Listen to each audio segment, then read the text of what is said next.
1967, there was a race at Juhu. So I had a herald, I prepared the herald and I entered. Came second in the races that I entered. I said, not bad. First time out, not bad. And it so happened that Ajaypal Singhania was there in the spectators. He said, come on, I'll sponsor you guys. Chubby's first outing at Sholavaram was in 1969 when he had early success, but it was the following year in a 1000cc Herald that he truly struck gold. In 1970, we went to Sholavaram and literally wiped the board. We entered every race that we could, including the open class, this class, and we won all of them. It took us by surprise because we had a 1000cc Herald and a full race modification, and we entered the open class races where all these people who had these 3-liter, 4-liter engine cars or whatever they were. And I thought, well, let's see what happens. But we just won everything. He's being modest. With Dad's cars, not only were they quick, but the handling was something where you could really push the car to its limit and you still felt so sure. I mean, dynamics was what he did with the cars, it's hard to beat. Chubby also played a key role in developing the Formula Indians, which became the bedrock of Indian motorsport for several years. Formula Indians came much later. Okay. Actually, I wrote the rules for that. That was 1977, I think, 76, 77. I built first Formula Indian was for Darius Bathena. It had fiberglass body. Yes. For the race, you put on the fiberglass body, doors, dicky, everything. You could take this fiberglass off, the doors off, everything off, dicky off, and put the steel body and everything and use it on the road. The idea of the Formula India was that it could be a road come race car. But what set Chubby's cars apart? Unfortunately, at that time, everyone concentrated on engine only. The cars that I prepared, well, not only went round corners very quickly as well. And it was a wake call for them. And I can tell you that they woke up fast. The Coimbatore people, they woke up very fast. They started preparing good cars after that, and they became difficult to beat after that.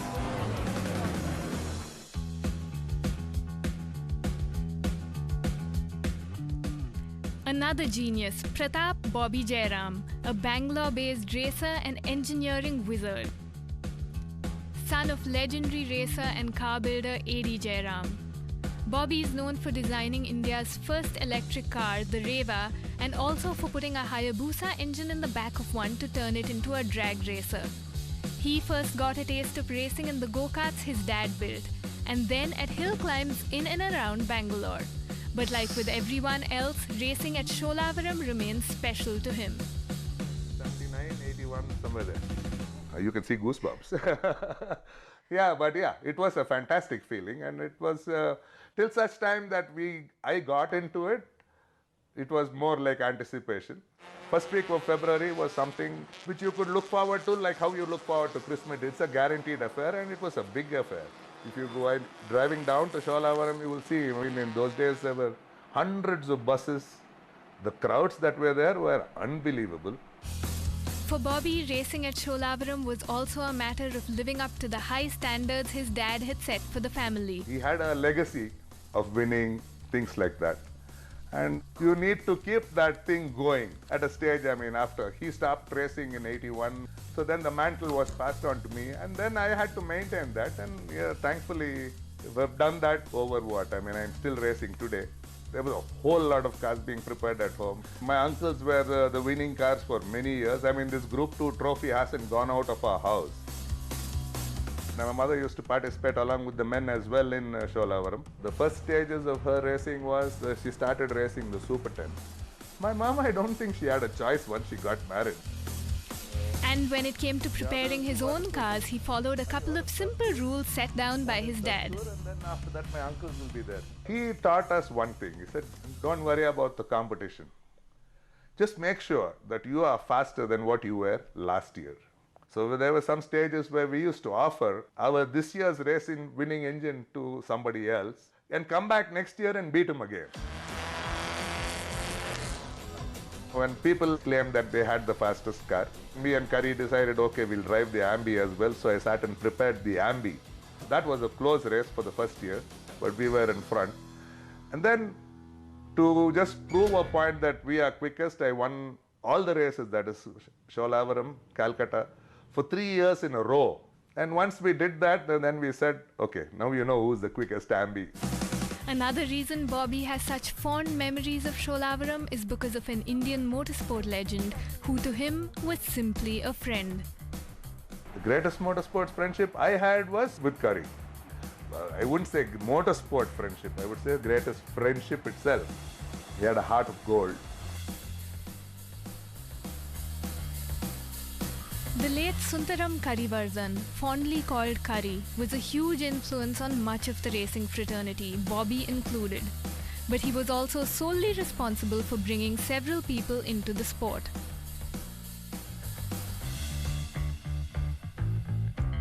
This is C.K. Jinan, whose friendship with Curry led to a successful but clandestine motorsport career that he kept hidden from his parents for several years. A sideways specialist whose skills Curry honed. My racing career is completely thanks to Curry actually. All I needed to tell him was, Curry, I want to take part in this event. It was a rally, the car is prepared for that, the service is arranged, he would send his mechanics, his vehicles as backup support. It was just so fantastic for me that I don't think anyone has had it so good in, thanks to him. Why he did it for me is always a mystery. Curry was known for being an ace racer, tuner, car builder and champion of motorsport. If it hadn't been for the foundation he laid encouraging younger talent to compete and also building the Formula Marutis that made racing accessible to a generation of Indian racers, the landscape of Indian motorsport would be different today. He was a revered soul at the racetrack. He was not just respected, loved by most people. Among the racing people, they knew him as a builder, preparer, racer. The audience, everybody knew him as one of the top racing drivers in the country. Curry was one of the first people to bring down state-of-the-art racing machines to India, like the Formula Atlantic in which he went wheel to wheel with the likes of Vicky Chandok. Men and machines burning the tracks here.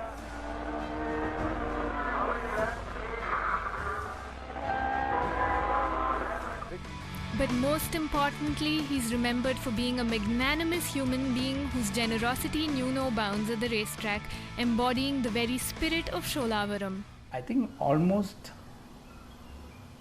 maybe about 80% of the people who raced would have taken some help from Curry to fix something.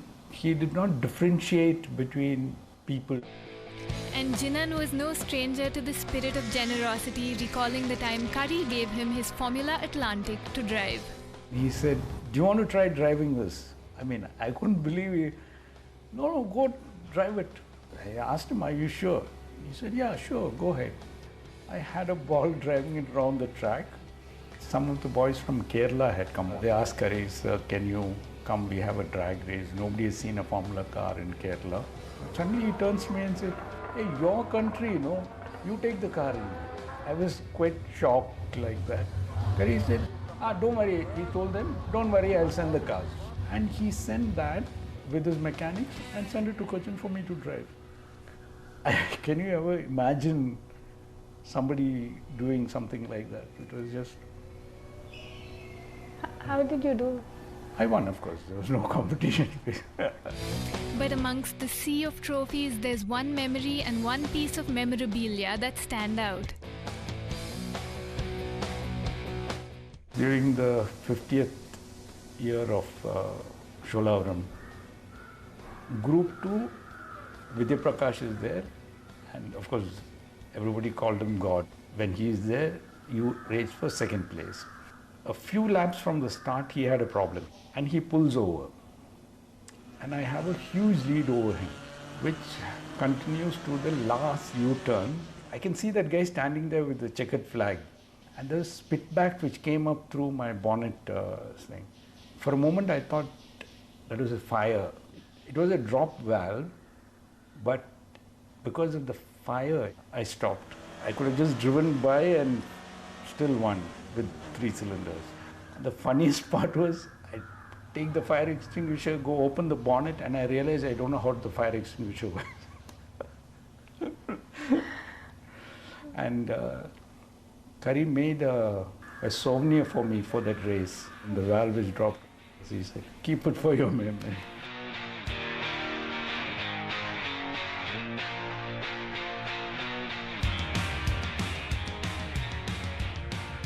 This is Subhash Chandra Bose, better known as Bullet Bose, a nickname he picked up at the racetrack. He's a fount of racing knowledge, anecdotes, memories, and more. A man whose name is inextricably linked to the Sholavaram track and for whom the call of the racetrack sounded very specific. I didn't want to become a hero. My main thing was that thump of that motorcycle. That is the one which caught the whole thing. And then I decided that day when I went and saw this bike, I also have to become a racer. I also have to ride these bikes. Even though I knew that I never had a single penny in my pocket. But my dreams were very high. It was these dreams that led to Bose being able to rise through the ranks of Indian motorsport. But victory against the factory teams as a privateer helped him enter the record books in 1974. Sit down. Open classes where all the factory bikes are there, highly tuned bikes are there, and it's a 50-lap race.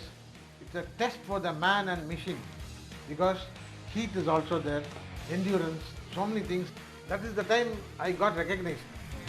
And in 1976, now riding for the factory Royal Enfield team, he beat the then top dog Bhaskar Rao, who held the title Bullet Bhaski. The victory resulted in Bose being crowned Bullet Bose. The title was given to me. Bullet Bose is now the hero of Royal Enfield and the legend of the Sholavaram race. But it wasn't just for his prowess on a racing bike that he won the hearts of people. Bose recalls one race win after which fans thronged to his bike and left him puzzled by thanking him instead of congratulating him. You know, there's 50,000 people sitting in the stands. For them, their entertainment was betting. So a lot of people betted on my bike. They say bike number 5 is going to come first. So the people who won, they all came and thanked me. It was a different experience. Bose credits his racing career to the people who came before him, like the founders of the Madras Motorsports Club who actively encouraged him to race and showed him the ropes. You know, those days all push start, not live start. They used to tell me how to push start the vehicle, how to sit on the vehicle, how to brake, how to take a corner, all this. And riding the Lambretta scooter was so scary because it had a small wheel. And you can see the wheels going up and down, no suspension. It was so scary, but you know, some guts was there. I don't know how to tell. That made me go around the track. And they needed guts aplenty to go blisteringly fast with nearly no protective gear. You know, these are the helmets we used. My number 5, only jeans, jacket and things, no boots. And after all these years, Bose, like many others, misses his time at Sholavaram. 100%. Every time we'll say, oh, anybody we meet that old people, we only talk about what time we had, all the Sholavaram race times. That will never go out of our memory at all. And we had a chance to witness this firsthand. V.S. Raghavan and Bullet Bose haven't met each other in decades, but during the course of our filming, the two friends reunited. Once a year, the Sholavaram event will come. It was the event of a lifetime for us. We used to buy new clothes for that. we used to get dressed up to go to Sholavaram, right? The women and the men will look their best. And as a young man in the grandstands, he certainly had his favorites. Yeah, Bose, go on, go. He was a force to reckon with. He was doing victory after victory after victory. Bullet Bose is on the track, he'll win it. I don't want to say this. After Sri Lankans came and I got a little biased. I started supporting them. Norton Manx. He's gone to the other end of the tree, you can hear you can hear him 4-stroke. Sadhu Asami came from Japan. Motorsports Club Sholavaram was attracting people from other countries. All over the world. There was a German racing team, two-wheeler racing team had come. Of course, it wasn't just motorsport royalty that helped draw in the crowds. India's rich and famous like Vijay Mallya, former owner of the Force India Formula One team, raced a host of exotic machines from Porsche 911s to an Ensign Formula One car back in the day.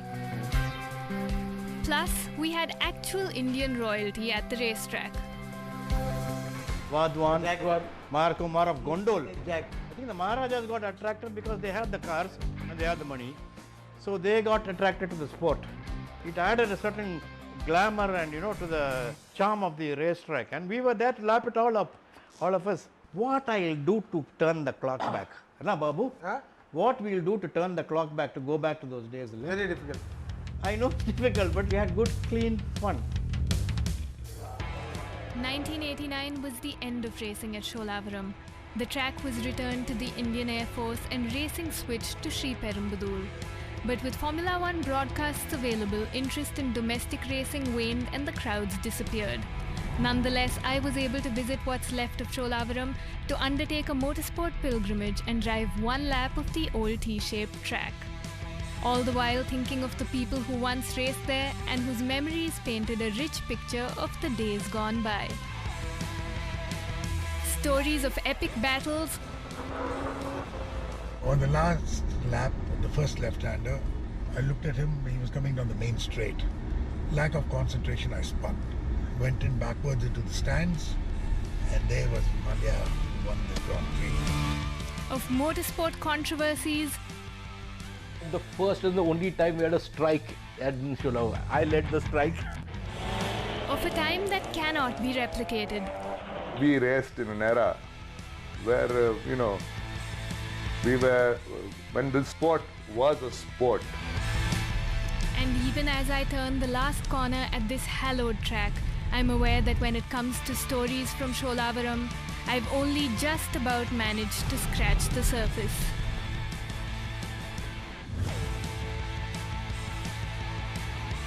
And more automotive tales next time on Rev.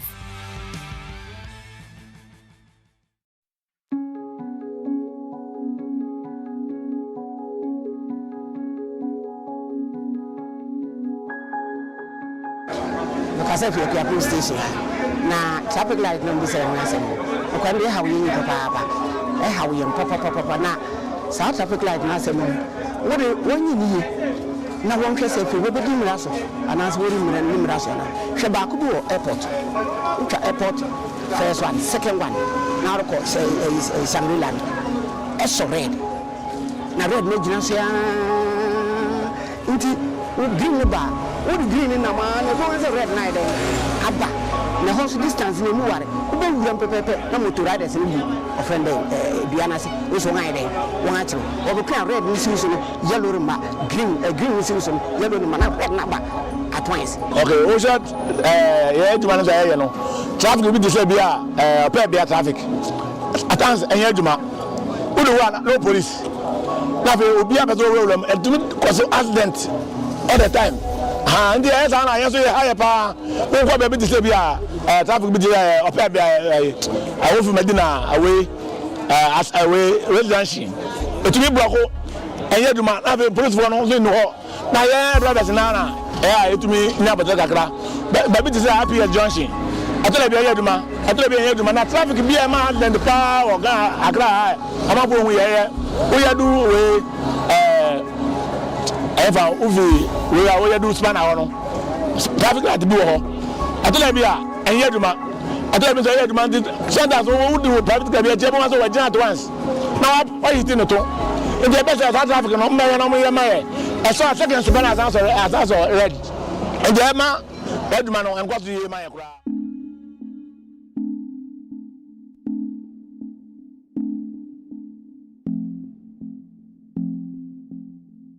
I think we need more overpasses and zebra crossings, especially during rush hour. A lot of people are rushing home after work for rest. The vehicles as well are in a hurry to get home to rest after a long day's work. So here is the case, the traffic light is not working. Then we have to struggle to cross the road with them. If they want to stop, they stop. If they don't stop, you will be there. So whether 30 minutes, 1 hour, you'll be there until you get a chance to cross. So having a zebra crossing or an overpass, I don't have to go through that stress. And as a citizen, I think this is my right and I deserve it. Thank you. You put it up and they go and steal the batteries. They take away the cables. That junction in 2 years, we did it about 3 times. And they go and do that. If you drive on that stretch, almost all the signals are off. Not as a result of the department negligence, but stolen equipment.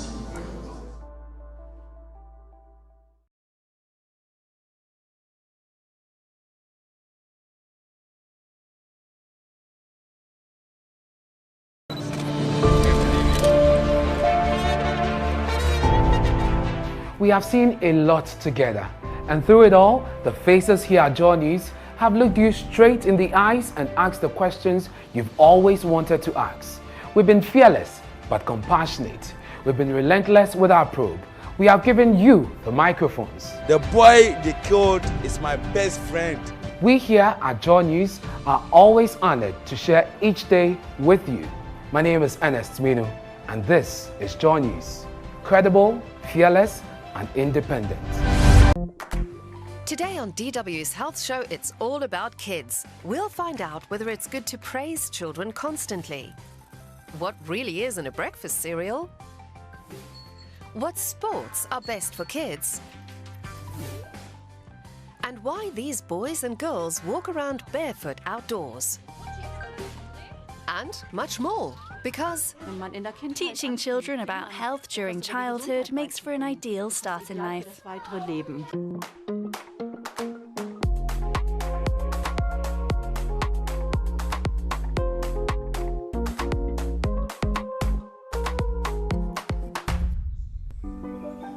It's the dawn of a new day. And these days, we all need to get off to a quick start. Even children have to get to daycare or school on time. The clock is ticking, so things need to run like clockwork. But wait, didn't we forget something? Right, breakfast. In the morning rush, many families lack the time for a leisurely breakfast. That's when a box of cereal comes in handy. It's a quick meal. But is it a healthy one? This style of packaging is just what appeals to children. It's easy to guess which of these breakfast cereals will be popular. Bright colors and cute animals are big favorites.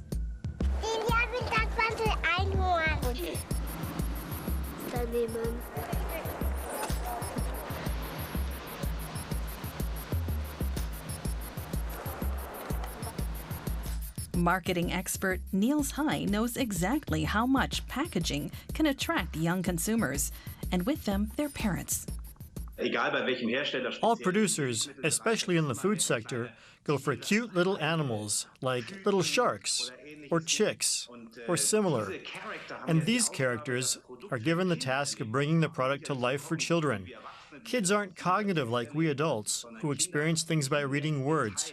Children love details, and it's important to them to have someone who, metaphorically, takes them by the hand and leads them through this world of products. And that's why we see cartoon characters on products intended for children. These characters are there to speak to children, not their parents.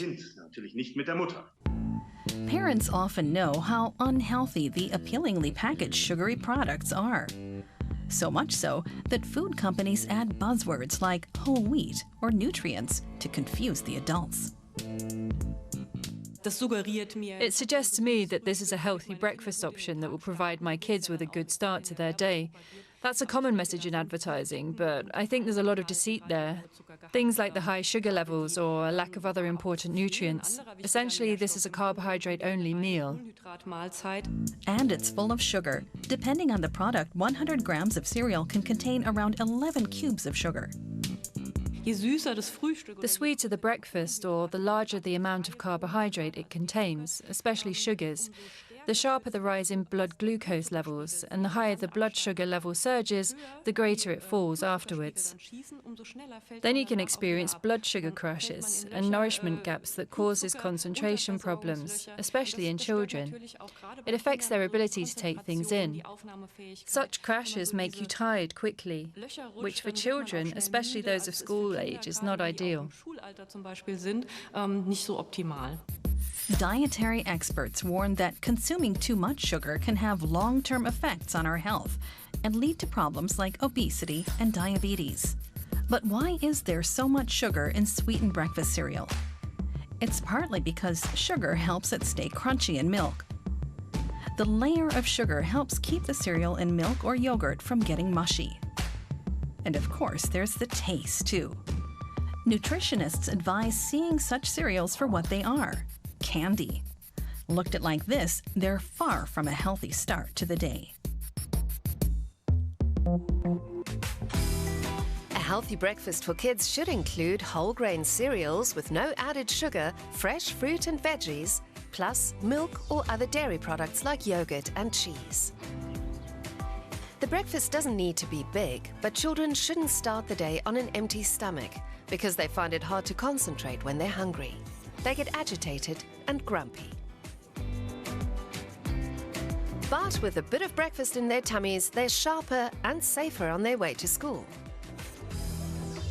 Someone who recognized food's importance to good health was Sebastian Anton Kneipp.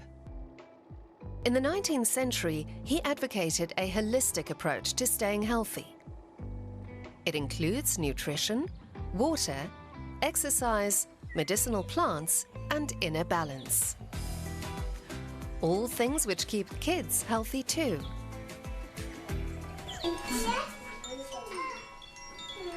Elias rings the bell to announce circle time. Everyone sits down and greets each other. Then things really get started with breakfast. Nutrition is one of the 5 pillars of Kneipism that play a key role here. The second pillar is exercise. Morning exercise. Who wants to exercise?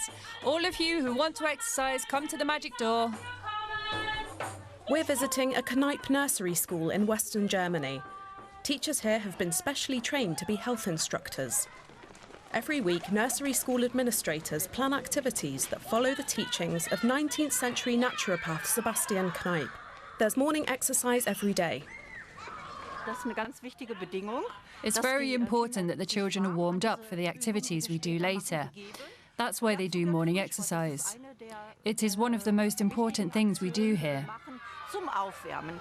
Next stop, the barefoot path. Hurts a bit. To me, it feels cold. Children learn various practices and principles in a playful manner at the Kneipp nursery school.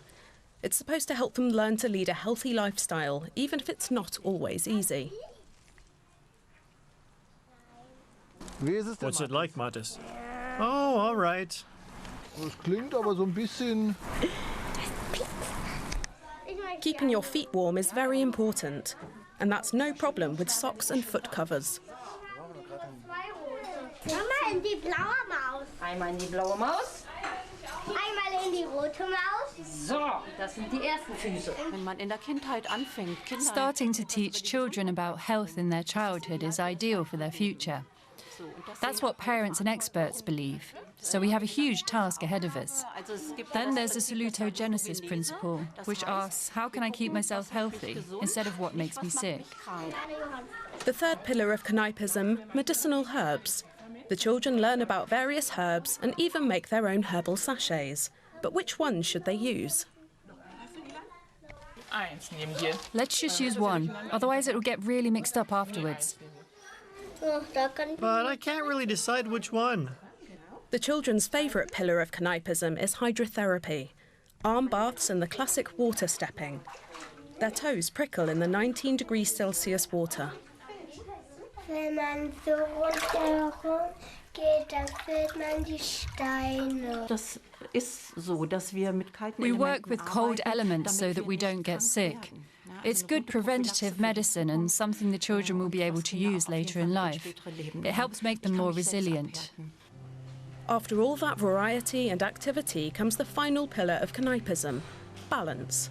And that's especially important as it focuses on developing a sound mind and body. I am important and I am fine the way I am. Sebastian Kneipp believed that everyone should do something for their health every day, and the children in this nursery school are learning how to do just that.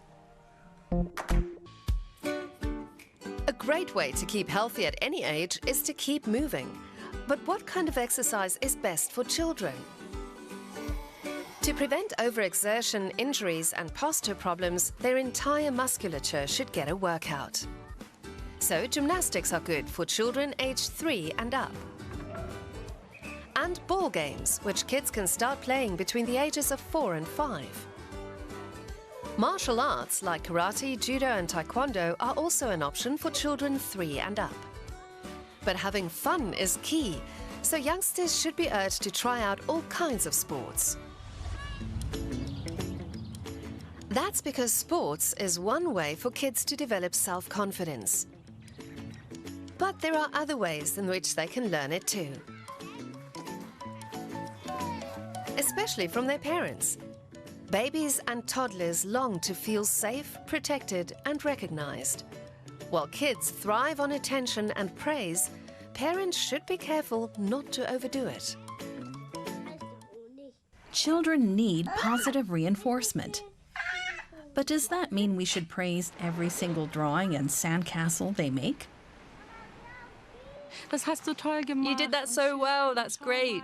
It's our first child and every day we notice things that she's learned from us. I have a 5-year-old granddaughter and I compliment her often. I don't see it as mere praise, but also as encouragement. We try to praise them in a measured way, so the kids don't think they're capable of everything. My mum says not to praise them too often, but we do it automatically. A quick "that's nice" might sound good, but it's not always the right form of praise. What really motivates children? It's important to praise children when they've worked really hard at something, and not for things that are easy because of their age or ability. And when you praise them, make it clear why. You can say something to a child like, "I'm happy you tried so hard, that you were brave, that you took the time, made the effort, and didn't give up." Children can tell when praise isn't genuine. It always makes me really happy. I was in cooking class and my teacher praised my cooking. I always cleaned up the room for her. Developmental psychologist Miriam Ebersbach says undeserved praise can even be dangerous. She researches the development of cognitive ability. Children can't choose how intelligent or talented they are. Those things are largely innate. Praise is sometimes appropriate for those things, but children can't always influence them. That's why it makes more sense to praise children for doing things that don't always come easily to them. Also, make sure that the praise doesn't get out of control, because then the children could think the compliments are meaningless. Just saying "great," "nice," or "well done" doesn't really help a child. Quite the opposite. According to Miriam Ebersbach, too much superficial praise makes children unsure of themselves, and qualifying the praise with the word "but" can do more harm than good. Qualifying praise in that way detracts from its positive aspects, so you should really consider whether or not you want to include the word "but." Still, it is possible to praise children in a nuanced way. You could say, "Overall, you made a good effort, but next time you should try this and that." That's also possible. But you should make sure you don't ruin the praise by using the word "but." Praising children correctly isn't so easy after all, is it? You have to praise them at the right moment, like when they achieve something or learn something new. For me, it's about seeing their eyes sparkle. I enjoy making them feel confident and letting them know how valuable they are. But still, I won't just give them empty praise. 4-year-old Yunus slides down the tunnel slide for the first time. Can his father reward him just by paying attention to him? At first, you were really scared. Then you slid down with me. After that, you were confident enough to slide down all by yourself. What are we trying to achieve when we praise children? I told him he did a good job, because he was able to overcome his fear and slide down by himself. Praise is very important for children's self-esteem. They notice that they're capable of accomplishing things. It's important for the child's emotional health to have the positive experience of being praised. Praise is also important for creating a bond, because you establish contact to your child that way. It makes it clear to them that they're seen, taken seriously and valued. No one should go through life without being praised. Children benefit especially when we share their joy and love them unconditionally.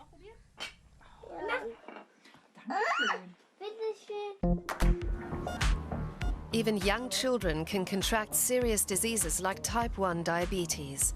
It's now the most common metabolic disorder in children and young people. Over 150,000 children are diagnosed with diabetes each year, and that number keeps rising. Yet no one knows exactly why. Type 1 diabetes is an autoimmune disease which causes the cells in the pancreas to stop producing insulin. Left untreated, diabetes can prove fatal. So it's vital that type 1 diabetes be detected as early as possible. 3-year-old Eileen is having a checkup. It includes an early detection test for diabetes.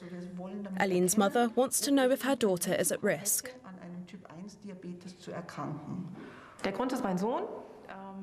That's because my son got type 1 diabetes when he was 9. It came out of nowhere and was an incredible shock for us all. That was really a bad time, and we just want to be prepared. The test requires that a blood sample be taken. Eileen is taking part in a study because it's mainly young children who are developing type 1 diabetes. And often this is only recognised when they wind up in hospital with a severe metabolic disorder.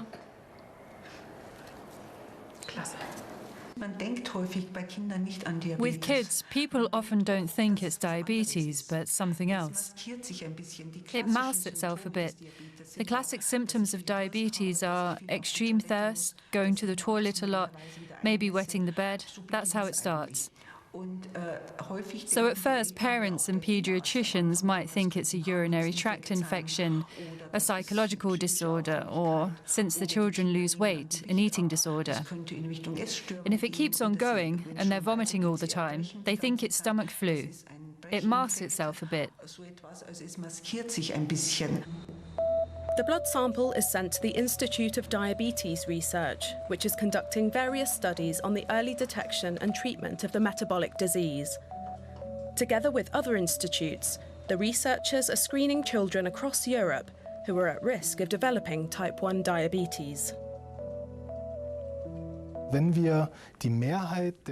If we hope to detect the majority of the people who will later develop it and treat them in preventative studies, for instance, then we need to look at the whole population and see who's actually at risk. While there's a genetic predisposition, most children who get the disease have no relatives with type 1 diabetes. The researchers look for certain antibodies. They find them in around 3 of every 1,000 children tested, as seen here in red. When at least 2 out of 4 main autoantibodies are detected in the blood, then a boundary is crossed, and we know that these children will, in the next few years, develop type 1 diabetes. The metabolic disorder is already present, though no symptoms are apparent yet. Parents are shown what symptoms to look out for, and the children are offered a place in one of the studies. The researchers have ambitious goals: to delay the outbreak of the disease or even prevent it altogether.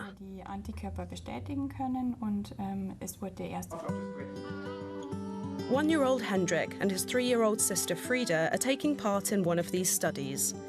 Because diabetes runs in their father's family, blood samples were taken from them shortly after birth. The doctors looked for risk genes for type 1 diabetes and found them. The children's parents hope they can find a cure for diabetes. Hendrik will be given insulin powder once a day until he turns 3. Frida has already completed the treatment. We give them insulin powder to increase the children's insulin tolerance. Their immune systems shouldn't have an inflammatory response to the insulin, but instead react calmly so that no inflammation occurs and no autoimmune response kicks in that can lead to type 1 diabetes. The latest research shows that the immune system doesn't attack the insulin-producing cells right away. First, it attacks the insulin itself. The powder is supposed to prevent that from happening. The children are tested twice a year. The doctors want to see if antibodies have formed and an outbreak of the disease is imminent. At first, we were afraid every time the phone rang and saw that the call came from Munich. I feared picking up the phone and learning that something was wrong with my children.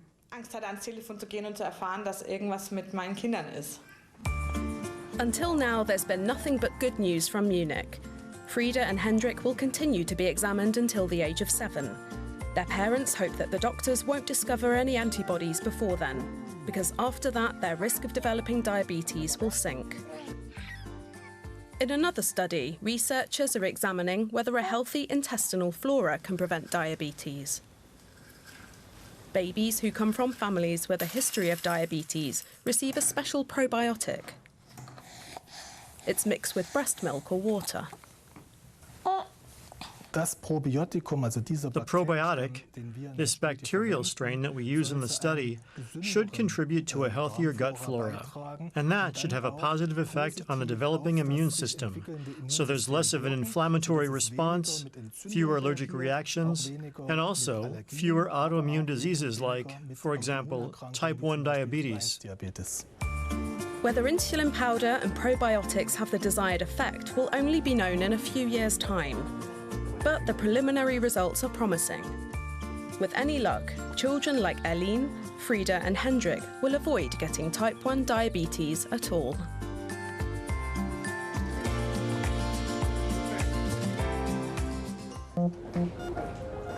Sometimes children need to spend time in hospital, whether for a few days or much longer. Even if it is nothing too serious, this can be traumatic. Yet it's hard to prepare very young children in particular for this experience, especially as their parents are often anxious themselves. So what can be done to alleviate kids' fear of hospitals? One doctor has found a great way. This is Robert. He's 5 years old and has been Susanne Dake's patient for quite a while. Robert is a fan of the books that the surgeon writes and illustrates in her free time. Today, they're enjoying being able to spend some quiet time together. Now we can do what we want. Yeah, play. Have a party. And cough. Yes, that too. Recently, Dake operated on Robert's hand, a major procedure. Now he's back for a checkup. To pass the time, Robert's mother, Irina, reads him something from one of Susanne Dake's books. Tove thought staying at the Woodland Hospital was very exciting. But weren't you scared? The story takes place at the hospital, just like Dake's 2 other picture books. They're tales about Zora the zebra, who burned his behind with some soup, or Koyo the little monkey, who's missing a thumb. He gets help at the jungle clinic, which Robert finds extremely exciting. Yes, I think he's found himself again. Because they made him a thumb out of an index finger too. That's what Koyo's hand looked like before and after. The same with Robert, right? Susanne Dake has been interested in drawing since she was little. She thinks her work and hobby are mutually beneficial. Drawing and operating, sometimes it might appear that the two have nothing in common. But in pediatric surgery, the work we do is very delicate, and particularly so with hand surgery. Back to the treatment room. Here you can find a lot of what Dake shows in her books. medical scrubs and surgical scissors, stethoscope and gauze bandages. That way, the young patients know what to expect. She doesn't go into minute detail, though. In both books, the operation is portrayed as a cutout, so you don't see any blood. Because blood could frighten the children. Though there are 2 drops of blood here. Where the small bee nurse draws blood, you can see 2 small drops. That a bee does it is natural, right? Exactly. In the other book, it's a mosquito. Quite appropriate. Many of the other characters in her books were inspired by her colleagues. This is Dr. Bear. Let's see if I can find him. A perfect match. And here we have our lion. In the colorful pages of the picture book, Robert rediscovers his favorite character. Sister Silke! That's Sister Silke. Susanna Daig's storybooks help children like Robert get over their fear of going to the hospital. No one needs to be afraid of a little workout either, thanks to Aurelia.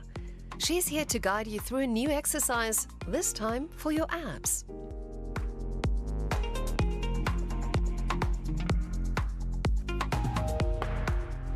Hello, let's start.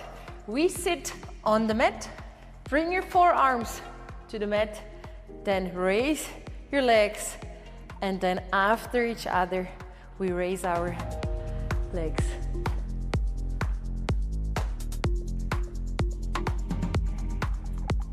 Squeeze your stomach as hard as you can, and you train your abdominals so hard.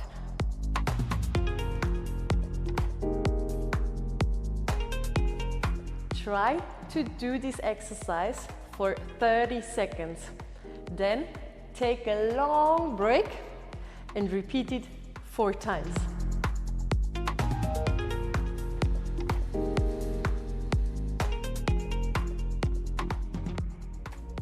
Have fun with that and see you next time on In Good Shape. Bye-bye.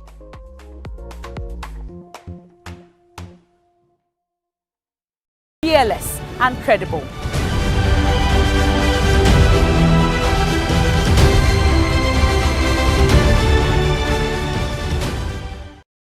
Hey, Charlie, what number? The malaria really knocked you down, eh? Charlie, no joke. Fever, headache, vomiting, loss of appetite. I couldn't even eat my usual fufu. You and your fufu. But I hope you got tested before the malaria treatment. Yes, I did. And thanks to Malatu, I kicked out malaria one time. When malaria strikes, take Malatu, containing artemether and lumefantrine. Comes in tablets and suspension for effective treatment of malaria. Great to have you back. Thank you. No problem. Malatu is suitable for adults and children. Manufactured and distributed by NS Chemist Limited. This advertisement has been vetted and approved by the FDA.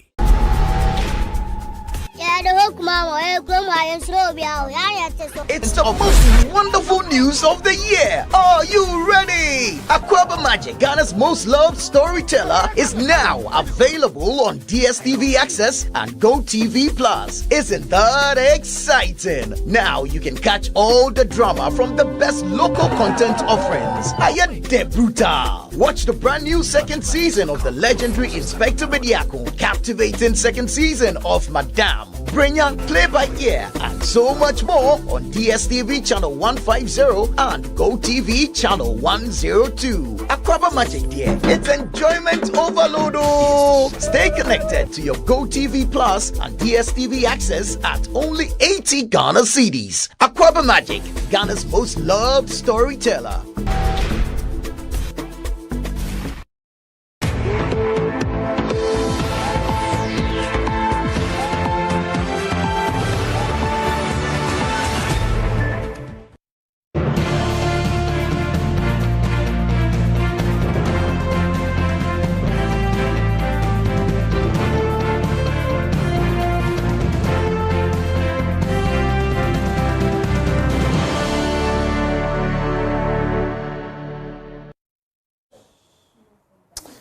Well, so in the run-up to the 2016 general elections, the New Patriotic Party, led by then candidate Nana Addo Dankwa Akufo-Addo, promised to ensure the country doesn't return to the days of doomsday should they ever be voted into power. In fact, they criticized the then government, the John Mahama-led National Democratic Congress, of not having the capacity to solve the erratic power outages then.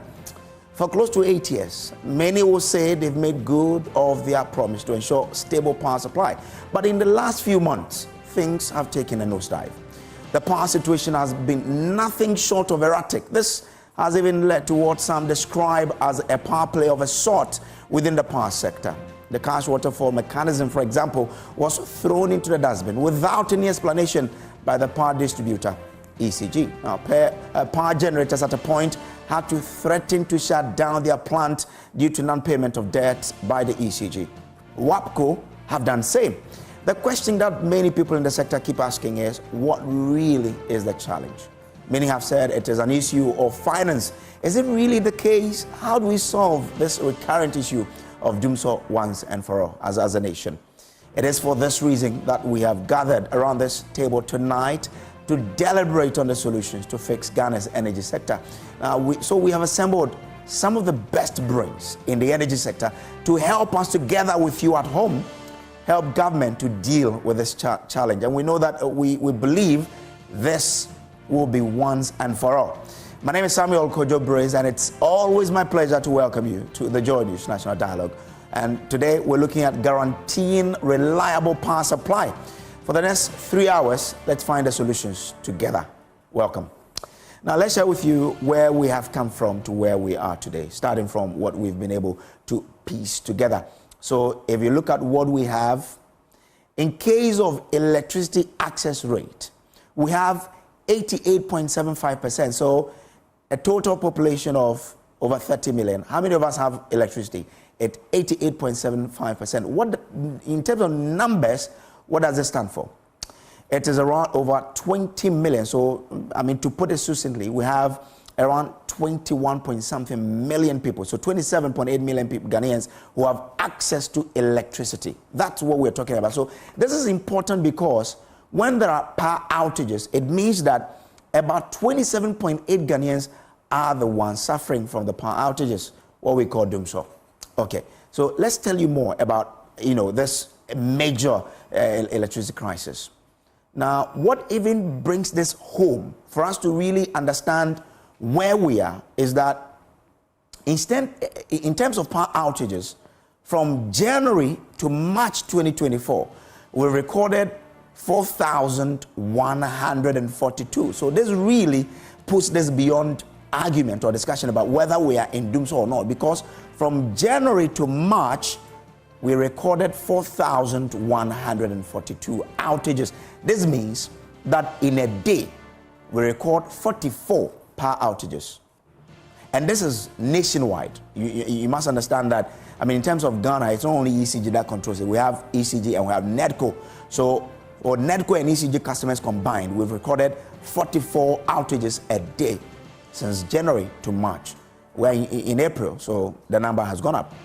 Now, let's understand that this is not the first time we're going through this.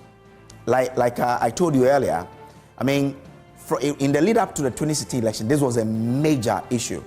You need to understand that, I mean, every government in the Fourth Republic has had to deal with doomsday in the Rawlins's time. You remember those days when we used to watch Acapulco? I mean, when there's no power in your house, you would walk to a house where there is power for you to watch. Those were the days we were experiencing those doomsday. Now, Kufuor's time was also not exempted from this. He also had to deal with some sort of doomsday himself, I mean, in that regime before we moved into the Mills Mahama regime. And that was when we went through the most critical period of experiencing the harshest kind of doomsday, because from 2012 to 2015, we had to deal with doomsday. And in terms of money that a country lost, we lost $686.4 million within that period, from 2012 to 2015. This was the money we lost annually. So if you calculate by the number of years, it tells you the extent of money that we lost to doomsday within that period. So it tells you that, in fact, there's a lot more for us to deal with. Now, what is the cost of doing so between 2012 and 2015 then? We understand that 885 SMEs lost 250 million cedis cumulatively. That's huge. How many SMEs got folded up? Now, around 85 SMEs had to fold up. And that talks about job creation then, you know, because if around 85 SMEs or 55 or so had to shut down, then it tells you that if each one of them was employing, say, 100 people, how many people lost their jobs there? So it brings it home. So that's the cost of doing so in that period from 2012 to 2015. You know, losing over $600 million a year for that 3 years, and then we understand that 885 SMEs lost 250 million, you know, cumulatively, and then 55 SMEs got closed down. That is how, you know, this whole. But let's also try and share with you more about, you know, this whole doomsday crisis and where we've been to. Now, let me share with you, you know, the cost of the power outages from what we have learned and from what the experts say. What we do know is that financial challenges are one of the issues why we are where we are. Now, again, we understand that fuel supply challenges. If you don't have money, how can you buy the fuel to power the thermal plant? Now, you understand that in the energy mix of this country, thermal plants constitute majority, and therefore you need fuel to power them. So if you don't have money, you can't buy fuel, and therefore the challenges will continue. We also know that there are other infrastructural challenges, because we know we have plants that are down for maintenance, plants that need to be worked on, that are not, plants that are out because of some fault. All these form part of the challenges. We also do know that there are power generation challenges, because if the plants are down, if you don't have fuel to power them, of course, you cannot generate power. And that's why we are where we are. Now, so I've already spoken to you about our generation mix. Now, thermal, which is fuel dependent, makes up 64.4%. That takes a chunk of our generation mix. For hydro, it's 34.9%. But you do know that Gridco told us recently that even Bui is almost getting to its limit. Therefore, we only use it at peak times. So, depending on the water levels, you cannot even have absolute power coming from Bui when you want to use it throughout the day because of the level of the water. Now, solar, we have around 0.7%. And then, waste, we're not there yet. Well, let's look at the adverse effect of doomsday now. Now, we know that because there's no fuel for us to power the plant, and then, of course, your power supply will decrease because you don't have power. The generation is not enough to meet how much you need. Then, of course, when there's not enough to supply, what do? We have to share the power. We have to share amongst ourselves. And then, of course, it then leads to what we've all come to accept as doomsday. So that is what it is. And this is coming from the Mines and Energy Committee of Parliament. Now, let's look at the projected cost of fuel, what we need in this year to fuel the plant that we do have. The Energy Commission says if it looks at what we are to consume for 2024, we have to spend $1.14 billion to buy fuel. Remember, we've gone to the IMF for a $3 billion loan. Just yesterday, the Kumasi one also came on board. So it means that even the amount of fuel we will need for this year will be more than 1.14 billion. So you're using almost more than a quarter of what you went to borrow to buy fuel if you don't get it from ECG, the funds from ECG. So that's how it is. Now let's look at how much fuel we consume in a day, to produce power. Now, what we demand is 450 million standard cubic feet of gas. What we're able to get is 390 million cubic feet of gas. So what we have in deficit is 60 million standard cubic feet of gas. That's what you need so that you'd avoid doomsday. Let's share with you, what we are not able to utilize from the energy capacity. 42% of total installed capacity is not utilized. Why?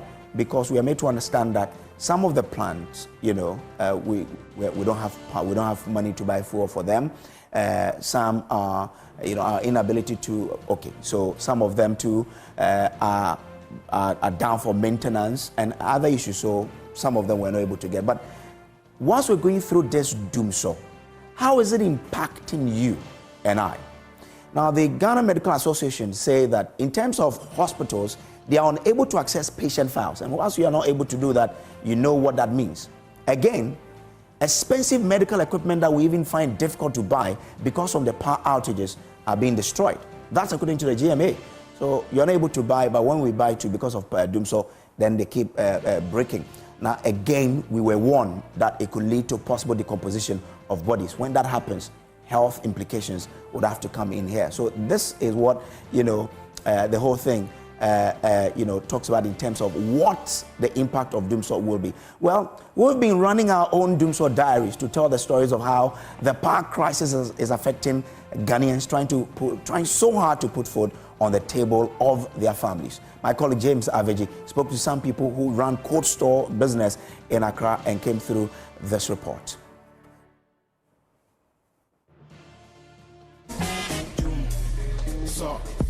I'm here in the heart of Malata Market in Accra to explore the doomsday diary of operators of frozen food shops, your popular cold stores. The buzzing business of buying and selling is the demand for frozen foods, fish, meat, and others.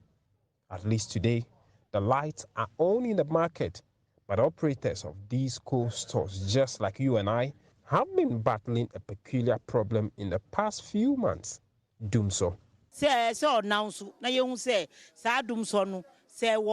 leaders need to be honest with us on this power issue. They can turn off the lights early in the morning and bring it back very late in the evening. Why are they not being forthcoming with us? If it's not doomsday, then what is it?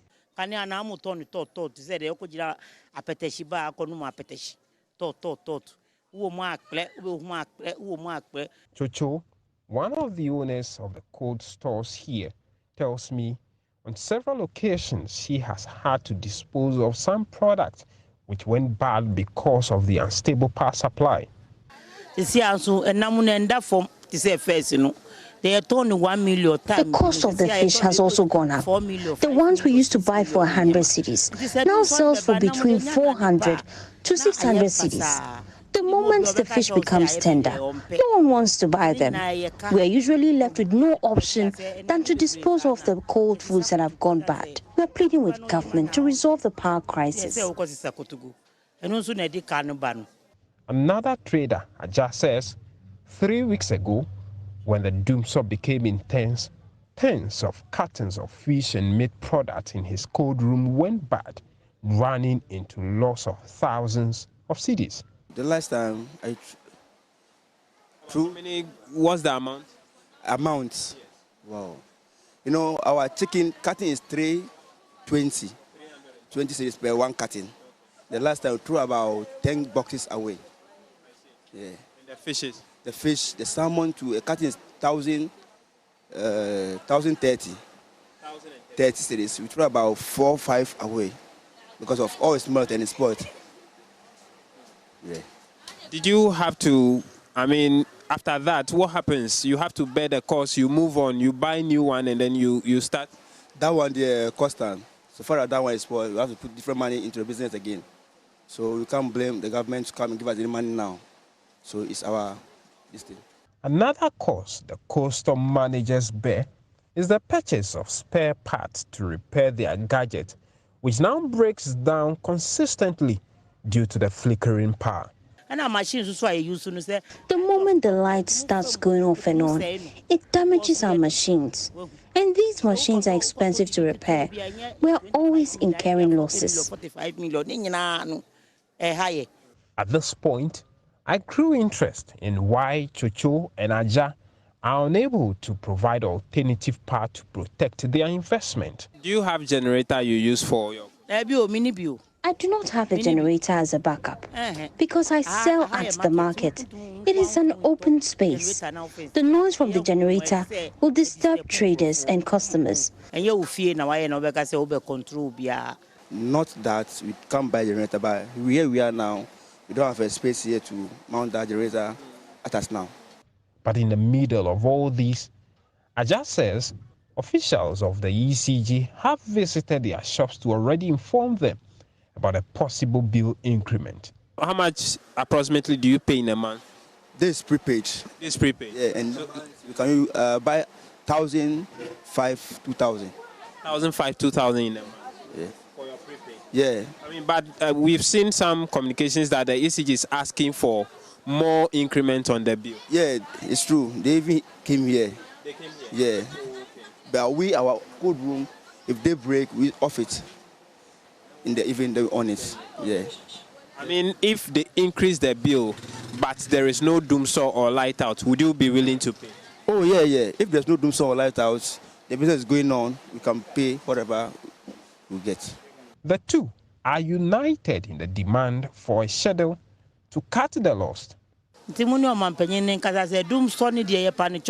So no so be ya on now so ni obi ahun say e dum so na aba esan say first mama mre so no say dum so no wo ho wo hu na we de enye saa ukokan ye sin ye saa ukina kwa ye sin ye saa ubi so obi o say susu de bia dum so na wo na ha ye na sese ye nam sese ye niema nti mun kan kire ne say se pa no cho so no say dum so no wo ho a aya o ma ye nwa na o na so no man ni nyina nti ne ye hu say dum so na wo nti mun ma na so nti say se pa no. We are pleading with government to provide a Dumso timetable, as was done during John Mahama's regime. That's the least we can ask for. They walk a cranny beton, a dear China canyan be bansan and be kofa near kofa, and no be boy, chain is see amuyan. If there is a timetable about Dumso, we all know that by this day the lights will go off. You have to arrange yourself. You won't go and take plenty goods down before lights will go out. So you know what you take before the Dumso will come. They hope stakeholders, including the ECG, Gridco, and government, gives a listening ear to them and find solutions to rescue their businesses. From Malata Market here in Accra, James Kwesi Aveji on today's episode of Dumso Diaries for Joy News.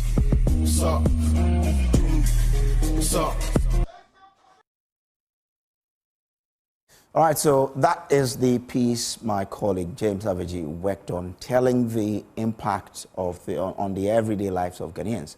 Well, joining us for this national dialogue, people who are well versed in this area. In studio, I have Dr. Steve Mantel. He's chairman of the Coalition of Stakeholders on Electricity Contracts and Arrangement. Doc, thanks for coming. My pleasure. Great. We also have another person who really, you cannot talk about, energy issues without him. Do I say Mr. Kwame Janto, Esquire? He is a very, very well-versed person in the energy issues in Ghana. Chief, good evening. Thanks for coming. Good evening. How are you? I'm good. Well, we also have another person that, well, when it comes to issues about generation, supply, when you're talking about it and then the workers need to speak, he comes into the picture here. Mr. Michael Nyantish is Chairman, Public Utilities Workers Union, Pool. Thanks, sir. He's General Secretary. Oh, thank you for coming, sir. And then, as someone who has taken time to really explain issues when issues about the energy sector, be it fuel, be it power, comes up. He is a former Deputy Minister of Energy, an MP for Second D. Lawyer Andrew Ejapa Mesa. Good evening, sir. Evening. We're on Joy House. I would have asked you not to then. Of course. Ottoden is a Ghanaian language. Anyway, well, very widely. It's even better we speak in local language for the ordinary man to understand. That is right. Yeah. All right. So we'll also be joined via Zoom by the ranking member on the Energy Committee, John Abdullahi Janapo, as well as chairman of the committee, Honorable Samuel Atachia. He is joining us via Zoom as well. Again, we're expecting to be joined in the studio by Dr. Elikblim Kwabla Akpetogbo. He is the Chief Executive for the Chamber of Independent Power Generators, Ghana. He'll be joining us very, very shortly. But let me start with you, Dr. Steve Mantel. Where are we where we are? Right. Thank you, Kojo. I presented a paper on the energy sector at the University of Cape Coast a while ago, and I find this paper relevant to our current situation. So with your permission, I'd like to read some excerpts from the paper. In 2013,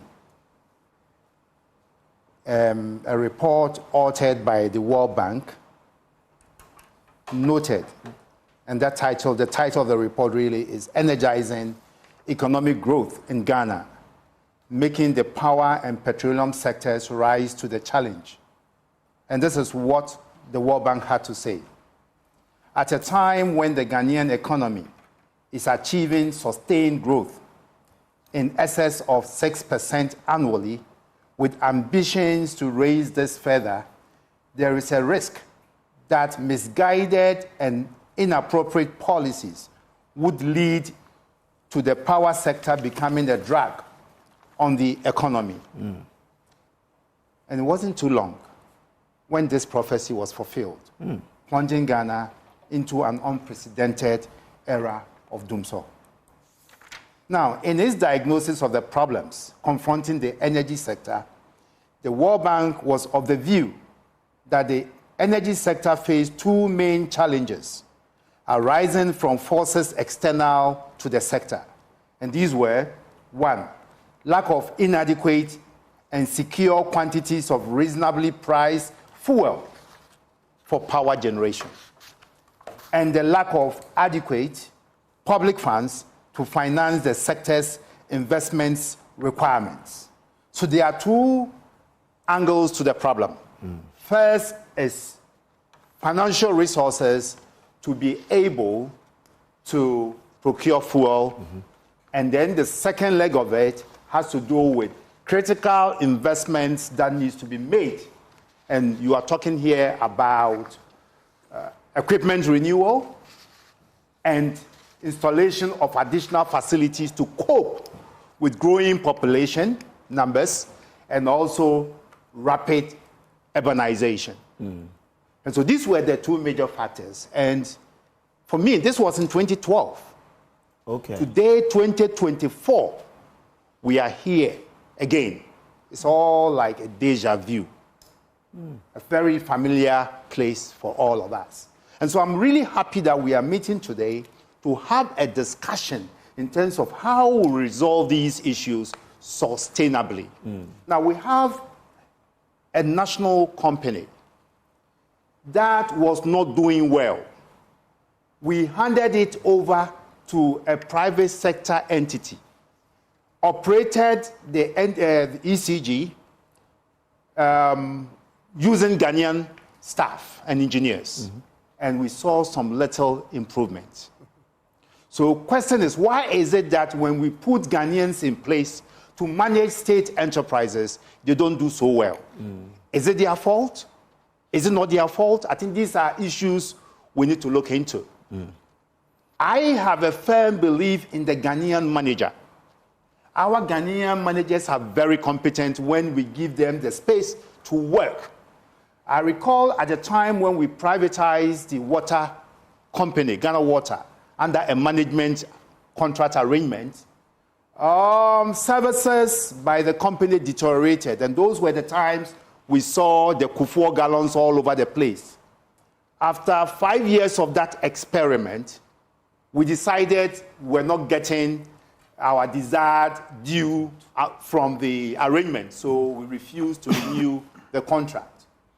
Now, so we let go Akwa Vitensran and handed the management of the assets back to Ghana Water. And then services began to improve. And so the question is the Ghanaian manager very bad that he cannot manage a public asset? My response to this will be no.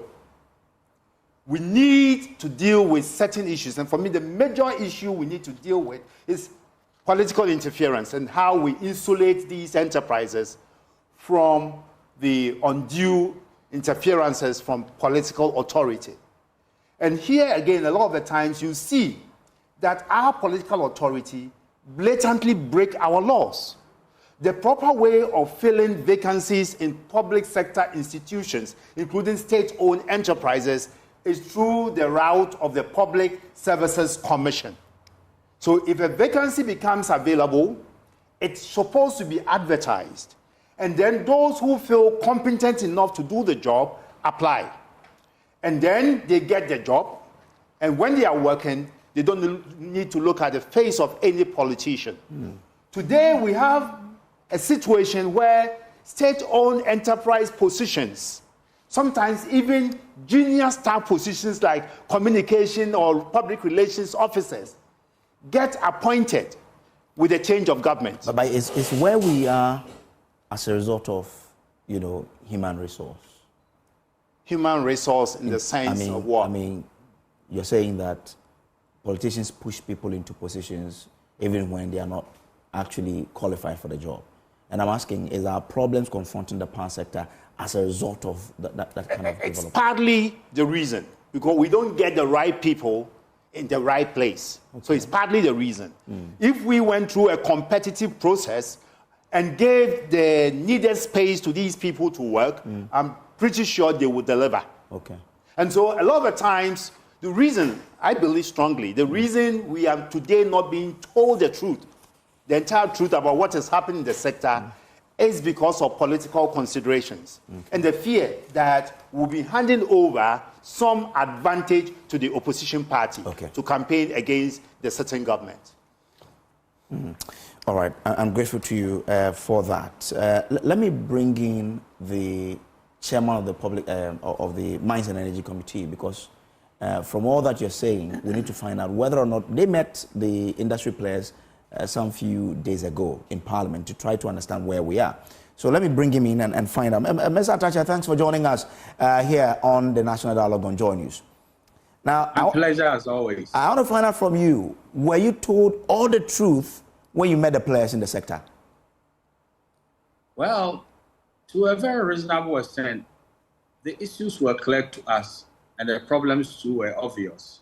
And I didn't see anybody trying to say that, oh, you overruled in terms of what you are trying to assert as a problem that is confronting in this. So it was a congregation of the key players in the supply chain. And that was a very comprehensive engagement, and it became clear to us. So we tabled about, let me count, we tabled about, I think, 8 observations and sent to the president, the stakeholders themselves, to the speaker, and then the majority leader and the minority leader, for them to understand what is going on. And then we expect that action will be taken on some of these matters to bring us to normalcy. Okay. Bear in mind that for good measure, close to over 7 years now, we have had power. So I have always said that why should we say that the closing chapter of the president, I mean, we should come to this kind of situation. So he is acutely aware of some of the challenges that is affecting the sector now, and he owes it to his name to remedy it. What were these 8 observations that you made? Okay, if you permit me. We said that the president should secure the synergy among the critical players in the power value chain, especially the Minister for Finance, the Minister for Energy, the Managing Director of the Electricity Company of Ghana, the Chief Executive of the Volta River Authority, and the Chief Executive of Gridco. We're very, very much concerned about it. One issue that cropped up was, as Morales said, fuel. So we said the Minister for Finance use every financial activity to make available to the generator, namely TAPCO, TICO, TT, T1PP, TT2PP, Ameri, and the rest of them, same power and the rest of them. That if these are thermal setups, and critically, without the availability of fuel, they will not be able to generate what to expect. And it's a money issue, and it should be found, because the cost to the economy of having power outages sometimes is incalculable. So the money should be found to ensure that fuel is secure for these markets. And then we can be assured of a very consistent power generation. We're also concerned about the fuel efficiency, which is to say that if there's a plant that should receive fuel but will not generate adequate capacity as another plant, then we should look at the priority of generation in terms of the availability and do a selective way of giving fuel to them to secure optimum generation of the fuel. We were talking about the technical regulator was also stating that even some maintenance issue has got to do with his machine, and therefore data is a challenge. And we insisted that that should not be the case. We expect the Energy Commission to fix whatever technology it has to get along with the proper data, and then they could advise those who matter. Without the data, I don't think they'll be able to do what is right. One thing we said, without mentioning words, is what PRC is also asserting now, that it is imperative that the generality of Ghanaians should know in advance when they will be deprived of power, so that ECG's load-shedding timetable should be clear. ECG was a bit worried about when RIDCO gives professional and engineering information before they can also plan along. We said that synergy should be so strong, and there shouldn't be a situation in which the people of Ghana going through such a challenge are also bereft of information regarding how they will plan their lives. I've heard about even mortuary issues, which I believe leaves my to desire. But what I will tell you upfront, I keep saying it, I do not see any hospital facility where it is needed anywhere in the world that will not have backup generation of power. Somebody will say that they don't even have money to power generators that they've hired. Look, it's imperative. You cannot come and tell somebody that I'm going to depend on erratic power supply. Somebody is in the operating theater, and because of that, there was no automatic connection between what ECG is bringing to the surgery room and what our system would tip it immediately. There's a power. It put life at risk. So fundamental to the run of a hospital is a backup generator, which is a must. And that is something that I have also said we should look at it critically. I think we were very concerned about the cash waterfall mechanism, which is that, according to the players, the safest arrangement, ECG should rake in the money, and the money should be applied so that those who are generating the power will also have adequate money to continue, so that the circle of business will not be curtailed. We are 100% aware of some of the challenges that ECG is going through, but nevertheless, it is imperative that the cash waterfall mechanism should work. And if there are anything that the government should do so that ECG should stand on its feet about some of this, but we are also told that if and when they comply fully with the cash waterfall mechanism, they might suffer operational challenges. But the regulator is well, that could not be something of concern to us. We should go by it. So let's look at what will make ECG comatose without probably they putting their hand in the cash waterfall mechanism. And let's see whether there will be a way to resolve this.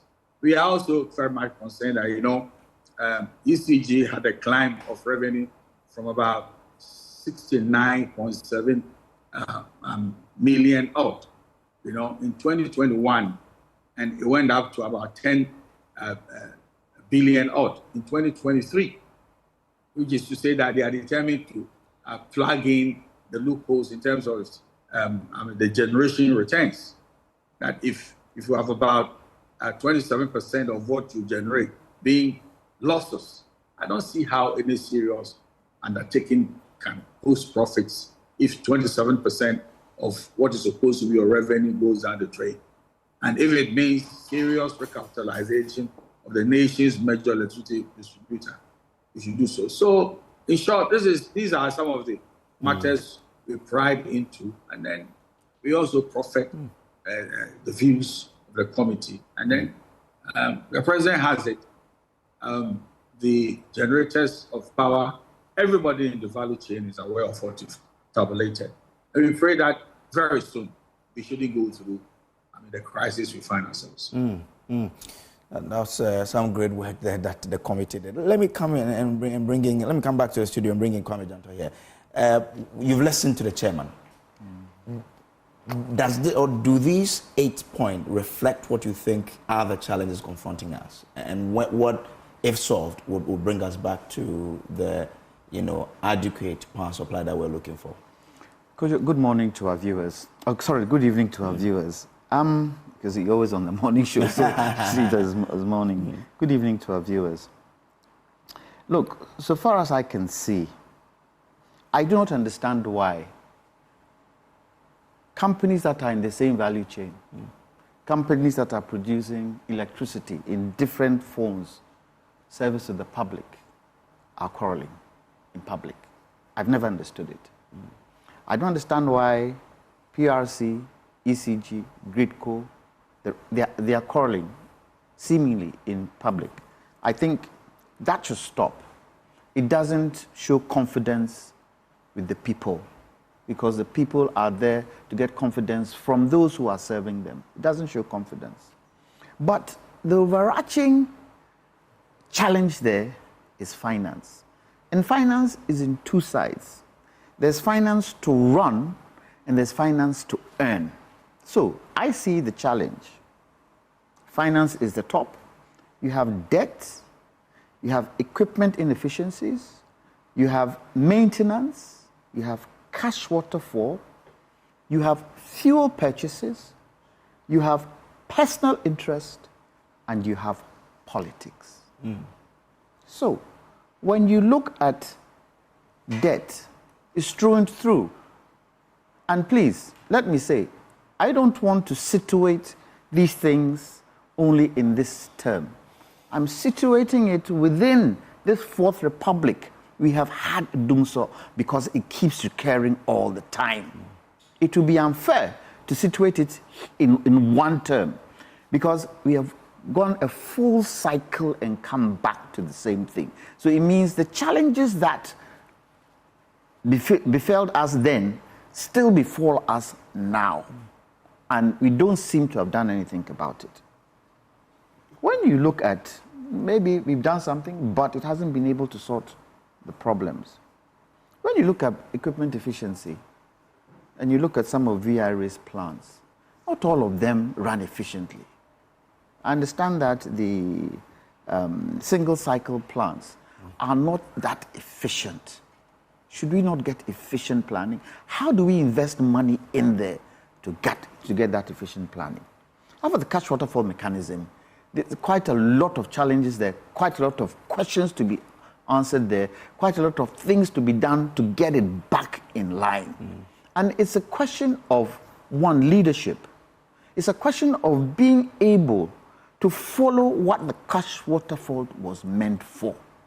And when you look at the PwC report and you look at some of the recommendations they've made, really, you ask yourself, why couldn't we follow this from the word go? And please, as I say, we are looking at a period. We are not looking at a section here. Now, fuel purchases. We have combined cycles, don't we? And we have some that take fuel. Which is most important? Should we use gas or should we use liquid for it? And this is where the personal interest clicks in. Because there are people who want to make money on these purchases. Where the personal interest is, you have personal interest to do with poles, purchase of poles, purchase of meters, purchase of fuel. And that stops. Those who are supposed to run because they have leaders they are working with.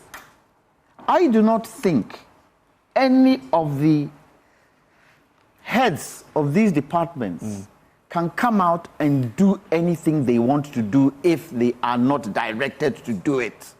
Okay. There is a missing link somewhere that doesn't seem to fit. Because all of us sitting around the table and all the discussions that have gone on, we have complained about so many things, but we are not linking it to one arrow point. There is an arrow point. Leadership. Leadership.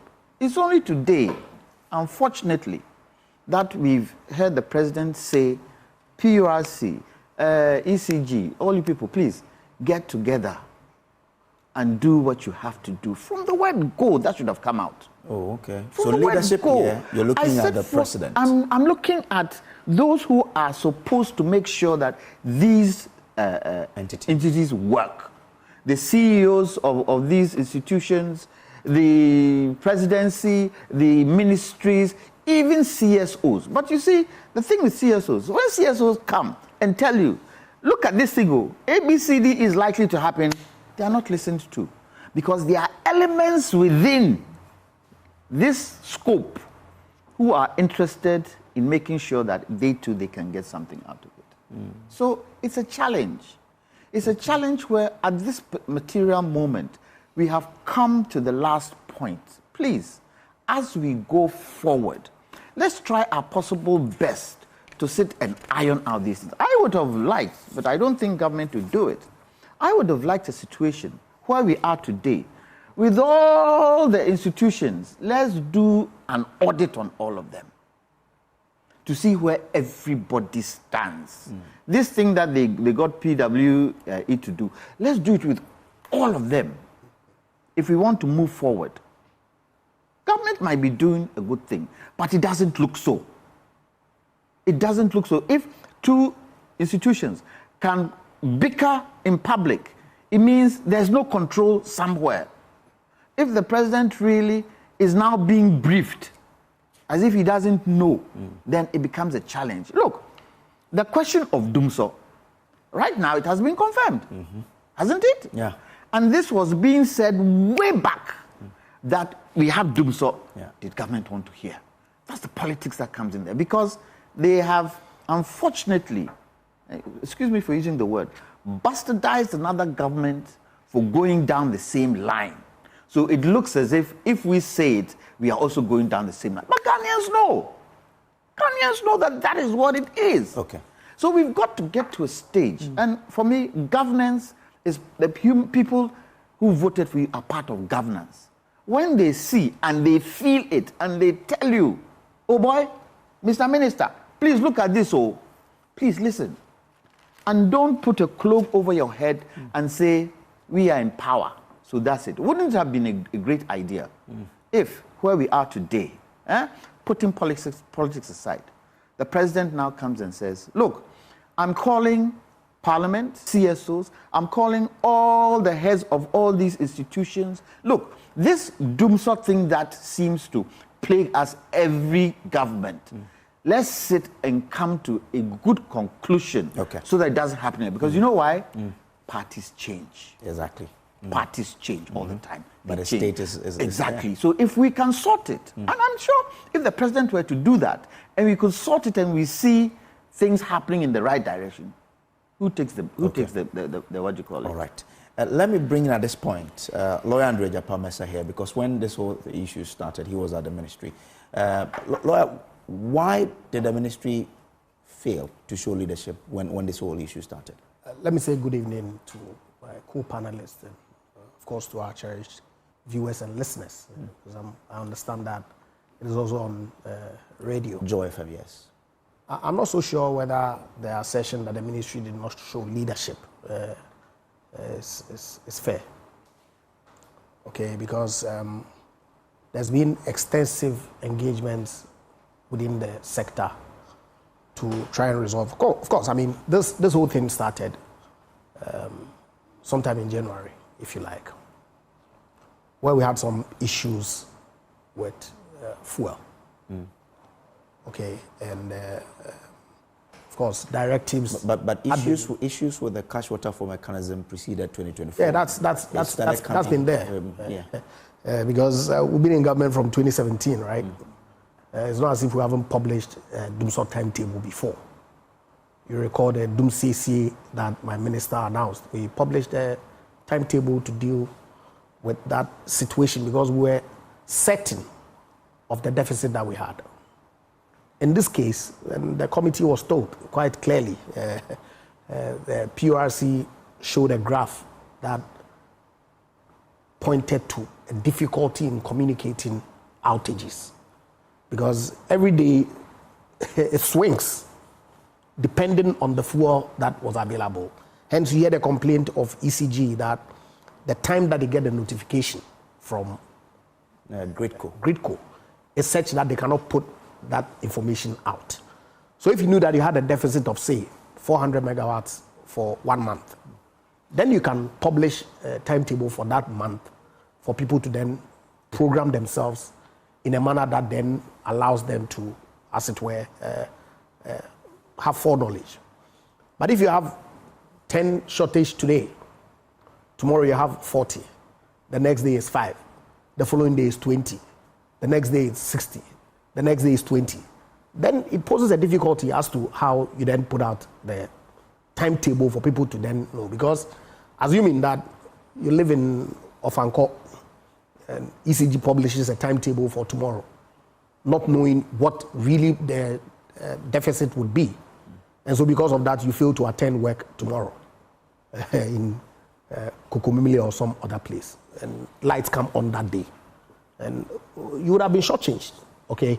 And so the committee itself recommended that even if you cannot, the time space is such that you can't put out a timetable.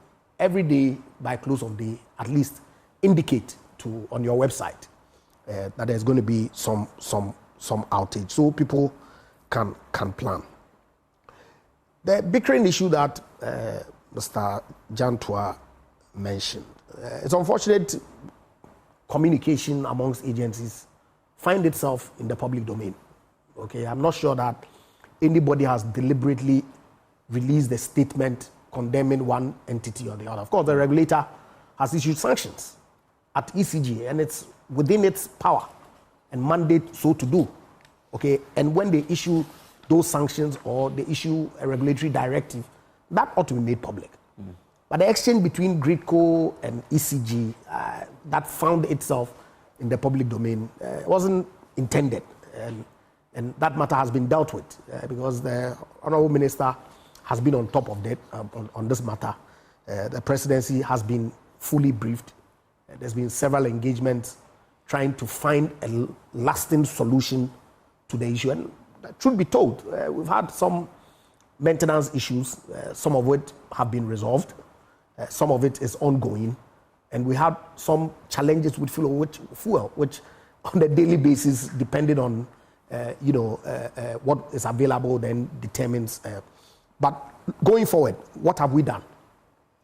And so, for example, this pipeline that has been built to Kumasi was all part of the long-term planning that we had initiated to ensure that the great studies that had been done in 2014, which had indicated the need for us to, for several reasons, including security and grid stability and transmission reliability, get a second or a third power enclave in the Middle Belt, right? Was then actualized through the moving of the plants that were sitting idle from 2021 when the BOT end date occurred, because we had excess capacity within the system.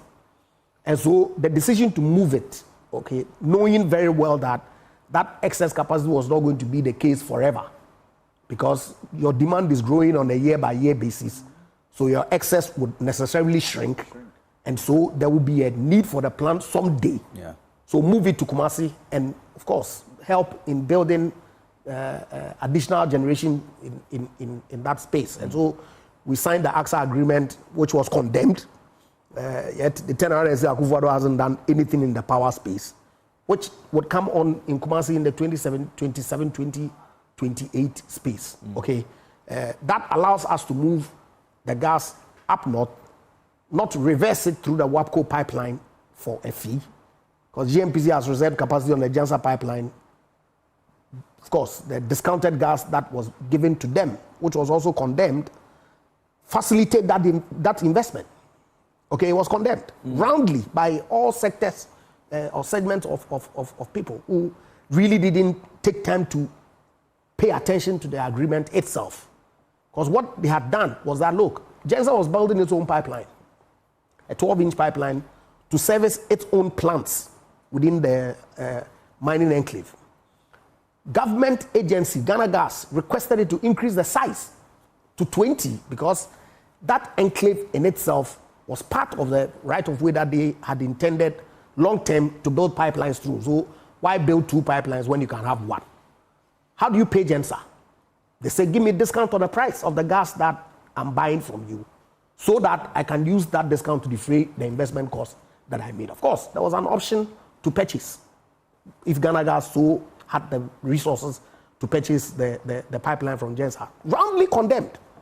But they served a useful purpose because when GMPC also asked them after the institutional realignment that continue to Kumasi and we'll give you a discount on the additional pipeline that you are doing, which was also condemned, they reserved the capacity on it.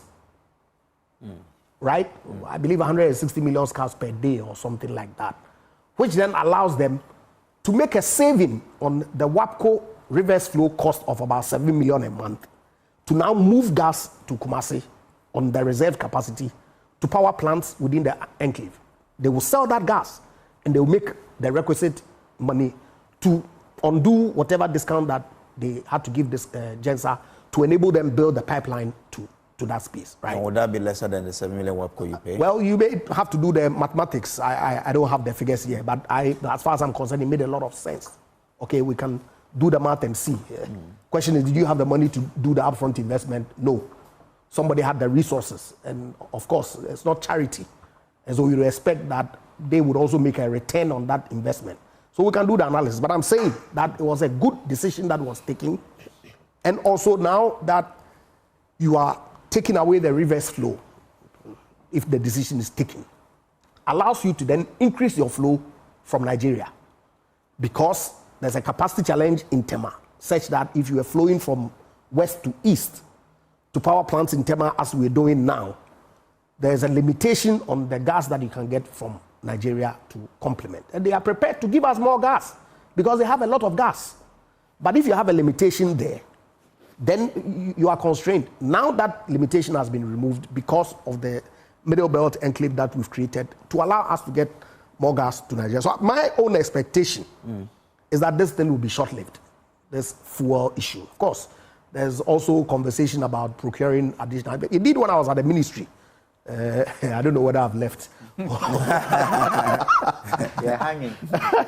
I chaired a committee that managed the maintenance schemes within all the gas to power value chain. Okay, so that we can plan to procure liquid fuels if need be and all that. I don't know about personal interest. You know. When they are contracted, of course, when they are contracting people in the sector have business. I'm not so sure whether it's personal interest that drives it. Really? I'll explain. Because our primary fuel is gas. It's only about 10% of our generation that is dependent on liquid. And of course, gas is cheaper. And so at all times, we prefer to buy gas. It is only when you have a maintenance on the Atuabo gas pipeline or Jubilee upstream is doing some work that will impact gas flow. Or ENI is doing some work because these are two domestic sources of gas. Then you program that within that period, you look for liquid fuel to power the plants. How that constitutes personal interest, I frankly do not know. But like I said, it's not motivated by personal interest at all. Earlier there was indeed. No, the reason why. Let me as we say in our local parlance, land. Okay. So that indeed, if it was a question of interest, I'm not sure we'll be pursuing vigorously gas from Nigeria, which has been the preference.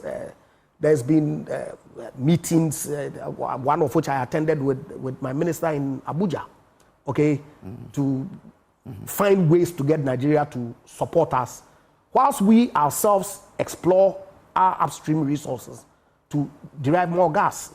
And so, yes, there are issues. Of course, the politics will always be at play. But I believe that when The agencies made the committee very frank with them, open, provided them with all the data and information. You could see the graph that PURC had generated from January, February, March that showed the planned outages and the actual outages that were generated on a day-by-day basis from January through March. And coming in, I think I need to correct this issue about 44 outages per day. Well, maybe you are doing a simple extrapolation. I mean, yeah, cumulatively, between January and March, you recorded over 4,000. Yeah, but you see, there are two issues. Question of generation is one, or distribution challenges.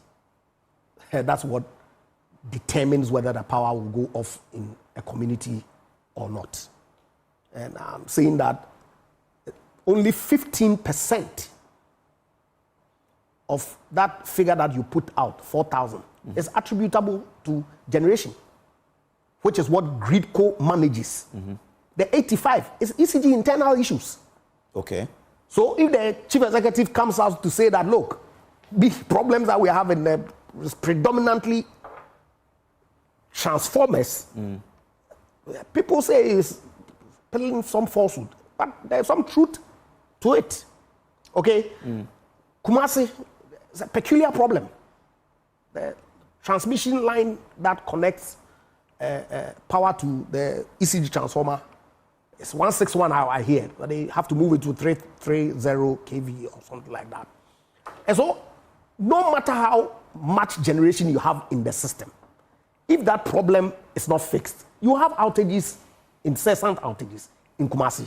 But you admit, that cannot be attributable. But you admit that there's a shortfall in generation. Oh, no, I've said so. Not a problem at all. But I'm saying that it's only a matter that has been existing over the past few months. Okay. And the work that we are doing that will make this thing very short-lived. I don't want to sit here and give you a time frame, but very soon it will be done and over with. How soon will that be? You know the data, you see it. How soon will that be? We have. Yeah. How soon will that be? Oh, I'm not in a position to. I said to you that I don't know whether I'm still at the Ministry of Energy or I'm out. All right. Because remember, I've not been approved by Parliament.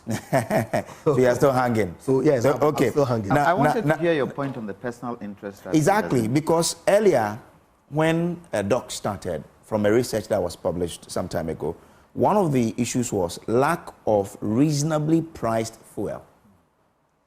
So, if there are no personal interests, why would this be? So two things, right? Like I said, our generation is predominantly gas powered. Only 10%. I think it's only the AXA plant. And when we don't have gas, of course, all of them, most plants use dual fuel. Okay. But the only one that depends solely on liquid fuel is the AXA plant, RFO. All the rest of them... the one you signed a deal with for Kumasi? Well, there's one that is sitting in Tema. Is the Kumasi one also single? The Kumasi one hasn't come on stream. Okay. We haven't even started building. All right, okay. Okay. So predominantly, we use gas to power our plants. It's only, like I said, it's only when we have maintenance issues in the value chain that we buy liquid fuel to power the other plants. Okay. But the gas itself, Sankofa gas, we all know is very expensive. Who negotiated it? Well, you can answer that question. I know it wasn't the MPP administration. We all know.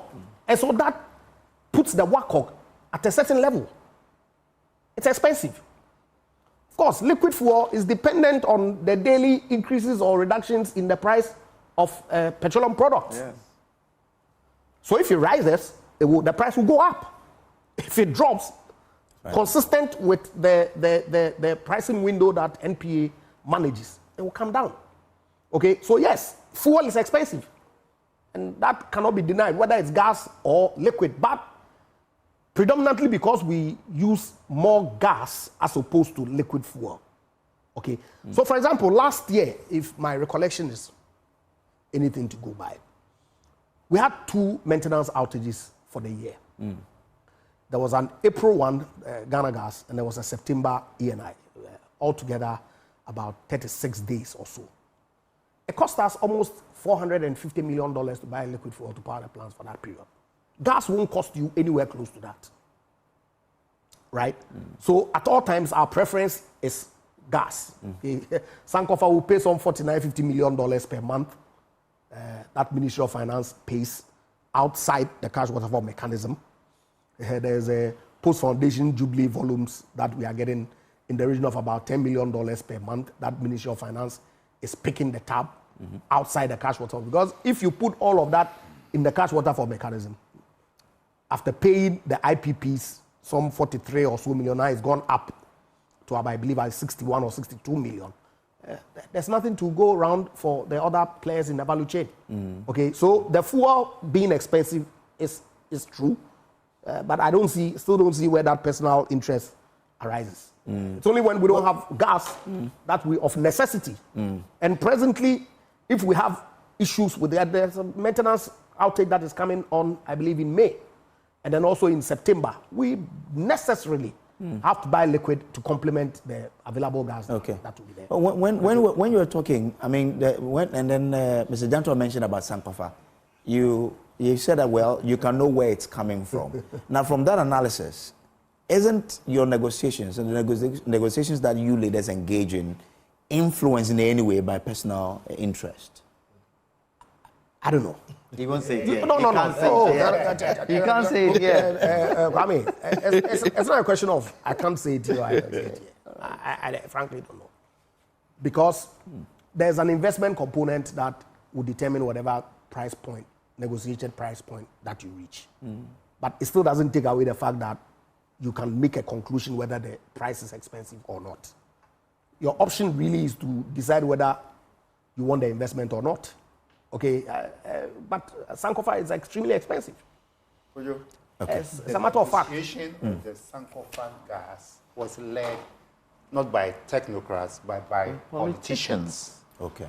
And in the contract, we put in a clause that says, even if cheaper gas becomes available, we bind ourselves to take the expensive gas. But it was a take-or-pay. And after that contract, the Italian Prime Minister, for the first time in the history of this country's relationship with Italy, flew to Ghana as if to say thank you. I served on the World Bank Extractive Industries Advisory Board at the time.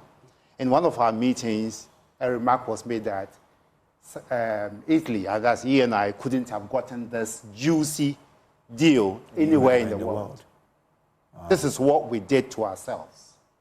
So you're right, it's expensive, but we inflicted it on ourselves. Did we not once upon a time have political meters? Was that not personal interest? The shared meters around the exactly. So what are we talking about?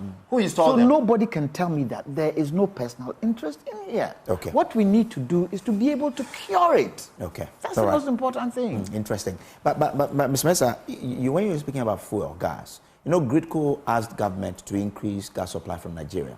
Have we had any agreement with the end gas, and how much are we looking at? Well, VRA is leading that discussion with end gas, of course, with support from the ministry. Like I said, I've been in meetings with my minister in Abuja, speaking to the gas minister in Nigeria to see how they can support us. And I'm not in the position to confirm at this point whether they've reached definitive agreements. But like I said, there were bottlenecks in Tema, okay? And so with the pipeline going to Kumasi now, that bottleneck is going to be taken away for us to receive more volumes from Nigeria. And I'm sure that in a matter of days, that if it hasn't already been concluded, it would be done. Okay. Once the minister is here, let me ask a question. Okay. There are associated and non-associated fields. And probably because of this whole thing about renewables, associated fields might be difficult to drill. Between the time of this government being in place, not one exploration have we done. Why don't we go in there and look at, let's find non-associated fields and start drilling associated fields so that we get our own gas? All this gas that we are buying, it is money we don't have. Because when you look at all that we are discussing, where's the end point? Finance. Yes. That's where the end point is. So even if we're going to look at this thing, we can break it down. Where is the finance going to come from? That's the issue that we should try and answer. All right, interesting. Which is the reason? You better more than I know where the finance in upstream exploration comes from. You. But gas is a transition fuel. Of course. That's why I situated it in non-associated fields. I don't have a problem. But you still have to do exploration. You still have to invest in drilling to bring out the gas. Yes. And it's a transition fuel, right? It's a question of transition fuel. For me, it doesn't play in this. But it's not something we need the investment. We need the gas. But you need the gas because the same process you go through to explore oil. Same. And the same for oil. Okay. For me, the worry is that our fields, the 3 fields, seems to be plateauing. Okay. If you look at the data for the last 3 years, that is the point I'm making. It's been declining. So we need to explore. If we don't add to the reserve, then we have a problem. Okay. But I agree with you. But of course, when we came, we've added to the reserve. You say it's not a new field, but Jubilee Southeast was a new development that has added 30,000 barrels to our reserves. Of course, Pecan, we all expect it to come on stream very, very soon. Ultra deep. We've given approvals for ENI to explore Akoma and Eban. Okay? We are having discussions with Jubilee partners on infrastructure-led exploration within the neighboring fields. And all these things are happening. Okay. So it cannot be the case that we haven't done anything in the past period. We've gotten ENI to prioritize investments in Côte d'Ivoire over Ghana. And the chief executive of ENI has relocated from the country because he's been sought after for allegedly contempt of court and all that. Yeah. So they are channeling most of their investments into the Côte d'Ivoire. Yeah. Why don't you give attention and resolve this matter with ENI once and for all? Where are we on that case? We're expecting the outcome of the arbitration sometime in June, July. You see, I agree. And over the period that I've been at the Ministry of Energy, I've had extensive engagements, or I've been involved in conversations with ENI to try and settle the issue between themselves and Springfield.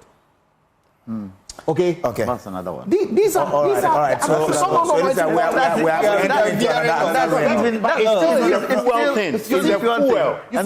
local company. This issue will not be short-lived if we don't resolve the fuel dimension of it sustainably. And I agree.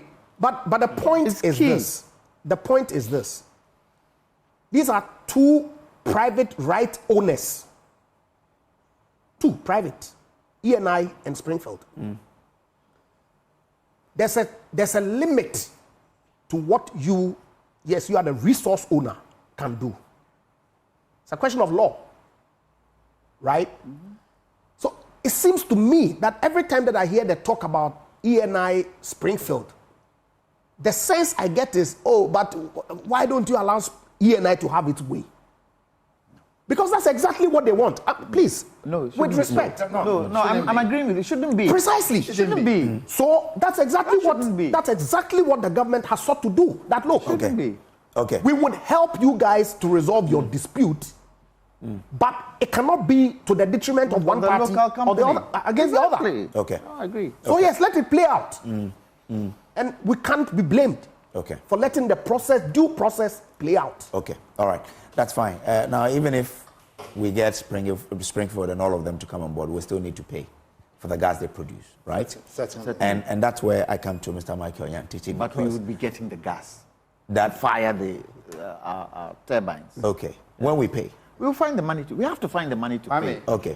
It's not as simple. But let me go. We are not paying for Jubilee gas, even though we are supposed to pay. We are not able to pay. Yeah, so we owe them. And I know Talo has been complaining. The money. Now, let me bring in Mr. Yantichi here because, I mean, all the discussion we are having, everybody says it's about money. So when the VRA produces power, grid consensus to ECG, and ECG sells it, ECG needs to generate the money. But everybody says ECG is not able to collect it. Why are you not able to collect monies for power you sell to customers?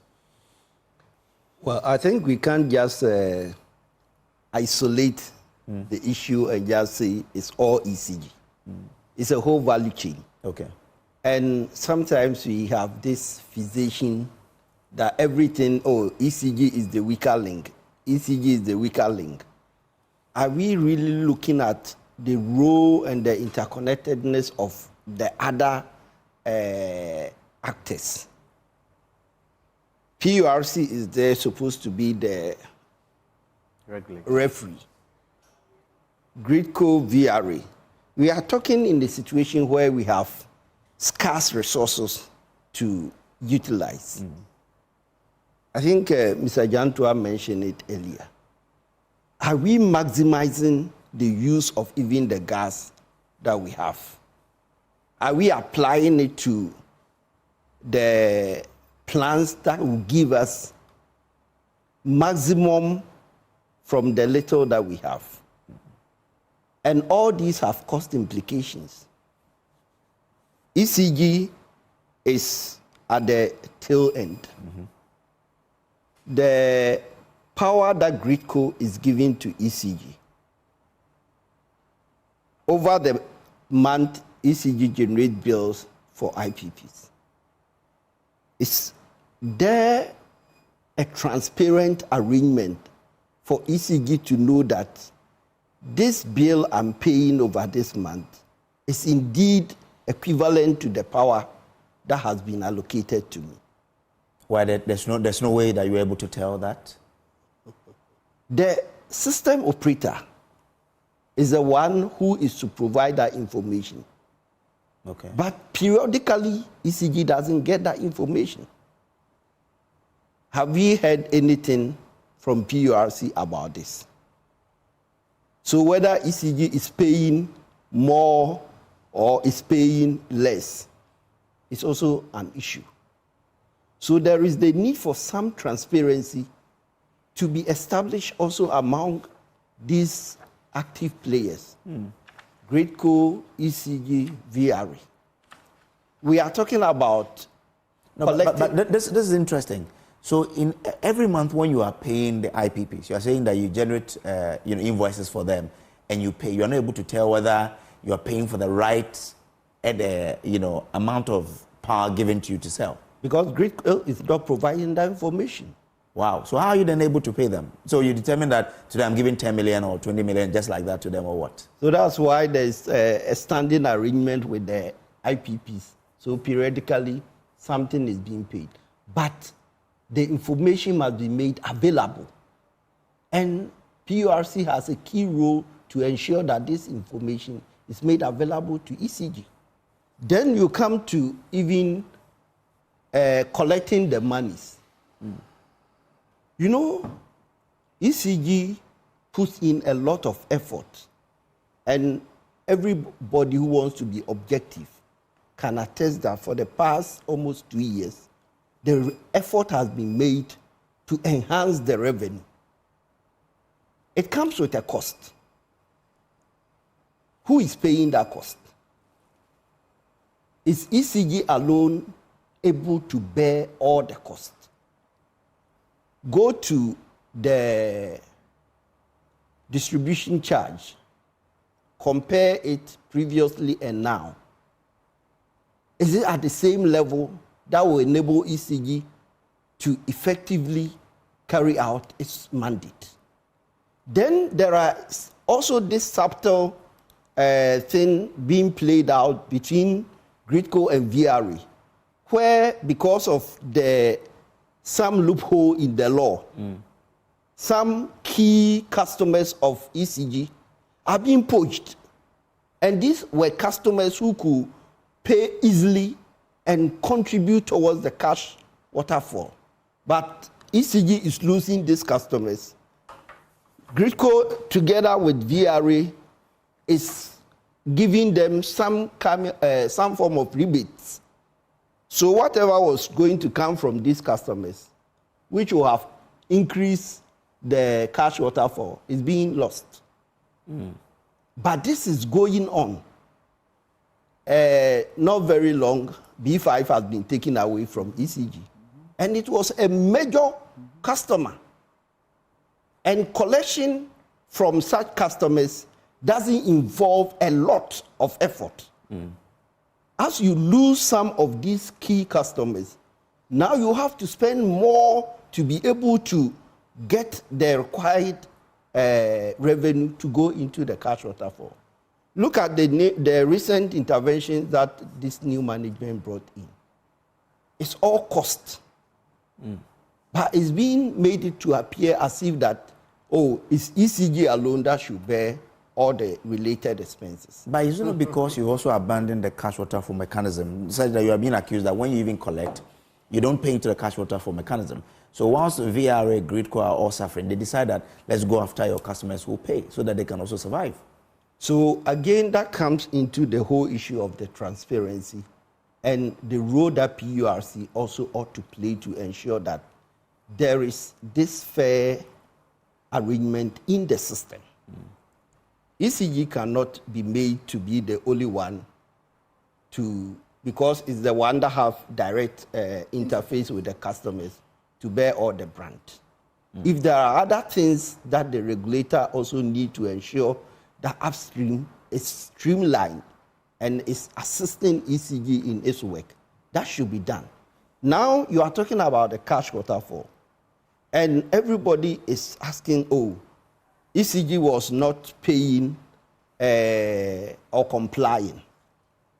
Yes, if there is proper communication between the regulator and ECG and other players, before you introduce the single account system and ask that all money should go into one account, has anybody asked whether there were certain accounts that has some lien in relation to the revenues that were coming? Because ECG had also taken some facilities which it had to pay. And some of these facilities were collateralized with some of the revenue. Now, it's also a contract. The banks would definitely not just pass all the money through and will not take their due. But I thought this matter has been resolved. When? It's one of the engagements that have taken place in the past month. Past month? Of course. So it's resolved? As far as I'm concerned, it's resolved. So I don't see why you should. No, has the loans been paid off that you say is resolved? Okay. If the loans are still existing, how is it resolved? Because these are facilities, not short term. So I don't know what you are as the sector minister, perhaps you have some information I don't. But if the facilities are there and they are not paid off, and now all the monies are being channeled into the single account, then even coming to the non-compliance with the cash waterfall, if you go back, the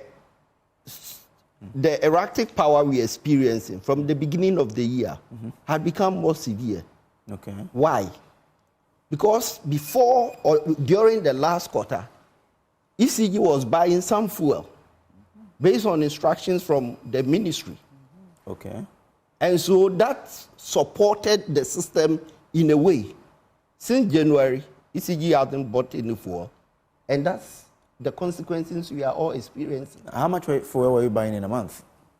Well, the instructions were coming from Ministry of Finance, so I don't have the figures offhand to mention. And now some of those monies which were supposed to have gone into the tier 2 to pay some of the SOEs were used to buy this fuel, and Ministry of Finance will have to refund before these payments are made. They haven't been refunded. Okay, interesting. So there are a whole lot that all the actors need to really sit and engage and do away with this suspicion which is creeping into all the relationships. And everybody is suspecting somebody is hiding this, somebody is hiding this. But if we are not careful and we are so fixated a time is coming, if we are not very careful, on the operations of ECG. Okay. And then it's going to affect the whole of the cash waterfall system. But Kojo, who gave... Before I come in here, sorry, let me acknowledge that we've been joined via Zoom by the ranking on the Mines and Energy Committee of Parliament, John Abdullahi Jinapo. He joins us via Zoom here. We also have Dr. Ni Dakwa Sante, who is former PRC Commissioner, also joining us via Zoom. And we still have the Chairman of the Mines and Energy Committee, Honorable Samuel Atacha, with us. You wanted to make a quick point? I wanted to find out who gave the instruction to ECG to buy fuel. Is that Ministry of Finance? Yes. Is that their responsibility? Is that what ECG does? Are they the ones to buy fuel? And if it's Ministry of Finance, which minister gave that instruction? Because if for nothing at all, the money should have come from Ministry of Finance if they wanted ECG to purchase. Okay, so what you're saying in fact is that Ministry of Finance should not be ordering ECG to buy fuel. Exactly. But Mr. Yantich, which companies were benefiting from this fuel? Because we have Apatobo here, so you can confirm or deny. Which companies were benefiting from the fuel you're buying? Oh, the fuel definitely still go to the IPPs for the... I cannot specify specifically which of the plants, but these fuel were purchased. Okay. Unless somebody is repudiating that there was no procurement. Okay. Yeah. All right. So he can confirm because he's the chamber. But again, how many of your customers, apart from B5, has been taken away from you? Oh, for now, on top of my head, I remember the B5, and then also some time ago, some of the mines were also taken away. And Okay. I think there was one steel plant which is also more or less being targeted. Okay. I don't know whether... There were some discussions also with Royal Senchi Hotel. Yes. Yes. And when they're taking over... The even approaches were even made to send you. Okay. And so all these are... Okay. You see, let's be forthright with some of these things. You know that the regulations allow customers within a certain consumption bracket to apply to be licensed to buy power directly. Berkeley, yes. Yes. It's been in the mining sector. Okay, so, and truth be told, yes, I empathize with ECG because if you have a customer that you can just make a phone call to their finance director and they send you a check, as opposed to chasing customers in, say, Ashaman or even Committee 8 or whatever, then it's easy and you will want that customer. But they complain about reliability of power from you as basis for why they want to leave. In most cases. That if you cannot assure them, they have a plant that they expect to run 24 hours and you are not giving them the power to enable them to run 24 hours. Thus, they move. I've seen letters from Centio requesting for the ministry's support to go directly to VRA to go and buy power. Greenco doesn't generate power, so it can't sell power. It is only a transmission company. If you ask him to move a line to a specific location, that's what he does and charges you for the transmission. So please, some of these things. Let me ask you this question, Mr. Mensah. Why is it that companies will have reliable or say stable power from a supply from VRA and not from ECG? Because isn't it the same system they all operate on? I just mentioned to you that the outages numbers, right? 85% of it is ECG problem. Okay. It's not Gridco. It's not the generation problem. That's only about 15% per data that I have seen. So you see clearly that if you are relying on ECG system for a certain kind of industry that requires power 24 hours, tendency for you to want to go, especially if you are a bulk consumer, to go directly to get from the generator is high. Oh, interesting. Look, you wanted to ask. It's not a fair arrangement. You see, we have ECG that goes after its debtors and sends caution that, look, I'm going to cut hospitals, prisons, schools, and we all cry out. No, you can't do that. You can do that. And then those companies, the reliable, the assured revenues, we take it away from them. But you see, how do we expect them to be able to raise the revenue to make the needed investments in the operations to improve the service? Mr. Mantiao, this is a question we must answer. No, I don't have a problem. We'll deal with it. You see, in fact, the bulk consumption threshold was actually lower. The minister directed Energy Commission to increase it. Okay. So that you limit the number of people who have the ability to leave. So that's been dealt with. Unless, of course, you're saying that take it away completely. No. Conversation It we can have. Review. Yeah, absolutely. And I'm saying that has been done. But you see, I empathize with ECG, 100%. No issues at all. And we need to support them to enable them collect more. But it doesn't matter whether you are a 50 CD consumer or 2,000 or 2 million CD consumer. Everybody has to pay. And they have to go and collect the money from everybody who has to pay. No, but some of these cases are very sensitive. Because if you have the commercial losses alone, would you support these hospitals? See, no, we don't support it. Yeah. Because there's an arrangement and they don't have to cut hospitals. Who pays for the hospitals? Ministry of Finance. And are they schools, of course, they do up to date? Ask them. They've done a reconciliation risk every end of year. And they do a reconciliation and pay them. ECG bought for the country? Which fuel? I'm not aware of this fuel that he says. No, you Ministry of. No, I'm coming. Look, very recently there was a reconciliation that was done. Right. That Ministry of Finance transferred almost 250 million cedis to ECG for bills for these institutions. Over what period? Okay, no, of course. They may be outstanding. And you have to follow up to get your bills paid, whether it's from Ministry of Finance or from any entity. I don't have a problem at all. But to suggest that nobody cares when they take hospitals out, it's not the case because they are not supposed to do that. And we've indicated that to them. I've been in meetings where they've been told quite categorically that because Ministry of Finance pays for these bills, go to Ministry of Finance for your money and don't cut hospitals, schools, and other places. Okay. That's very clear. Clear. So they go to Ministry of Finance, they don't get the money. What do they do? But of course, Ministry of Finance pays a lot of bills on behalf of ECG.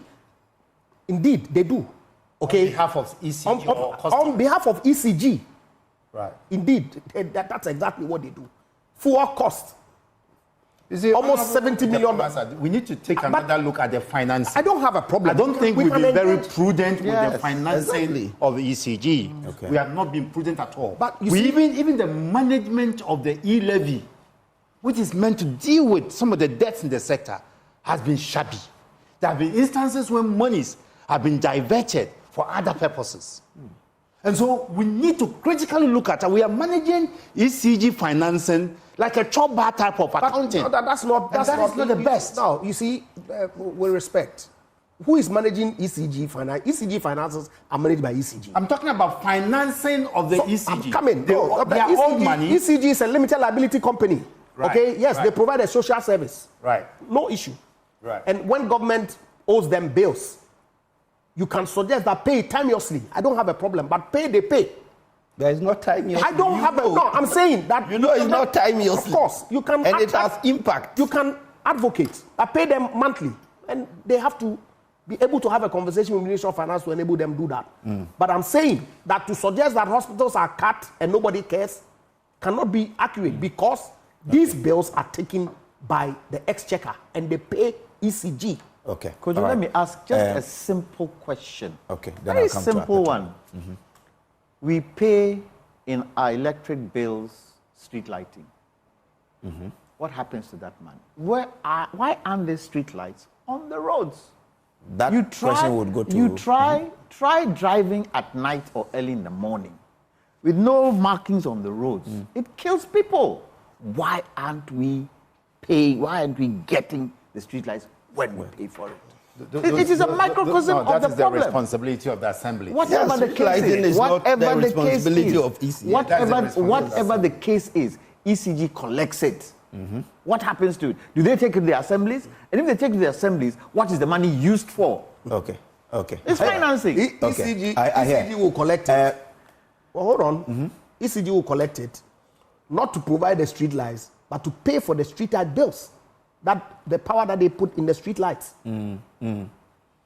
Because the street lights, public lighting, Somebody has to pay for it. There's no street lighting on the roads. What are they paying for? Okay, all right. Thank you, gentlemen. Let me bring in Apetobo, because, I mean, Mr. Yanteji was talking about some fuel they bought and what have you, and then payment as well.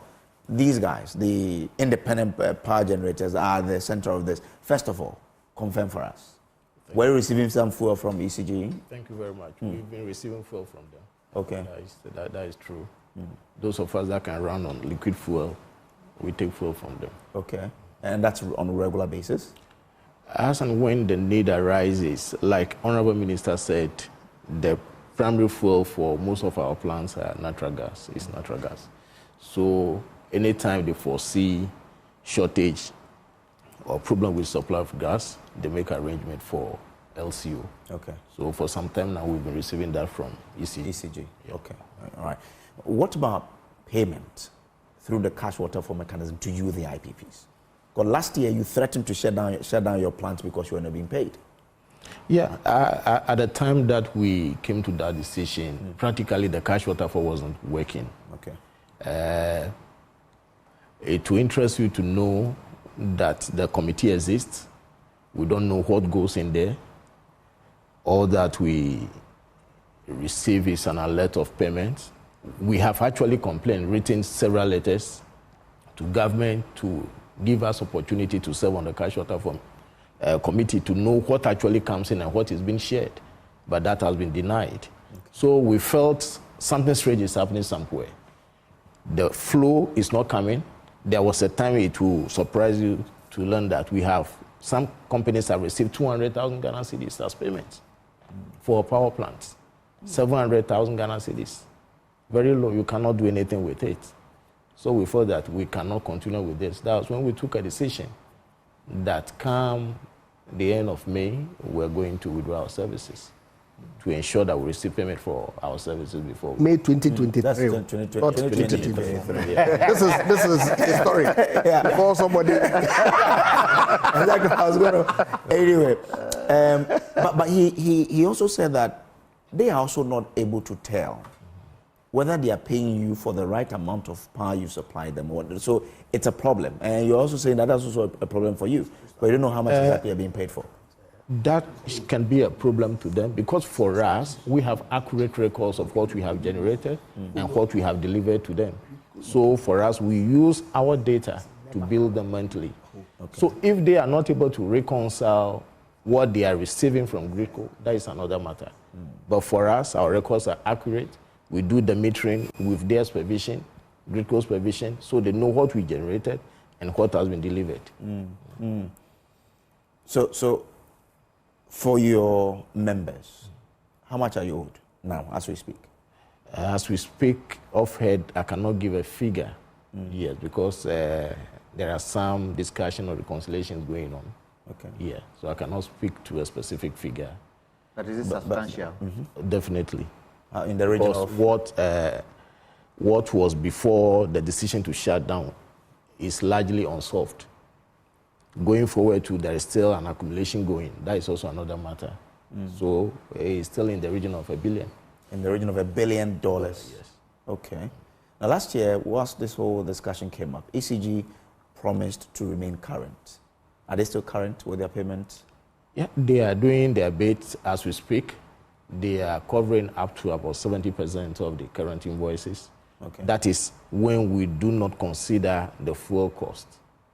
But when we consider the fuel cost until they are paid, they are doing about 30% the reverse. Okay. Yeah. Oh, okay. Interesting. And that's why the debt is still around $1 billion.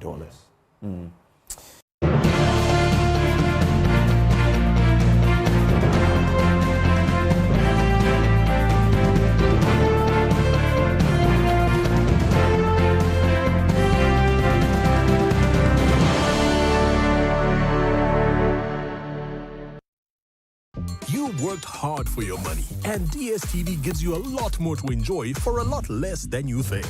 So rather than fast food just for you, how about entertainment for the whole family?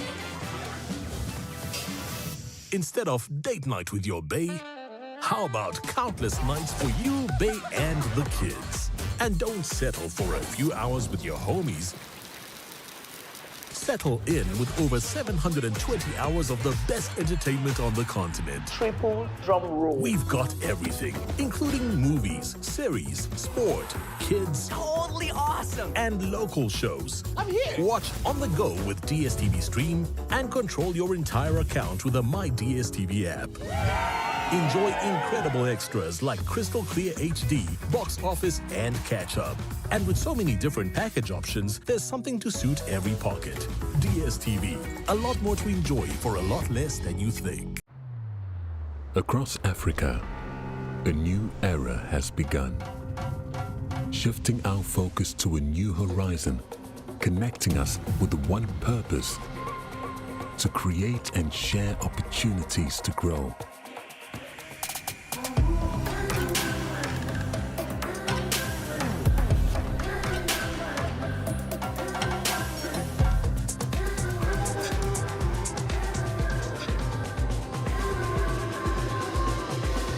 Today, we are making a brighter tomorrow, built by our dreams and our energy.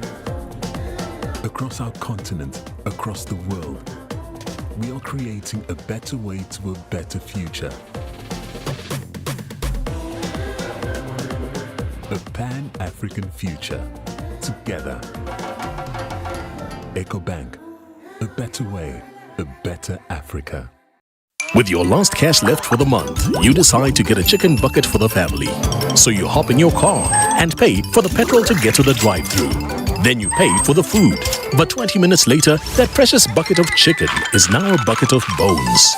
Or you pay once right on your phone with the MyGoTV app to keep the whole family smiling for an entire month. For unbeatable value for money entertainment, ooh, I love this. There's only one way to go. GoTV. Love it.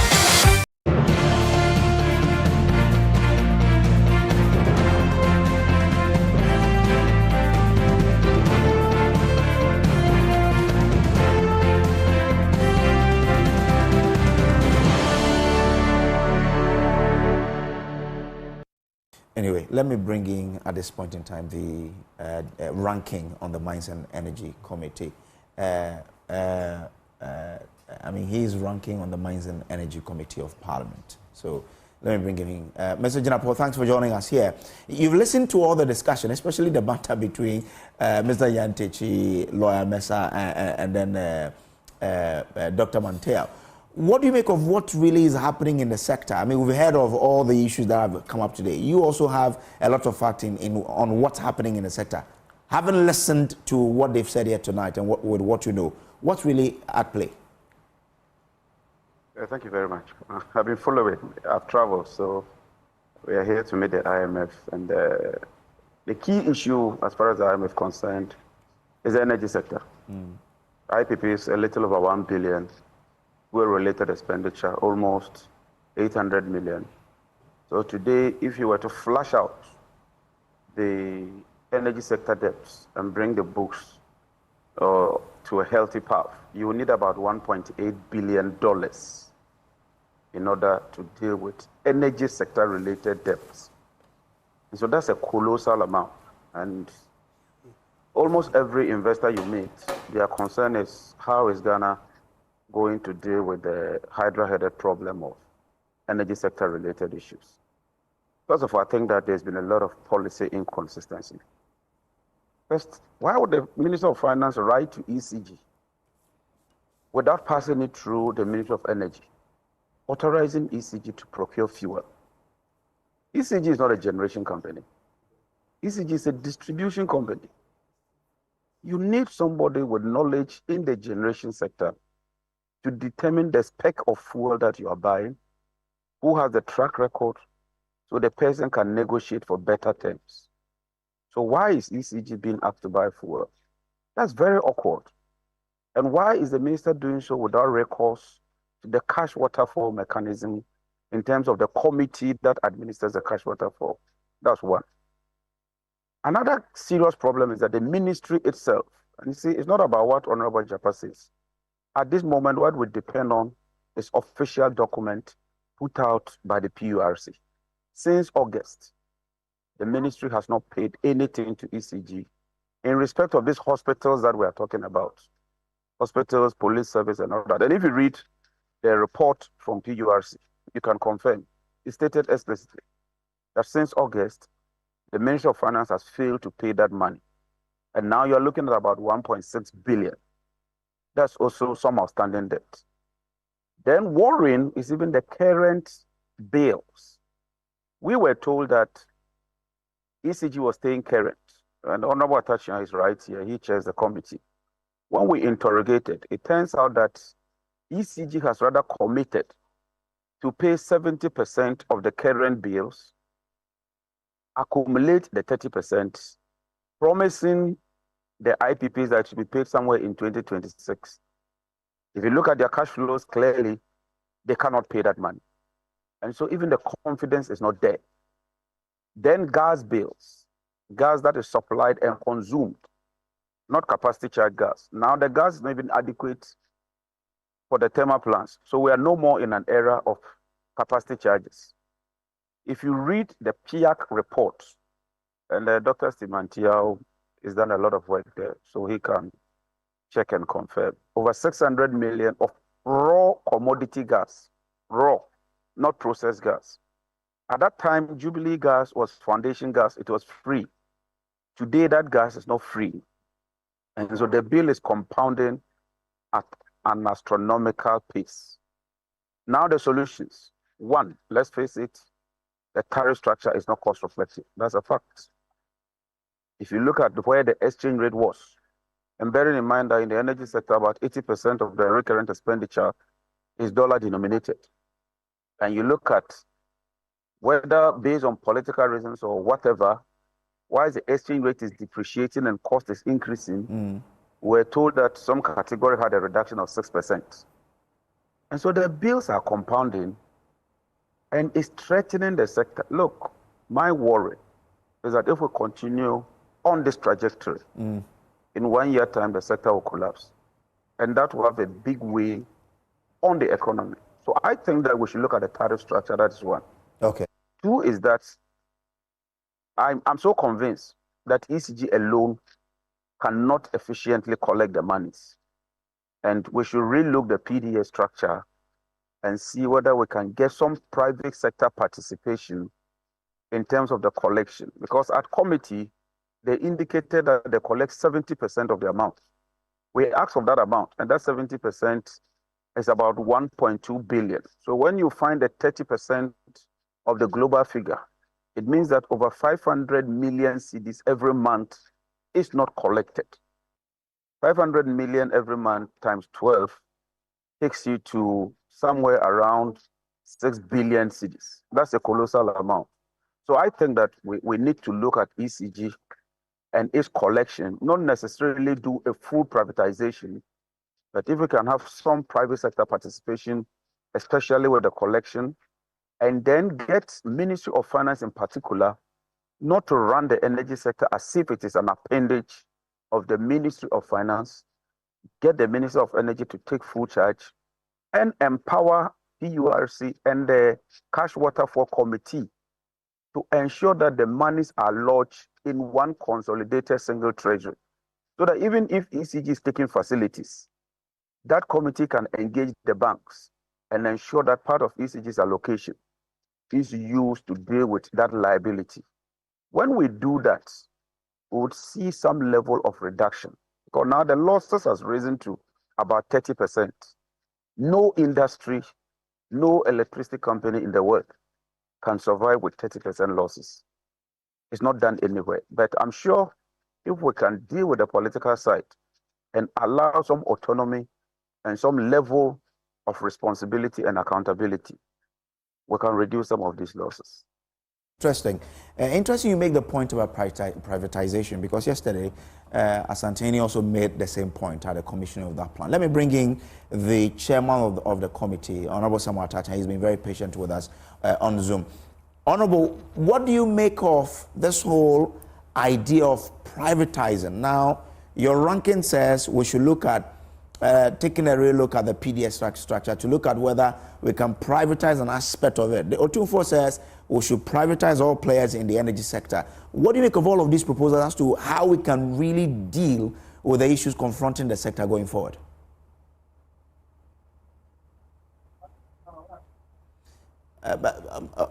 Chair, kindly unmute so we can follow what you're telling us.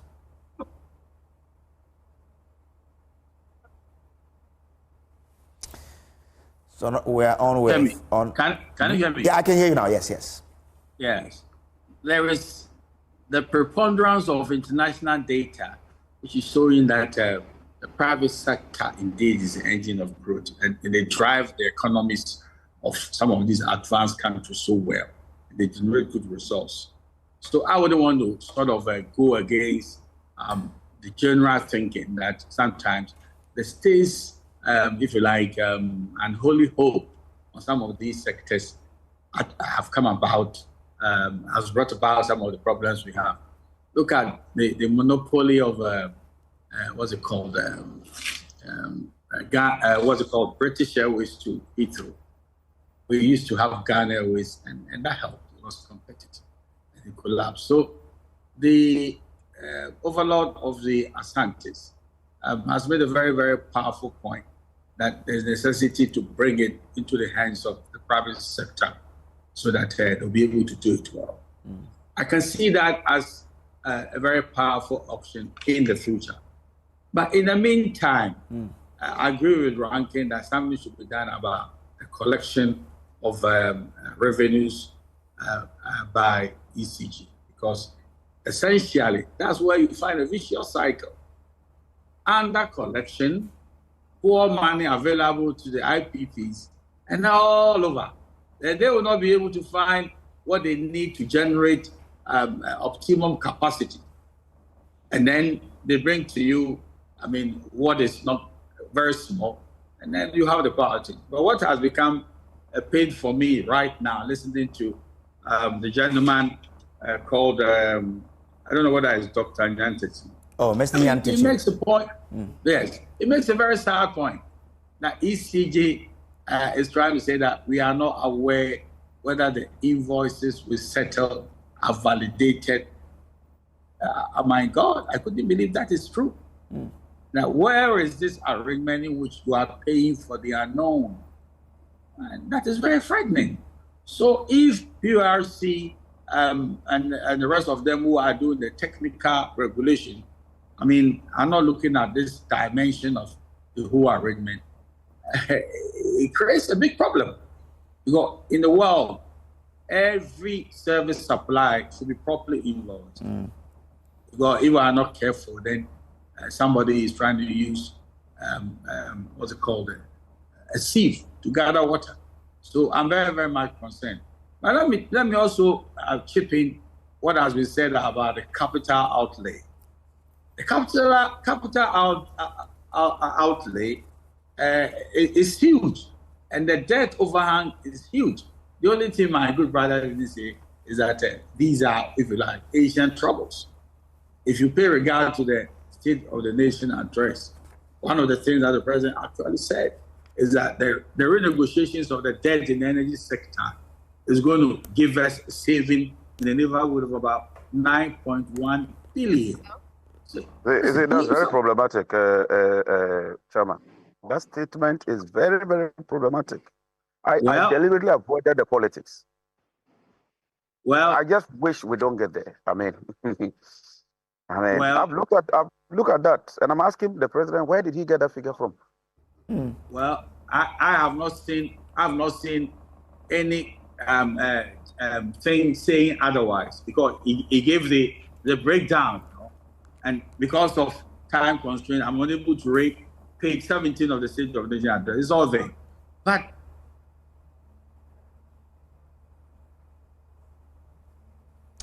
oh, fortunately, we've lost Chairman. But we'll still get Chairman back on the line, and then also get Mr. John Jinapor is still with us on the line. But let me come in studio and find out what. Yeah. So Mr. Jinapor, you disagree with the Chairman there on what the president said. Why do you disagree? Because he chaired the committee when the IPPs appeared before us, and the IPPs even told us right there that they haven't signed off anything. Chairman chaired that committee, and we agreed that until you sign off an agreement with somebody, you cannot rush to come and tell us that you've made savings. You haven't even signed the agreement. How do you talk about savings? Then this issue of recurrent expenditure, it came up at committee that ECG was paying only 70% and that the 30% would accumulate and that 2026 somehow, some way, you make that bullet payment. And so, yes, the president made a political statement. I think that we are focusing on how to address this challenge. I didn't want to deal with that. When we have a political discussion where Mr. Steve Mantia and Co are not there, maybe we, the politicians, are engaged in this, we can interrogate that. Other than that, we are tempted to then move into a political arena. But chairman will confirm that at the committee, the IPPs did indicate that they have not even signed the negotiations. And we said, until you sign the negotiation and agree, the current agreement persists. But lastly, the debt that I'm talking about, Chairman, you may be right. There may be some legacy debt. And I have looked at the ESLA PLC. Dr. Simantio talked about it. 9.7 billion. You ring fence 6 billion. The remaining 4 billion has compounded. And when I did my calculation, currently that should be about 8 billion. When you add the 6 billion, that should take you to about 14 billion legacy debt. That has moved from 9 billion to 14 billion because you are not using ESLA properly, and we can deal with that. But I'm talking of current debt. Okay. Raw gas supplied and consumed, almost $800 million. That's a huge amount. You consume the gas, you generate power, people consume, they pay, and yet you have an outstanding debt. Then the very last one, what government did was that government and IPPs are there. The $800 million. While we were being told that the energy sector debt was being paid, what government rather did was to convert the debt into a bond. And the chamber is there. Now, under the IMF agreement, because of the debt sustainability analysis, the IPPs are being told to take a haircut. And they've dug their heels. They say they are not ready for that haircut. So, in principle, even though government absorbed the liability, payment effectively hasn't been made, and it's still a liability. I think we should be careful drawing some of these conclusions because it can be very problematic. Let me clarify. Oh, okay. Well, I wanted to ask a question, but Lomesa wants to make some clarification. I don't know where this 800 million Minister, raw gas debt that you're making reference to. Let me just open the PIAC report whilst you talk. I'll quote the page for you. Okay, because I'll open the PIAC report and quote the page. I know that Tallow is owed, right, post-foundation when we were supposed to start paying for the gas. Is owed in the region of about 60 million or 70 million. $60 million. For how many months? Or years? I'll pull it out. You continue. Oh yes, sure. Pull it out. That's how much I know Tallow is owed.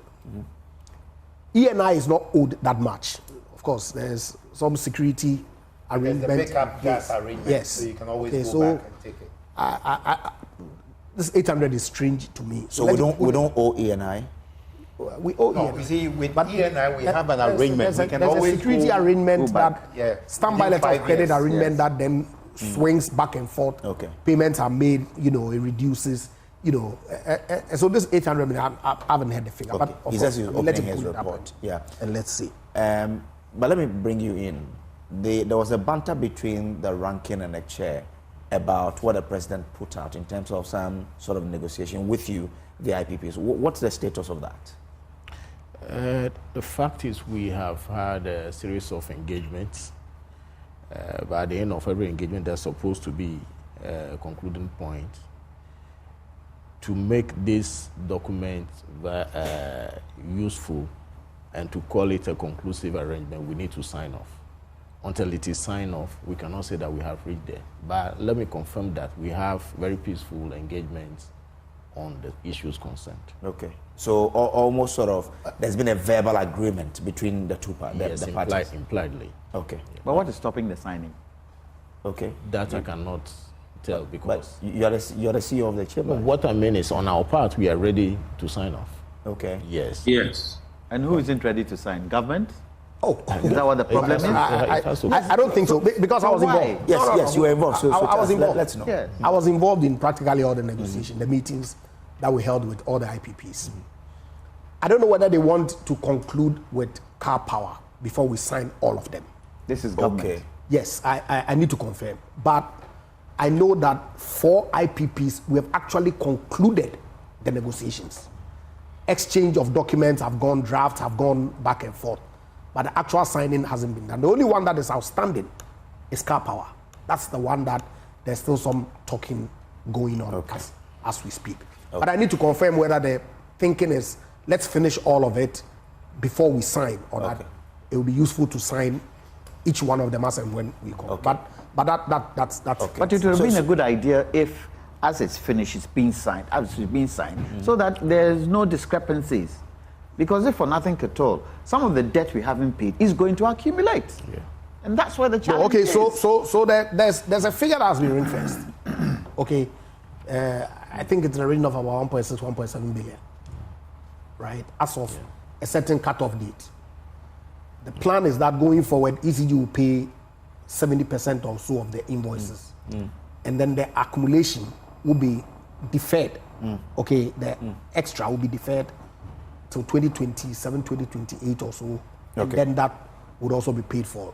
Some discussion on extension of some PPAs. I mean, there's a lot of work has gone into it, and I'm sure that.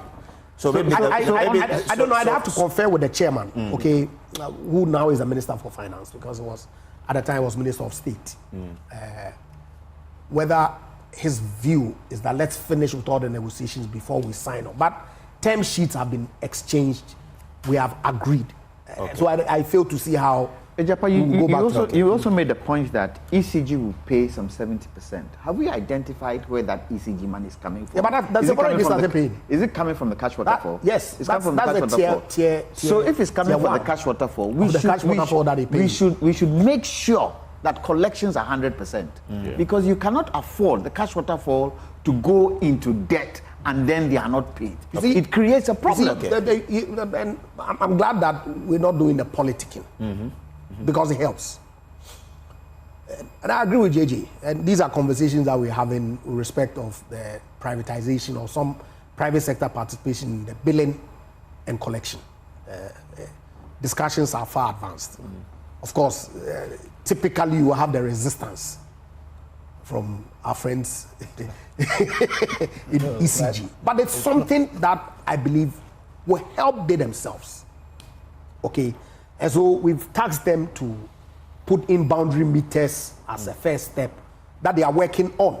Of course, their digitalization program that they're rolling out to is also helping with the collections. Okay, so when they are able to put the boundary meters in all their operational districts and know the volume of power that is going in every district, then you can introduce private sector people to bill and collect for the power that is coming into that enclave. So it's work that is ongoing, and I believe that in the fullness of time because 30% losses is high. Definitely not sustainable. High. So you're working towards taking ECG out of the collection of revenue. They have to. Okay. They have to. We have to have private sector injection. Of course, people are prepared to invest in providing meters and all that prepaid, which they need $500 million to roll out across the country as they've indicated. Of course, that money is not available.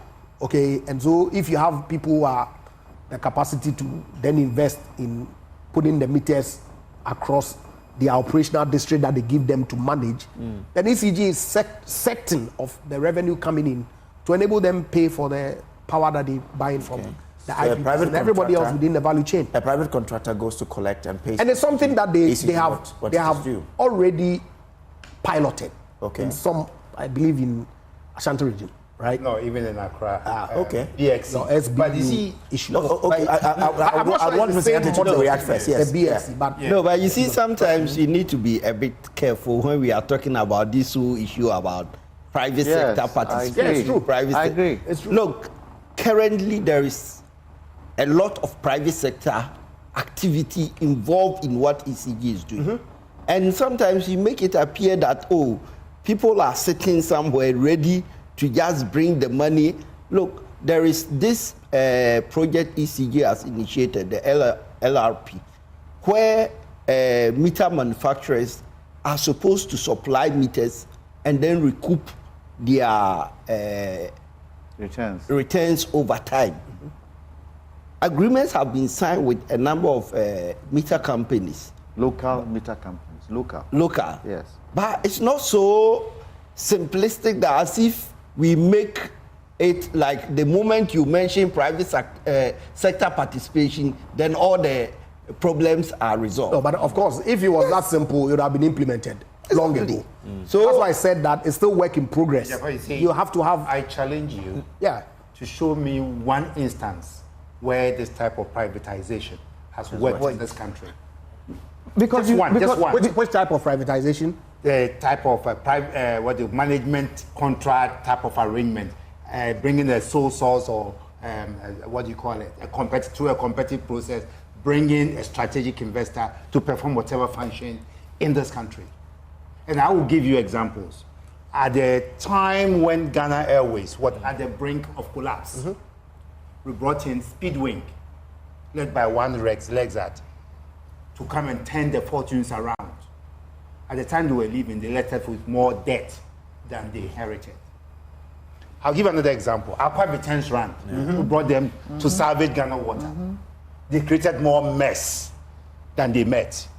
So I just challenge you to give me one example where those type of private sector participation has worked. You see, we should also be mindful of the fact that whoever comes in as a private sector entity, will not be here forever.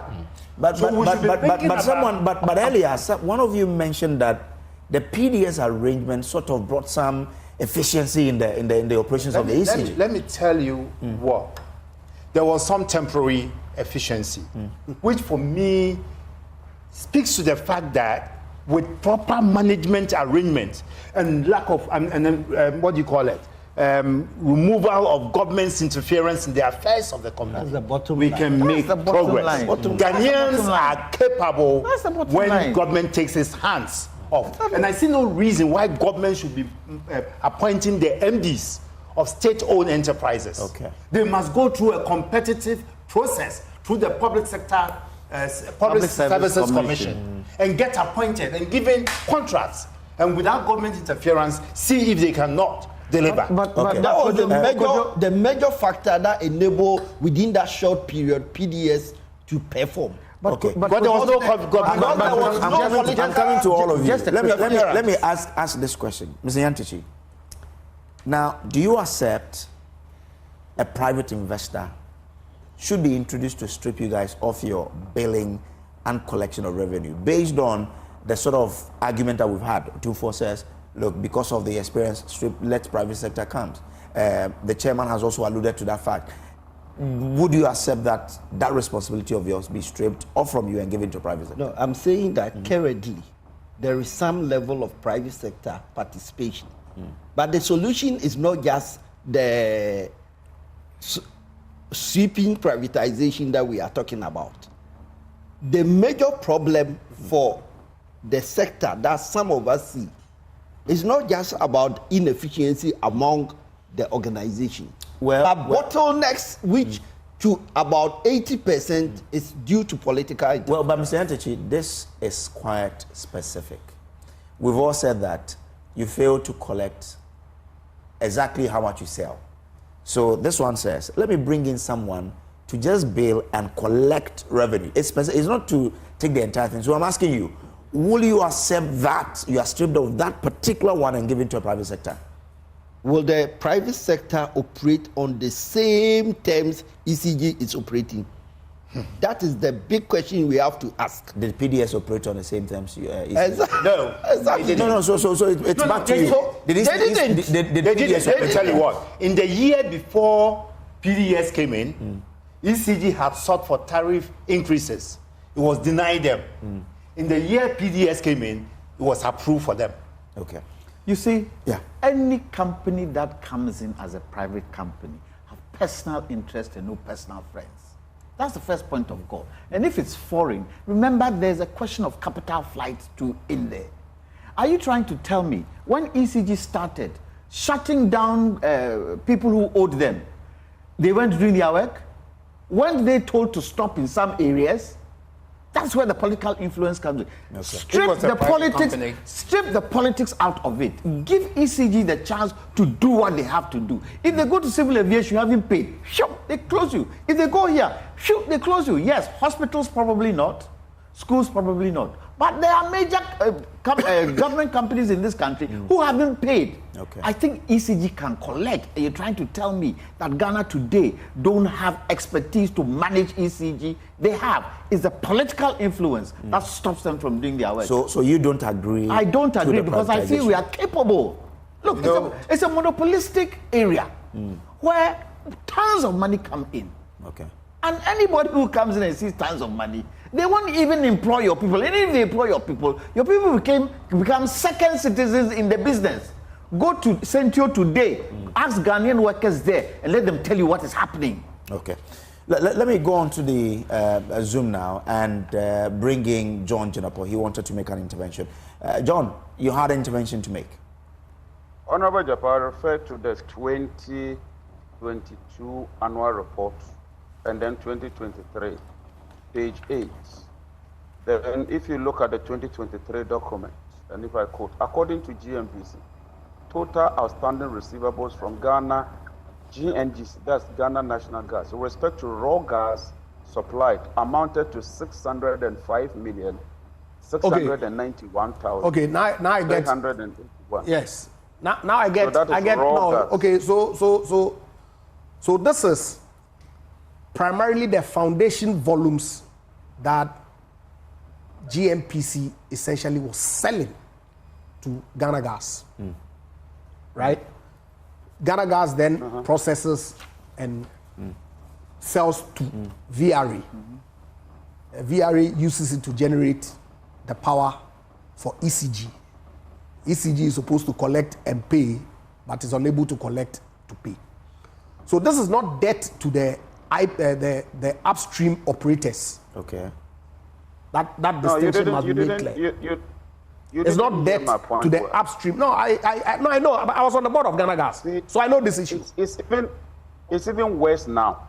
I'm saying that I know that debt between GMPC and Ghana Gas and VRE.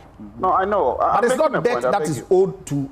Initially, the impression I got was that this is debt that we owe to Talo and ENI. So he says so that's why. Point. Let him finish and then Okay, John. So make your point. See, this was foundation gas. Now there's no foundation gas, and if you read the 2023 report, it's even worse because now this is gas that is priced at $2.9 per MMBT. If you read the latest report, that has not also been paid.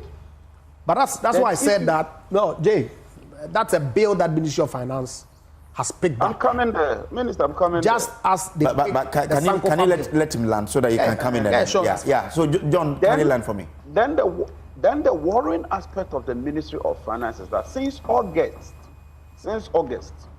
the Ministry of Finance hasn't paid even one CD in respect of what MMDAs have consumed, i.e. hospitals, police, and the rest. So the situation is getting worse by the day.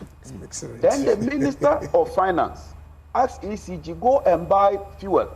I will pay you. That has also not been paid. So my worry is that look, it's confounding. And it's getting more serious. Okay. All right. Quickly, Mr. Jantua and Dr. Mantiel, when we say private sector participation, my understanding is not that go and take a foreign player. Mr. Jantua, you can do a good job. If we farm out Tema for you and say that constitute a Ghanaian company under the Local Content Act, we'll give you boundary metering, we give you the power. Yours is to deliver and collect the money and keep a percentage. That is doable. Yeah. And so let's not think about that PDS trial where you want to hand over the whole. But that is what the politicians always go for. That's what they always go for. Of course, that's what they go for. So would you accept it if you are given assurance by the politicians that it would allow local? If it's local, okay, but he's saying something. He's answering. Yeah. I'm landing.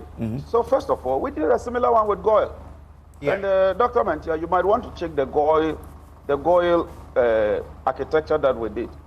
Ghanaians took part, and now government doesn't have so much say as far as oil is concerned. I'm saying that, look, as for the political interference, in this current state, it will always happen.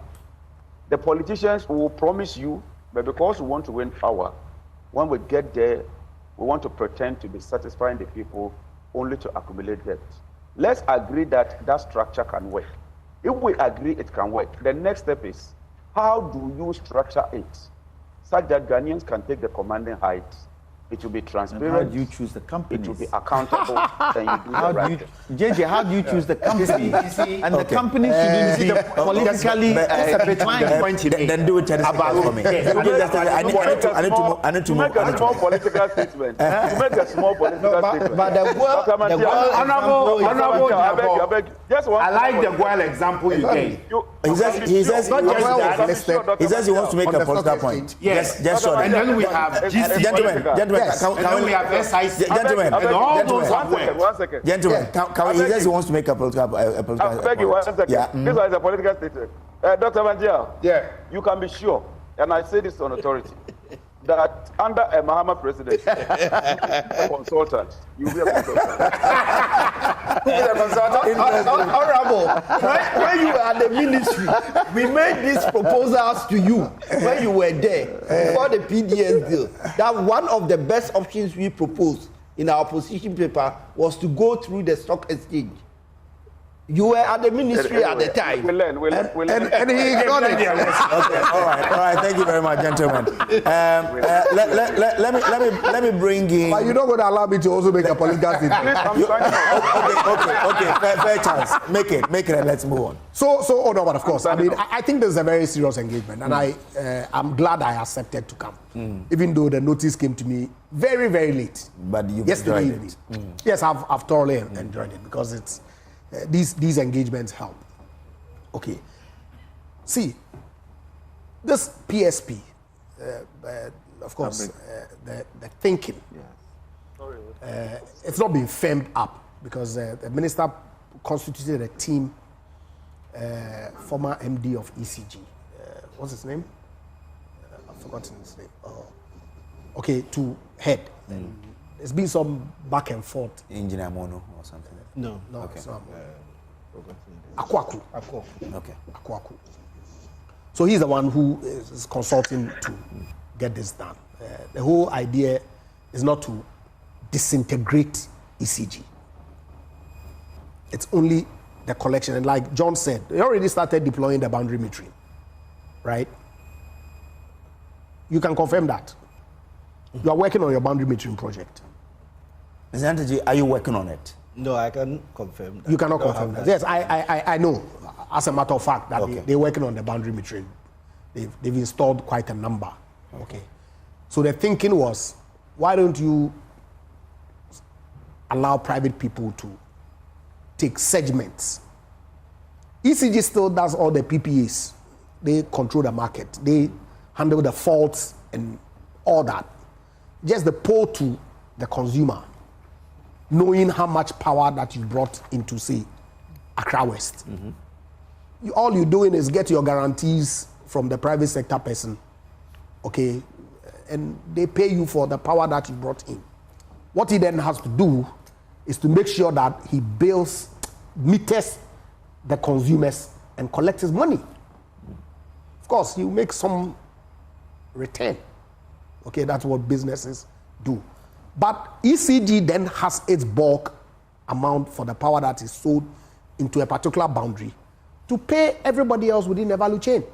Because a private player will pay ECG precisely for that. But let's make it a point, because people will be asking about, we're using prepaid meters now. Which customers are we looking at getting the private sectors to come into play here? Well, it's interesting, but the meters itself, there are plenty communities in Ghana that the meters don't work, that are bypassing, that are not 40 meters are deployed, and those no meters at all. Is it that? But you know, there's a process already ongoing. Yes, to address all those. I know. So let's take it. If all these have been corrected, I think ECG started. So you see the point. Okay. I don't have a problem. So land for me. That's why I said right from the beginning that I know that he's received some resistance from ECG. Okay. And you can hear him not directly confirming, but from his own statement that if we are doing all this, then the status quo must remain. But of course, if the status quo remains, of course, that's exactly what you say. If the status quo, we have always been wait. Okay. If the status quo remains, and you can collect 95% of your collections, the monies that is due you for power that you've sold, nobody will have an issue with you. Okay. All right. Nobody. Okay. Because then you were in a position to pay all the IPP's bills, pay for your fuel, pay the transmission company, pay all the generators, and everybody sits happily after. I don't have any problems at all if ECG on its own can introduce efficiency measures that allows them to collect 98% as PURC has given you. Oh, which is what they are doing now. Okay. They have a revenue assurance task force. When Buga collecting money. Yeah, but it's still Thank you, gentlemen. Let me now bring in Dr. Nida Kwasante.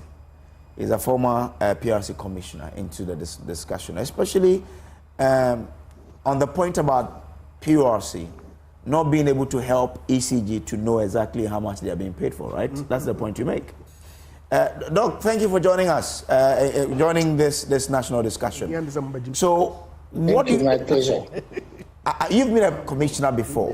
ECG says they've been paying the IPPs, not knowing exactly how much power they are paying. They are paying the IPPs for. How does that come to you? Good evening. I think there's a bit of lack of candor here. Gridco does the metering of all the IPPs. So when the bills are issued, it's for a specified amount of power.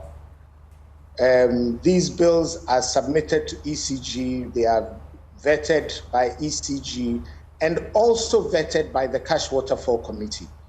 The bills are seen in terms of how much power was generated, and so there's no ambiguity about how much power ECG is purchasing. The issue really has been about the tariff and whether the tariff is cost reflective. And I recall, I think it was Honorable Jinapo who said that the tariff is not cost reflective. I would say that the tariff is much more cost reflective now than it has ever been. We have had a series of automatic or quarterly adjustments in the last few quarters, which a lot of people have complained about, that the tariff was constantly going up. But whenever the exchange rate is also going in the wrong direction, it's inevitable. So when I say it's more cost reflective, I have to point out that when we purchase oil as opposed to the gas, the additional cost is not in the tariff. When we talk about whatever is defined as excess capacity, that cost is not in the tariff. And when we talk about losses that ECG makes in excess of what PRC has passed through the tariff, which was in the order of 20% reducing every year, anything that ECG does in excess of that is not in the tariff. So it's cost reflective, but it may not capture all the costs because some of the costs were not deemed, if you like, prudent. There may be some other discrepancies here and there, but at least if anybody wants to check the tariff reports that PRC issues after every quarterly adjustment, you can see the basis of the tariff. I, however, want to point out that ECG, as per the Cash Waterfall reports, was only generating close to 50% of the costs incurred in supplying the power. So when you add the cost of generation, the cost of transmission, and the legitimate cost of distribution, and then you put that on one side and you compare with the revenue that ECG is able to generate for the same period, it only covered about 50%. So whichever way you play it, somebody is not going to get paid. So the cash waterfall mechanism is actually a form of financial load shedding. Somebody does not get paid. The only thing that it's trying to do is to ensure that the pain is spread equally, so that somebody doesn't enjoy when somebody else is starving.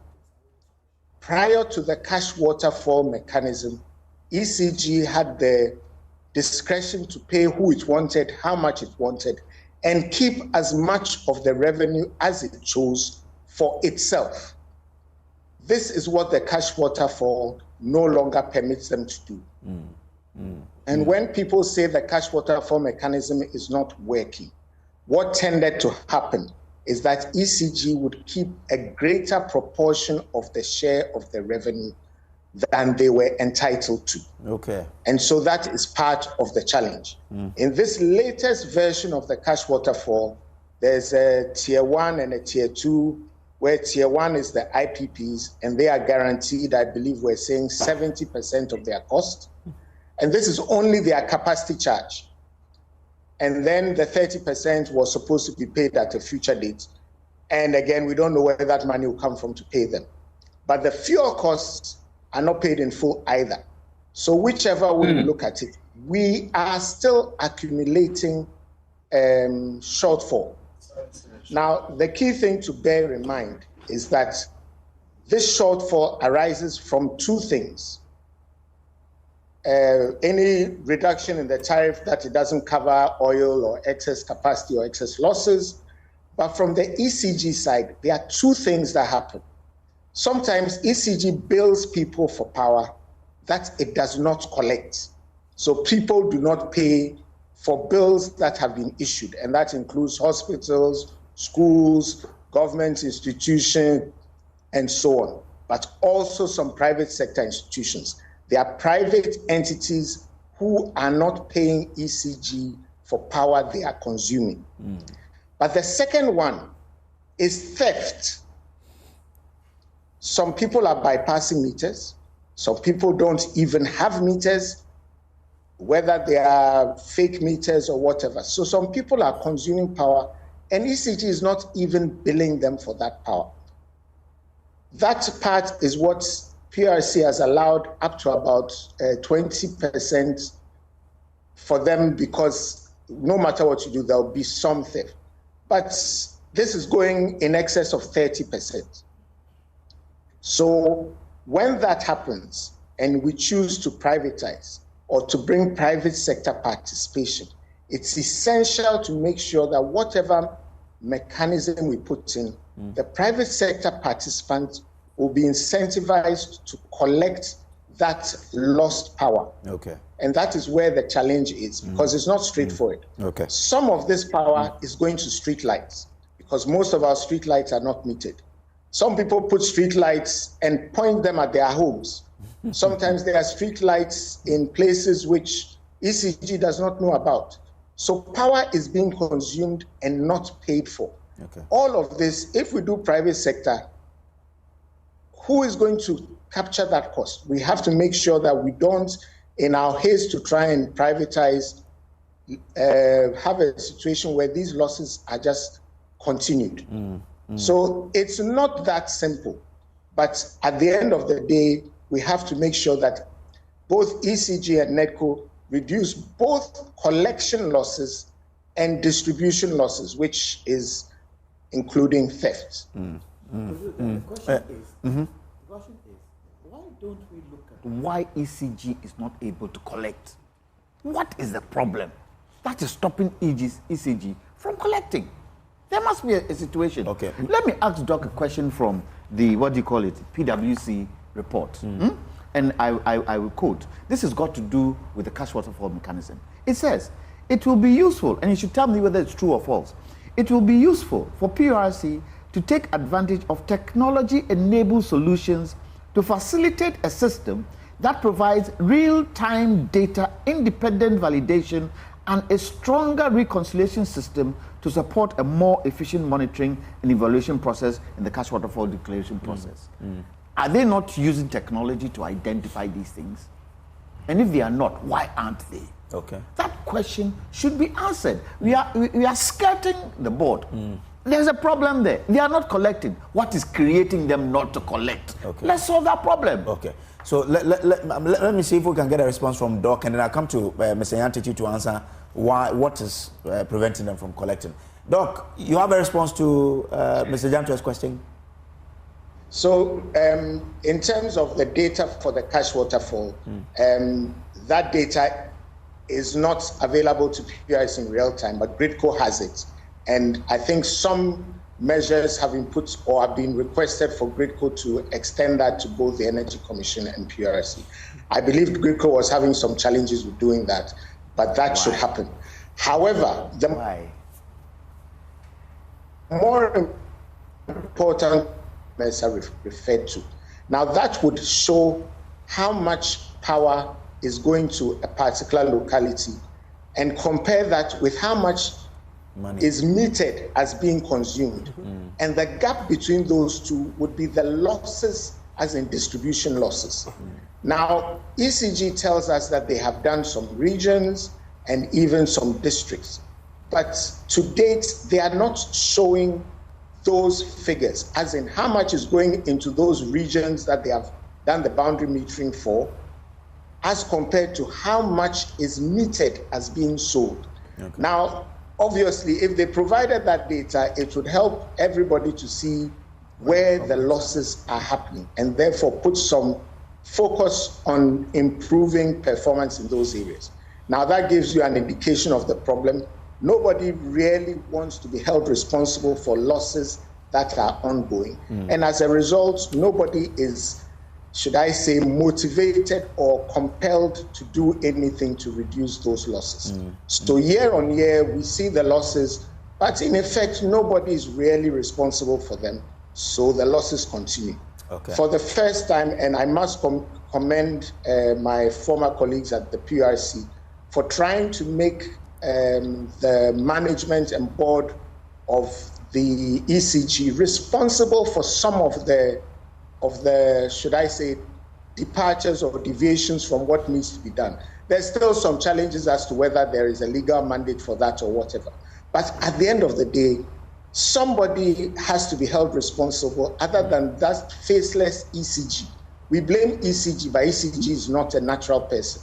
There are individuals who are paid and mandated to make the necessary performance improvements.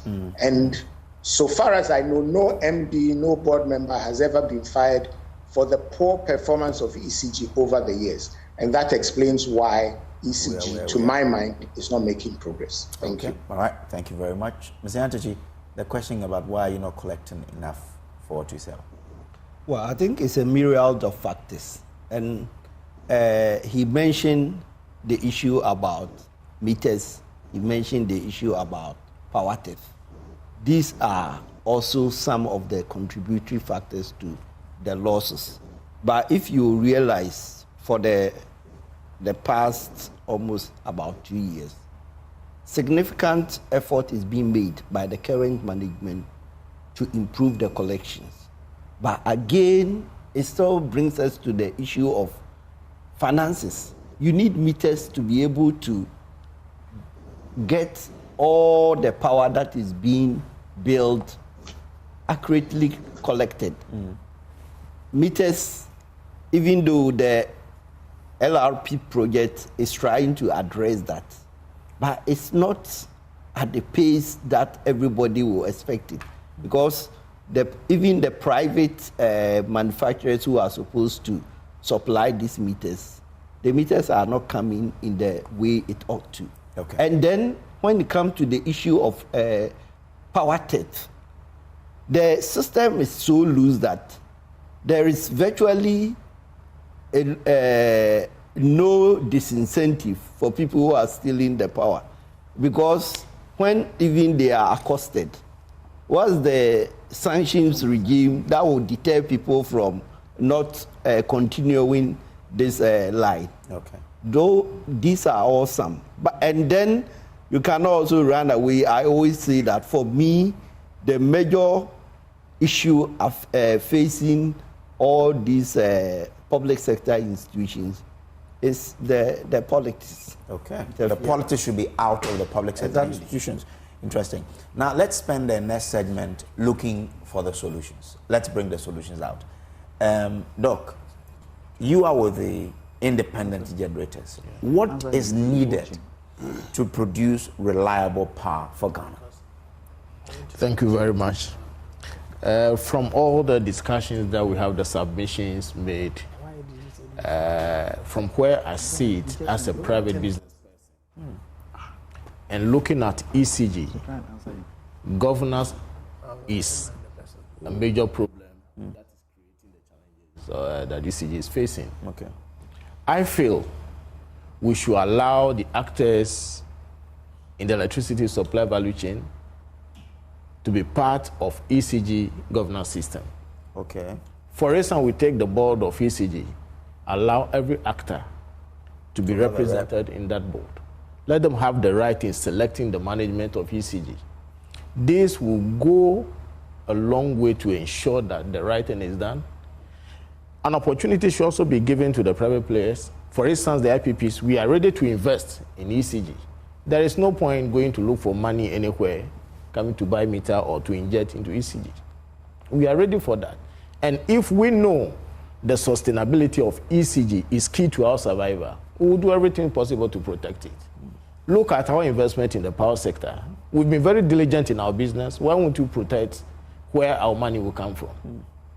So all the rhetorics, power theft here and there, privatization, I don't see it as a key solution to making ECG work.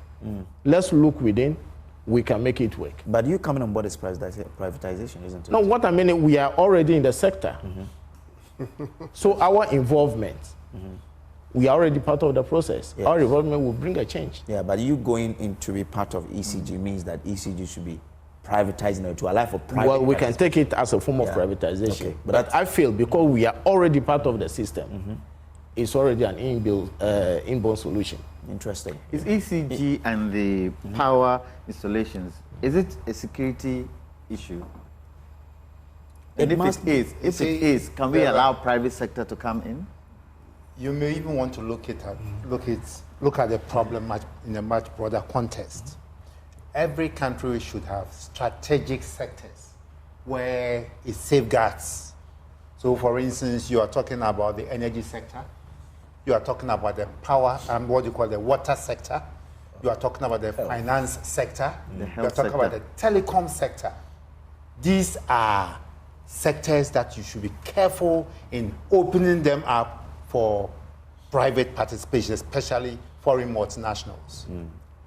2, we should always be mindful that when international investors get into the service sector, our local currency suffers. We don't have control. Because they don't produce anything tangible that they can sell to generate revenue. They just bring services. And what they do is that all the profit they make has to be converted into foreign currency. So it's your gold dollar, your petroleum dollar that you will convert and take it away. Okay. So you suffer a lot. Your local currency can never get strength. Okay. And so we need to look at all both the upside and the downside of what is being proposed. Which means that even if there's going to be any privatization of ECG, we should be strategic to say it should be Ghana focused. But even if necessarily they can come in, and I think their concern is they want to secure where their money is coming from. So we can give them some minority stake in that bit, but not to get them into the entire ECG. To the extent that they sit on the board of ECG. But is that what will guarantee us reliable power?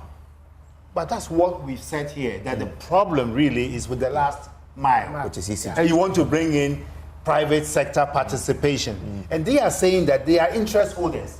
They want to make sure that they get their money. I without interrogating it in detail, I see a conflict there. because you are the counterparty to the PPAs. Okay. Right? So how do you then go Come on back to one side to execute agreements with yourselves? Okay. So I like I said, I haven't interrogated it. You just mentioning this. I'm hearing it from. But you see, I mean, what I want us to do now is for us to prefer the solution. I just wanted to make let's understand what needs to be done. What can we do to ensure or guarantee the reliable power that we're looking for? But make a point. Look, in 2010, when we discovered oil, the thinking was that in 10 years, GMPC would become an IOC. What has happened? We need to strategically build local content and build the capacity in local content for them to be able to part and parcel of some of these things. Okay. Today, GMPC and IOC, they are not. But we spend billions of dollars in GMPC that we haven't even been able to account for. So even if we're saying local content, that local content should be specific and be able to train them so that they can take over. Okay, all right. So now I come back to you, all of you. What needs to change to ensure that we guarantee this country the reliable power we're looking for? But even before we get there, let me ask you, Dr. Mantea. Now, Gridco has been asked to stop exporting power to our neighboring countries. Where we understand that Ghana is revered in the ECOWAS sub-region because of the reliability in our power supply. Now we've stopped it. We understand it's not bringing in revenue to Gridco again. Again, it has not really improved our power situation that much. Should the situation still be the same? Well, I think we need to look at the cost and the benefit sides, because of course these exports were bringing in forex. But to what extent was the forex helping to procure, for instance, fuel? If there's a way in which we can leverage the export of the forex to procure fuel to ensure sustainable power generation, then of course we need to balance our act. Okay, all right then. Kojo, you know something that we also haven't looked at, that if we looked at, it won't cost us too much. Galamsey, if we were to procure mini dams on most of these rivers that have turned into, debt, would we not be able to provide electricity in some of the areas and even export some? We won't even have to buy fuel because it's hydro. It's hydro. We can do it, but we haven't really sat down to see how we are going to sort this Galamsey situation out. So the rivers are being polluted, but we can use the rivers to our advantage. I know there was a work like during the Kufuor time. I don't know how it went. I don't know where. Let's look at it in a much broader context. The reason our oil fields are plateauing is because of energy transition. If you go to the EU, they have a program called the Taxonomy Program, which discourages investments in fossil fuels, okay, but encourages investments in green technology. Now, we have not as a country prioritized our renewables. And we've not made enough effort to attract investments into renewable technology. But for a poor country like Ghana, that is where we should be looking. We are not poor. Because because there are no fuel costs to renewable power generation. So if you have a solar panel, what's the fuel cost for your solar power? You just wash them when they are dirty with water. And that's it, you are good to go. And replace the battery when they are old.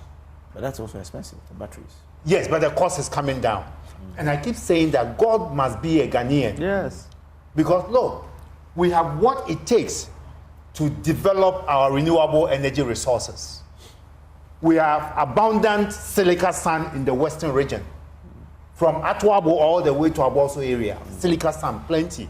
Even in the 60s, Kwame Nkrumah found it necessary to set up the glass factory. Yes. What do you need to produce solar panels? Just coat the glass surface with photovoltaic material, and you're good to go. So all our high-rise buildings in Accra could be generators. Once you coat the surfaces with photovoltaic material, they absorb the sun rays and then convert them into power that can be used internally. Again, I said God is a Ghanaian because he's given us lithium. We are on our way to discovering graphite. These are all critical minerals that you need for energy transition. We have manganese, but look, we export our manganese in its raw form. We have bauxite, which is also a critical mineral for the transition. We export our bauxite in its raw form. Aluminium. We need to rethink and begin to prioritize renewable energy, make the right investment. No, I think there's some work that has been done in that space. Yeah, but I'm sure you've seen our energy transition document. I've seen the document, but you see, which incidentally, is pretty extensive in terms of how it wasn't. Let me tell you what. You were involved in the formulation, you know. Yes, I had an engagement with your minister. We engaged you. Yeah, we did. So you see, there was extensive stakeholder engagement in the formulation and drafting of the energy transition document. The engagement did not involve the Ministry of Mines and Energy. Yes, the Mines and Forestry, Lands and Forestry. And so in our meeting with the ministry department, and agency, honorable, I want to actually make a statement of fact. We met with your minister and we pointed out that gap. The good thing is that he acknowledged it and incorporated. We even pointed him to the fact that we had an energy transition and critical minerals document that has been produced by my committee, the Ghana Extractive Industry Transparency Initiative. And he directed his people to consult the document and incorporate it. So it's been incorporated, but not extensive, just a sentence or two. And then again, that transition document is not ambitious enough. It looks at 2070 as a time frame for our transition. Look, by that time, the train would have left the station. So you're saying that in our bid to ensure or guarantee reliable power supply, renewable is the way to go. It's the way to go. And God has blessed us with the resources we need. What we can do, and look at the Petroleum Revenue Management Framework. Let me conclude on this. The Petroleum Revenue Management Framework. It lists about 13 areas where we can prioritize. 4 in every medium term. Okay. Every 3 renewable energy is one of them. In the 14 years that we've been producing oil, we've never prioritized expenditure of petroleum revenues on renewable energy technology. Time has come. This year marks the end of the last, medium term. So I want to encourage government to begin to reprioritize the expenditure in favor of renewable energy technology. So some of the petroleum revenue that are available for spending through the budget must go into those type of research and investments. And again, GMPC must be encouraged to begin to diversify its investments to becoming a fully fledged energy company. That's the way most of the countries are going. So GMPC could, for instance, partner GIHOC. It is GIHOC Distillery that has been in discussion with government to revamp the Aboso glass factory to produce bottles, for alcoholic beverages. That started since they came to power 20. Yeah, they almost concluded. Really? They almost concluded. But I'm saying that GMPC can get in there and invest so that we can produce solar panels and which we can sell and bring down the cost of solar panels and then transition. All right, thank you so much. Yes. I have two areas that one needs to look at with regards to sustaining power. There needs to be a policy where we indicate from a certain time T, any new building that is built in this country should have a solar panel. Any new building. Yeah. Any new building. And those that are old buildings, we find a way to also put solar on them. Within 10 years, we would have solarized this country very well. And the conventional power would then go into industry. Number 2, if we are not going to dam all the little rivers we have, then the nuclear question too is very important. Very, very important, because nowadays you have mini nuclear power plants. And nuclear is like the safest part of power, like aeroplanes, safest part of transportation. We need to look at it and stop the bickering as to who we want to bring in this nuclear power for us. There's too much bickering going on there. And let us move quickly. Because look, when you go to the nuclear laboratory, the nuclear place there in Kwabinya, go in there and see the fortified buildings and the machinery that was brought during Nkrumah's time. It still works today. They are still using it to train nuclear scientists here in Ghana today. And so we've got to look at it. But in looking at it, we've got to be able to educate the public as to what it means and how it will help us move on. With regards to what is going on here, I think we need a situation where all should sit down, including the politicians. Some of the areas that we are looking at should be strengthened, especially the collection of revenues by ECG. And I don't think if we are going to really diversify and bring privatization in, then it has to be local companies. And those local companies shouldn't be party faithfuls and people of parties. Okay. It should be people who we know can do the job. All right. Thank you so much. Well, one point on the issue of solar on every building, I'm afraid that may take ECG out of business. But I will support a utility scale kind of solar installation that should go through the normal. Because it will also affect their business as well. So let's consider utility scale instead of. They can export a lot of their power, can't they? Yeah. But you can reduce the burden on the grid. Yes. Definitely. Okay, through some off-grid solutions for villages and other for rural. We can work something out. We can definitely work something out. Okay. Yes. But these embedded generations are part of ECG's challenges. Yes, of course. That's why a ban was imposed sometime back when the excess capacity was. Let's find a way. So on exporting, someone says WAP with external support is funding an 850 kilometer 33 kV North Core transmission line project between Nigeria, Niger, Benin, Burkina Faso. Yes. If this project completes and Nigerians are able to export power reliably, Ghana should know that. Yes. They cannot. They cannot. But wait. Nigeria. Interestingly, Nigeria. Talking about interestingly, I was in Niamey, right? Yeah. That's Sudan. Niger. I was in Niger with His Excellency the President when this North Core project, the sword was being cut. Yeah. Okay. It's a whole system of transmission infrastructure that is being developed across West Africa. Okay. So I don't see how that North Core impacts our ability to generate and export. Even because it's an interconnected system. Okay. And in fact, we are hosting the West African power pool here. All right, I hear. Let me hear your point about how we can reliably guarantee reliable power supply. For me, I think that the various sectors, actors in the sector, needs to operate in a transparent manner. And the big hand of government should be also taken off. Define big hand. So the appointment of governing boards, appointment of top CEOs and MDs, we had always postulated that we should get people through open adverts based on contract arrangement with measurable KPIs, key performance indicators. If the person does not meet those targets, everybody is clear, you have failed, you are out.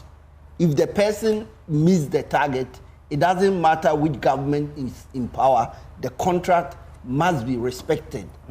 Once we are able to reduce the level of political interference and we are able to mobilize some resources through local investment, and I believe that there are resources within the country, if we do diligent, we can get people or even institutions to come into the sector and ensure that the institutions operate efficiently. Okay. And we should also watch this physician always thinking that all the problems is at ECG. We need to look at the whole value chain. And it's not just only ECG. That's sort of, there's a conclusion on that bit anyway. But yeah, Mr. Mensah. I don't know why there seems to be a fixation on the appointment as being the issue. Because I mean the appointment of politicians or politically connected people. But of course, there will always be every Ghanaian citizen is connected politically one way or the other. And so if we are...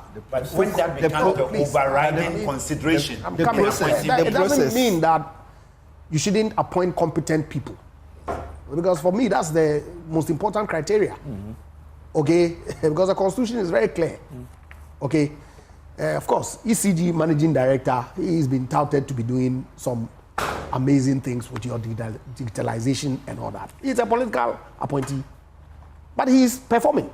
Okay, yes, there's a lot more that has to be done. I agree. And we need to look at the structure and see how we find ways to reform it to enable them collect more. My issue is if ECG collects more and there are gaps, then we begin to look at how we fix those gaps. But if they are not collecting and are attributing their inability to collect some gaps that then we see them as phantom. Okay? But how to ensure that we have sustainable power is all a question of how the investments are made, how ECG is empowered to collect their money. And we need to look at a comprehensive reform of ECG to make sure that that happens. But on the part of... I think that we focus too much on ECG. We have not brought in NEDCO. Because NEDCO's operational area is only about 10%. Yeah. Okay, that's why we are... that's why most of the time... Because it's a subsidiary of VRA. It takes power from VRA. Straight. It hasn't signed any PPAs with these independent power producers and all that. So question about how they pay IPPs does not arise. Okay. I'm sure they are able to pay their transmission fees to GRIDCO. And so really they don't have too much of the issues. But I think that a lot has to do with how we roll out our energy transition plan. Okay, going forward with a focused eye on energy security. Because recall post-Russian invasion of Ukraine, activity in the fossil fuel space spiked.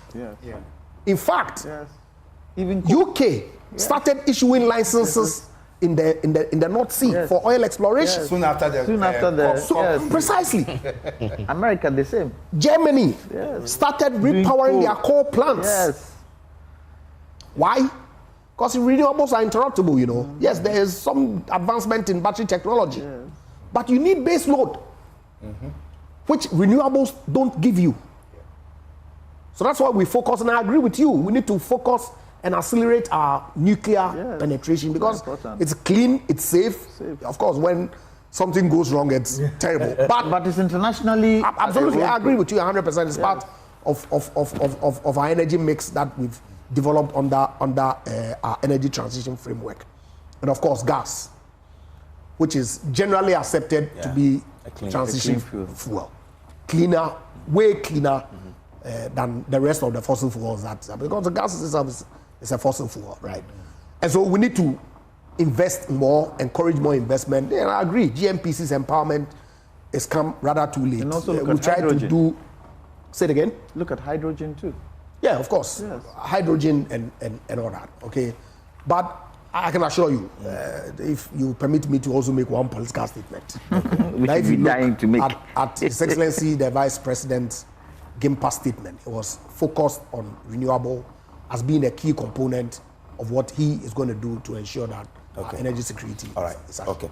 So let me go to the chairman of the Energy Committee. Jay cannot make another political statement. Mr. Thatcher, so in wrapping up, what do you think is the way to go to ensure that we guarantee reliable power supply? Kindly unmute, Chairman, so we can hear what you're telling us there. Can you hear me? Yes, I can hear you. Can you hear me now? Now, yes. I am fully persuaded that the man who had the wisdom to give us uninterrupted and good power the past 70 years has his own integrity on the line. And as my good friend and old boy from Adisada has said, the woman is going to solve this problem very soon. But what is very critical is that in the energy space, we shouldn't run it like an ambulance. We should not only think in emergencies, we should think long run. That's why I agree with my senior also, Jantua, that now nuclear is a way to go. no dispute about it.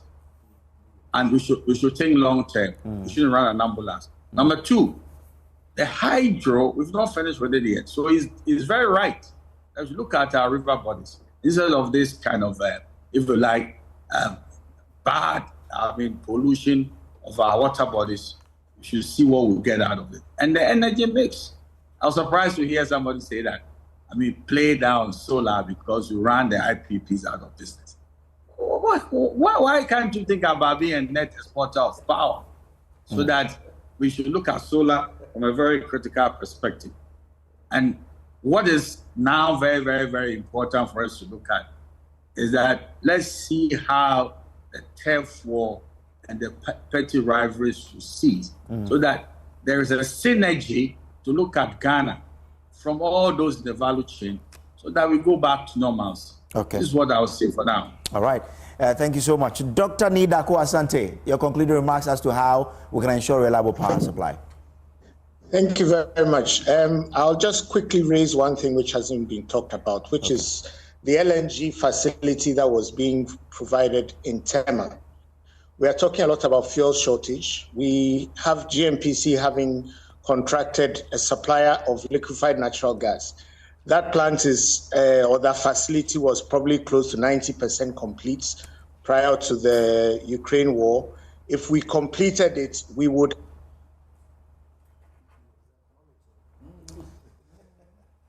Hello, Doc. It's unfortunate. Well, find money for something to buy it. And the other thing is transparency. That has been mentioned. The recent spat over whether or not we had load shedding should never happen.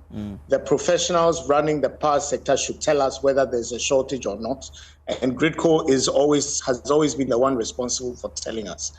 And we need to depoliticize the whole energy space, hold the regulators accountable, let them do their work. If they don't do it, hold them accountable. And especially the leaders of the distribution companies, ECG, Gridco, if they fail, they need to be fired. But if they are political appointees, they fail and they continue in their jobs, they will never reduce the losses. So we need to take the transparency, we need to depoliticize, and we need to allow the public sector entities. If we have Dumso again, it shouldn't be the government's fault, it should be the Energy Commission's fault. They are required to plan. If they fail to plan, whoever is running it should lose his job. But at the same time, he should be empowered to do his job. Okay. Same with financial challenges. If we have losses or we have a financial shortfall, the PRC should be held accountable. But they can only be held accountable if they are allowed to do their jobs. So the political sort of covering and possibly taking credit but not wanting to take the blame needs to stop. Okay. That's where I would recommend. All right. Thank you very much for joining us, Dr. Nidako Asante, former PRC Commissioner. Loimesa, I guess from... say again? JJ has left. JJ, yes. Okay. From all the discussion, I guess now there's an acceptance that we are in Dumso, right? And we want to solve it. I don't know whether... No political statement. So Loimesa, are we in Dumso or we are not? We have some challenges. Partially. That is being resolved. It relates to fuel, mainly. Okay, and like I said, the arrangement that has been put in place, I believe that in a matter of days, we won't be seen. And it's improved significantly.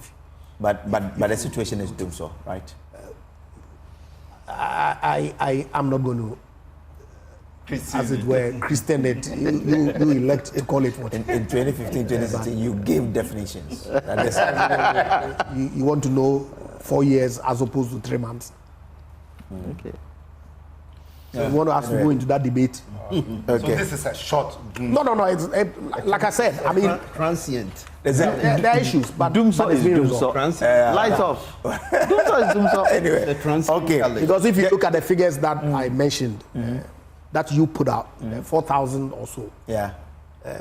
You can have generation, but you have Well, that 4,000 was from 20. No, that's January to no, January to March. Anyway, thank you very much, gentlemen. I'm so grateful to you for coming. To Lawyer Andrew Japamesa, my own man from Secondary, and former deputy minister, who we don't know whether he's former or he's still hanging of energy. Makio Nyantichi is the general secretary of POO, Public Work and Utility Workers Union, and then Mr. Kwame Jantia Esquire, he is an energy consultant. Dr.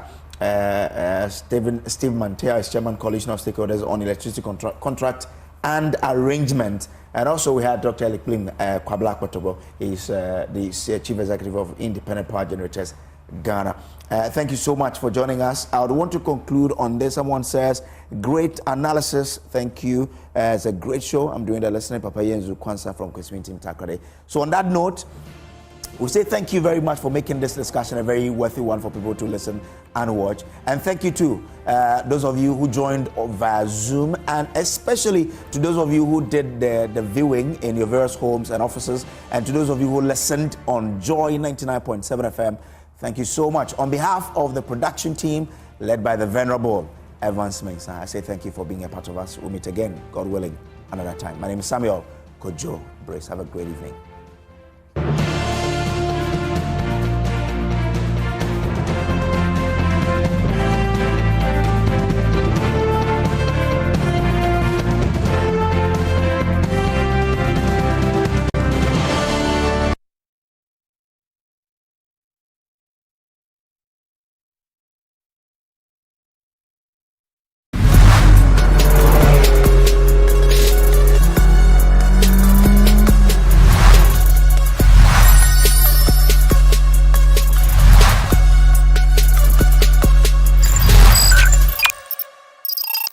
Welcome to another stimulating episode on Celebes with me, Amelie Chosu. This is where we unravel the dynamic tapestry of creativity and entrepreneurship that is woven by Ghana's iconic talent. Today on the show, I'm honored to be sitting next to a genius.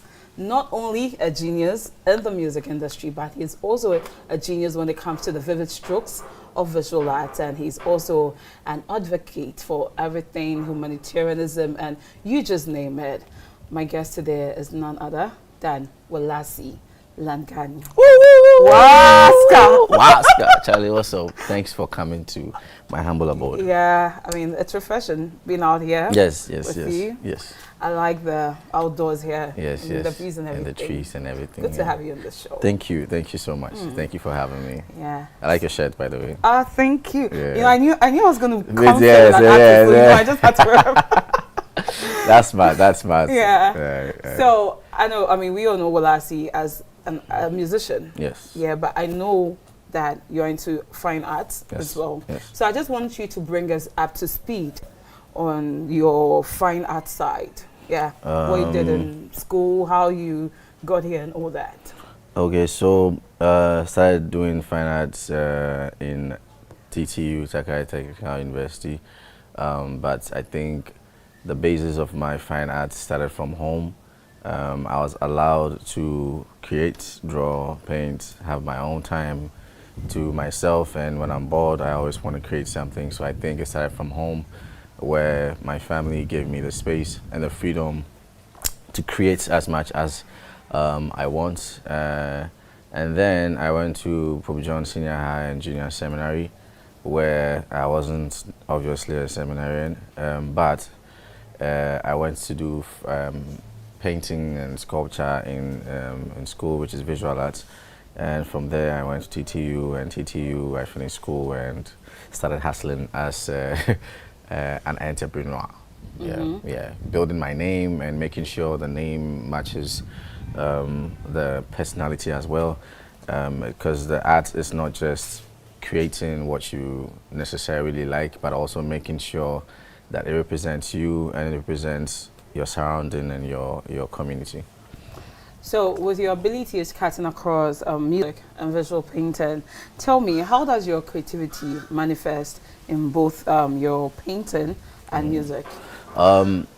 They are all arts. That's why it's called arts. You know, they're all arts. There's contrast in music, there's contrast in painting, there's balance in music, there's balance in in painting, you know, like they all play a specific role, and sometimes when I'm making music, I can see and understand why they are all the same, because you could see the similarities in both, you know. Some places are heavier than other places. In painting, you can have a heavier, something can be heavy in terms of the color being dark, or the size of it looking heavier than other sides. And in music too, you can see that the bass line is probably heavier than, you know, the guitars, or so you could see the balance that's a place in both disciplines. Also, the second thing is it helps me balance myself as an artist, because I'm human. I'm doing something that I have not done before. I'm doing something that I obviously I went to school for, but with the music, we all didn't go to school for music, you know, and you hardly find music schools and all this, so it becomes difficult. You have to find someone who has been in the business, and if you don't have anybody, it affects you in so many ways, creativity-wise. And so the painting calms me down, because you can't rush painting, you know, you have to sit down and paint. And so when the music is fast, jumping on stage, coming back, traveling here, we come back, and everything is a lot. You come down and you pick a canvas and you start painting, and then it just calms you down. And if you have to paint for 2 weeks, you paint for 2 weeks. So the two balances each other for me. I feel like music is fast and a bit radical, and you know, but painting calms you down, and so it's therapeutic for me. They both balance each other out. Yeah. But I mean, since you found your love in music, I think painting was relegated to the background of bed. Yes. Because for the longest time, I mean, nobody heard about you being a painter and all that. It was just music. So what made you transition to that, from like being a musician to an artist who now paints his work, commissioned artworks, selling them and making money of that? I wouldn't say transition. I think I was just informing people of my other hidden abilities or talents, or you know, learned skills. Music was very fast. Like I said, I just happened to like music. I happened to meet people who supported my music and helped me push my music to certain places. I was painting every single time throughout the time. Like I've been drawing ever since I was young. I was painting every time. Even in school, I was doing paintings for fashion students who couldn't paint or draw, because you know, they are into fashion. They just want to sew. They don't want to learn how to draw. So I mean, sorry, but I did it for extra cash. So I've been painting since. Even when I started music, I was painting on the side.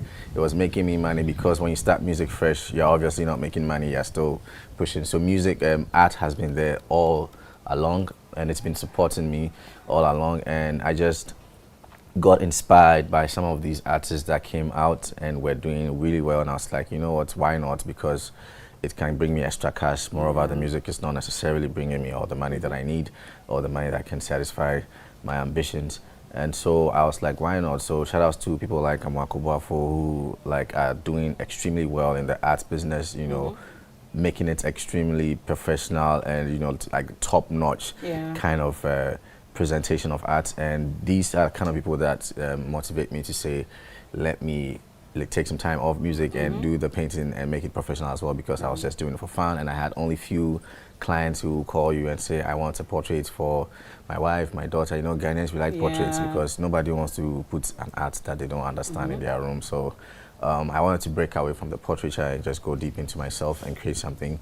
And when I was doing that, in the process of doing that, I realized that I could actually exhibit. And so I started partnering with some organizations and running some exhibitions, me and my team. Shout out to Zaki, shout out to Ama, so thank you guys. And shout out to David Hammond for helping me put out some of the paintings for exhibitions. And I think that's how it's transitioned, even though I wouldn't call it a transition. It was always there. I think I remember you had an exhibition months ago. Yes. Yeah, so tell me, what was the most rewarding thing about organizing that and showcasing your art to the public? I think it was fulfilling, because I have always wanted to like find out how I can merge music with art for the longest time. You know, everybody knew, oh, Langani the paints, because that's how I shine, you know, like that's, and everybody knew I could paint, but I was finding a way to fuse both. Music was fast. I got plenty following from music, and I was trying to find a way to throw some light from the music fan base or the music attention onto the painting, and it was very difficult for me to put it together. So this time it made a lot of sense, and this was during the therapy listening show at Jamestown Coffee Roasters. The most fulfilling part of it was seeing both of them become one. The music was therapeutic, the painting was therapeutic. It was talking about me finding difficulties in my creative process, and then my creative blockages, surpassing the creative blockages, and then the paintings also represented each and every song that was on the album. And so you could see the link between the two, and people who came could easily tell, oh, this is perfection, this is future self, this is that, this is whatnot. It was easy for everyone to tell. It merged nicely. It was a very successful show, and I think the most fulfilling part of it was also like making sales and selling all the paintings. So yeah, that's one of them. Those are the two fulfilling parts. It linking together beautifully, and also making sales, selling some works, and using it for the next album. So when we talk about Walasi as a musician, you've been touted as an artist that, you know, as endued with some Asian knowledge, some sort of, you know, reincarnation of ancestors and the like. How do you connect and project spirituality with your music and art? I think spirituality is open to all. We just ignore it to focus on money, wealth, success, sex, and whatnot. But spirituality is open to all. I think it's common sense. If you see something that is not good, it's not good.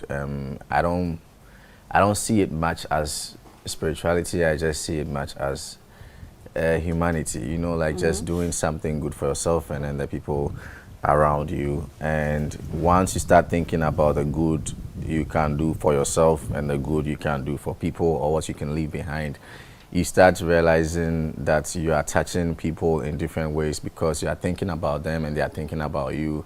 And so they begin to wonder how or why they are connecting to you in a different manner. And then that's what becomes this notion like, oh, this is spiritual, this is noise, because we are all thinking the same thing, but I just happen to say it.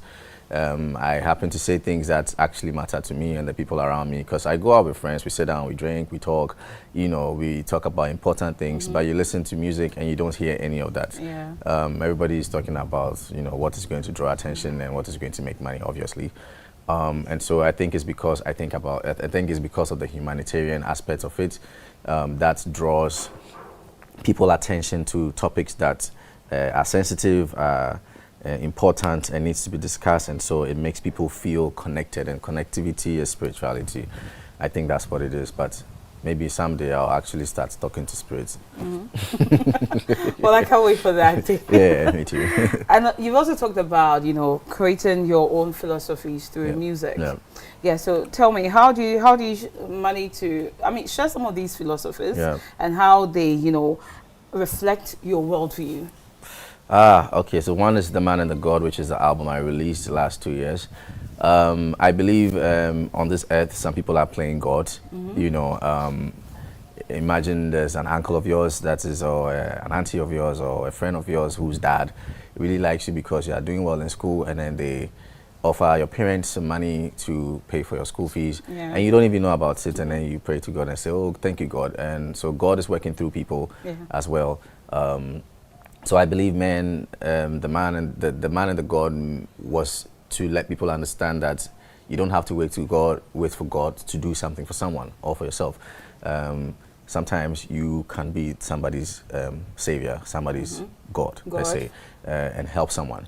So the only problem is some people understand this concept and they are using it to their advantage, and because they know they are in that God power or the God space, they can use it to their advantage anyhow, and it becomes a problem. Example, politicians, example, pastors, example, even teachers sometimes, you know, like it's just, these are people that have that power to change lives. And some do and some just don't. And so this man and the God philosophy is very important. It plays a huge role in my life because I need to make sure that I'm using the power and then the influence I have properly in order to help myself and help the people around me as much as I can. That's just one. I know you have a project going on, Giving Shade. Yes. Yes. Yes, yes, yes. So let's talk about you being an environmentalist. Yes. Yeah. Like I said, you see, it all comes to like humanitarian thing, like thinking about yourself and the other humans. You know, it's like I didn't even know there was a word for that. Environmentalist. Jesus Christ. Anyways, when you walk around, Charlie, the sun, it's crazy. You know, we've seen other countries. We've traveled to some countries. We've seen how trees are everywhere, even in the cities where there are towers. You know, there are places you can just sit and calm down. Places old people sit and calm down. You know, places children go and sit, calm down. Reduces mental health and stress and everything. You know, and then you walk down my streets. I mean, you walk there. Yeah. People were sweating like it's crazy.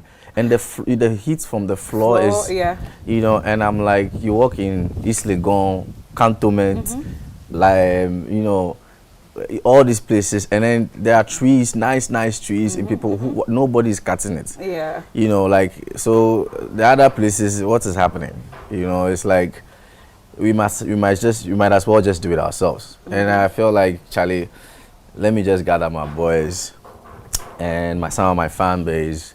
And let's just plant some trees. And we are planning on planting trees that can help people like moringa, mangoes, and whatnot. And that is why we started. That's why I started doing it. I was like, this is too much. Like, because I was like, what do you need to plant a tree? Like, you don't need anything to plant a tree. You don't need much. Like, you don't need much. Even with moringa, you can just cut the stem and put the stem in soil, and it will grow. And we've already tried it, even though it was difficult. We got about 6 of them coming up so far. We're planning on doing 50 plants for the first time. So we are doing 50, we are calling the 50 shades of green. So we are planting 50 trees around the neighborhood. It's becoming difficult to get the seedling to grow very well, but it's just time, you know, and we are planning on not using money for it because we want people to understand you don't need money to plant a tree. That's the whole point. But yeah, I think it's just because, you know, I traveled and then I saw things that I liked and I wish my place also had those things. That's all. So should we look forward to seeing you taking it beyond your neighborhood? Oh yes, and yes. extending it. Yes. We are looking forward to taking it beyond. Giving Shade is it's not my project. It's an idea that people are also thinking about. They also want to change that. It's just that everybody's, like I said, everybody's focused on themselves and then their money, which is very important. But you know, if you take one Saturday to plant 1 tree in front of your house, it will do some good, and maybe some other time you can sit outside. But so we are just starting with my neighborhood because these are the people I know. So I'm going around talking to the people that I know, the homes, telling them we are going to plant some tree in front of your house. If you don't mind watering it once in a while, to grow and become shade for people who can stand there and wait for buses to come, because Charlie, every junction is a bus stop, you know, and all the bus stops in my neighborhood, there's no place to sit. You have to stand in the scorching sun, hoping to see another bus, Charlie. And I was there, Charlie. I was there, Charlie. Charlie, I've been there, so I know how it feels. It's hot. By the time you get for an interview, you are sweating, like, you know, picking Trotsky, you know, and then I feel like now I have the space and then the people to help, and some of my fans have already texted me that they want to be part, so we'll start planting once the seedlings are grown enough to not die easily. Yeah. Just hit me up on your next project. I'll be more than glad to join. Yeah. Oh, nice. Yeah. Thank you. I'll call you to come over. Yes. Thank you. Thank you. We need more people. I know you were invited to the University of Ghana. Yes, please. Yeah, I think their English class. Yes, please. To give some lectures as a guest lecturer, though. Yes. On their African literature. Yes. Presentation. So, I mean, that opportunity. How does sharing your knowledge and experience impact your own creative process as an artist? It helps me, it helps me explore my process that I never think about, because my process is not something I sit down to think about. It's something that happens when I feel like it, you know. So I don't sit down to observe myself and know how my process is. But once I have a lecture, I sit down and listen to myself sometimes, and I'm like, oh, so this is what I'm doing. This is how I'm doing it. Secondly, the students ask questions that also triggers certain parts of my, it highlights certain parts of my process and my creativity that I didn't even have any idea I had or I did. And so those are the two things. And then the third one is, it's fulfilling to see myself connect with the young ones in that manner. You know, you could tell how eager they are to ask the questions, how eager they are to know how you are doing your stuff and how it's impacting them and how you are also impacting yourself and your fans. It's beautiful to witness, and I also like the way it also makes them have conversations with themselves, and the conversation is sometimes a bit tensed because I throw out questions and then some of them are, you know, having, they are debating about certain things, and somebody's like, why would you say the man and the God? Because there are some Christians in the group, and then they, you know, they start understanding where it's coming from. So there's this slow but sure on learning and learning through art and through music and through my philosophies. And I am happy that people are beginning to understand that it's not an influence, it's a way of life. It's also sometimes you just opening your mind to other understandings and treating life in those manners so that you can change your way of life, because you can't keep doing the same thing and hoping for a different result. Yeah, and we know that literature and art often intersect, but how do you see your work contributing to, or let me say, reflecting themes in African literature? This one, you have to ask the lecturer that invited me. I think in terms of writing, I'm doing very well to implement like English, Ewe, Ga, Chi, in certain ways, in certain manners, mostly pidgin as well. I think in literature-wise, I say things in certain ways that is always in the third person. And so I am not telling you what I think, I'm telling you what people are saying. And so it's a bit mind-boggling, and it doesn't make you feel like I am instructing you or I know too much. I'm only telling you what I've heard, and it's just the way I cut across the delivery that makes it sound like a storytelling vibe. And it's just the way that it's said in 3 minutes that I think is going to help the students also find ways of creating or writing in such manners to get straight to the point in a very short time. Because if it was an essay, then nobody would be listening to it. But it's music, and I find a way to fuse the entertaining part of it to the literature. And I think that's the part that I admire myself, and that's the part that the lecturers also admire, that you are using your voice to say something that's important. You are saying it in a very intelligent way, and also you are creating awareness, and you are causing people to think, you know, letting people open their mind and think. I think these are the 4 things that I can point out based on the question. I hope I answered the question. Yeah. So, I mean, you've been navigating the art and music trade, or let me say craft, for a while now. What are some of the key strides you've made that you believe has contributed significantly to your success? I think it's constant creativity, like not giving up. It's all you have. It's what makes you happy. Like, my favorite part of this world of being an artist is on stage. Like, that's the only place I can stand and say anything that I like. I mean, not anything that I like, but like it's the only place I can say anything that I like, and then my people understand what I'm saying and where I'm coming from. Because in this new era of, you know, world, it's hard for you to say things. Our cultural sensitivities has gotten to a point where you can't express yourself, and if you're an artist, and you can't express yourself and you keep everything inside, you will explode. It makes you an angry person, all the time. You can't say what you want.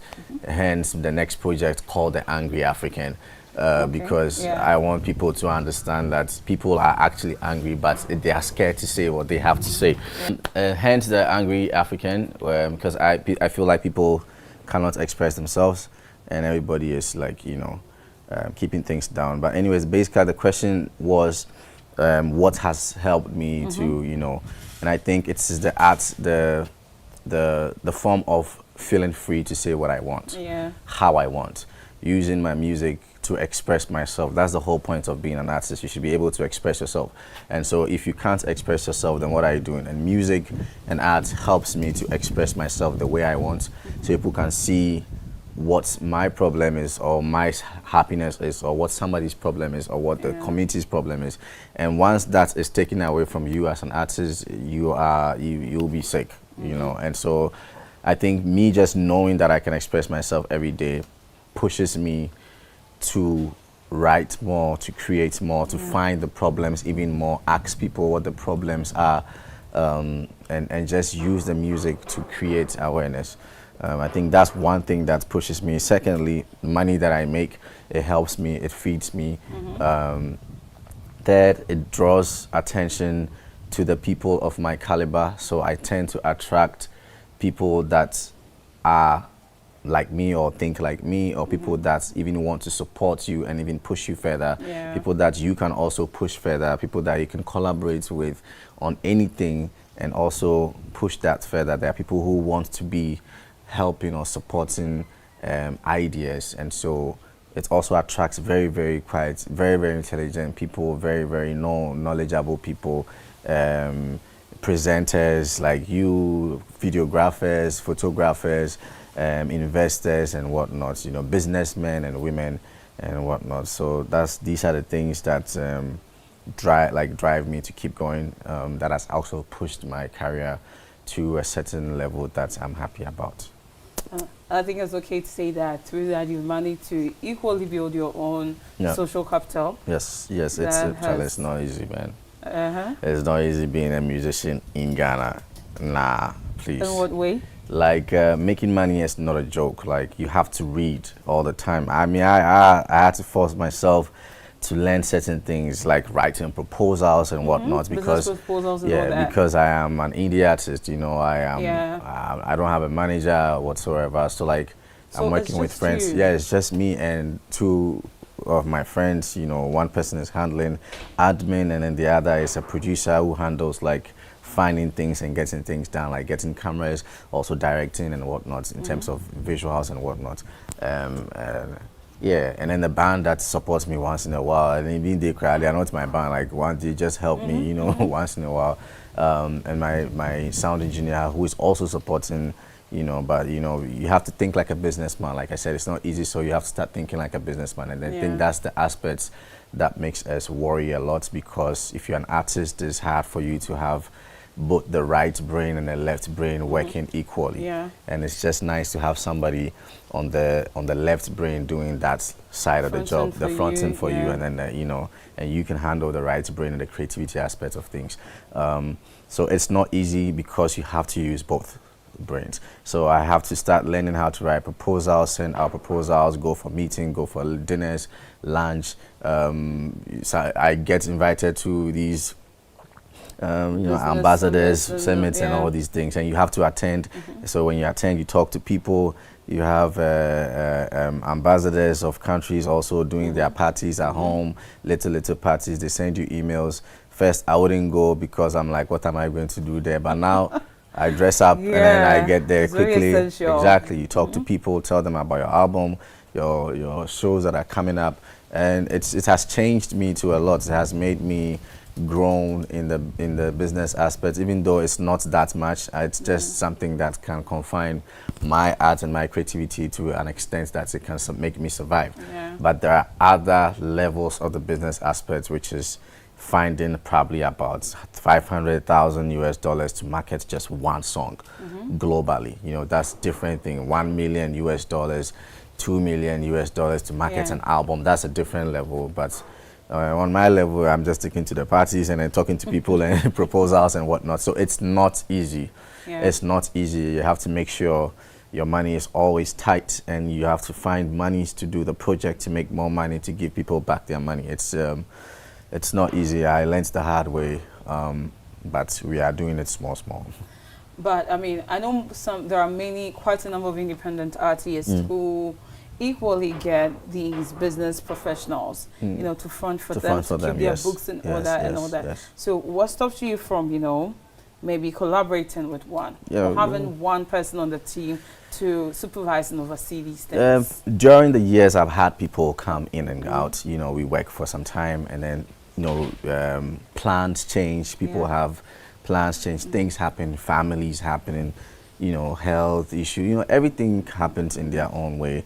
There are companies now that are available that you can just seek for them to help you organize a show. So I do that. Like, I don't work alone, and I consider these people as partners as much as these artists you are talking about consider these managers or fronters their partners. Yeah. I see it in a sense that I don't have to be constantly working with you for you to be a partner. I can consider Alliance Francaise as a partner. I can consider Aliba as a partner. I can consider Treehouse as a partner. I can consider Sunta Beach as a partner. All these are partners that I feel like I can text anytime and say, I have this coming up. If you feel like your company is aligned to this, then we can work together. Exactly, yeah. And also too, I think I'm beginning to enjoy that aspect of it. I'm learning a lot, I can't do everything, but I can learn some, and thinking of, helping other artists as well and letting them know how to be independent and still make it work, because there are so many things you can do to make that work. And I won't lie, I meet people that want to help, and we work together on things. We were given shade. I did not do it by myself. I worked together with someone from Australia. And we came together, made it happen, and when the time was done, the deal was done, go their way, I go my way, and then I continue, because they can't also be there forever. They also have plans. And I'm not saying I don't want anybody to be there for the longest time. I would love that, but fortunately for me, I have not found those people yet. And then now I'm growing also to, I can't necessarily see clearly what everything is going to look like, and so bringing somebody on board, you have to be able to show them what you want, every aspect of what you want, and if you can't do that, it makes the work difficult for them. But once you know your ground and you understand what you are doing and where you are going, it makes it easier. So when the time is right, we'll always find that. But there are people that are partners, amazing people in Ghana, Accra here, that are willing to support artists and support creativity that you can work with. So why not, make them all your friends and partners than just sit at home, create, and make one person do the job, when you, the artist, can also go and front for your work, because it makes it even easier and even interesting because you understand it better, so you can share it properly, and it doesn't just look like somebody just comes to ask money for an artist. The artist also knows what he wants or what she wants. So it's interesting. Yeah. I mean, since you've touched on the business side, let's just delve deeper. I was having a conversation with Foster Romanus, and he touched on the whole therapy thing and that concert that happened, the therapy concert that happened at Alliance Francaise. And we're talking about brand direction. I mean, since he is a brand consultant, and he mentioned the fact that, for instance, so a company wanted to do something about mental health, and since you had music that was geared towards that direction, they had to come to you. So that brings to mind, when you are producing these kind of songs, do you have that at the back of your head? That I'm producing this in order to collaborate with this business when they need this. Do you have that at the back of your head? I would say like I said, sometimes you have to be reading, and I've been reading this. I've been following Rick Rubin for a long time. He's a producer, and he says things that make me understand how these things work. To be a businessman, because I was entering into the business aspect, I understood that you have to serve people to make money. Like, you have to be able to serve people or a people.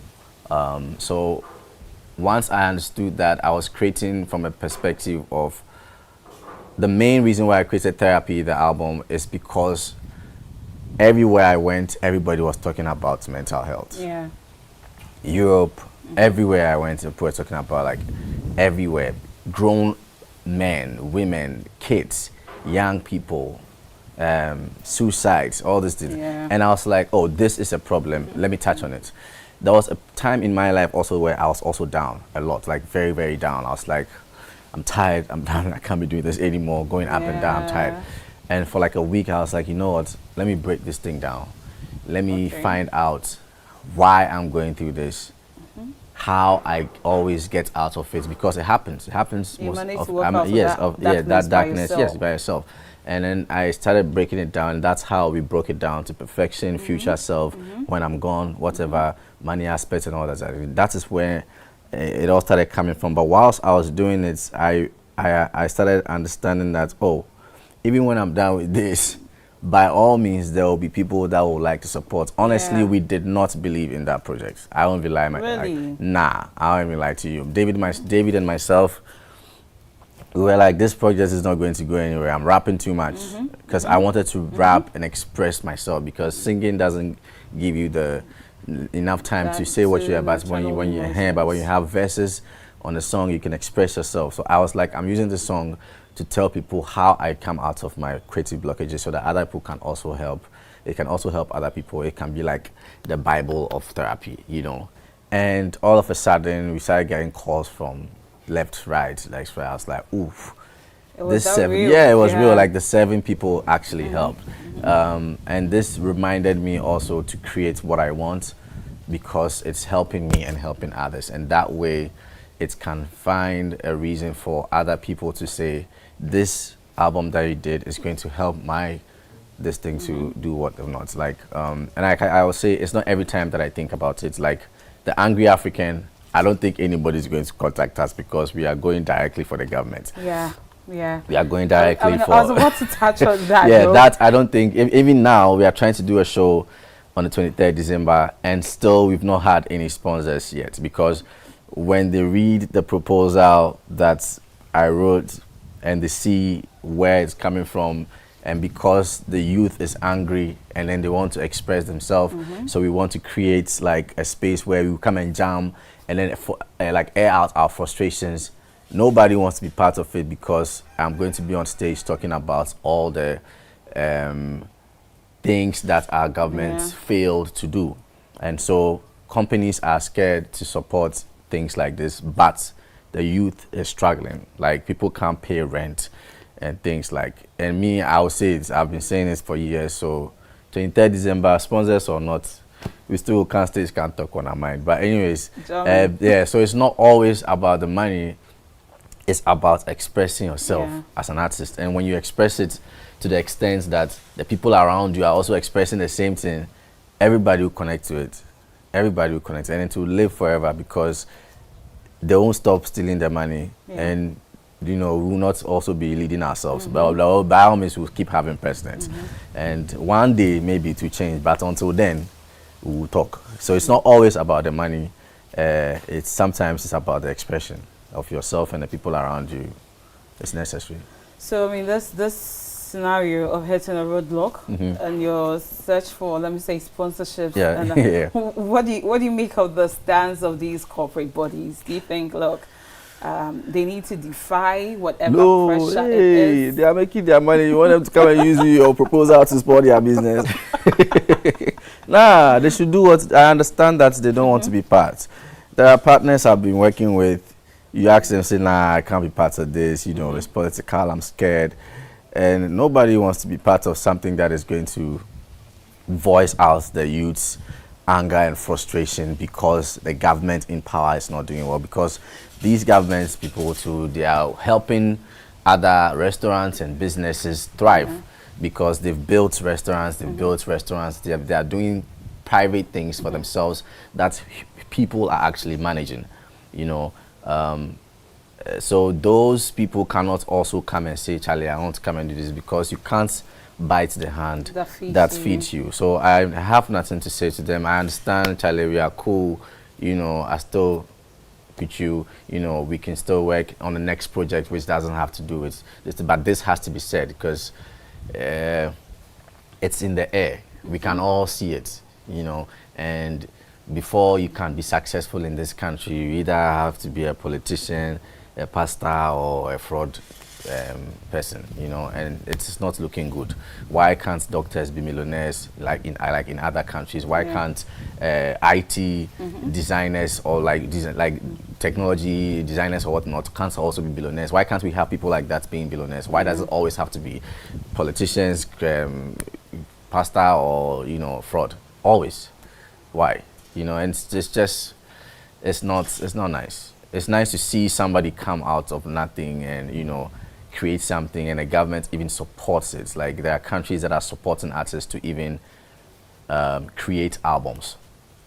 Like, you can go and collect money and create an album. Yes. So far as the proposals, thank you. Country and everything. There is nothing happening. Maybe I don't know, but I have not heard of anything like that in this country where the entertainment aspect of this governance is supporting actors or to even them to do projects to even do shows. Nothing. They are all, I know this person's father, I know this person's daughter, you know. So it's like, if you know the daughter of the finance minister or this, then maybe you can get something.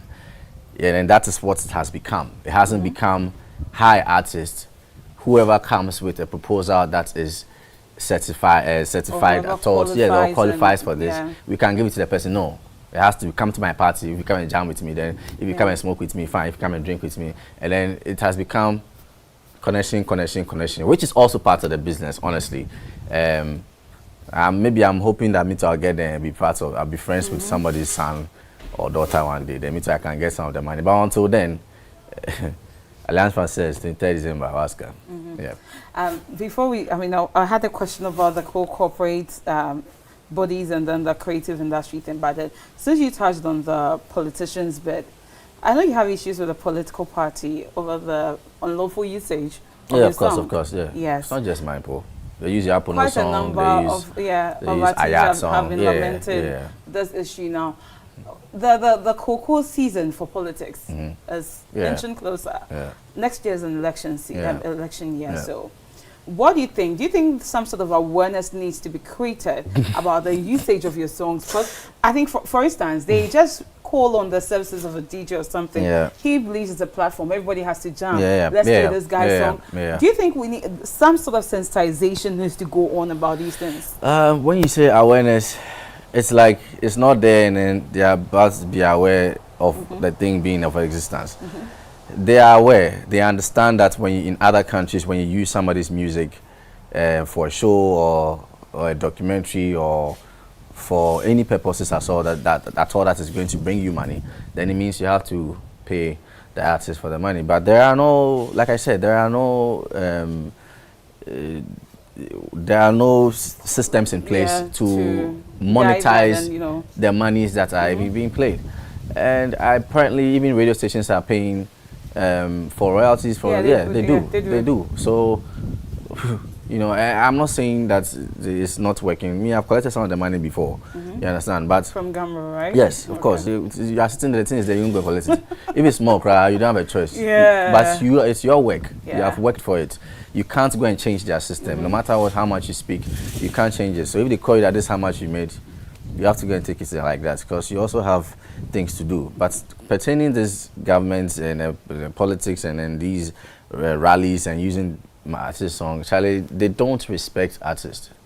That is just a point blank, full stop sentence. Politicians do not have any respect for artists, because if they did, artists would be taking Ghanaians, the name of Ghana far, but we are not. Look at Nigeria. Nigeria is only, I'm not even saying only, but now Nigeria is popular because of Afrobeats. Like, it's the biggest thing in Nigeria. It's not Dangote salt or sugar. The biggest thing in Nigeria is music, it's art. And if Ghanaians or Ghana can understand that aspect of it, and the leaders can understand that aspect of it, it will change the course of Ghana. It will bring so much attention to the country, and then they can keep making money and stealing some of even more of it. I mean, once they put those things in, like, don't have a problem with them stealing the money. I mean, you see, the thing is not like it's like telling your father that you can't go and buy beer. No, you know, if daddy is not paying school fees, then you can tell daddy don't go and buy beer. But if daddy is paying school fees and you've learned and you've gotten some money, you even buy daddy more beer. You understand what I'm saying? So we are not even saying. I'm not saying steal, but like with the thing, whether we like it or not, you will steal. You understand? So just do something. Just do something. Like right now. Right now. Another one is rallying around. You are in power. You're rallying around telling people what you want to do. You are in power. Go and do the thing. Like you are already in power. Yeah. And you are standing on stage. I get that drift. Yeah. Telling people, when I come to power, you are in the power. Do the thing. Like... They don't respect us, honestly. They don't respect artists, they don't respect the people, they don't respect art. That's all I can say. And do you feel some of your colleague artists have also played a role in fueling this kind of disrespect? People I'm telling you, we are hungry, you know what they want. So if you are saying that, anything goes. Of course, because some have kids, they have families to take care of, they have homes to pay bills of, like, people are doing things, and if my music is going to support your party to do this thing and you are giving me money, why not? So if they want to do it, Charlie, they have to. It's necessary. Where is the money coming from? How many shows are in this country? Tell me. How many shows are in this country? It's only in December. Yeah. So if you're an artist, I tell you wait from January to December. Hey, Nana, come on, go full. Share. So if they want to collect it, that one there's up to them. It's just the influence, you know. If after collecting itself, if the person is not doing the job, tell the person that please you are not doing the job. But don't keep quiet and support the person even when the person is killing everybody. Your children will suffer later. Unless you don't care about your children, then I understand. That I understand. But like, if you take the money self, you forfeit, because by all means you have to choose a side. You know, by all means you have to believe in one party or one president. So even when you take the money and the person is not doing the right thing, or the person is doing something that is harming other people, open your mouth and say it. Don't blindly, don't blindly. Say, if you see something, say something. Say something. If you see something, say something. Yeah. Because if it is good for the country, it's good for all of us. And everybody's running away. You know, everybody's running away. Me cry. I mean, if I find some hole, cry around. I have to check on my plants. That's why I can't go. I have to be watering the plants. Yeah. Well, I mean, talk about you. I mean, the struggles you go through with marketing your music, the money involved and everything, the investment and all that. Sheesh. So, well, last year as an independent artist, should a record label approach you or want to sign you, and I mean, maybe distribution-wise and all that, are you going to budge? Well, yeah, of course. I've done it so many times. Like I said, I work with people terminal basis, like it's on terms, like, and a term comes with a period of time. So, sorry. I've done that a couple of times and work with people. I just don't like it when it's like throughout for a long time. And sometimes some of them actually don't even like it. Like they don't want to work with one person for a long time, you know, because artists grow, artists change. They have whoever thought 180,000 be playing flute, you know. Yeah, exactly. Yeah, so, I know, right? So it helps the artists also grow in different ways. So I would love that for that to happen. I've done that a couple of times. So yes, I'll badge, whatever that word means. So what would you say has been your most challenging time in your career, and how do you overcome it? Sheesh, I think when I left my first label, the group SR, there was a group of guys, we came together, we started working on songs. Shout out to SR, Supreme Rights, very good guys. I think when I left there, when the year was done and I had to leave, I think that was the hardest part. Like I said, I had to start reading, I had to start learning, so I learned how to put my music out on all platforms by myself, online, how to get paid from all these platforms. Some friends also helped, like Jules. I asked questions because he's been in the game for a while. He's in London, so he has a better understanding. I asked questions. He introduced me to some platforms. I started learning about publishing. I meet people I work with publishing for a while, and then we stop. But whilst you're working with them, you learn a lot.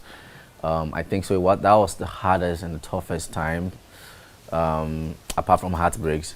Those were the hardest and toughest times, being like an independent artist. But once I figured it out, you create like a chain. You create a blueprint. So you use that same procedure every time. But you still have to be learning. Marketing-wise, I am not good at marketing at all. You can tell, like, I mean, the fact that you guys know me doesn't mean I'm good at marketing. Compared to other artists, like, they are doing extremely well. Yeah, a lot of your fans have complained about that. They've complained about that too. They're like, well, that's your marketing is not strong, but the strength of your marketing is your money, you know, which is just fact. Like, it's his money. That's I don't have much of. Yeah. I only have the one that can help me do the next project. So if you want me to stop making music, then fine. But if not, keep quiet for somebody to come and help me. But for now, I think I'm beginning to understand other ways. And now music is not only about just giving money to DJs and radio presenters. It's also part. But you know, the digital aspect of marketing music has changed. There are platforms now that you pay money monthly or yearly, and they can put your songs on playlists and all whatnot. And even that, they are not sure that it's going to be there for too long, because somebody is paying more than you. It's all like, it's still money at the end of the day. Yeah. So marketing-wise, I won't say that I'm great at it, but I'm working on it. You people have heard about me and my things, and that's why you're here. So I'm doing well somehow. So, but I'm doing something right. But I think I'm beginning to understand how to globally stretch it, which I am working on slowly, slow but sure. But marketing aspect is difficult for an individual, an independent artist to market your songs. It's not easy. You need to have a lot of meetings, a lot of people on board, and you know, you have to learn how to share things, distribute, how do you call it, the work that's supposed to be done to different people, and also share the money that comes in to everybody. And then you too, if your streams is not plenty, then how much are you making to give somebody? So like, why would they be involved, you know, unless there are companies that are going to be involved. So marketing is something you have to think about. You have to be strategic about. I have a huge ass board in my room, and there's a marker behind it. Maurice writing ideas, putting things down, writing dates that things have to be released, circling it. I've grown from just making music for myself and enjoying it, and me and my friends, to planning and, you know, being sure of where it's going, you know, at least for the next 5 years or 6 years. And then when we find bigger organizations, we can look at 10, 20, 30 years.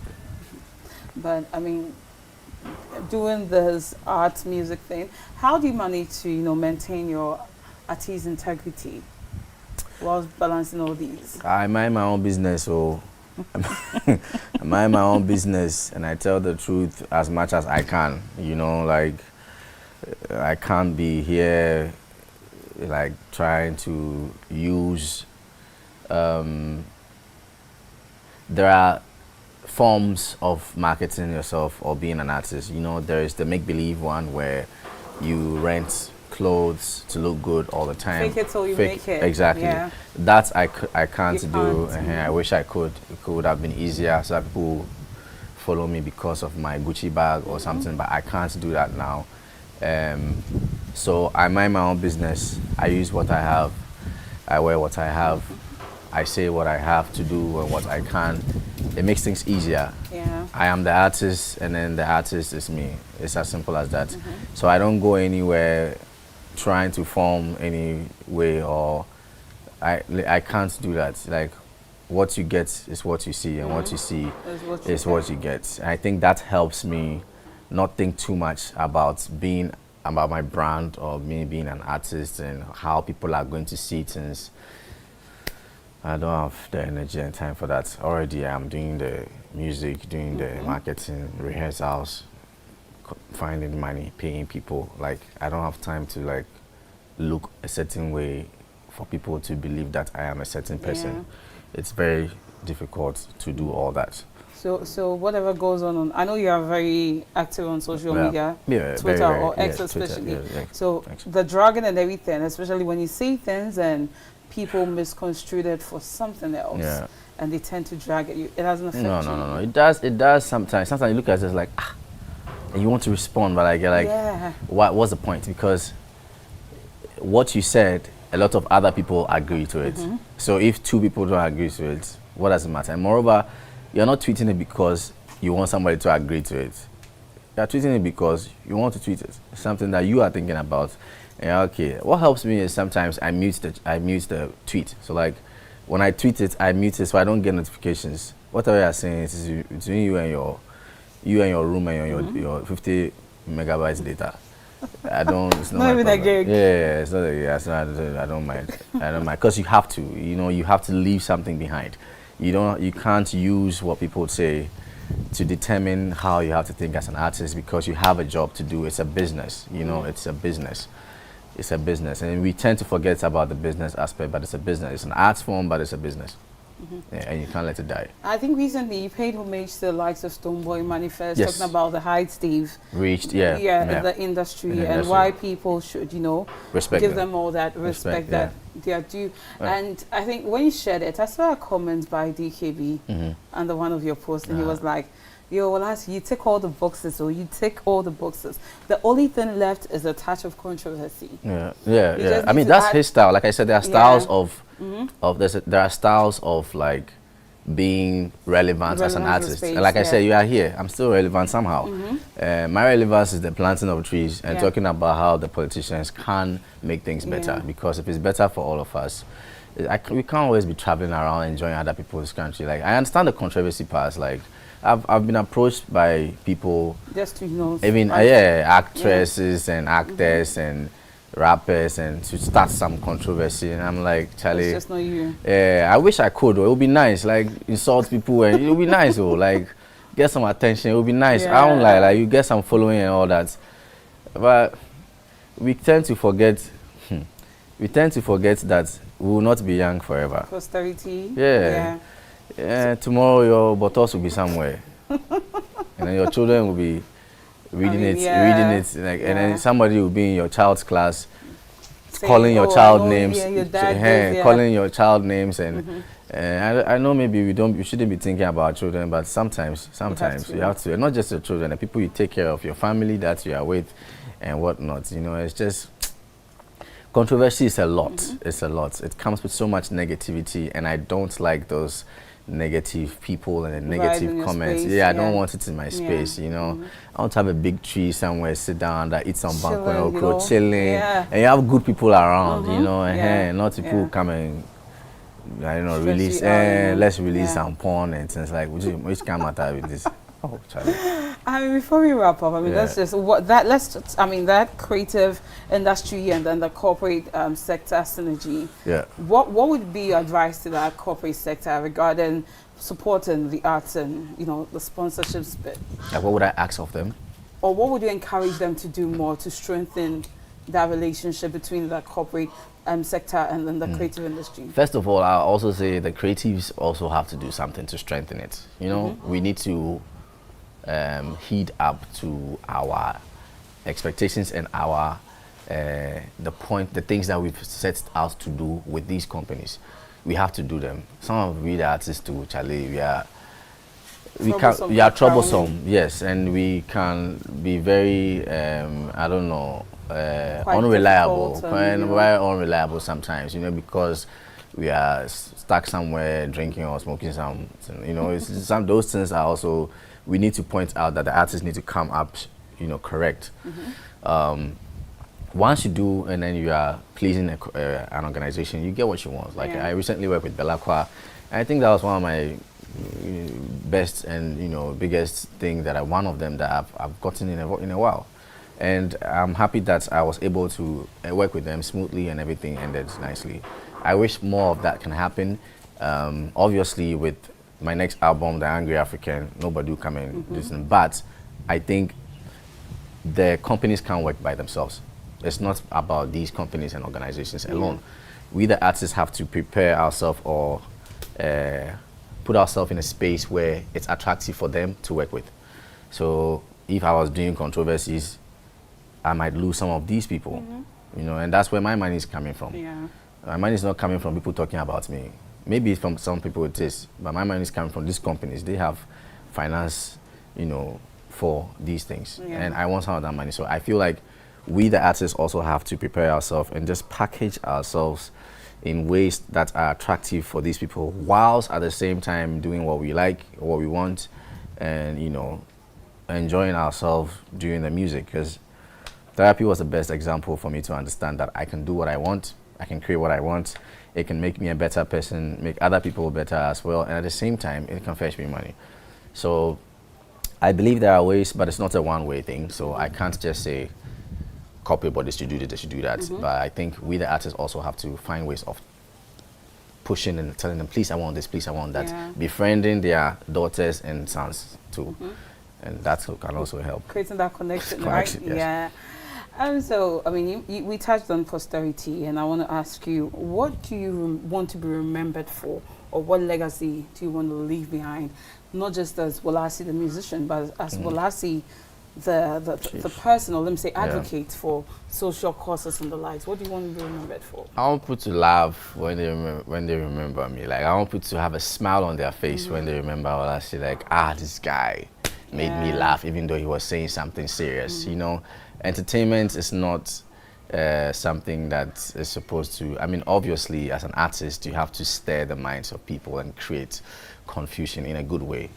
But if you are doing it and at the same time people are laughing, it's good. So I want to be remembered to be the person that said things that actually mattered, and at the same time people were entertained whilst it was being said, you know, and life still goes on, because it's not always about the anger, you know. That's why we are even doing the Angry African. We want to make sure the youth is not angry anymore as we grow, you know. We are airing the frustration and we are not going to be angry anymore. Thank you so much. Thank you for having me. For allowing us into the comfort of your home today. Thank you. It's my grandfather's house, but yes, thank you. The same. It's a pleasure sitting with you and then, you know, gleaning insights from your experience and journey. Thank you. Thank you. And thank you too for doing the watch. And until we come your way again on Celebs on this very station, I say thank you once again. My name, as always, is Amelie Josu. Stay safe and be blessed.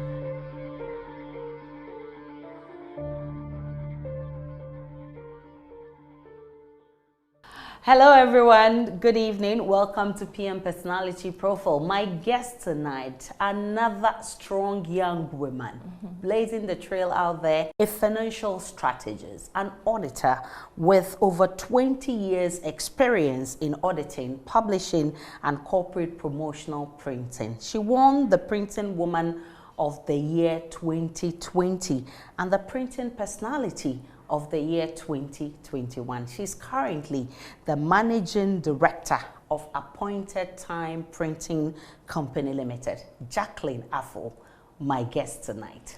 I'm happy to meet you. Pleased to meet you too. How have you been? I'm well, I'm fine, yes. Great. So I want us to start with some of your works in this industry. Undoubtedly, your company is one of the giants in this space, and you guys have been around for quite some time now. 20 years? Yes. That's a long way. Just as you said, we've been in existence for the past 20 years, and we started as a t-shirt printing company for 10 years. After 10 years, we have diversified into commercial printing, and then last 2 years, we ventured also into publishing. And then this year, last year, we had 20th anniversary, and so we have also diversified into packaging. So what we actually do now, we are doing 4 sectors of printing. That's what Appointed Time Printing is doing now. Okay. Yeah. And I know you do textbooks. Yes. You are into security printing, commercial printing, and a lot more. For the t-shirts, normally people will hear about us anytime there's election, because we make noise all over the media stations, and so that is what we were known for. So at a point in time, you study the market and what the market trends is looking at. And so we decided to introduce commercial printing. But then, as a subsidiary of the Jospon group of companies, Jospon itself had a printing press called Jospon Printing Press then.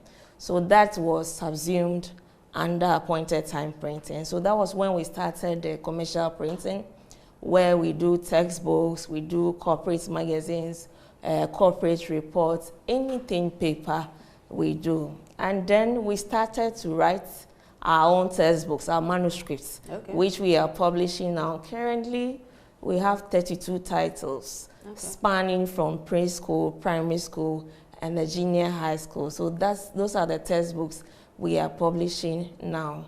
Now, Ghana is also venturing more into manufacturing. I mean, it's one of the lessons we learned when we had COVID, and we couldn't import a lot of the things we do.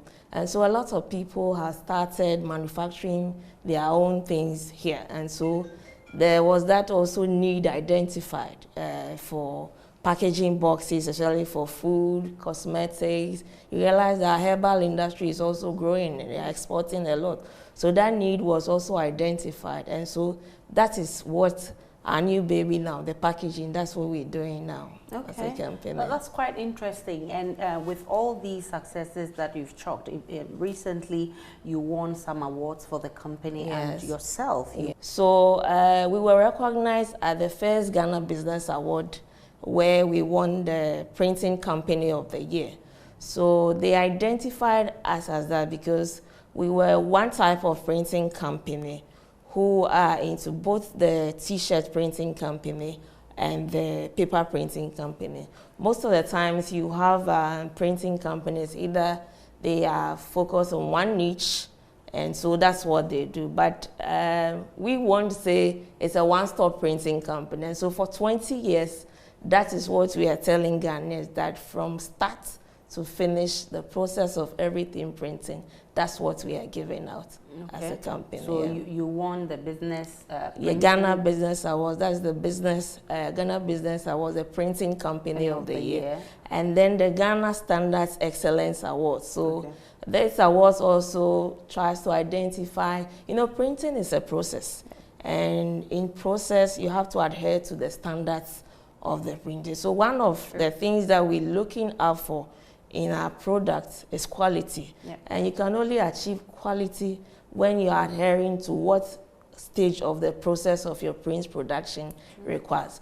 So this is something we don't take for granted at all in our production process, because quality, and like we say in printing, it's the finishing which gives the wow factor, no matter what you do through the production, but what comes out throughout the finishing stage. So the Ghana Standard Excellence Awards also identified us as a company which adhere to the printing processes standards. And so this year, to take it further, because we are into packaging, one of the things we are looking at, we've started the ISO audit so that we could become an ISO certified company, because anything with food, you have to take standards seriously. So that's how come where we are now. And yourself, 2 awards. Interestingly, printing itself is identified as a male-dominated industry. So even in my company, I think 70% of the staff population are male. And then I think recently we've done well. So we're trying to do the gender balance thing here. So we have women here. So having identified that, like, the associations in Ghana, the printing association. So most times when you go for our meetings, you realize there's only male who comes, so female. So, but any time I attend, I try to make a voice, ask questions. And so they're like, where are you coming from, and all those things. But we're not deterred by such. We're also trying to say that women can also do printing. What I'm seeking really to promote is for us to have women operators, because there's the male who operates the machines, and that has been challenging. We are looking for the day that women will find it interesting and also become operators like the men do. I think we'll get this. Yes, I mean, when you look at the filming industry, sure, we've had some women coming up strongly, so definitely we'll get there. We look forward to that. So woman, printing woman of the year and printing personality of the year. What was that all about? So it's also about our success story. Okay. And for one of the things that we pride ourselves in, that we are a wholly owned Ghanaian company. And so we have said that a lot of the times, some Ghanaian companies don't see 5, they don't see 10, they don't see 15, they don't see 20. And so I and my team, we said we want to make a change. We've had printing companies, very big ones, who are not in existence now. So sustainability is what is driving us. For 20 good years you've been doing this. The success stories, I'm sure, didn't come, you know, on a silver platter. I'm sure there have been turbulences that you've had to scale. Yeah. So one morning you wake up on the news and you hear everybody calling you. You say appointed time has delivered a very bad product and it's been sued. And that was not the case. So the story was false. And so you get worried. I mean, how the stories came about, and there was nothing. So all you realize is that it's out there in the news. But like we're discussing today, it's past, we solved it. And then for printing, the unfortunate thing is that every raw material we use is imported. And so we've had a challenge. And one of the challenges is how Ghanaians can believe in pricing, because the notion out there is once you print outside, it's cheaper than doing it locally. But now some of them can really attest to the fact that actually we are matching the international prices. And one of the challenges is where we're looking for one day that the raw materials, especially paper, which is a significant part of the cost of production, will be exempted from duty and taxes. Okay, yes, that means you'll be having all of them here exactly, in the country. And exactly, Okay, but of course, recently, if you're in Ghana and you're a business, definitely you've been affected by the erratic power supply. Sure. Have you had your share? Very, very, very painfully. And so we ran 2 sets of machines. So the screen printing machines, they ride on heat. And then the commercial printing machine, they ride on some cold. So you realize that the heat aspect of it, they draw more power, more energy consumption in the production. So for a company like us, where everything we do is automated, it's machines. So the power outages has significantly affected the business because it increases your cost of production. And then when it happens like that, you are forced to jump in excess labor hours, which are all factors of the production that increases the product. So for power outages, I think anybody in manufacturing doesn't want to smile. And for us, we really wish that power will be stable. And so when you talk to investors as to how to set something like a paper mill in Ghana here, because the whole of Africa, there's no paper mill here. So we import paper. And one of the things the investors will tell you that you don't have stable power. So we are not able to set up here. So for power outages, it's really been had a toll effect on our industry and on my business. Your ability to pull strings to get things done. Your staff have testified, and any other person that knows you talks about this quality about you. How do you do it, and what really motivates and drives this kind of spirit? Okay, printing is quality. You have to bring out a quality product. So in doing it, there are processes we go through. So, for instance, you are making sure that the temperature of drying your sheet is this, because if you don't get it at that temperature, you are burning the shirt, or the ink will just sink in and will not be coming out well. And so maybe because of what we do, or I do, I'm particular about outcome of the print. And for printing, I always tell the staff, my team members, that customers liken it to the printers in the offices where they pass the A4 and then exam. So when there's another, for the customer, it has to be done, and this is what they are looking for. And so with that in mind, you always want to go ahead of the customer, not disappoint. And so that's what drives me. I want to always surprise you. We had said we'll give it to you on this day, but we want to give you at an earlier date and even go beyond what you are expecting. And so with that, I'm paying attention. I drive my team members along that this is what we are doing. So we all get into it because we want to sustain the business for even 100 years and over. That turns you to almost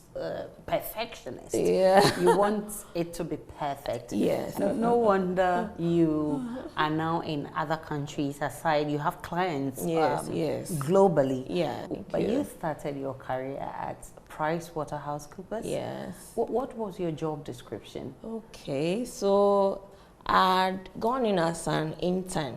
Oh, okay. So what we do is we go around like for audits. And then I also had the opportunity to do my national service there because I became like a family member. Okay. And so it's that time that when there's nothing, you could always go in and then see whether you can get some fitting for some audit work. So I started as an intern there before I went to do my service there. So that was how I got in there. Audit itself, as we say, it's expression of an opinion of the financial results of the organizations. And so in the past, people had perceived auditors like police wanting to find fault, but there are structures at PwC.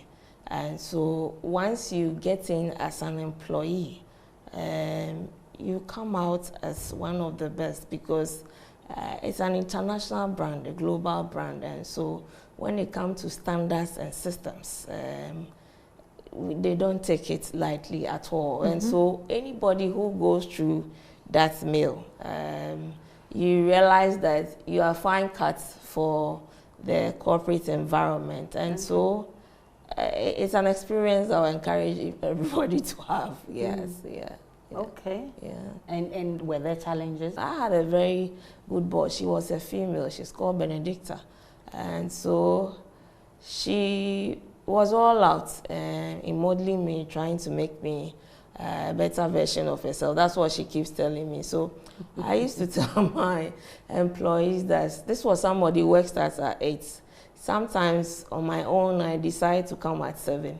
So she tagged me as a 7 a.m. person. So the days I don't go at 7, I go at 8. I get in and she's angry. She doesn't want to see me. And I ask myself, work starts at 8. I decide to come at 7. And because I was going at 7, anytime for yourself. I got myself in trouble. So I got to know that she gets upset when I come at 8. So I decided, and then I'll continue at the 7. And that was how, I think that was the only challenge. But when I look back, I think she did a good job. She made me punctual. Okay, and a better person. Exactly. And so then you got in here as a financial manager of finance or finance. I came in as, by then we didn't have the title finance. I came in as an accountant. Okay. So through Just One Group's restructuring, then they introduced the title finance manager. Okay. So that was what I transitioned into. And I think along the line, I was promoted to be a general manager. Okay. And so it is nice, but it comes with challenges that, I mean, you have to do more now than what you were doing. For the finance manager, so the financial aspects of the company was virtually being managed by me.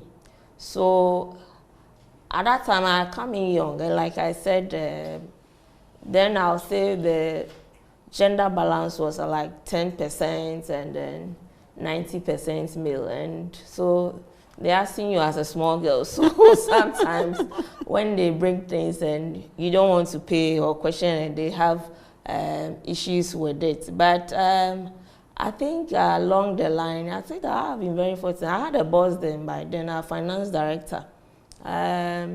He was also very strict and very stringent with, especially in demanding of his reports. And I think along the line I was pregnant, and so he didn't take it lightly with me at all. And the challenges that come with pregnancy, I mean, unable to show up, and sometimes you come and you're annoying.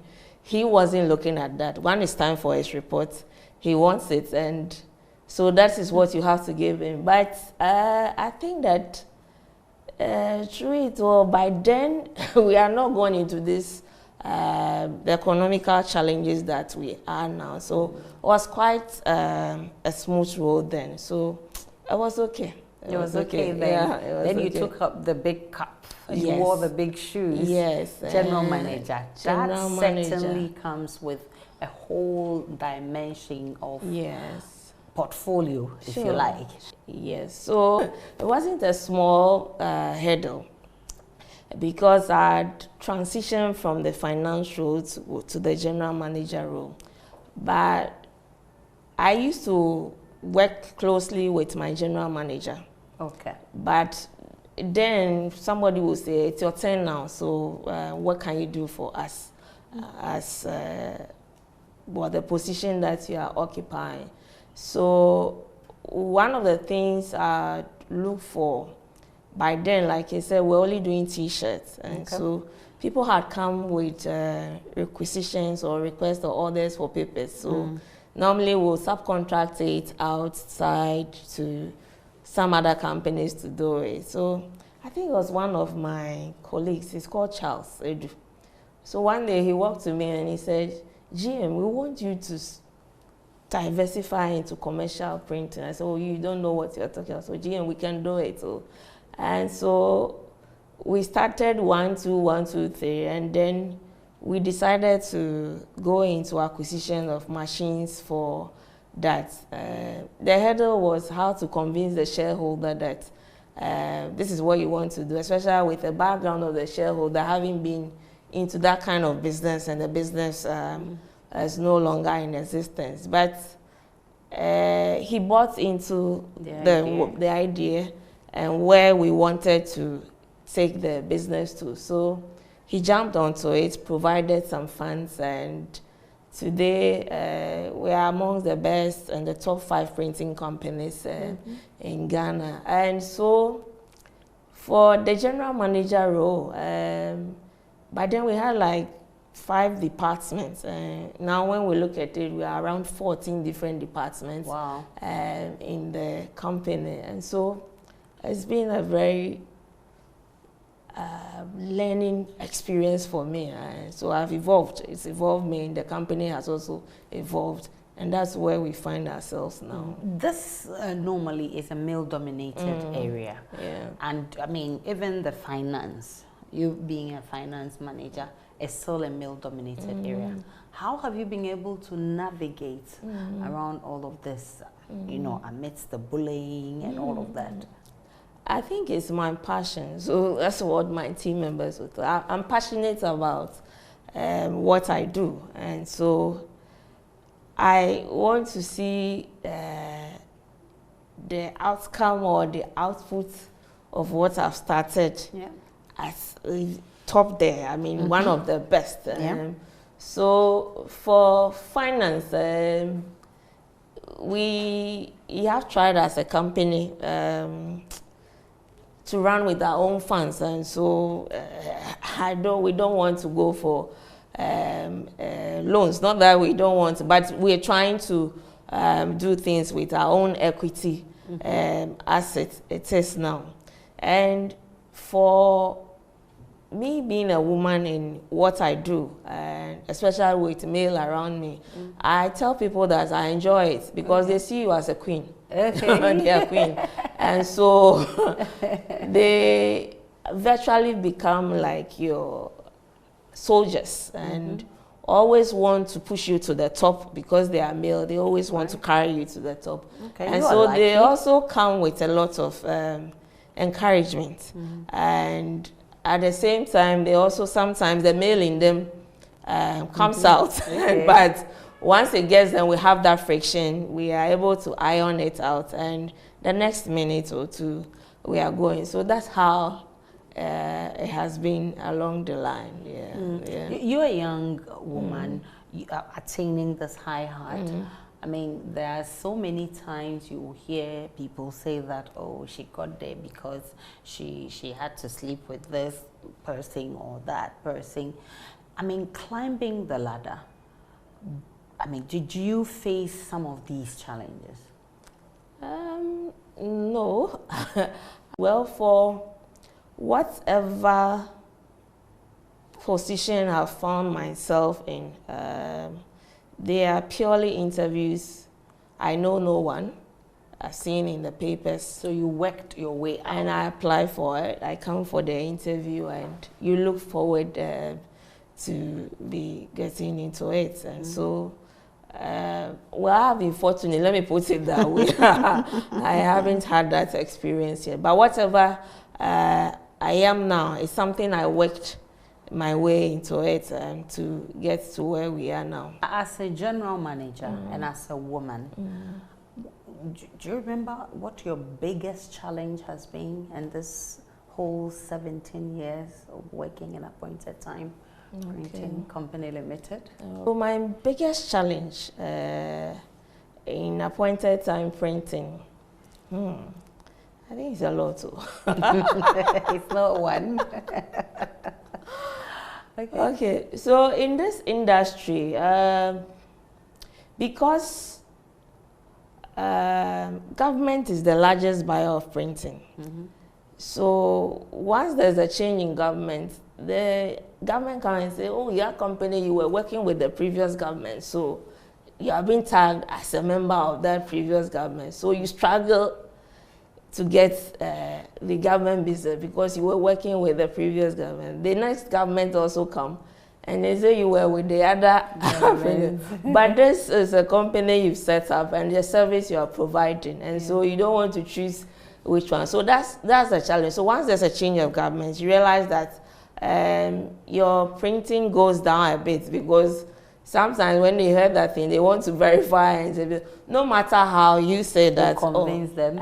So that's one of the challenges until sometime around it gets better. But I think as a business, that's what we've also realized. And so we are minimizing our dependence on government business and trying to grow the private business. So the reason why we're doing the packaging and the publishing. Yeah. The other ones are the economical factors. I don't have control over it, but of course, once we are in business, so when you come and they are not there, it's kind of worrying for you. So you have the power outages, you have the rising prices of raw materials, it's just skyrocketing because we don't have any price control in this country. So people just increase their prices. You go buy the thing today, tomorrow, and it's something you need, and so you have to buy it. And so it kind of reduces your margins because there's VAT, there's corporate tax and all those things. So those are some of the challenges. But like I said, those ones, I don't have any control. So I face it and then we find strategies around it. Deal with it. Yeah. Jacqueline Afful, she's my guest tonight. She is the Printing Woman of the Year 2020, Printing Personality of the Year 2021. She is one of the women battling it out with the men in the printing industry. She's probably the first woman general manager in the printing sector. And I'm having a very interesting conversation with her. When I returned from this break, she spent her affirmative years in Kolegono here in Accra. She'll be telling us about growing up there. She'll also be sharing with us, does she want to become a financial expert or financial strategist, whichever way you want to put it, whilst growing up? What really did she want to become growing up? She'll also be sharing with us her lifestyle and family values. Stay with me, I'm coming right back.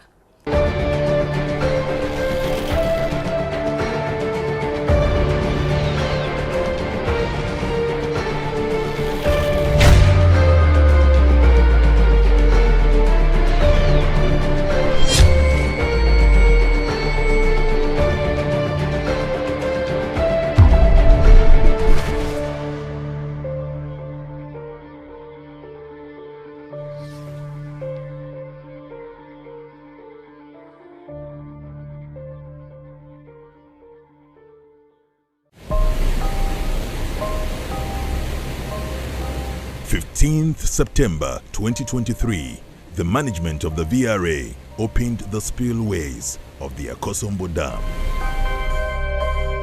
Millions of gallons of water rushed out, destroying everything on its path. Then the blame game began. From VRA all the way to the very top, they owe us explanations. The forecast gave the indication that we are not supposed to expect too much water into the reservoir. But in August, the situation changed. Our forecast did not change. After the floods, 36,000 people remain displaced, reeling under the heavy weight of neglect. Some of the ladies, they are in their menses, and how they will bath, change themselves, nothing. They can't do anything, so maybe they'll be in one part. As I'm talking to you now, me myself, I'm also a victim.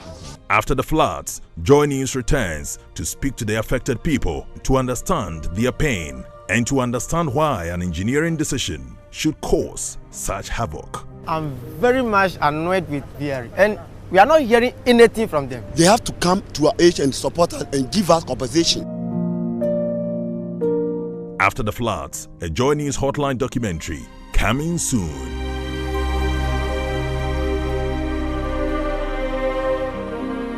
If this is Connect Africa with me, Blessed Sugan, welcome to our program. We have updates on the elections taking place in Sierra Leone. There had been some attack around the opposition's office, and this was because they prematurely announced results, which both parties technically did. And what is the cost of political unrest in the West Africa sub-region? The preponderance of illicit activities resulting from easy access to small arms is causing a lot of havoc across the region. 5 countries. How are you going to work with it? It is one of the few cases where we have the countries themselves agreeing to do it and calling on ECOWAS to act on their behalf. There is a DNA testing, the process of DNA of 17 students who were banned beyond recognition. So at the moment, there is some uncertainty. Some of the parents think, hey, is my kid part of those that were banned beyond recognition, the 17? Every human being has the right to a livable world. And to secure that livable world, all the rich nations and all the international financial organizations must transform the standard of doing business.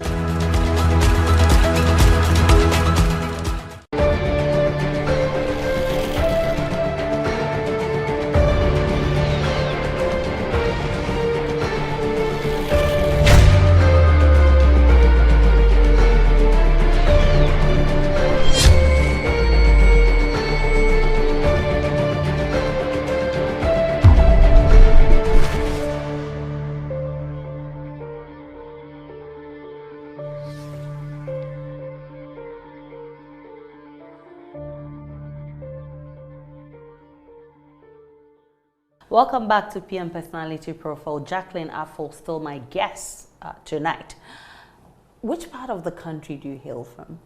I'm half Achim and half Ada Ningo, New Ningo. Oh wow, so what a combination. My father is from Ada and my mother is from Isutem, the Eastern region. Yeah. Okay, so where you were born in Accra? Yes, I was born in Accra in Kolegono. In Kolegono. Yes. And you grew up there? Yes, I grew up there. Yes, up to I think 25 years of my life. That's why I lived. Wow. Yeah. So whilst in secondary school, you were still going and coming to Kolegono? Exactly. A lot must have happened at Kolegono. Yes, yes.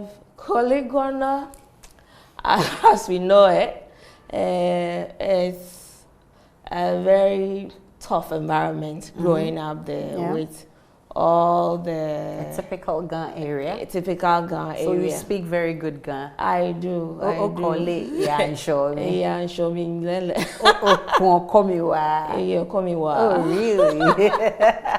Okay. So I think that growing up, we don't say Kolego. We say I come from KG. Where do you stay? So you stay in KG. So we don't say Kolego. So it's that's KG. Supposed to be some residential area. It's KG. And I think that along the line, we were fortunate. By then, may her soul rest in Theresa Melitego was our member of parliament. Okay. So one day we woke up to asphalt roads. Oh, wow. All the environs of Kolegono. Now known. So that was when we transitioned it from Kolegono to KG Estate. That's why first class, you know. Tell me about it. So for some of us then, we had said that, no, this is a residential area because you hardly find such roads in such communities. And so we had said that as for these roads, we have to leave it. But you know, growing up there, because of all the vices there, naturally you become a fighter.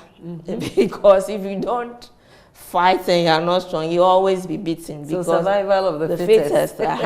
So that's what's in. And you know, typically in a compound house with everybody, I mean, when your mother beats you, everybody gets to you, you go, all the things that there is. And I remember there was this Tuesday market. So Tuesday you were looking for it because that's where you get all the foodstuffs and the cheap things around that area. So I think that one of my strong, the male aspect in me comes from that area, because if you are not strong, you can't survive in college. You will always be beaten. So you always have to make sure that you win the fight. And so you learn some acrobatics and all the things, and then you balance it here and there. So that was college. I lived around park. It's called Dr. Bannerman. I love football then, so I had a team. So I'm the type who is always wanting my team. When my mother gives me money, I save it to go and put it in the team, give it to the players. And what's the name of your team? I don't remember. And it was guys playing or girls? It was girls? Guys playing, you know. And you are the owner? I'm the owner of the team. I mean, the coach is there. And so the fun aspect of it was the dressing room where we'll go and be singing and all the things. And giving them morale. Exactly. But then we go and then we are being scored. So we don't win, we don't get anything. So I love football. So I was always putting my money into it. I'll fast and then save the money and go and give it to the players. Then, so one day I just woke up, I'm like, this thing, I'm not going to do it again. I'm not going to do it again. All the fasting that I do, these players don't even look at it. I know once the match ends, they are looking forward for their money. So one day, we went to play, and they lost. Before they lost, you ran away the place. So in Kolegono, never received beatings before. Kolegono, they'll come and look for you. So my mother was like, the players are coming, So she paid them. So for the next 2 weeks, I won't get any money. So that was what took me out, and I lost interest. And so your mother didn't give you money for 2 weeks? No, she didn't give me, because she had to pay the players, because that's what you wanted a team. Yes. And sometimes I see some of the guys who have made it to the top. Do you still love football? Yes, I love football, but not so much. Like when you were young? Yes, when I was young, but now I hardly follow it. Yeah. Let's talk about education in Korle-Gonno. Okay. Where did it start for you? There was a primary school around the beach. It was called Shalom Shalom. Okay. So that was where I started. And then from there I continued, and then it used to be Kimbu Junior High School. So from there I went to Winneba Secondary School. Okay. Winneba was, it was a mixed school. I remember in my form was what we now everybody knows, Shatawale. So I always tell people he was your mate. Yes, for what he is, he's always been so. He's the type who always leading for things to be done, demanding for things. So in Winneba Secondary School, it was a mixed school, and so all the things that you will expect from dining, from entertainment, and all there is, it was happening there. And for us in Winneba, we always look forward for the Abuatri Festival, because that's the only time you can get an ex-year to go and then watch it. So it was all fun there for 3 years. What kind of a student were you? I'm a critic. I like analysis. So I wasn't cool. Together with the mixture of the Korle-Gonno, it was not easy. So that was the kind of person. Were you a troublesome student? Not troublesome, but somehow, because of. I can see that you were smallish at that time. Were you? Yeah, I was. That means that you get some bullying and beatings as well. Yes, I do. And so when I discovered that, I always try to leave the dormitory at 4 a.m. When you are supposed to leave at 5? Yes, because somebody is looking for you to punish you. And so you But leave. Why is it that you are the only one they are looking for to punish? Because I had to go and fetch water. And I didn't go. For your senior? For my senior. And so I didn't go. And so I know they'll come and look for me. So I have to be fast. By 4 a.m. I have to leave the dormitory. And I'll come back at 8 p.m. when they are sleeping. So you come back, and so when they get hold of you, you are in trouble. You have to kneel down until God knows how many hours your time will be up for you to get up. Were you a bad girl? No, I wasn't a bad girl. People would smuggle, go out to the club and those things. No. I wasn't a bad girl. I was the box ticker. The box ticker. I wasn't. So you never got into any trouble? No, I never. Aside, swerving your senior small. No. I didn't get into any trouble. I wish my house mistress was here. She said Jacqueline doesn't like trouble. Okay. But when you give her trouble, she'll give you trouble. In equal measure. But how would you describe the learning environment? The discipline, the teachers. Yes, it was better then because we were not many. The things were structured, by them. The schools were managed by the headmasters, and so they always also look out for what can be done. Yeah. And so the learning environment, it was very competitive, and so you have to put in. I remember the prep time, how they were very serious by then. If you don't go and you are caught, how they will deal with you. So the learning environment was great. And I think we had very good teachers who had taken us as a project and wanted to see us excel. So I think the students at that time who committed to it, I think that a lot of them are doing great. Like yourself, doing very well in your field. Were there challenges? No, I didn't. I was an an only child, so. Okay, you were a DB. Yeah, so I was okay. So you had everything. Yeah, so I was okay. Okay, yeah, you were okay. Yeah. And you say you weren't bullied? You didn't get any form of bullying? Oh, for Form 1, you get. I think one day I was Spanish. I had to go and weed. Okay. So I went through it, and after the weeding, I think I got sick because I was not used to it. And so they gave me exit, and when I came, I remember I was crying and showing my mom my palm what there is and what has happened. So punishments, we got some along there. I remember one time after assembly, the prefect just called her. What was our crying? He said we're giggling, but then I didn't know the meaning of the word giggling. And he said we're giggling, so we should go and kneel down. Oh. And so giggling will never go out of my mind. So those were some of the things. So punishment, Form 1, but I think once you get to Form 2, you're also a senior now. Yes, so, semi-senior. Exactly, you get to punish somebody. So that was how it's quite been. Interesting. Yeah, and so after that, you said, Winnie, bye-bye. Bye-bye to your troubles. Yes. And then you came back to Accra, to the University of Ghana. Yes, I came back to Accra. You're an Accra girl. Yes. So but now I tilt towards the village most. You do? Almost every 2 weeks. You go to the village. Yeah. Okay. Why?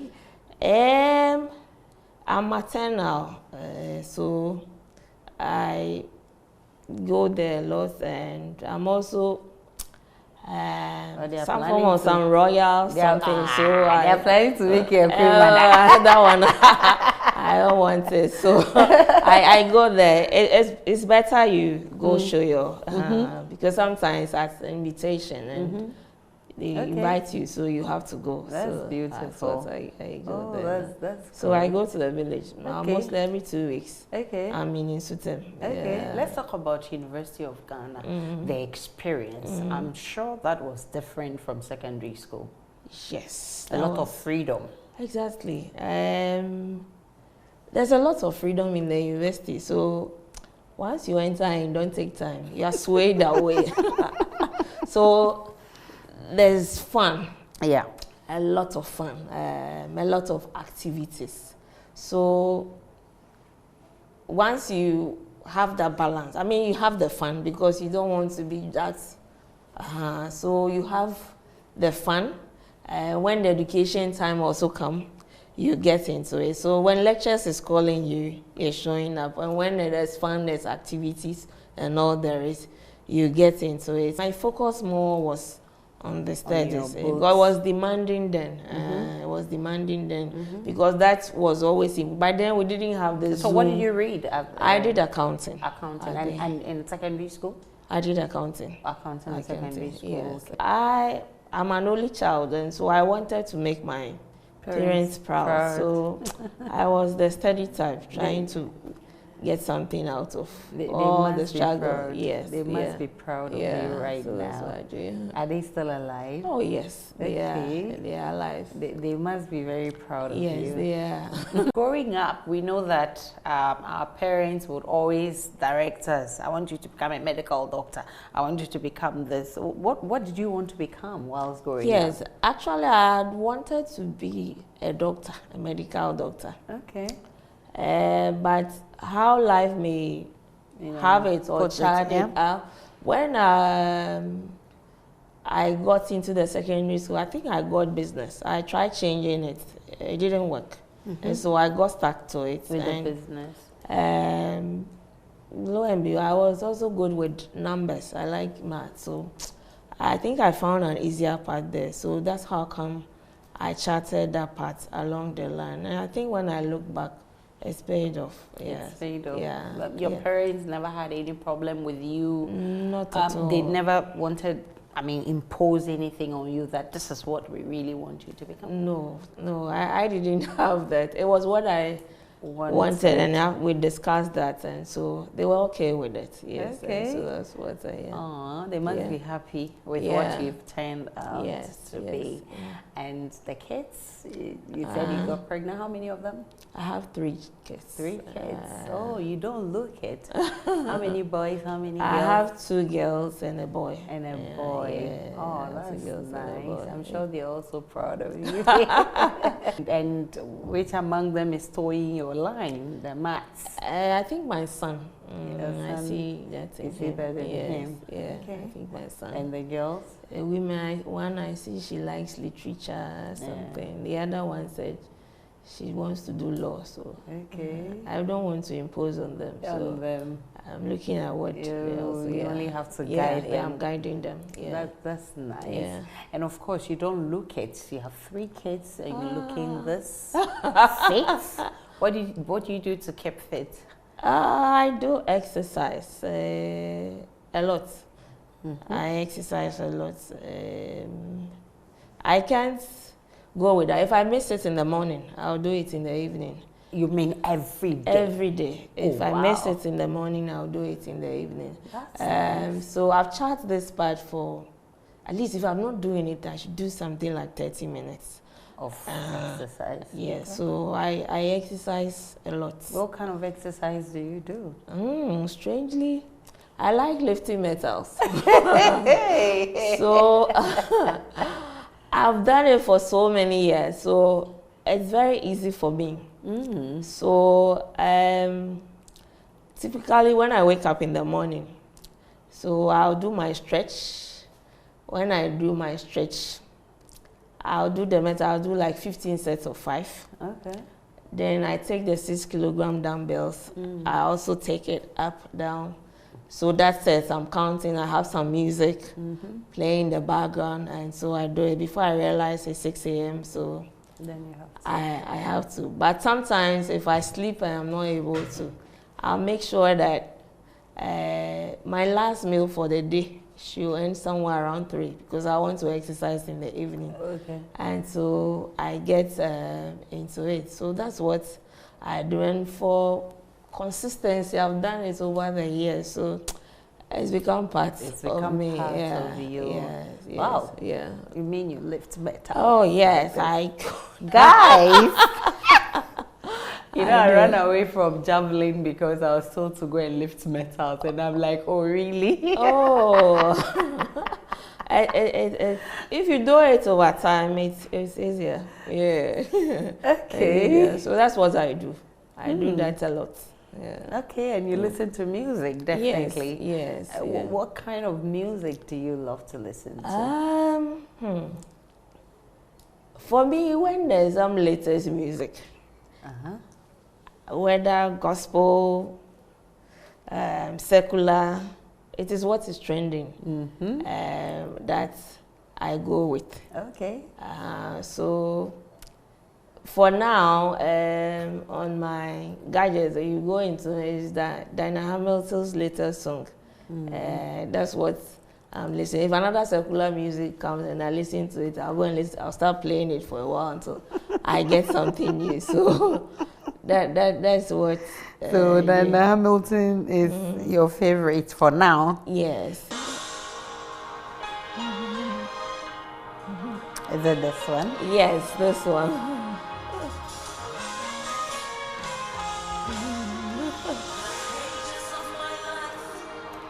Tell of your goodness, every chapter of my story.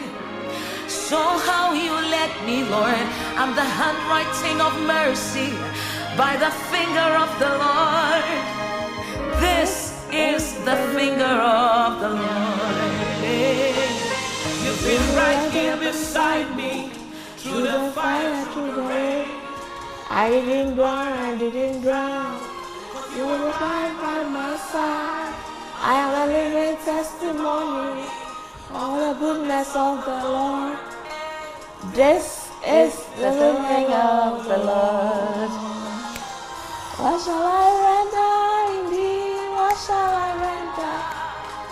What shall I render to you? What shall I render? And then you say, I mean, I won't be more. Ay, ay, ay, ay, ay, I mean, I won't my phone. Say, I mean, I am my doom. This is the doing of the Lord. And indeed, what shall I do?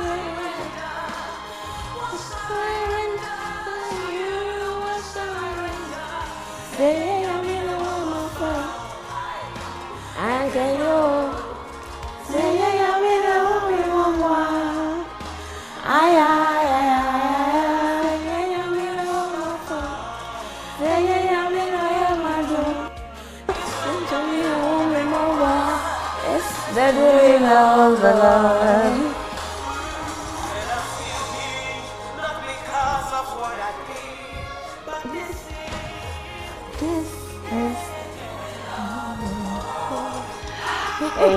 Thank you so much, Jacqueline Afo, for the good work you're doing. Keep up the good work, and a lot more of the young people, especially women out there, are looking up to you. Yeah. So keep up the good work. Yeah. Viewers, thank you so much for watching PM Personality Profile.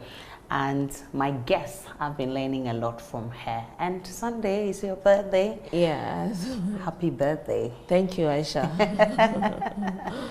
Same time next week, viewers will be bringing you another special edition on PM Personality Profile. My name is Aisha Ibrahim. Do enjoy the rest of our programs.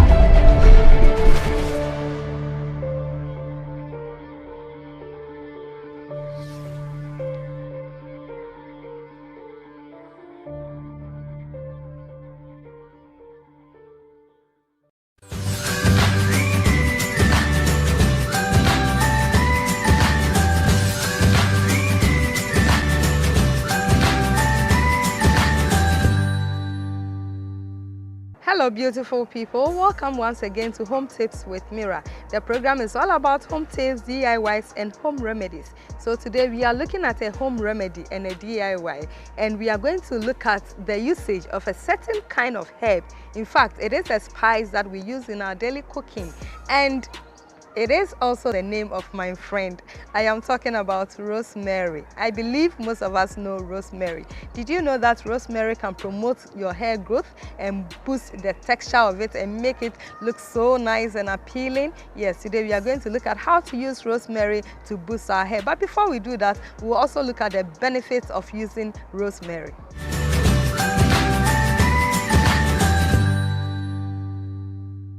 Rosemary as a spice can be used in its fresh form or its dried form, depending on what you want.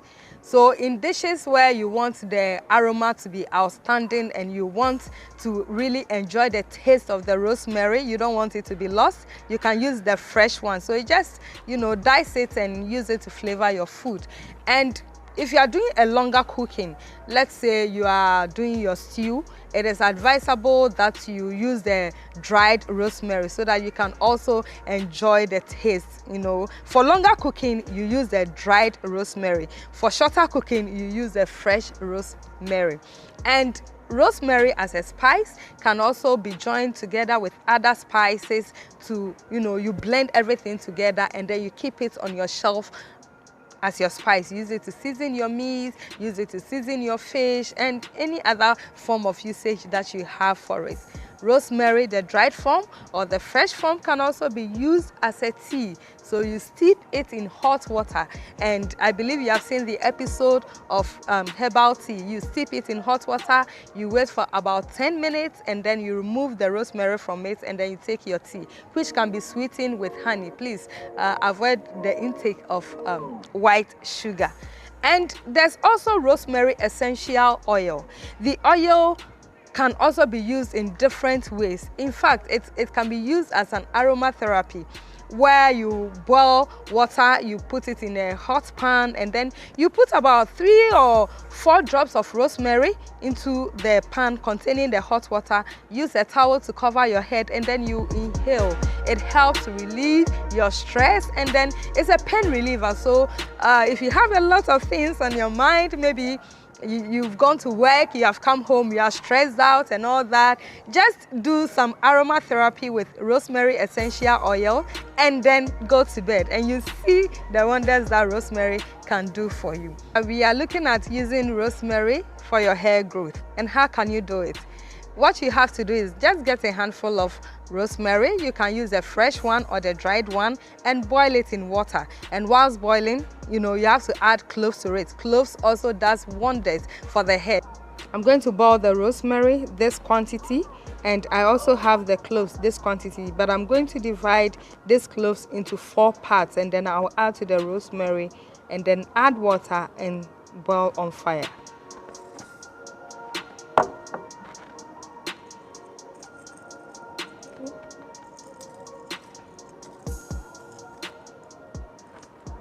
And now I will add water.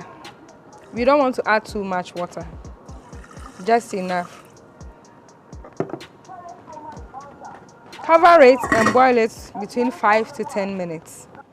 And anytime you are boiling any kind of herbal medicine, it is advisable that after it has been on fire for the stipulated period, when you bring it down, keep the lid on till it cools down completely. Then you sieve it into a nice bowl, and then you add coconut oil to it, because the coconut oil will act as a diffuser oil. When you apply it on your hair, it's going to help so that you don't react too much to the rosemary or the cloves. That is if you are sensitive or you are allergic to it. I'm going to transfer it into a bigger container.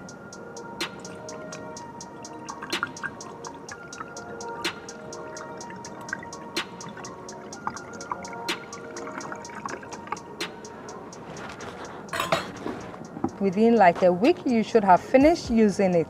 So you keep this one in your fridge, and anytime you want to put some in your hair, you transfer it into this small container.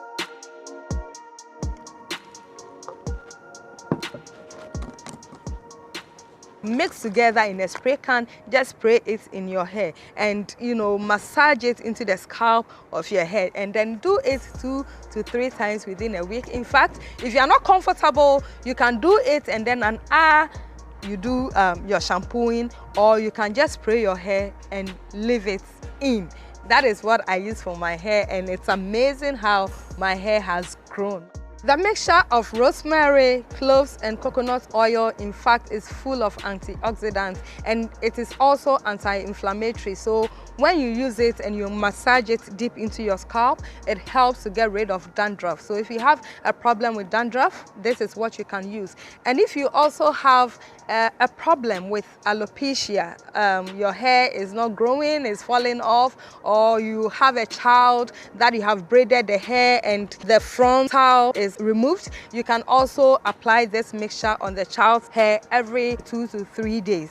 And make sure that whilst doing it, you will see how the person is reacting. In fact, you can do a test, on your hand to see how your body reacts to this whole mixture before you apply it on your hair. And just be careful that you don't use too much rosemary or too much cloves.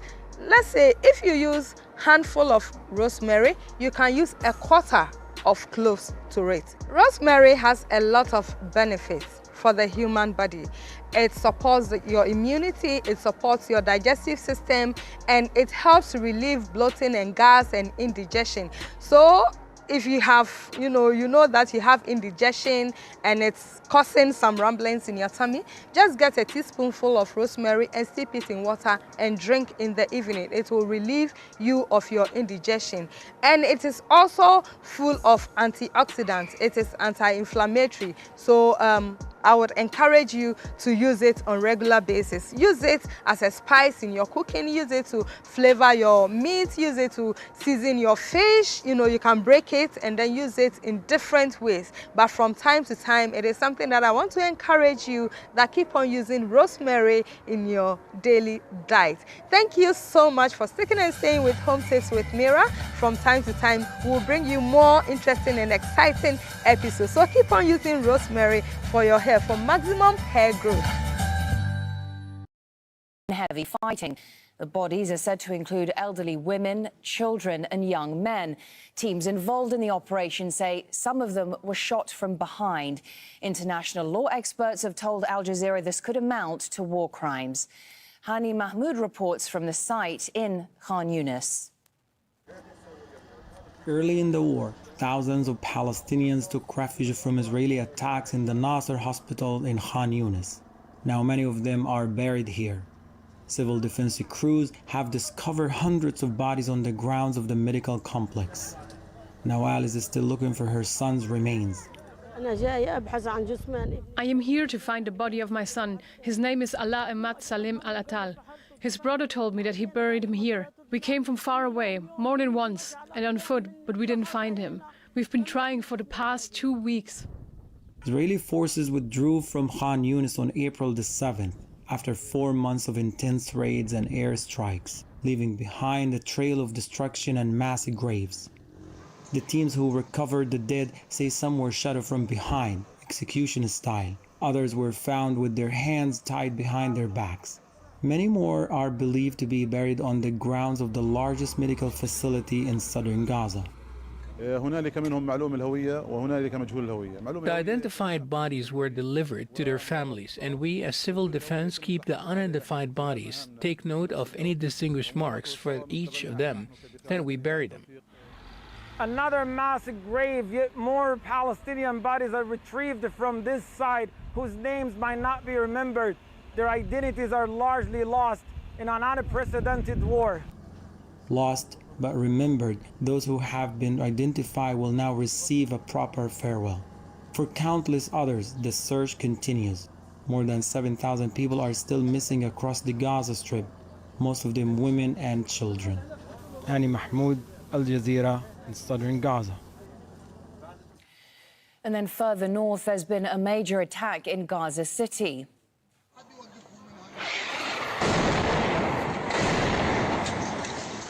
Witnesses captured the moment of impact of an Israeli airstrike on a residential area. Well, the airstrikes have killed at least 24 people in Rafah in southern Gaza as well. 16 of them were children. Just a warning that viewers might find some of the images in Tariq Abu Azum's report distressing. Born an orphan, this Palestinian baby girl was delivered from the womb of her dead mother. Both mother and father were killed in an Israeli strike in Rafah. She's named Ruh, which means soul in Arabic. What's their fault? A whole family wiped from the civil registry, and the only survivor is a small baby girl. Her sister, Malak, wanted to name her Ruh, a soul. Now Malak is gone. Only Ruh is left. Ruh's mother, Sabrina Sakani, was almost 8 months pregnant when she was killed. Doctors say Ruh's condition is stable and improving. When the baby came out, her condition was between intermediate and critical. Currently, after giving her medical care from the night until now, she got better gradually during the past hours. We can now say that her condition is stable on average. But others did not survive the Israeli airstrikes on Rafah, where close to 2 million displaced Palestinians have sought refuge. Did you see one man in all those killed? Spot one man who has been killed. All of them inside the house. And here are women and children, as you can see with your own eyes. My entire identity has been wiped out, with my wife, children, and everyone.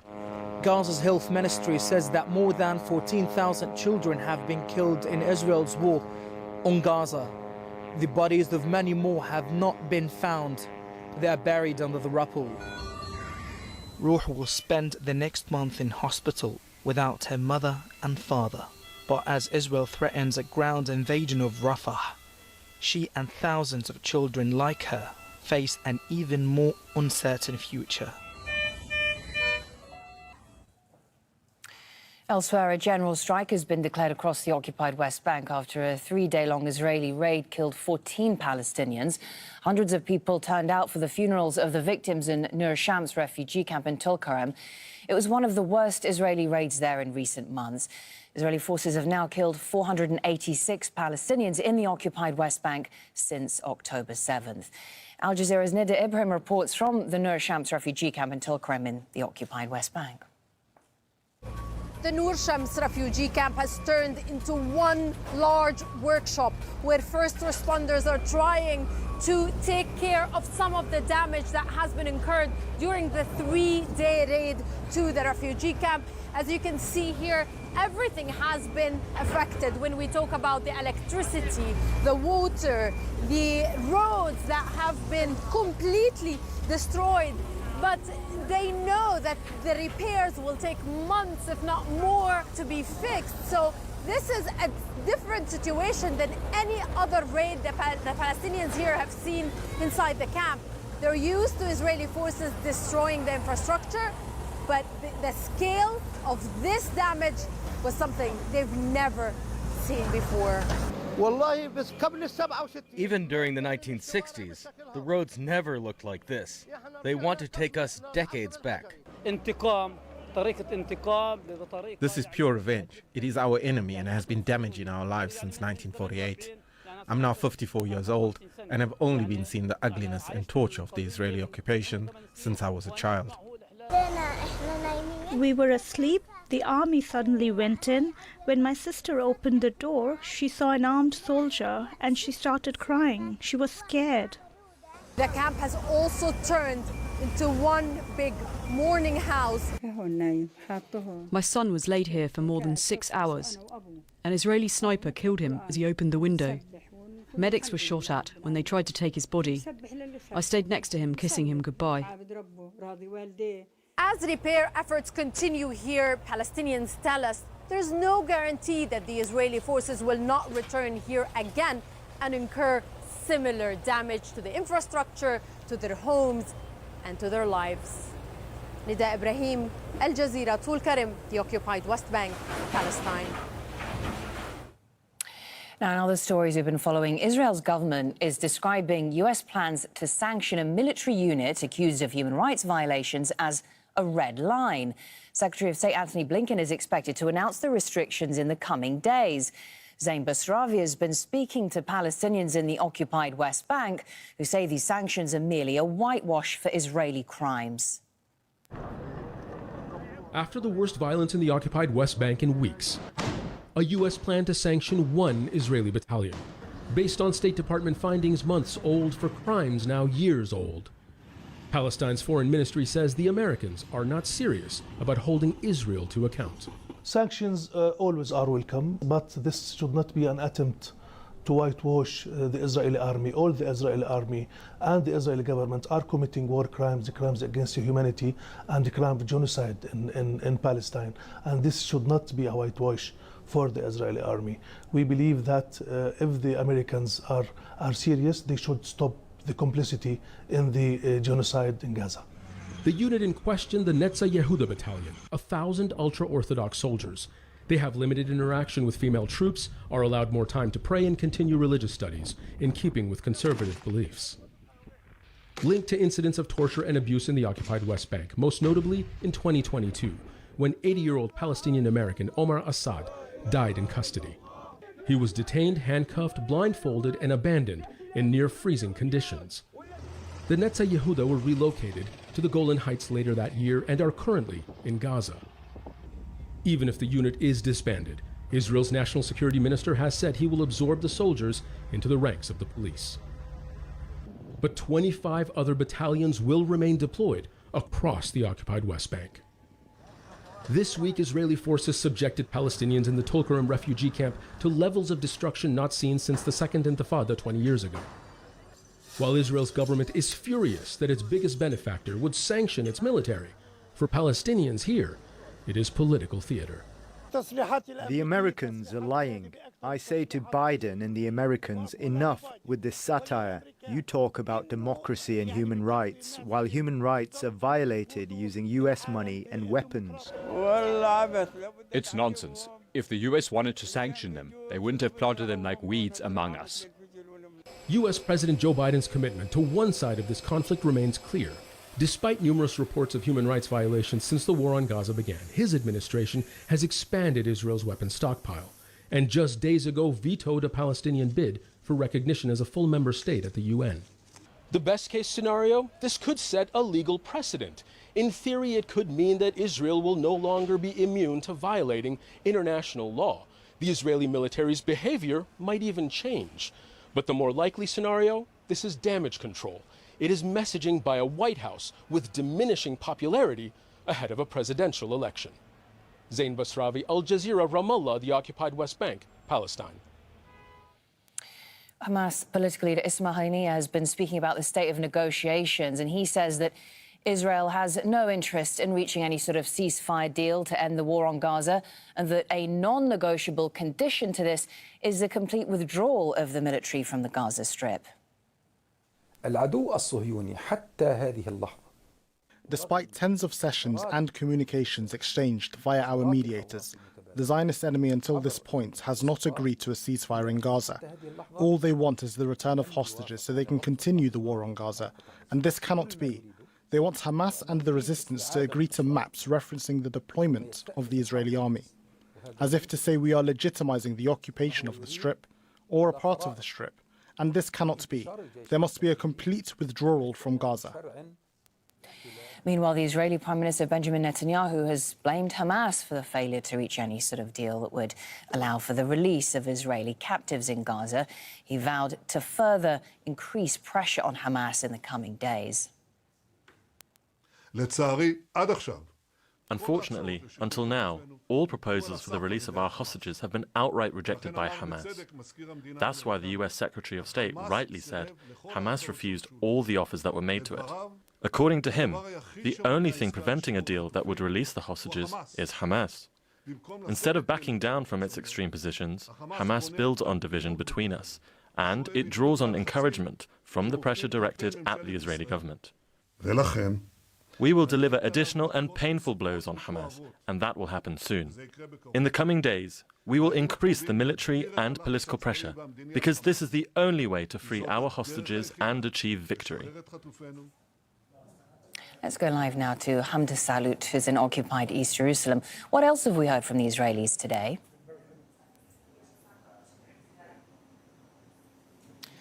Well, Israeli Prime Minister Benjamin Netanyahu, not just tonight, but for the last several months, maintaining that military and political pressure are the only ways to bring back the Israeli captives who are still being held in Gaza. This is a policy he has maintained since the beginning of the war, even though there was a ceasefire deal back in November that did see the release of quite a large number of Israeli and foreign captives. Now, Netanyahu has blamed Hamas for failure to reach a deal, while Hamas has blamed the Israelis. But there are sticking points from both sides that are still prevalent, in that Hamas wants to see an end to the war, a withdrawal of Israeli forces from the Gaza Strip, while the Israelis say that is simply not going to happen, that even if there is a pause in the fighting that is secured, the war will continue. But at this evening's war cabinet meeting, according to leaks within Israeli media, Prime Minister Benjamin Netanyahu had reprimanded the group he was speaking to, saying that those who are speaking anonymously, offering these leaks to media and journalists, are giving Hamas power to toughen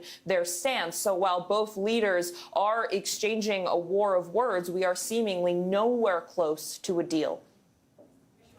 So how much pressure is Netanyahu facing from those within his own cabinet, but also from the general public to release the captives?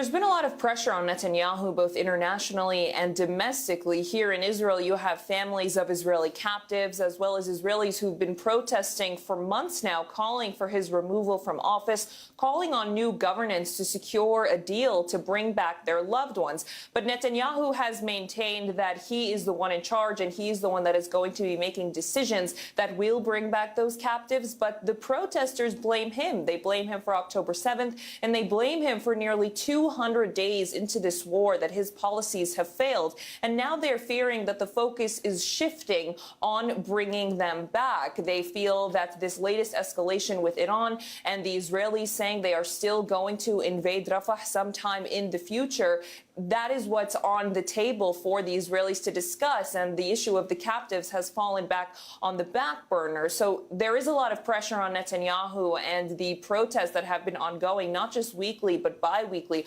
are really picking up in size and scale, calling for his removal from office. Hamda Zahlut, thank you very much. There's more still to bring you on the programme.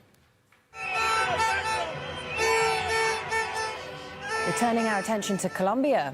Government healthcare reforms have led to deep divisions there. Stay with us.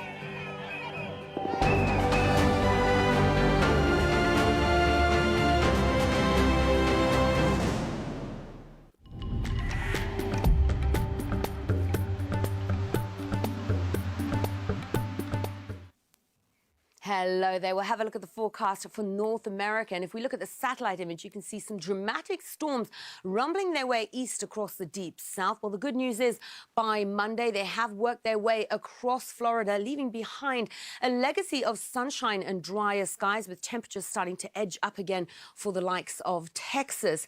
Now, we've seen lots of sunshine flooding into California. Temperatures looking very nice here over the next few days, and a largely clear picture further north of this for western parts of Canada and the Pacific Northwest of the US. But we will see some wetter weather starting to creep into western parts of Canada, and the possible development of some storms moving across the Great Lakes as that cold air hits that warm air rising up from the Gulf of Mexico. But a largely clear story for the east coast of the US on Tuesday, and we're seeing more in the way of sunshine and elevated temperatures for Washington, D.C., but also a chance of some showers there on Wednesday. And showers are the story for Central America and the Caribbean. The rain continues to fall for Jamaica and Hispaniola. We're seeing some heavier rain for eastern parts of Mexico on Monday. It's much clearer, however, on Tuesday.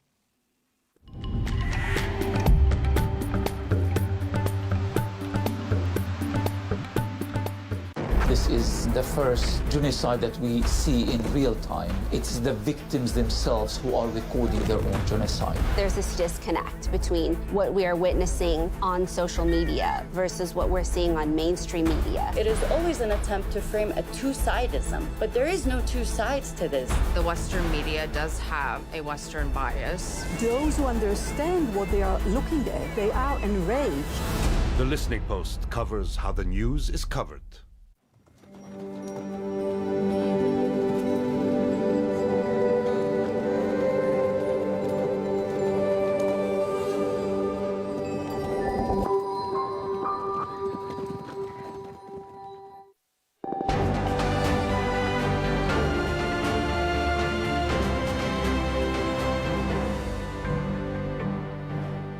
Welcome back. A reminder of the main stories now. A general strike has been declared across the occupied West Bank after a 3-day-long Israeli raid killed 14 Palestinians. Hundreds of people turned out for the funerals of the victims in Nur Shams refugee camp in Tulkarem. Israeli airstrikes have killed dozens of civilians across Gaza. Rafah and Gaza City have endured some of the heaviest attacks. More than 34,000 people have been killed since the war began, including 14,500 children. And then Palestinian emergency services are saying a mass grave has been uncovered in Khan Yunis in southern Gaza. 210 bodies have been recovered so far. They were found buried inside the city's Nasser medical complex. The Israeli military withdrew from this area on April 7th. Now, earlier on, we spoke to William Shabas about this. He was chairman of the UN Commission of Inquiry into the 2014 Gaza conflict. He said the discovery of this grave could be crucial evidence of a war crime. Well, mass graves like this have always been an indication that war crimes have been committed, whether it was in the former Yugoslavia or Ukraine and now in Gaza. There's an obligation under international law to see that the dead are treated with respect and with dignity, that they're buried according to rites, and that they can be identified by their next of kin. And none of that appears to be done. So Israel has a lot of explaining to do about this. But moreover, the fact that some of the bodies were apparently bound up or tied points to summary execution. So all of this, as I say, calls for full-blown criminal investigation with a view to holding the perpetrators accountable. The obvious institution to prosecute them is the International Criminal Court. When there were mass graves found in the suburbs of Kyiv in 2022, the International Criminal Court jumped to attention and began to investigate them immediately. And of course, the mass graves in Ukraine were condemned by the United States and other countries. This requires at least the same treatment. The International Criminal Court is the body that should be investigating them. Of course, whether it will do it is another question. We're waiting for it to act. And finally, of course, we have to remember that this is an occupied territory and Israel is responsible for the welfare of the people in the occupied territory. The problem, though, as you say, is where they'll be held accountable. This is a regime that acts with impunity, and maybe many of the people involved think that they have nothing to worry about and they'll never be brought to justice.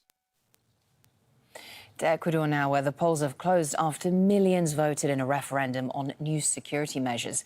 The plans put forward by President Daniel Noboa are aimed at curbing gang violence. The once peaceful South American country has been struggling with a substantial rise in violence that's seen 2 mayors killed this week alone. Al Jazeera's Teresa Bo has more on this from Ecuador. Polling centers across the country are now closed, and the counting process has already begun in this important referendum for many of the people here in Ecuador, with security at the heart of it. People had to come here, and there's 11 questions that they had to answer yes or no. 5 of them are meant to reform this country's constitution. Security is a main concern for people here, as drug cartels involved not only in drug trafficking but also in illegal mining and other activities have taken control of large parts of this country. 2 mayors killed in the past week, and on this day, during this vote, a prison warden was also killed. Let's not forget of the role that prisons have had in the crisis in this country, as criminal organizations operate from within those prisons. When President Daniel Noboa took office in November, later on he declared a state of exception and sent the military on the streets to tackle crime. He also took control with the armed forces of this country's prison. So we're going to have to see what the results are. But this is a big political test for President Noboa. He's 36 years old. He's the heir of a banana emporium, and he only took office for 18 months. He came in to replace outgoing President Guillermo Lasso. So there's election happening later on this year. And Ecuador right now is struggling with an economic crisis, not being able to recover from the COVID pandemic, also struggling with an electricity crisis, with people telling us that they're out of power between 3 and 4 hours every day. So it's a big, big test for the president himself, and what's at stake is not only reforming the constitution, passing new laws, but also how much support President Daniel Noboa continues to have. Teresa Bo, Al Jazeera, Durán, Ecuador. Supporters of the former Brazilian President Jair Bolsonaro calling for his return to politics. At a rally in Rio de Janeiro, he praised American billionaire Elon Musk for using his social media platform X to lash out against a Supreme Court judge that barred him from office until 2030. Monica Yanikiev reports. Crowds cheering Brazil's former president Jair Bolsonaro, calling for his return to power. It's Bolsonaro's second rally since he was banned from running for public office until 2030, after being found guilty of using his presidential powers to undermine the integrity of the 2022 elections. I believe God will help us overturn the court's decision and Bolsonaro will be elected president again. He praised tech tycoon Elon Musk, who lashed out at Bolsonaro's archenemy, Supreme Court Judge Alexandre de Moraes. Musk has the courage to defend freedom of expression. Let's have a round of applause for him.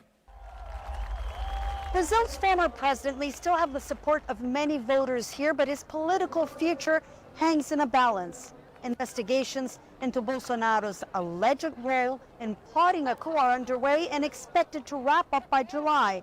Analysts here say his imprisonment is likely.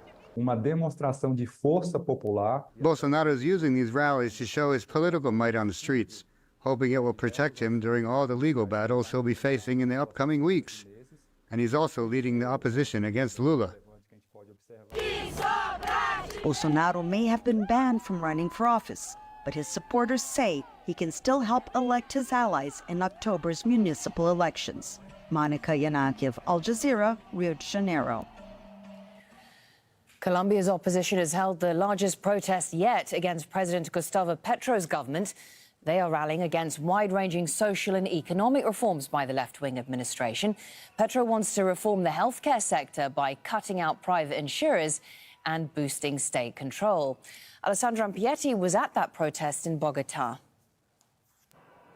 This has been by far the largest protest by the opposition against the government of Gustavo Petro and its attempts to push forward a series of social and economic reform that would overhaul in many ways the way this traditionally conservative country operates. And in particular, the protesters have been talking about the health reform as one of their main worries, and the fact that the government proposal is essentially to cut out the administrators that are these private health providers in the country and bringing much of it under control of the state. Now, that proposal also would like to increase prevention, increase coverage in remote areas, but the feeling here among those who are protesting is that what the government is proposing will make the system less stable at a time when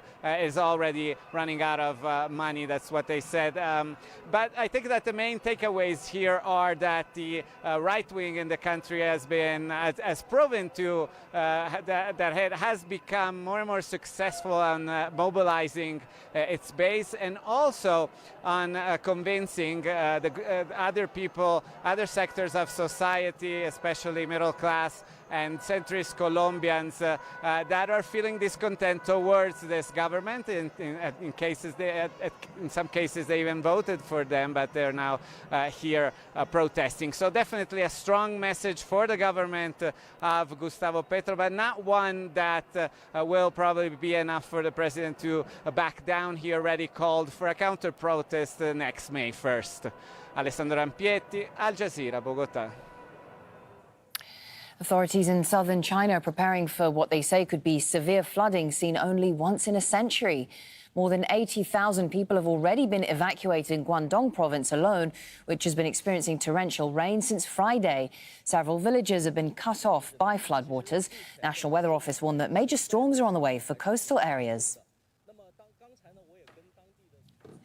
Maldives' pro-China ruling party is predicted to win control of parliament in a landslide victory in Sunday's election. President Mohamed Muzo's People's National Congress is set to win a two-thirds majority in the House. The vote is seen as a crucial test for Muzo's foreign policy goals. He pushed for closer ties with China, moving the country away from longtime ally India.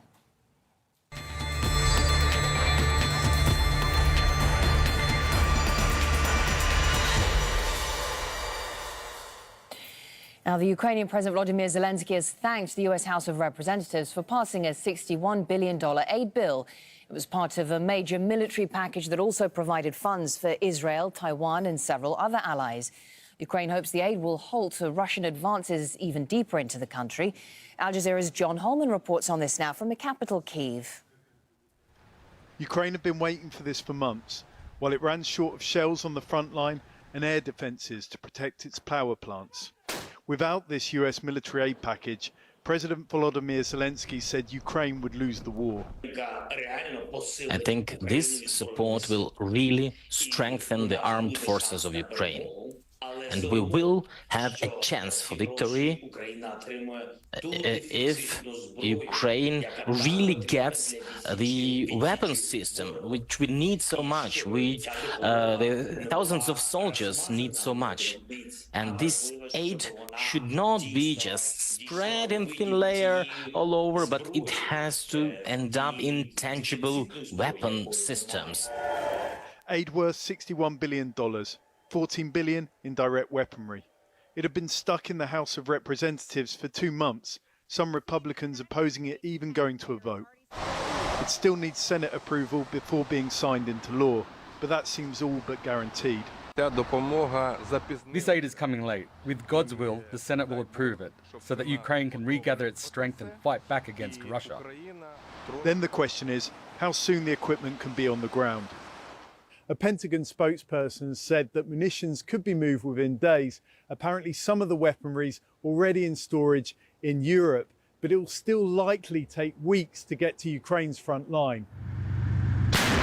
Military analysts say that gives Russia a window to continue pressing its current advantage. For some time, its forces have been advancing, slowly but steadily. The weaponry may be enough to halt that advance, and the summer offensive Ukraine says Russia is planning. But it's only a matter of time before the country will again need to appeal for more US military aid. John Holman, Al Jazeera, Kiev. A vigil has been held in Australia for victims of a stabbing attack in Sydney a week ago.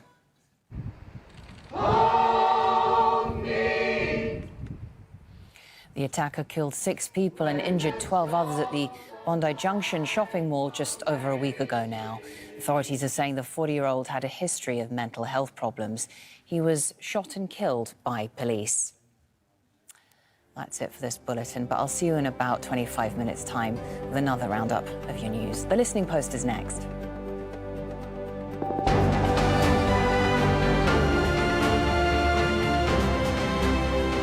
Why have American evangelicals become Israel's strongest backer? Is U.S. President Joe Biden right to stand with Israel with no red line? As long as U.S. support continues, is there anything that can stop Israel's assault on Gaza from going on indefinitely?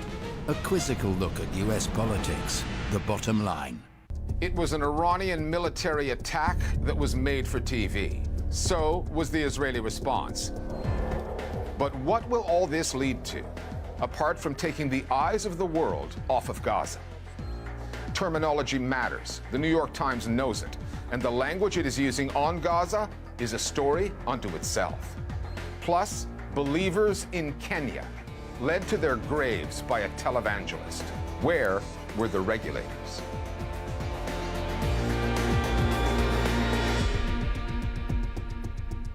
It's been a week now since more than 300 Iranian missiles and drones were launched Israel's way. But despite the initial alarm, the rush to the bomb shelters, the doomsday scenarios, an all-out regional war has failed to materialize. Instead, Israel conducted a limited counterattack on Friday on military targets in Isfahan, which was similar to Iran's strategic approach.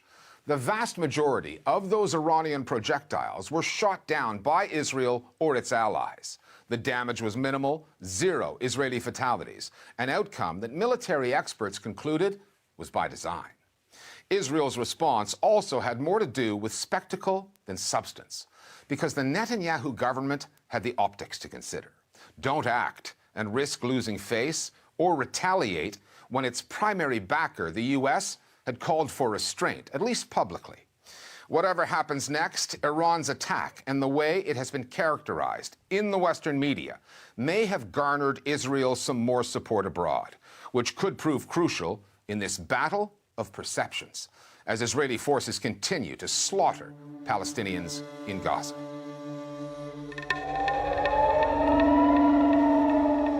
Any kind of a battle between Iran and Israel is not only a battle between 2 armed militaries or 2 sets of government officials issuing competing or conflicting statements. It's also a battle of nerves, a battle for information superiority, for international support and sympathy.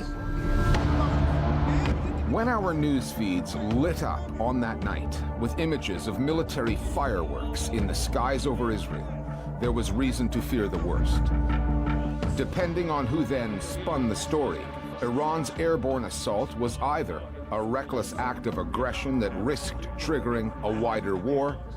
Firing 110 ballistic missiles is a dangerous escalation. If those ballistic or a deliberate act of restraint. وعده صادق اقدامی محدود بود نه اقدامی فراگیر و گسترده. It proved to be a highly performative exercise on Tehran's part that resulted in no Israeli fatalities, had more to do with messaging than anything else, and had to leave warmongers disappointed. From the Iranian perspective, it was a chance to put on a spectacle, to really get the headlines and show that they engage in unprecedented direct action against Israel. But it was mainly a message because we didn't have the mass casualties. On Israel's part, it was an opportunity to put out the message that it was able to defend itself. 99% of missiles were shot down. So from both sides, they could claim victory. Not only the Iranian strike was well telegraphed in advance, it was clearly coordinated in a fashion that Israel and its allies could defend effectively. So the point was not destruction, the point was a political message that the Iranians were sending to try to re-establish deterrence against Israel. Israel's response to Iran's attack took 6 days to happen. It too was limited, largely symbolic, targeting an airbase near Isfahan, not the city itself nor the nuclear plant nearby. That failed to satisfy Israeli hardliners, like Security Minister Itamar Ben-Gvir, who flat out called it lame, while Israel's cheerleaders, like the British Prime Minister, offered their approval. We have condemned Iran's reckless and dangerous barrage of missiles against Israel on Saturday, and Israel absolutely has the right to self-defense. Which was consistent with what had come out of the White House and many Western governments in the aftermath of Iran's initial attack, that the Islamic Republic was the aggressor. So let's be straight.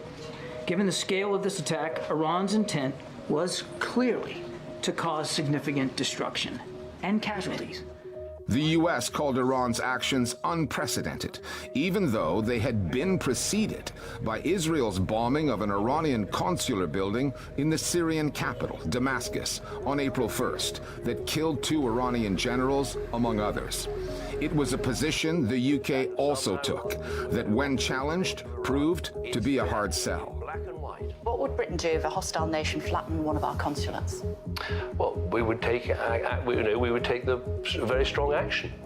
And Iran would say that that's what they did? Well, even those well aware Iran has influence beyond its borders and uses its embassies and consulates as cover when arming its regional allies, have said the Israeli strike in Damascus was dangerously provocative.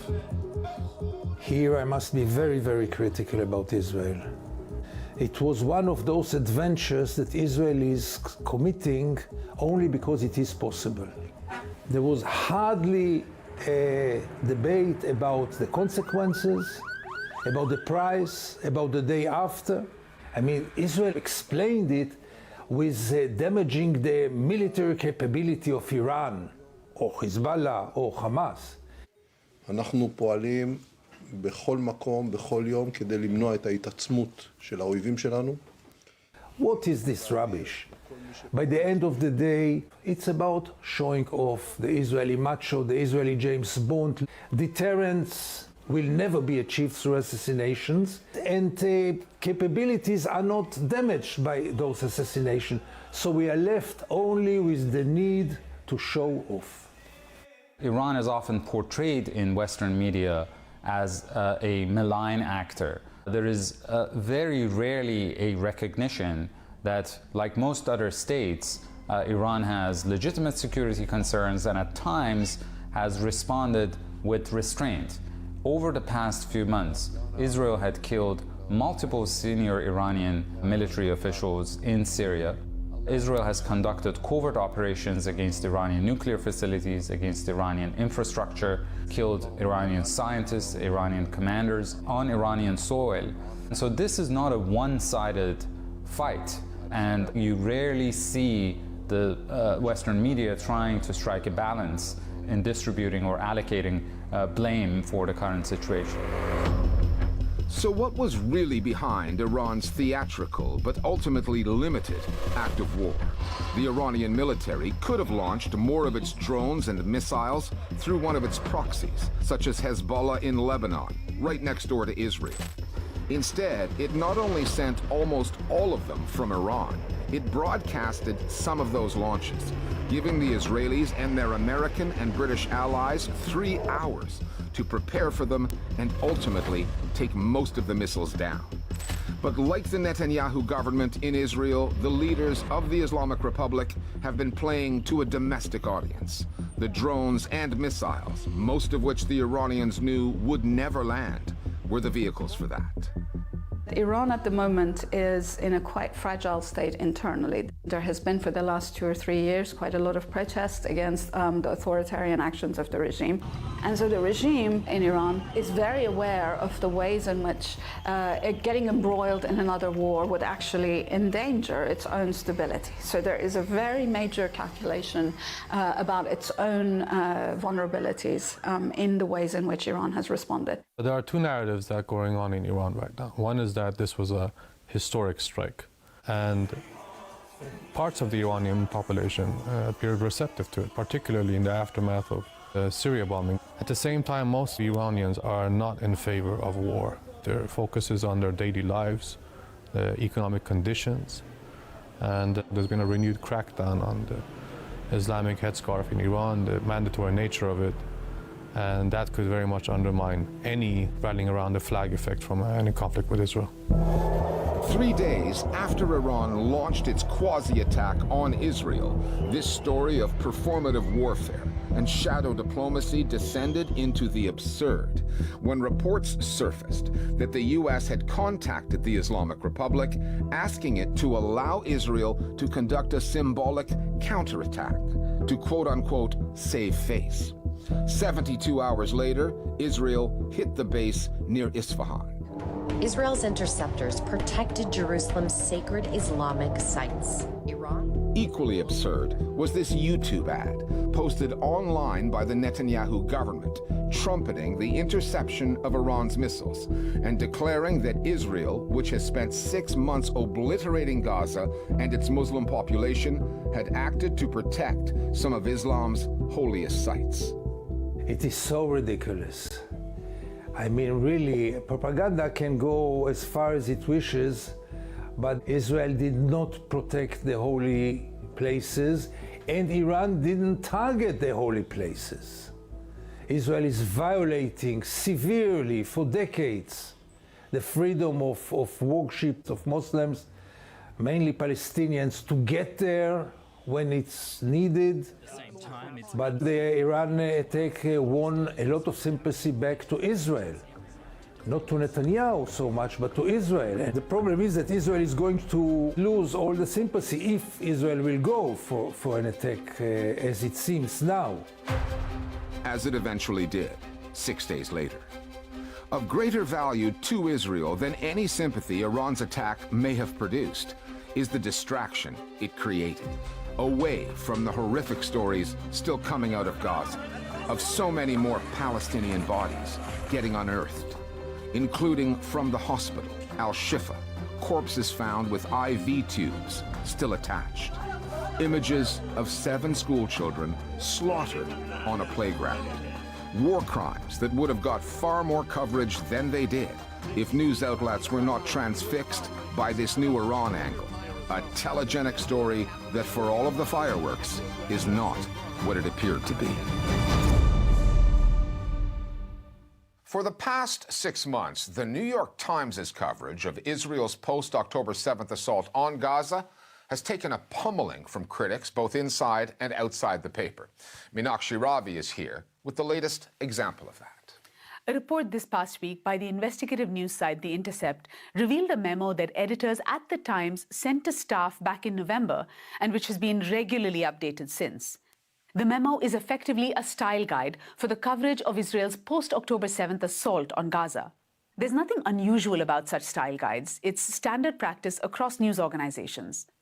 What makes this memo controversial is some of the terminology it warns the paper's journalists against using. Times reporters should, the guidance says, avoid using the phrase occupied territory when describing Palestinian land which Israel's military is, according to international law, occupying. As one Times source interviewed by The Intercept put it, that amounts to, quote, taking the occupation out of the coverage when it is, in fact, the actual core of the conflict.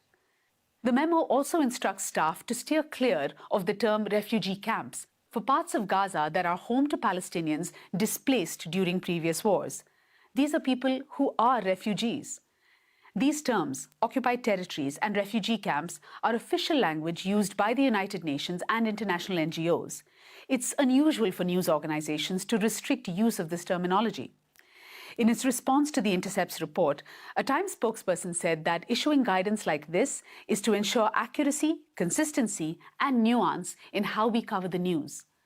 Back in February, another Intercept investigation into a widely discredited Times report about the, quote, weaponization of rape by Hamas on October 7th revealed considerable dissent in the Times' newsroom over the paper's Gaza coverage.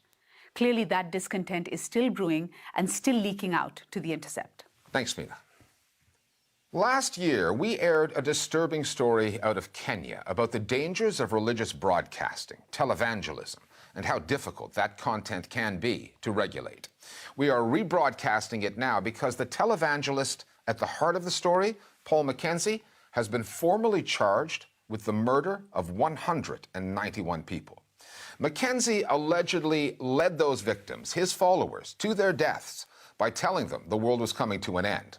Among the questions being asked in the aftermath, should the authorities, Kenya's media regulators, have done more to stop Mackenzie's doomsday preachings from being broadcast? And if so, how would that square with the right constitutionally protected in Kenya to freedom of speech and religion? Those are questions that require urgent answers because televangelism is on the rise in Kenya, where 85% of the population is Christian. The Listening Post's Nick Muirhead now from the Kenyan coast on the tragedy that has come to be known as the Shakahola Massacre.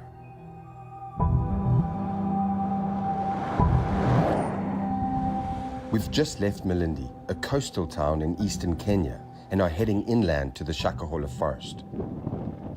In March, news broke that a woman had killed her children here in order to please God. When the story broke, Joseph Yeri was one of the first journalists at the scene. We were first called here by the police. We were informed that there were two bodies of children buried inside here. Instead, we found bodies all over, mass graves all over. To date, more than 350 bodies and counting have been exhumed. They were all led to the forest by a televangelist named Paul Mackenzie. He is thought to have told them that the world was ending and that in order to reach God, they would have to starve themselves to death. First children, then women, then men. Mackenzie said he would follow, but he never did. So tell me about Paul Mackenzie. What do we know about him?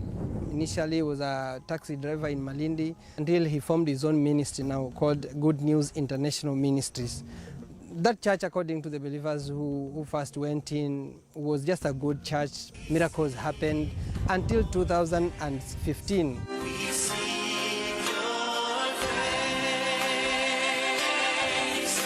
Now, when he became a televangelist, a pastor, the message started changing. He started introducing the issue to do with prophecies, and all these prophecies were broadcasted live on television. Tell me about Mackenzie's followers, those that followed him into this forest. They came from far and wide because Mackenzie had followers all over. So presumably many of those people would never have heard of Paul Mackenzie were it not for his TV channel. Correct. There's still an estimated 600 of Paul Mackenzie's followers who are still missing in Shakahola Forest. One of them is a woman named Pamela Mukulasinga. She's from Bungoma. It's a county in northwest Kenya, the opposite end of the country, nearly 1,000 kilometers from here. We've managed to find her son. He's living in Nairobi, so I'm off to the capital to meet him.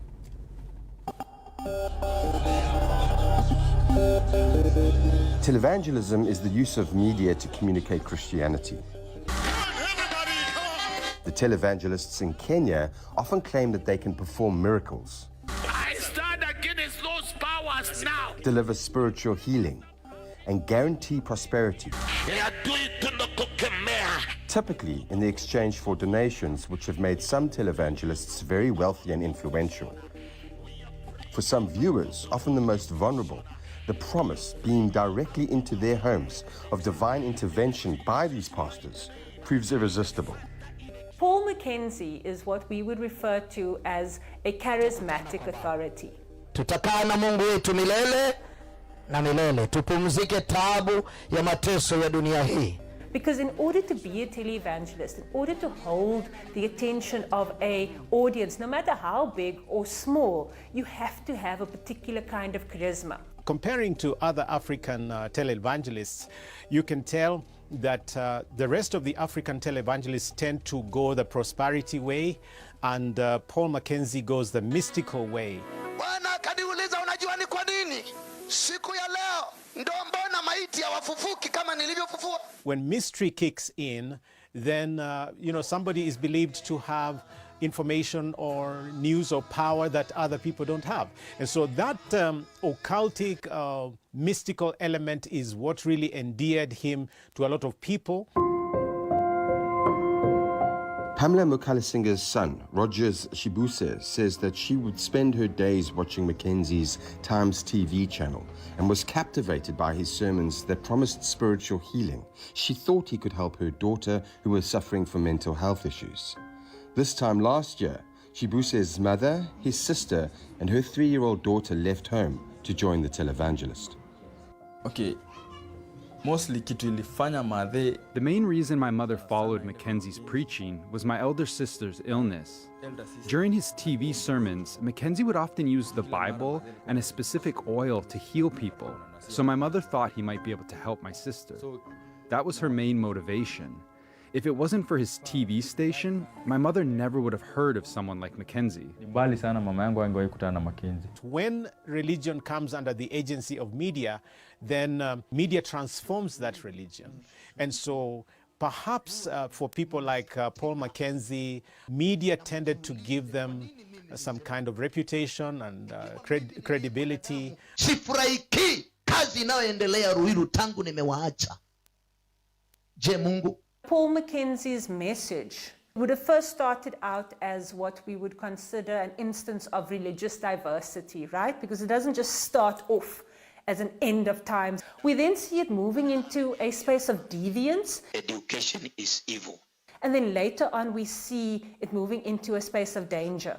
Lakini shetani amedhihirika katika roho ya uke zaidi. Hallelujah. Now, it's difficult to predict what the progression will be, because not all diverse iterations of a mainstream religion will become deviant, and not all deviant iterations of a mainstream religion will become dangerous, but sometimes they do. The question now is, at what point should the Kenyan authorities have intervened? And could they have done so while upholding Mackenzie's constitutional right to freedom of thought and religion? The Communications Authority is the body responsible for regulating broadcast media in the country. This past April, it suspended Mackenzie's TV channel, but only after the Shakahola story had broken. And even then, it was mostly for administrative non-compliance. Little of the content it reviewed broke the rules. I asked the Director General how his organization monitors this kind of content. We use a system that logs the information. But when you have 320 TV stations, for you to make sense of that content, the technology we have is that somebody has to sit down and listen through or watch to be able to conclude the nature of that particular content. That's why the complaint mechanism is much better. If somebody sees something unbecoming, then they're able to report, then we can now go specifically to track down that specific broadcaster. The problem I see with that mechanism is that you are relying on viewer feedback, but often the viewers of these channels are the people that are being radicalized. Yes. Do you not see that as an issue in the system? It's really a problem, but then our responsibility is not to regulate content of theological nature unless it's so obvious on the face of it. Content that we looked at, we did not see a direct link with the massacre. Do you not think that, yes, there may not be a direct link to Shakahola, but that problematic content, the miracles and the prosperity preachings, Yeah. do you not think that needs to be regulated? You know, the trouble with the issues of religion and faith is exactly that, faith. And that's why when you allow freedom of religion, is to just allow people to make sense of life in the way they see best. So the risk of going that route is that you end up being a policeman in people's conscience. But that balance has to be struck. And that's a really big challenge for us. Paul Mackenzie is now in jail and faces multiple charges.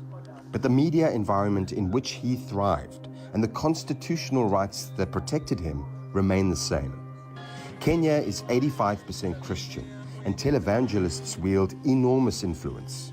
So politicians, wanting to stay in power, are unlikely to challenge the hegemony of these TV pastors and their armies of faithful followers, even if that leaves an untold number of vulnerable people at risk. So mwezi wa tatu nikatoka hapa Nairobi nikaenda Malindi. I left Nairobi for Malindi to search for my mother. When I got there, I found one of Mackenzie's followers who had been rescued. They told me they had seen my mother and my sister. My sister and her child had been tied up until they died and were buried. Having seen all this, my mother ran deep into the forest. I had been trying to find her ever since, but to this day, nothing.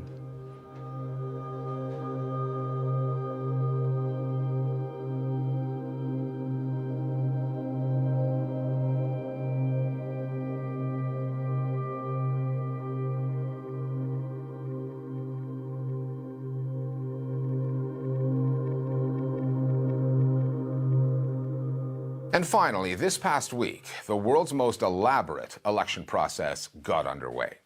Indians, and there are more than 950 million eligible voters, will be casting ballots over the next 6 weeks. Prime Minister Narendra Modi and his party, the BJP, are considered a lock to win an historic third term. Key opposition leaders are in jail. Many others have been forced into the BJP by threats of legal cases or lured in by the prospect of getting senior positions in the party. And then there is the undeniable domination of the Indian media space by Modi. From anchors on mainstream news channels to influencers on social media, even the Bollywood elite, the BJP has either convinced or coerced people into echoing the message that there is no alternative to Modi even worth debating, let alone voting for. We'll be keeping our eyes on this story and the central role that the Indian media are playing in it, and we'll see you next time here at The Listening Post.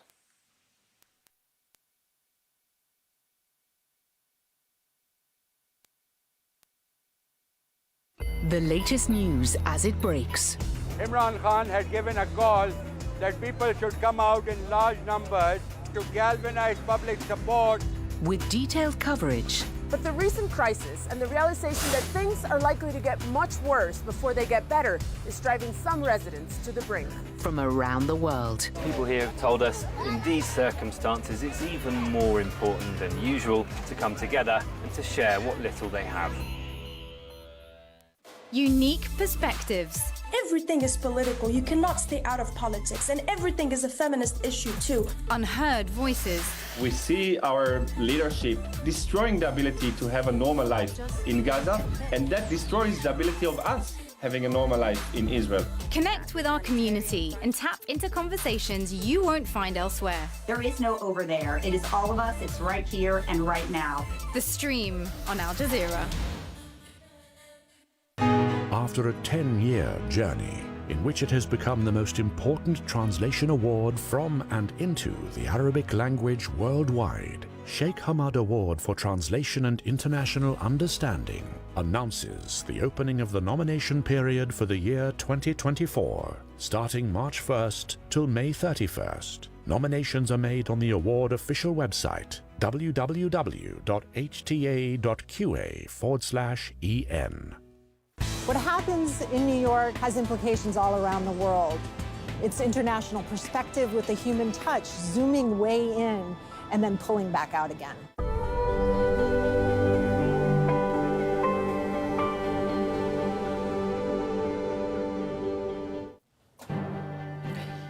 A mass grave is discovered in Khan Yunis, southern Gaza. At least 210 bodies are recovered weeks after the Israeli army withdrew.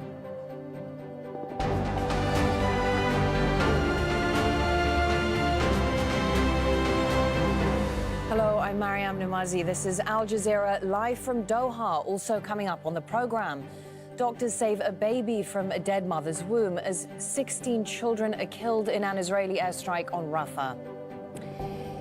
In our other news, polls close in Ecuador in a referendum aimed at giving security forces sweeping powers to fight soaring violence and organized crime. And claims of suppressing free speech, why the former Brazilian President Jair Bolsonaro and his supporters praised Elon Musk at a rally.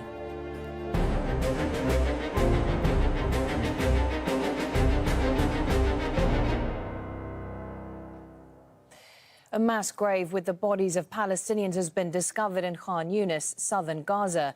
The remains of 210 people were found buried on the grounds of the Nasser Medical Complex after the Israeli military withdrew its troops from the city on April 7th. The discovery has been made over the course of 2 days. Much of Khan Yunis is destroyed after months of relentless bombardment and heavy fighting. The bodies are said to include elderly women, children and young men. Teams involved in the operation say some of them were shot from behind.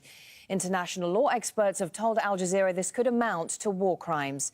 Hani Mahmoud reports from the site in Khan Yunis. Early in the war, thousands of Palestinians took refuge from Israeli attacks in the Nasser hospital in Khan Yunis. Now many of them are buried here. Civil defense crews have discovered hundreds of bodies on the grounds of the medical complex. Nawal is still looking for her son's remains. I am here to find the body of my son. His name is Ala Ahmad Salim Al-Atal. His brother told me that he buried him here. We came from far away, more than once, and on foot, but we didn't find him. We've been trying for the past 2 weeks. Israeli forces withdrew from Khan Yunis on April the 7th after 4 months of intense raids and airstrikes, leaving behind a trail of destruction and mass graves. The teams who recovered the dead say some were shot from behind, execution style. Others were found with their hands tied behind their backs. Many more are believed to be buried on the grounds of the largest medical facility in southern Gaza. The identified bodies were delivered to their families, and we as civil defense keep the unidentified bodies, take note of any distinguished marks for each of them, then we bury them. Another mass grave, yet more Palestinian bodies are retrieved from this side whose names might not be remembered. Their identities are largely lost in an unprecedented war. Lost but remembered, those who have been identified will now receive a proper farewell. For countless others, the search continues. More than 7,000 people are still missing across the Gaza Strip, most of them women and children. Hani Mahmoud, Al Jazeera, in southern Gaza. And then further north, there's been a major attack in Gaza City.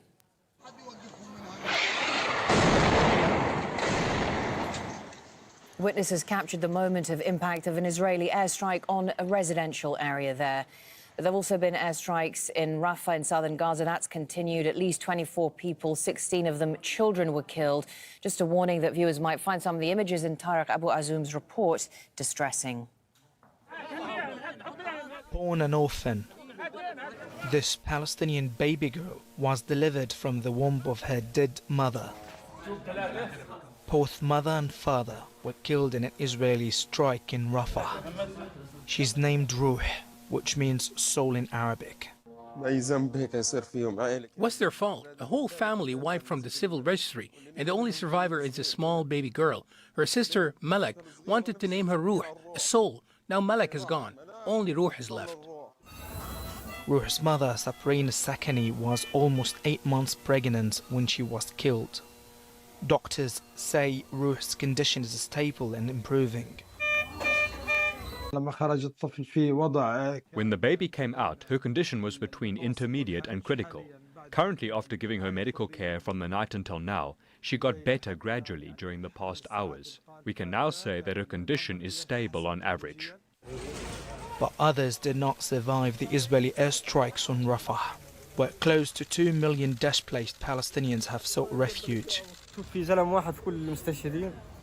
Did you see one man in all those killed? Spot one man who has been killed. All of them inside the house. And here are women and children, as you can see with your own eyes. My entire identity has been wiped out, with my wife, children, and everyone. Gaza's health ministry says that more than 14,000 children have been killed in Israel's war on Gaza. The bodies of many more have not been found. They are buried under the rubble. Ruh will spend the next month in hospital without her mother and father. But as Israel threatens a ground invasion of Rafah, she and thousands of children like her face an even more uncertain future.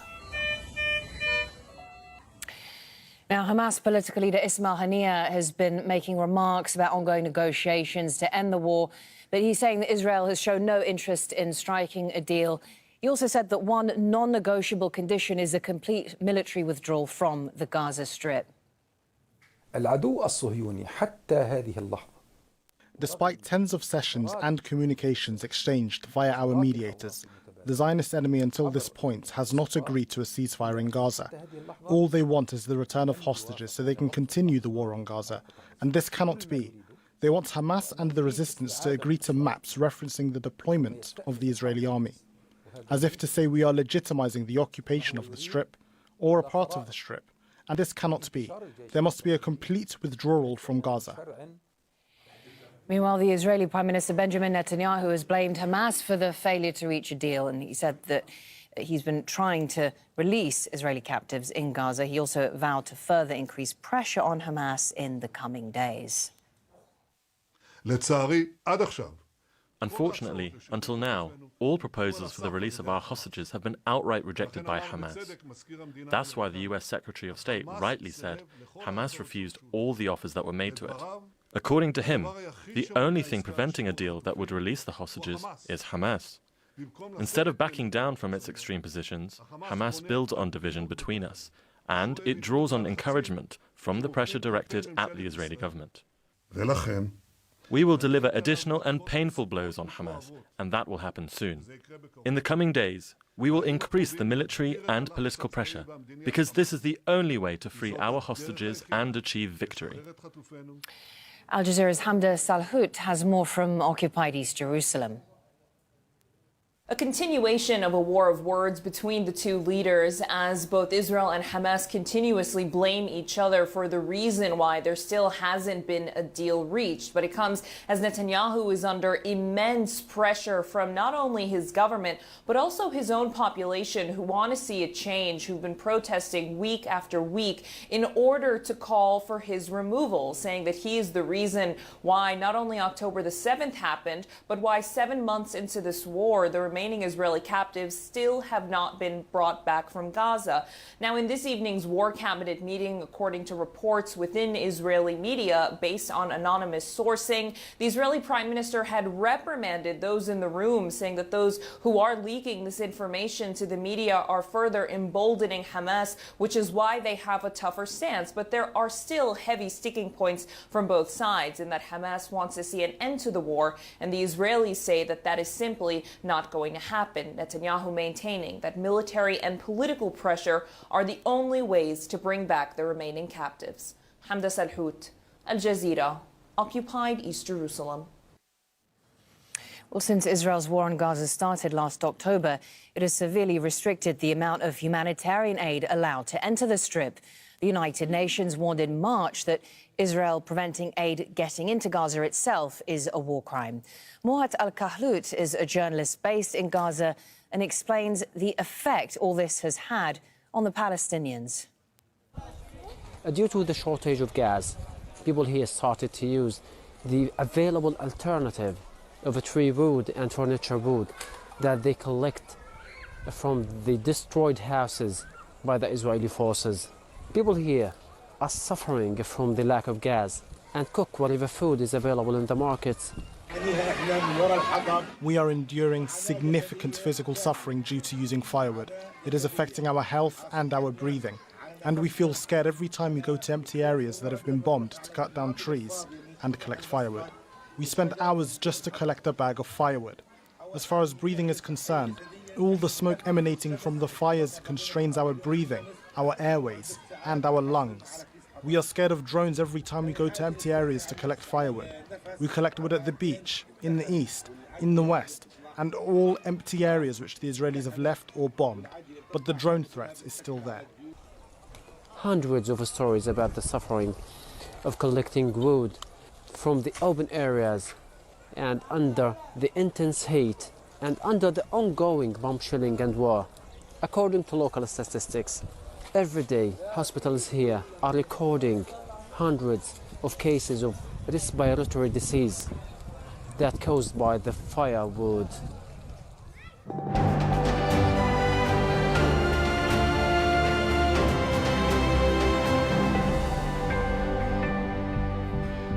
Polls have closed in Ecuador after millions of people voted in a referendum on security measures. These are plans that have been put forward by the president, Daniel Noboa, and they're aimed at getting rid of gang violence. The once peaceful South American country has been struggling with a substantial rise in violence that has seen 2 mayors killed this week alone. Al Jazeera's Teresa Bo is reporting on this from Ecuador. Polling centers across the country are now closed, and the counting process has already begun in this important referendum for many of the people here in Ecuador, with security at the heart of it. People had to come here, and there's 11 questions that they had to answer yes or no. 5 of them are meant to reform this country's constitution. Security is a main concern for people here, as drug cartels involved not only in drug trafficking but also in illegal mining and other activities have taken control of large parts of this country. 2 mayors killed in the past week, and on this day, during this vote, a prison warden was also killed. Let's not forget of the role that prisons have had in the crisis in this country, as criminal organizations operate from within those prisons. When President Daniel Noboa took office in November, later on he declared a state of exception and sent the military on the streets to tackle crime. He also took control with the armed forces of this country's prison. So we're going to have to see what the results are. But this is a big political test for President Noboa. He's 36 years old. He's the heir of a banana emporium, and he only took office for 18 months. He came in to replace outgoing President Guillermo Lasso. So there's election happening later on this year. And Ecuador right now is struggling with an economic crisis, not being able to recover from the COVID pandemic, also struggling with an electricity crisis, with people telling us that they're out of power between 3 and 4 hours every day. So it's a big, big test for the president himself, and what's at stake is not only reforming the constitution, passing new laws, but also how much support President Daniel Noboa continues to have. Teresa Bo, Al Jazeera, Durán, Ecuador. Residents of 4 Serb-majority municipalities in northern Kosovo have largely boycotted a vote on removing ethnic Albanian mayors from office. Less than 300 out of nearly 46,000 eligible voters cast their ballot. The polls would have paved the way for the election of ethnic Serb officials backed by Belgrade.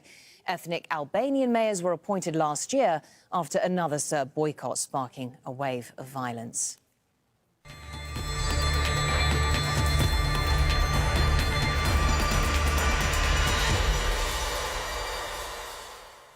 The Ukrainian President Volodymyr Zelensky has thanked the U.S. House of Representatives for passing a $61 billion aid bill. It was part of a major military package that also provided funds for Israel, Taiwan and other U.S. allies. Ukraine hopes that the aid will halt Russian advances deeper into the country. John Holman has the latest on this now. He's been reporting from Kyiv. Ukraine have been waiting for this for months, while it ran short of shells on the front line and air defences to protect its power plants. Without this US military aid package, President Volodymyr Zelensky said Ukraine would lose the war. I think this support will really strengthen the armed forces of Ukraine. and we will have a chance for victory if Ukraine really gets the weapon system, which we need so much. The thousands of soldiers need so much. And this aid should not be just spread in thin layer all over, but it has to end up in tangible weapon systems. Aid worth $61 billion, $14 billion in direct weaponry. It had been stuck in the House of Representatives for 2 months, some Republicans opposing it even going to a vote. It still needs Senate approval before being signed into law, but that seems all but guaranteed.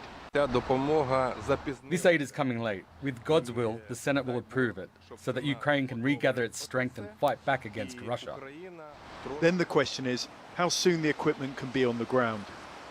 A Pentagon spokesperson said that munitions could be moved within days. Apparently some of the weaponry's already in storage in Europe, but it will still likely take weeks to get to Ukraine's front line. Military analysts say that gives Russia a window to continue pressing its current advantage. For some time, its forces have been advancing, slowly but steadily. The weaponry may be enough to halt that advance, and the summer offensive Ukraine says Russia is planning. But it's only a matter of time before the country will again need to appeal for more US military aid. John Holman, Al Jazeera, Kiev. Coming up in just a few moments, we look at the government's healthcare reforms in Colombia and the effect it's had on the population there. It's leading to deep divisions and protests. Stay with us for that story.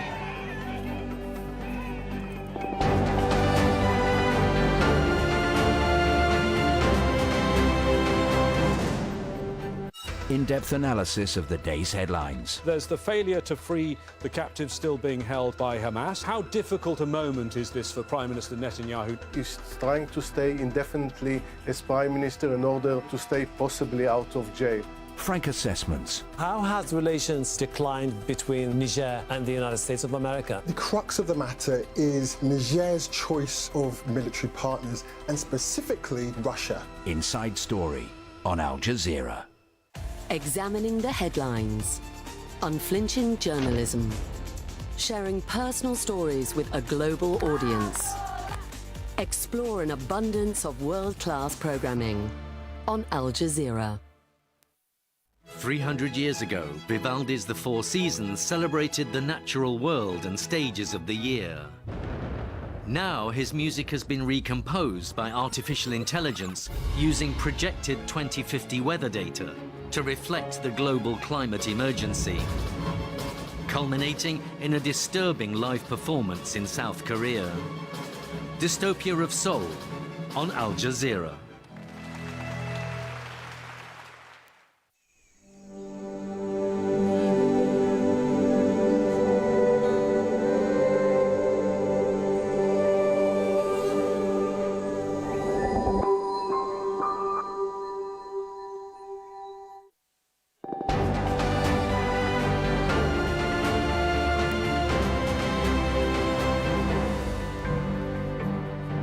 Welcome back. You're with Al Jazeera. The main stories now. Palestinian emergency services say a mass grave has been uncovered in Khan Yunis. This is in southern Gaza. Over 200 bodies have been recovered so far. They were found buried inside the city's Nasser medical complex. The Israeli military withdrew from this specific area on April 7th. Meanwhile, Israeli airstrikes have killed dozens of civilians across the Strip. Rafah and Gaza City have endured some of the heaviest attacks. More than 34,000 people have been killed since the war began, including 14,500 children. Now, we've also been following developments in Brazil. Supporters of the former President Jair Bolsonaro are calling for his return to politics. Bolsonaro has praised the American billionaire Elon Musk for using his social media platform X to lash out against a Supreme Court judge who barred Bolsonaro from running for office until the year 2030. Monica Yanikiev reports on this from Rio de Janeiro. Crowds cheering Brazil's former president Jair Bolsonaro, calling for his return to power. It's Bolsonaro's second rally since he was banned from running for public office until 2030.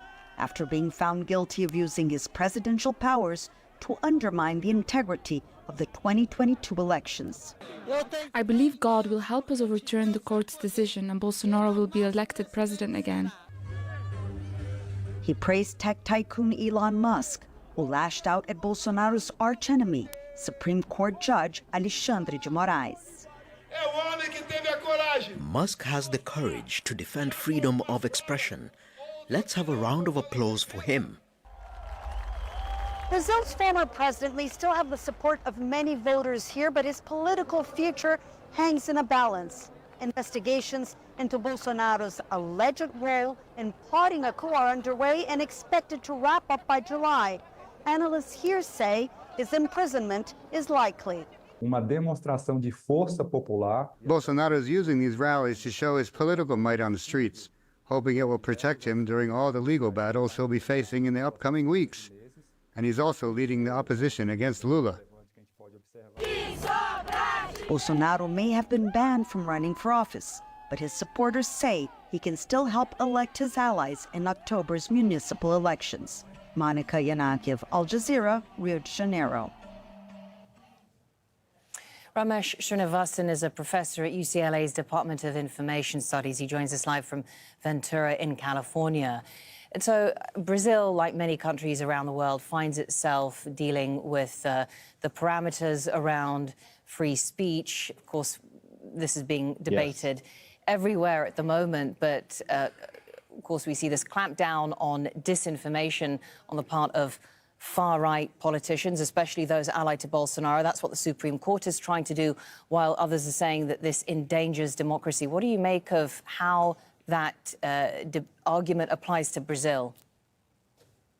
Yeah, I mean, I think a few quick things. First of all, as we know, looking at Brazil's history, the Supreme Court has always been in the middle of tricky political battles and political decisions. So to sort of presume that the Supreme Court is somehow naturally aligned against Jair Bolsonaro, ignores the fact that the Supreme Court was actively engaged in a case against Lula and Dilma Rousseff just some years ago. So that's the first thing. Second thing is, I think this is directly tied to the history we've seen where there's been a spat between the Supreme Court and Mr. Musk.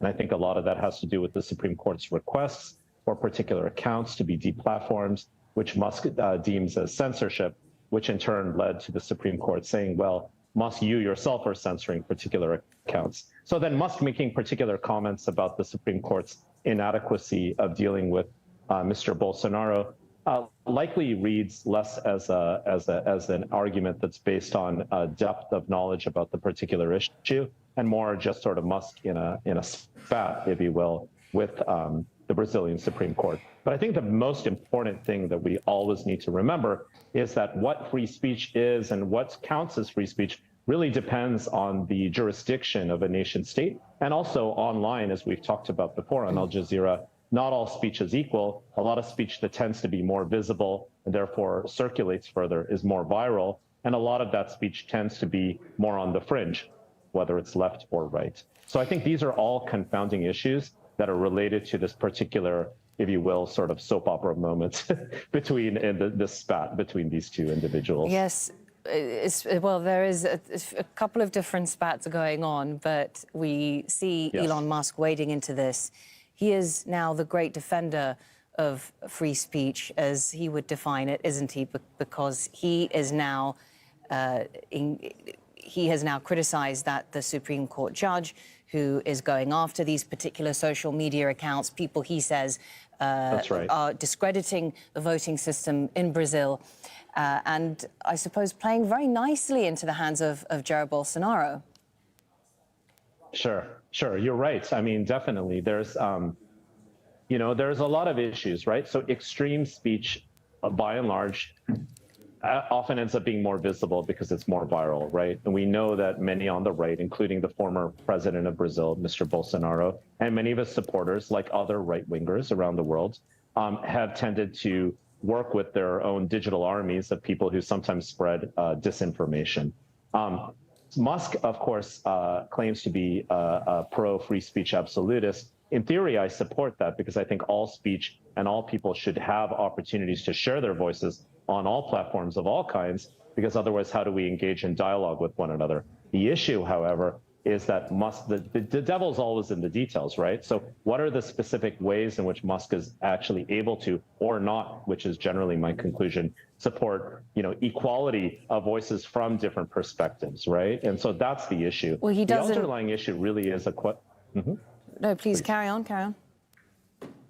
No, I think the underlying issue is that speech of all kinds needs to be able to circulate and inform and be in dialogue with one another, rather than simply, kind of basically buying into these larger sort of slogans of, supporting free speech. The devil's in the details. That's really my point. And the details have a lot to do with the algorithms, policies on what is or is not deplatformed, and so on. So is this more than a question of having the right sort of regulation in place, which I suppose someone like Elon Musk has proved is very difficult? He has his offices in Brazil. He is now saying that he won't deactivate the accounts of those of the hard right politicians being targeted by the Supreme Court judge.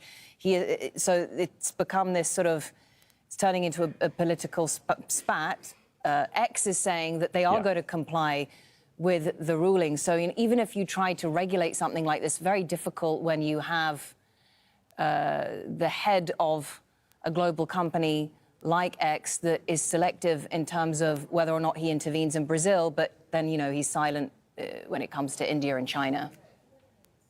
That's right. Yeah, I mean, I think Musk, his own positions on things tends to influence a lot of decisions, and obviously what he writes about and what he chooses to share or not share. And it's a strange moment we're in, where a single individual is the dominant owner of such an important platform in Twitter/X, which is so important also on journalism itself, because many people, there may not be as many users of Twitter as other platforms, Facebook's platforms, for example, Instagram, etc., but it's very influential on journalism. So Musk himself has tended to at times veer toward, in my opinion, the petty, getting in spats, getting in battles, getting in fights. It's also clear by some of his positions that he does tend to take political perspectives that might be more on what we might call the right or parts of the right. But the real issue is equity. I'm all about free speech, and he should be as well, and I appreciate that, but he should always balance that with an idea of equity and dialogue. And it's not clear to me how, if at all, he's doing that. Ramesh Srinivasan, thank you so much. Now, a story from Colombia. The opposition has held the largest protest yet against President Petro's government. They're rallying against wide-ranging social and economic reforms by the left-wing administration. Petro wants to reform healthcare by increasing state control.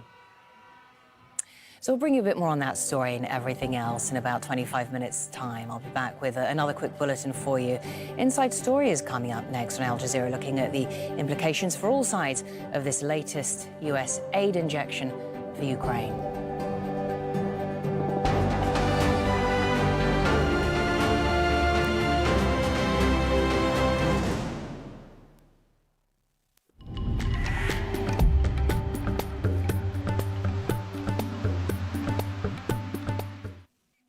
Hello there. It's been a story of sweltering heat for parts of South Asia, in particular for India as well as Nepal. And we still have warnings out for eastern areas over the next few days. But we're also seeing some rain thanks to the clouds that are being carried from Afghanistan across Pakistan and into northern areas of India, with a chance of some thunderstorms developing across central areas and more intense storms coming in on Tuesday for eastern areas. And that's thanks to the heat that's been dominating. We have had some red warnings out for West Bengal. Will those push down into amber over the next few days? We've got those amber warnings out for Odisha. And if we have a look at Kolkata, we'll be sitting in the 40s over the next few days. If we have a look at the 3-day, it's well above the average. We should be around 36 degrees Celsius for this time of year. So hot and humid by the midweek with a chance of thunderstorms.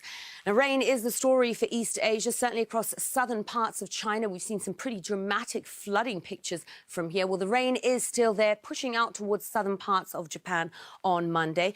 And we'll see some wetter weather start to develop across northern parts of China. But Beijing escapes the rain on Tuesday, 22 degrees Celsius with sunshine.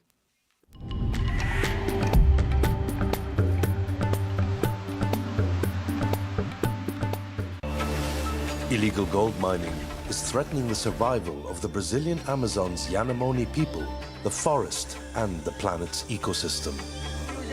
But a counteroffensive is underway as tribal chiefs head to Europe's gold-clad corridors of power. Not to seek help, but to demand the world heed the warnings of its indigenous people. Holding Up the Sky, a witness documentary on Al Jazeera. The US House of Representatives agrees a $61 billion aid package to Ukraine after months of political wrangling. More than a third will go on weapons to battle Russian forces. Will this help end the war, or will it just prolong the fighting and bloodshed? This is Inside Story.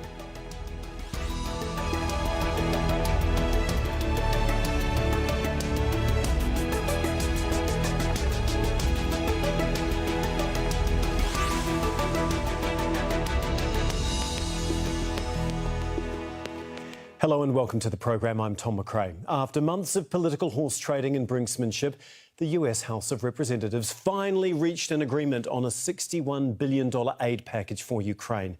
Now, Kyiv had warned defeat loomed if US politicians failed to agree on more money or arms. Under attack from the larger, better-equipped Russian forces, Ukrainian troops are entirely reliant on foreign assistance. Now, despite receiving major aid and military packages to date, some believe the war is at a stalemate. Supporters of the assistance says it will bring Ukraine closer to victory. The Kremlin, along with some other independent observers, says it will simply prolong the war, meaning more people will die. Now, we'll be assessing with our panel of guests what this aid package might mean for Ukraine and Russia, and what a longer war could mean for both countries, along with Europe and the United States, and how a path to peace might be found. But first, this report from Imogen Kimber. Another $61 billion for Ukraine in its war against Russia. The latest US aid package was pushed by the Republican House Speaker with largely Democratic support. It's a dangerous time. Three of our primary adversaries, Russia and Iran and China, are working together, and they're being aggressors around the globe. And they're a global threat to our prosperity and our security. Their advance threatens the free world, and it demands American leadership. If we turn our backs right now, the consequences could be devastating. The legislation still needs approval from the Senate, which it's expected to get, before being signed off by President Joe Biden. President Volodymyr Zelensky has been calling for more aid for months, saying it's critical for Ukraine's survival. I thank everyone who supported our package. This is a life-saving decision. We will certainly use American support to strengthen both our nations and bring a just end to this war closer, a war that Putin must lose. The total military and civilian death toll since Russia's invasion in February 2022 is unknown. On the second anniversary of the war, the UN Human Rights Monitoring Mission estimated more than 10,000 Ukrainian civilians had been killed and almost 20,000 injured, while the military said 31,000 personnel had been killed. An investigation by the BBC and NGOs estimates 50,000 Russian troops have been killed. The Kremlin says only the Defence Ministry can provide such statistics and hasn't done so due to official secrets laws. Ukraine has made little progress breaking through Russia's front line or its grip on parts of eastern and southern Ukraine, while Russian forces continue to carry out attacks across the country. Ukraine has also been launching drones into Russian territory. The Kremlin says the approval of security aid to Ukraine would lead to more damage and deaths in the conflict. It accuses the US of fighting a proxy war against Russia through its military support, with Ukraine supplying the manpower. The US and NATO say there are no plans to send troops to Ukraine, though Russia says British military personnel are already there. With neither side backing down or gaining significant ground, and no negotiations on the table, the war seems set to drag on. Imogen Kimber, Al Jazeera for Inside Story. Well, Ukraine has become the biggest recipient of US foreign aid, the first time for a European country since the Second World War. Now, according to the Council of Foreign Relations, even before Saturday's vote, the US had approved more than $74 billion in assistance to Ukraine during the war. That includes humanitarian, financial and military support. The EU has provided more than $106 billion in financial, military, humanitarian and refugee assistance since the war began.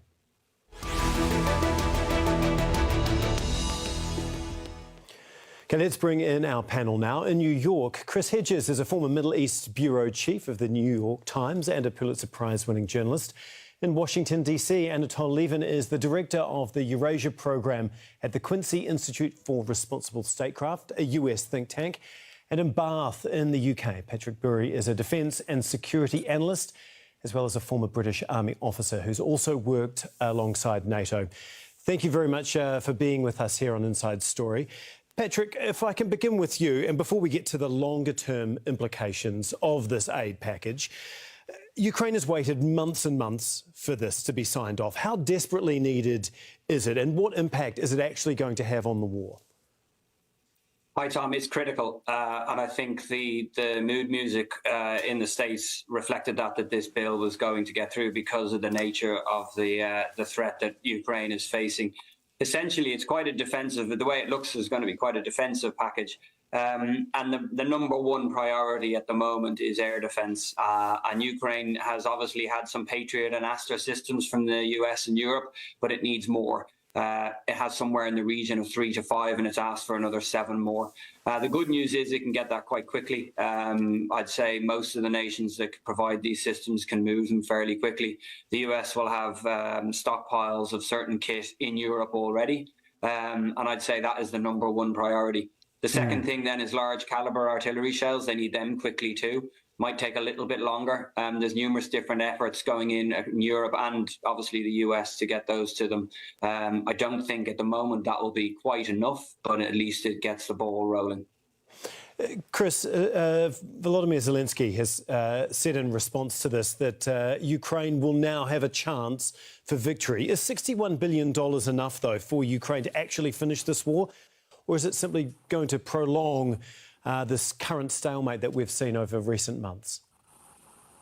No, it will prolong it. I think since Ukraine's failed counteroffensive in 2023, they, by their own admission, or they call it active defense, the Russians have made territorial gains. But there was always an understanding from the inception of this war that Ukraine could not win a war of attrition. It's now, I think the average age of its troops is something like 43. It's having very extreme difficulties recruiting. I think the fear and the reason that this was pushed through is the possibility of Ukrainian collapse. But the intent of Washington was never to essentially allow the Ukrainian forces to defeat the Russians, but it was to create a proxy war whereby the Russian military would be degraded, Vladimir Putin would be isolated, and then the third aspect of that was to degrade and cripple the Russian economy. That did not happen, apparently.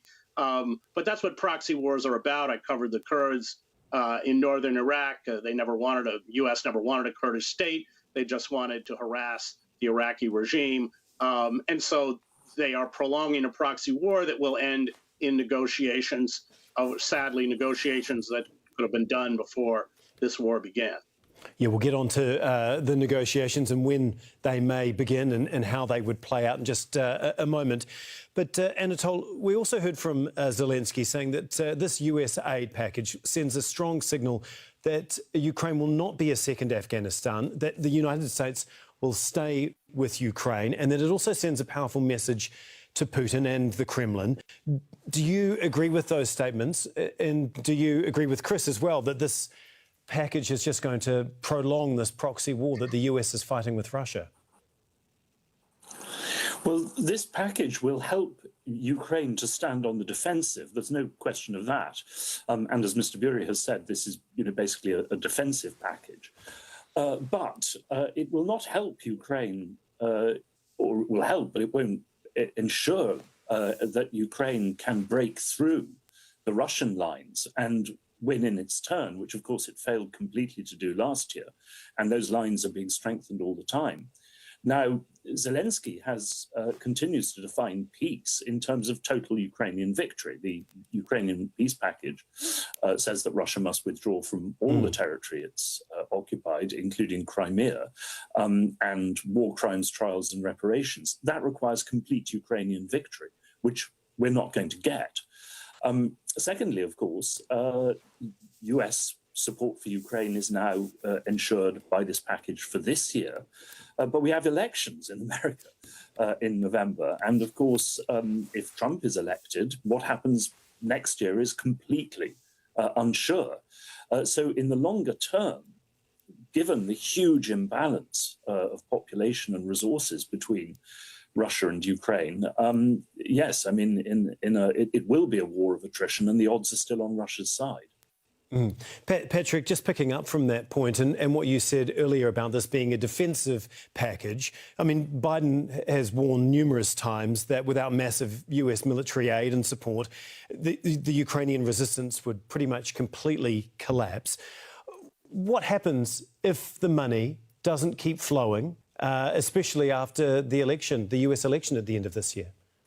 Well, essentially, Tom, the wind in Ukraine's sails would slowly die, and then it would eventually come under such pressure from the Russians that they would have to start conceding territory, and then it would be down to the manner of which that and how much the Russians took, and also whether the Ukrainians had to switch to some sort of insurgency. To go back to Charles' point, you know, I don't think the West actually had a plan for this being a proxy war. I think if you look at the nature of the way that the Ukrainians defended at the start of the war, they exceeded expectations much higher than what people thought. And originally, all the weapon systems that went in suggested the West were going to be funding an insurgency, especially in the west of the country, rather than a full-scale toe-to-toe conventional fight, which it turns into. So Ukraine exceeded expectations, and the policy decisions had to evolve with that.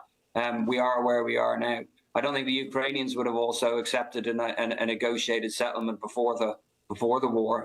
There's some obviously major differences about whether they want to accept anything now. So, but we are where we are. I think the point is, even the defensive form of warfare is in the ascendancy. It's even hard for the Russians, even though they're getting into a groove and making some advances. It's harder for them to mass in secret and then break through, like we've seen in previous wars. And because that, the advantage is with Ukraine generally, as long as they can keep their sensors and intelligence picture going. Their big question is, do we take a year and go on the defensive and then with some massive amount of US and Western support train up and do a bigger offensive in 2024?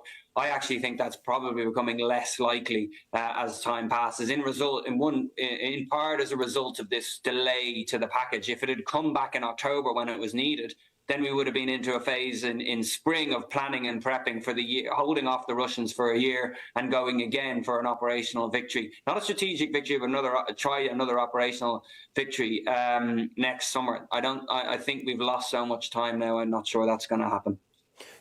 Chris, it seems like we're already talking about next summer, let alone the one in the coming months. What do you make of where this is going to go? Do you think it is just going to continue, I guess, rolling along month after month with very little movement in terms of territory gains or losses on either side? Well, I just want to address that issue of momentum, because that is true, that at the inception of the conflict, and this was a lot of this was due to failure within the Russian military on their intelligence, their tactics. They didn't have the logistics. They didn't have the troop numbers. And the Ukrainians, especially in that initial rush of enthusiasm and the flood of Western weapons, were able to make military gains. But all of that has been neutralized. The tactics, especially the strong defensive tactics, have changed. The Russian forces have more than doubled in size. And then, of course, the Ukrainians, as I mentioned before, are having great difficulty mobilizing and increasingly older troops that are not particularly well trained or motivated. The Russians have got more effective tactics in terms of defending attacks, and they've increased their capacity to jam the electronic systems which these NATO weapons use. So the war has changed dramatically from that initial inception, I'm not sure I would use the word stalemate, because it is a war of attrition. Stalemate is essentially something that doesn't change. A war of attrition on the ground, it may not change in terms of the actual territorial occupation. But that steady attrition on the Ukraine just can't afford it. And at that point, at a certain point, you go back to World War I or something, you see those forces that are being chipped away essentially collapse. And I think that's a real possibility in Ukraine, eventually. Anatol, I can see you nodding along there. What do you make of that? And I guess that's how you see it too. Yes, I think Chris is exactly right. And of course, absolutely critical here is the issue of troops, of numbers of troops, because even if we go on giving Ukraine massive amounts of weapons, we cannot generate the troops to use those weapons. And Ukraine is more and more outnumbered, and its troops on the ground are exhausted. So, yes, I mean, the longer the war goes on, the greater the risk that, as Chris said, as in the First World War, you have a war of attrition, but which eventually does end with the collapse of one side. And that side, I think, we must assume would be Ukraine and not Russia. I believe that roughly 30,000 Ukrainian soldiers have been killed so far in 2 years of war. Anatol, I know that you have been to Ukraine since the war began. Can you just give us a little bit of a view of what the people, the population make of this war of attrition, as we're calling it here today? I mean, we often hear from the government's point of view, obviously, but we really, very rarely hear from the people inside Ukraine. Are they at a turning point here where they want to see an end to the war at this point? Well, I mean, as one would expect, I mean, there are great divisions of opinion under the surface in the Ukrainian population. By the way, I mean, the estimate of the statement by Zelensky of 31,000 Ukrainian dead is taken by most military experts to be a huge understatement. Probably the 50,000 BBC figure for Russian dead is also a great understatement. But one has seen, I mean, already when I was there last year, everybody I talked to wanted the Ukrainian offensive to succeed. But a large minority said that if it didn't, then rather than, fighting on and losing more and more dead with no realistic hope of victory, that Ukraine would have to negotiate and concede at least a considerable amount of the territory that it has already lost. Now, a majority then said, no, Ukraine must never surrender territory. But it was also striking that the people who said that in the end we will have to compromise, it was a large minority, as I say, but not one of them was willing to say it on the record. So one has to be wary of, including of opinion polls, which say that Ukrainian people are united in opposing any kind of compromise peace. And more recent opinion polls have suggested that there has been a strong shift towards belief that there must be a compromise peace, not yet a majority, but an even larger minority. Now, of course, one must say that does not mean that these people support Ukraine simply surrendering to Russia and Ukraine becoming, a Russian client state. There is overwhelming opposition to that. The question is basically whether you negotiate a peace which involves Russia holding what it now has, and which also, of course, involves the Ukrainian Treaty of Neutrality. What has also been noticed, of course, by many Ukrainians is the fact that while the West has given massive aid to Ukraine, of course, the West has not gone to war to defend Ukraine, which, as Zelensky himself said in the first month of the war, does raise the question of what NATO membership is for, or whether, in fact, Ukraine ever will be a member of NATO, and therefore why, in fact, Ukraine should not sign a Treaty of Neutrality if accompanied by some forms of guarantee for its future security. But before we move on to potential negotiations and all of this, Patrick, I want to come to you just in regards to the Ukrainian soldiers. Obviously, as we heard, a minimum 30,000 have died already, up to potentially 50,000. The longer that this goes on, is this the greatest risk to Ukraine? The lack of troops that they have coming in behind those on the front line that continue to be killed? That depends, doesn't it? You know, it depends on the rate of loss relative to the Russians and their ability to replenish it. But look, it's got, like, you're talking long term in the way that Germany was eventually strangled in the First World War, which Chris was talking about. There's some truth in that analogy. A smaller nation with a smaller population and economy can't go against, you know, a former global superpower with, you know, 200 million odd people. It just doesn't happen. And a lot of people have left Ukraine too. So that's the longer term picture, and I agree. But, you know, and there's worrying indicators. You know, Russia's adding about, or at least replacing, adding to its forces 30,000 people a month.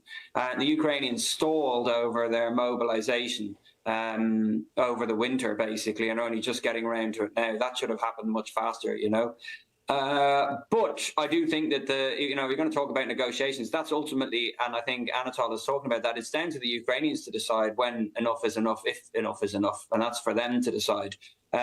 All we've done really is give them the stuff, and some of it's too late to keep fighting. So, I mean, we've also gone over, I can see Anatol, you know, shaking his head. We've gone over and told them to keep fighting at times. We'd give them support, and we'd stand by them. And I suppose some of the Ukrainians are coming out now saying, well, we thought there'd be more. But on the NATO point, you know, Ukraine isn't in NATO.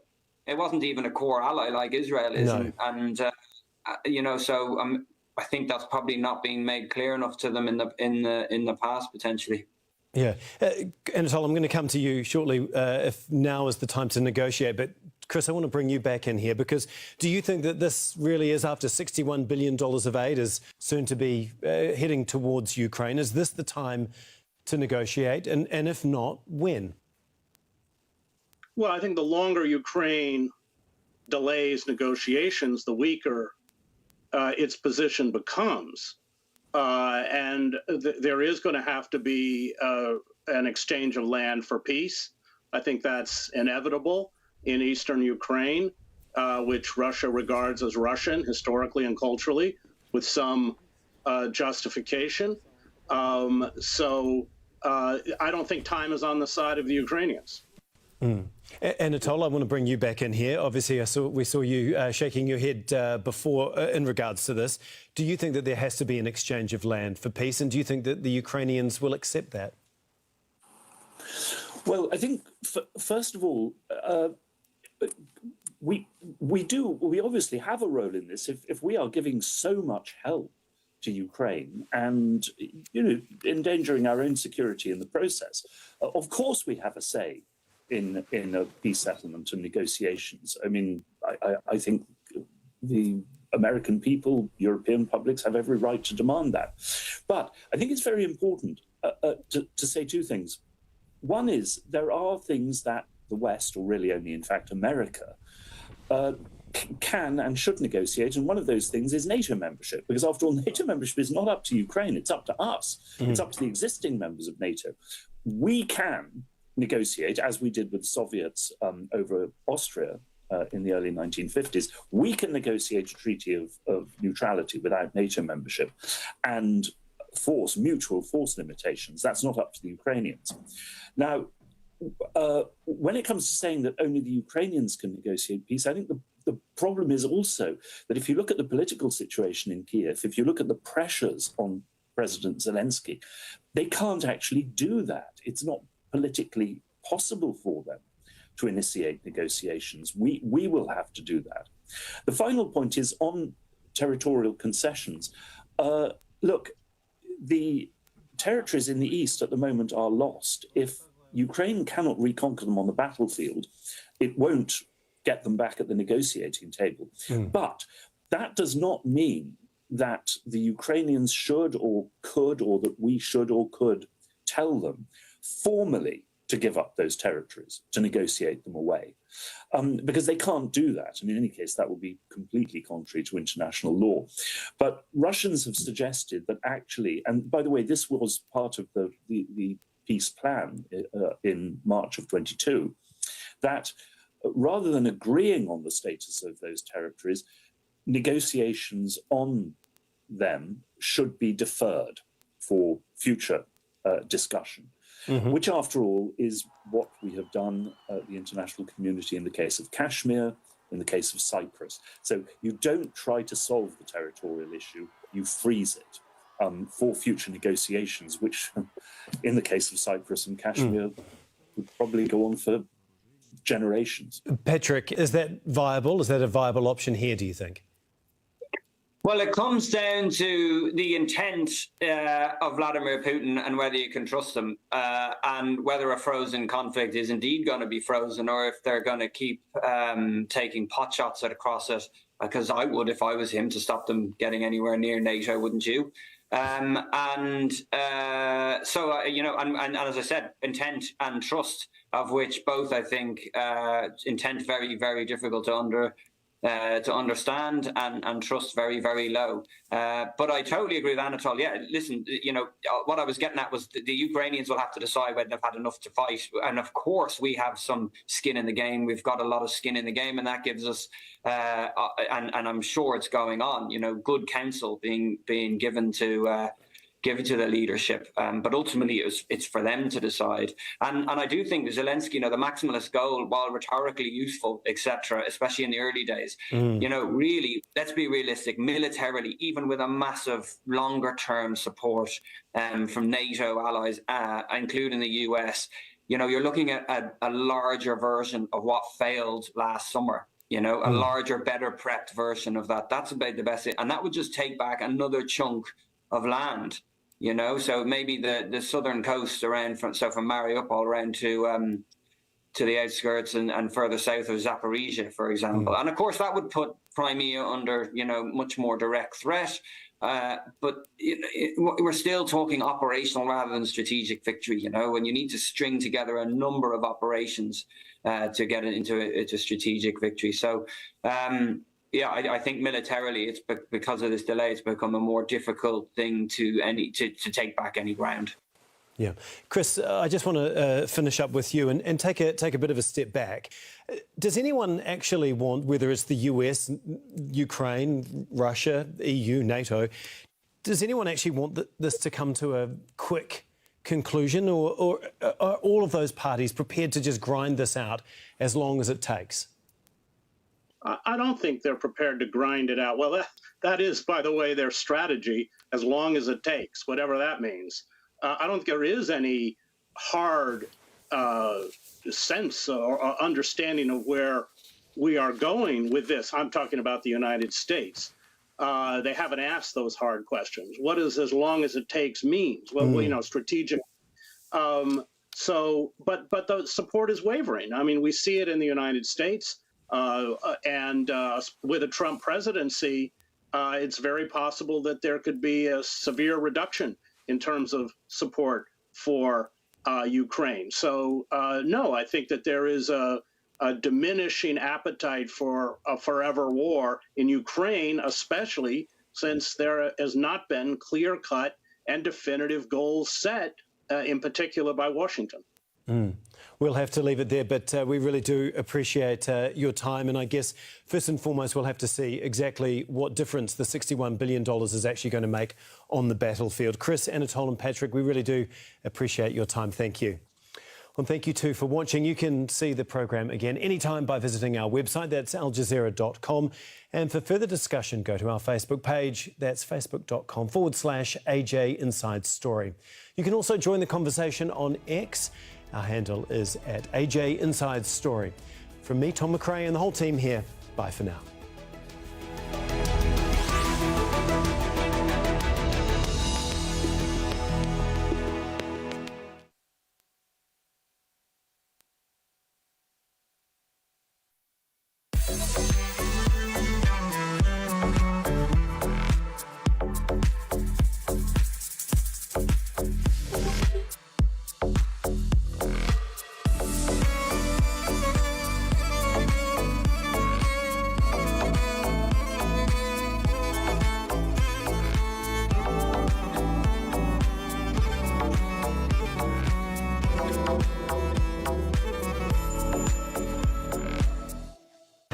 After a 10-year journey, in which it has become the most important translation award from and into the Arabic language worldwide. Sheikh Hamad Award for Translation and International Understanding announces the opening of the nomination period for the year 2024, starting March 1st till May 31st. Nominations are made on the award official website, www.hta.qa/en.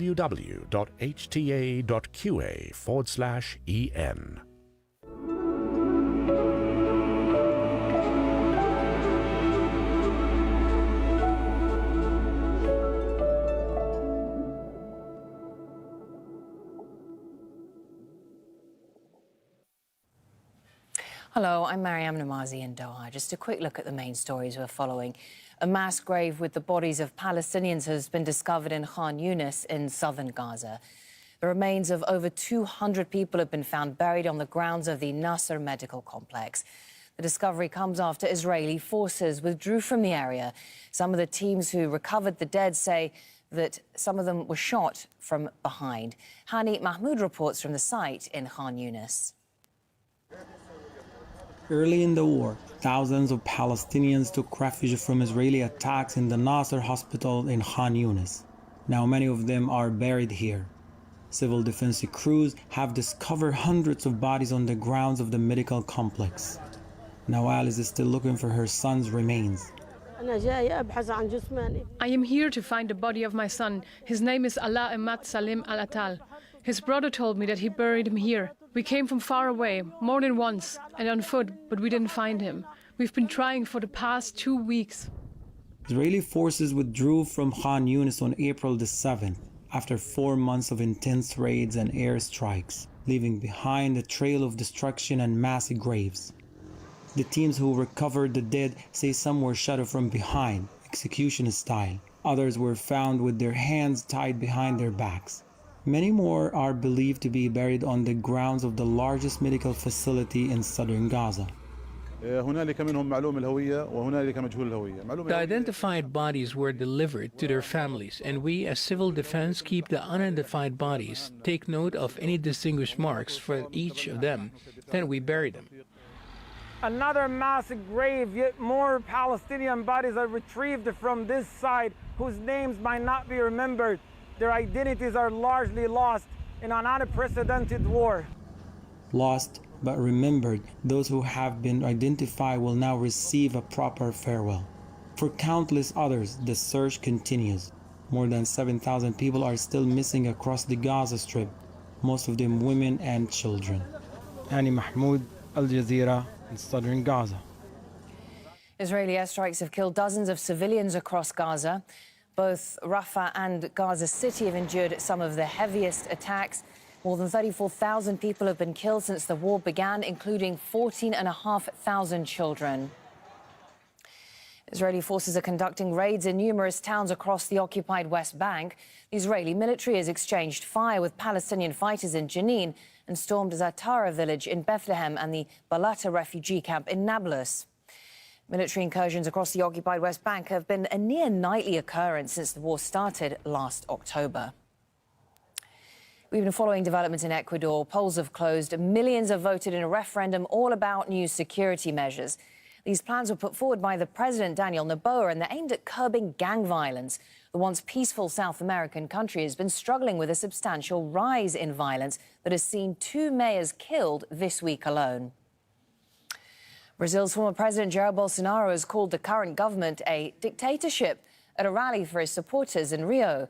Bolsonaro, who's facing several legal battles, praised tech billionaire Elon Musk, saying the owner of the social media platform X is dedicated to freedom of speech. Musk is under investigation himself in Brazil after accusing a Supreme Court judge of censoring social networks. The judge has been targeting online disinformation, including accounts on X. And then people in southern China are preparing for severe flooding. More than 80,000 people have already been evacuated in Guangdong province alone, which has been experiencing torrential rain since Friday. Several villages have been cut off by floodwaters. There's been a vigil in Australia for victims of a stabbing attack in Sydney just a week ago.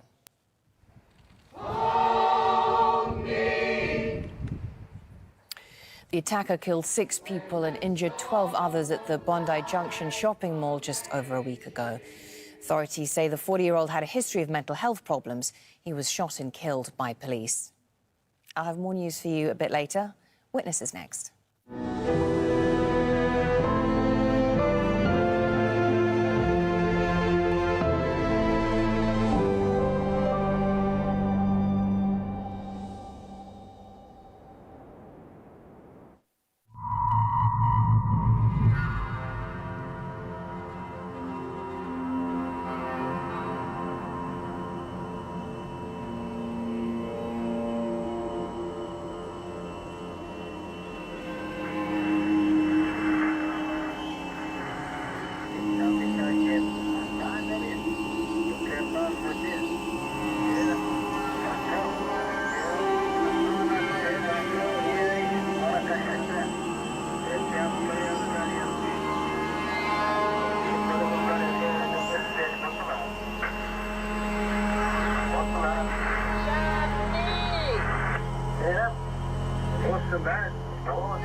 Bolsonaro é o rei dos povos indígenas, Marcos.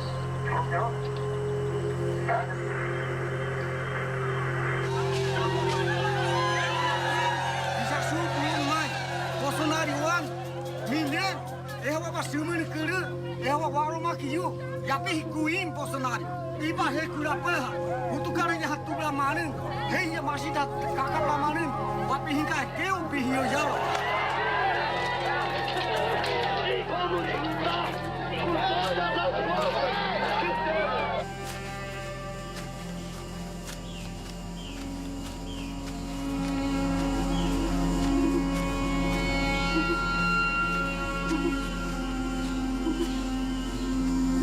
Kami yamak ni buru itu uli. Pataban uli kuahi ki makemai. Te uli kuahi ki makemam ki ayah pata mohela yui.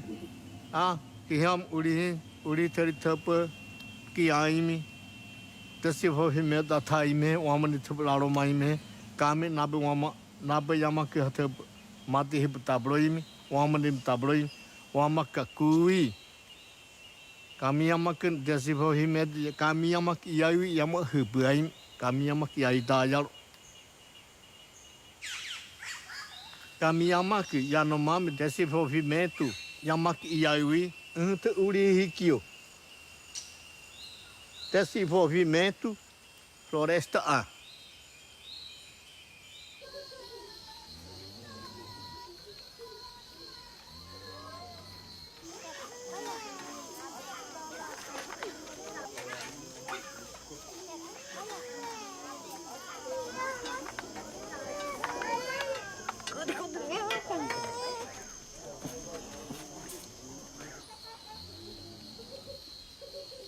kami ayo huru.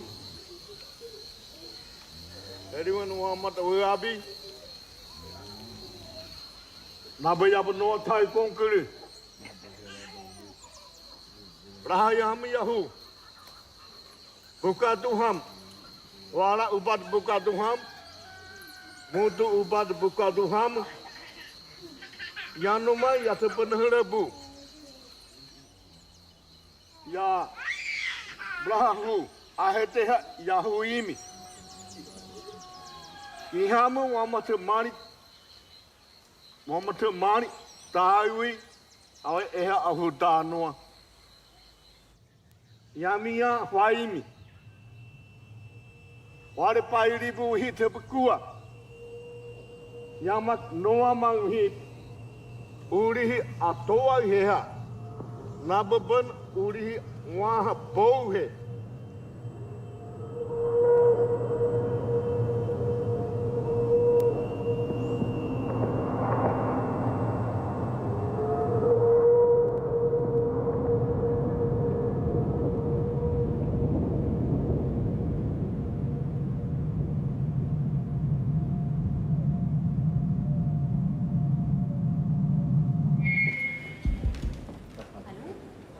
Is it on? Hello? Yeah. testar, ver se está funcionando o microfone. Você pode se aproximar do microfone. Bem, na baba, que Kokamu, foi pata muito melhor Kokapru. Thank you. Muito obrigada, Davi. We will be very strict with the time. A gente vai ter que ser bem rígido com relação ao tempo. Kaiser will put in front of you a counter that counts down. Vai deixar esse cronômetro bem na sua frente. E ele, na verdade, conta para trás. Então, ele vai começar em 10 minutos até chegar no 0, onde você vai precisar parar. Para isso é Isso. The counter will turn red.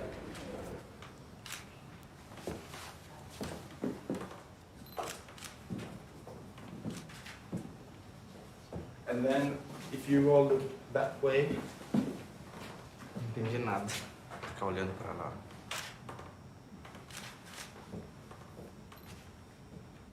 You wrote a book, The Falling Sky. What is this metaphor? When does the sky would fall on Earth?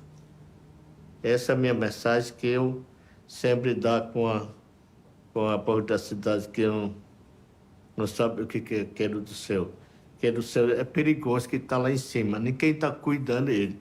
Quem cuida somos nós. Você cuida da sua cidade.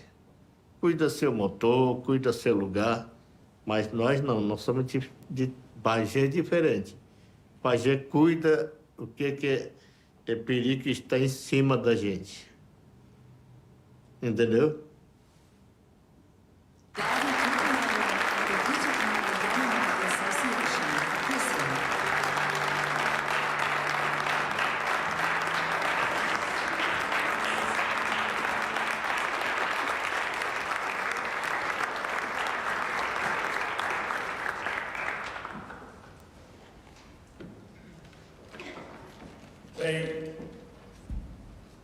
Bem na baba, uma boa tarde a todos. Eu estava em Copenau Yanomami. Eu sou representante por Yanomami e Iguana. O meu filho, Dário, ele é vice-presidente. Maurício Iguana, ele é tesoureiro. Eu sou presidente da Autocara Associação Yanomami. A floresta é a nossa casa. A floresta é a nossa saúde. A floresta é um ligado para o meu povo Yanomami. Hoje não precisa continuar repetir.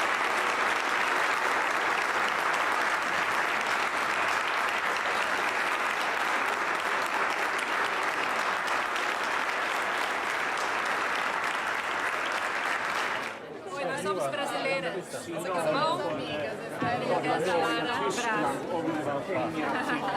Muito obrigada. Pediu para abraçar. O Bolsonaro, ele não tá aí.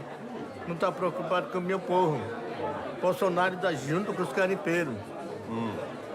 Bolsonaro, ele é um carimpeiro. Já fui carimpeiro 40, 50 anos passados. Quando eu era pequeno, o presidente Figueiredo matou milhares do meu povo indígena brasileiro. Então ele está repetindo. Tinha acabado de queimar tudo isso aqui, mas os carimbeiros estão aqui. Hoje eles estão aqui no mato. Esse tipo de material, provas para a OEA e para a ONU. O que é que vocês estão achando disso? A gente já denunciamos muito isso. Sim. Não tem mais nada. Não tem. A gente tem que entrar alguma... Não sei, tem que entrar muito peso, assim, alguma coisa. O Estado, né? Ele responde tudo isso. Porque aqui, eu não sabia que aqui era é uma criação tão de grande. peixe. Aqui era uma criação de piscicultura. E aqui nesse campinho aqui é uma criação de galinha. Isso é incrível. É quase uma cidade. Sério, isso é gravíssimo. Terrível. Nossa, isso é terrível. Sim. Vocês estão percebendo o efeito de Mercúrio? Já sabemos que tem Yanomami que são muito contaminados, não? E acho que são 30 crianças morreram num mês lá no Hospital de Crianças em Boa Vista. E hoje as crianças que nascem tendo carimbo, realmente eles não estão sadios. A criança nasce doente e a criança fica assim, 1 mês, 2 meses, já tá aparecendo a doença. Por isso que a mãe e pai está acompanhando os filhos para levar no hospital da Casai. Uhum. O Casai tá cheio. Uhum. Aí tá ali, é um foco da doença. Essa para mim é muito tristeza. Muito tristeza de mim. Fico com pena. Quando eu era mais ou menos 3, 4 anos, o Xavier estava me olhando. Aí ele mandava sonho para mim.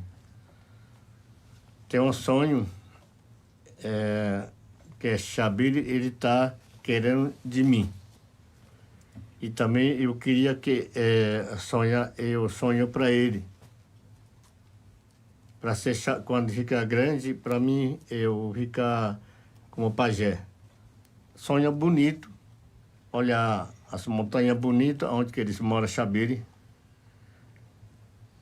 Eu sonhava muito assim, voando como pássaro. Rua alto, aí depois voltava assim, voando cabeça para baixo, para rua baixo da terra.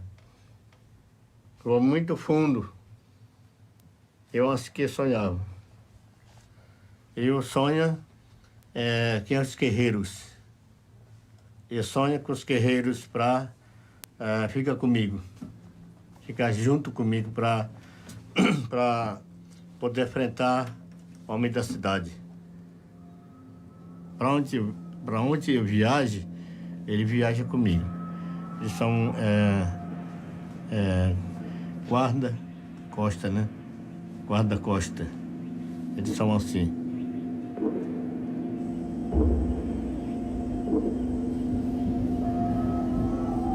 Uri rapa hoshima blariui yutuham.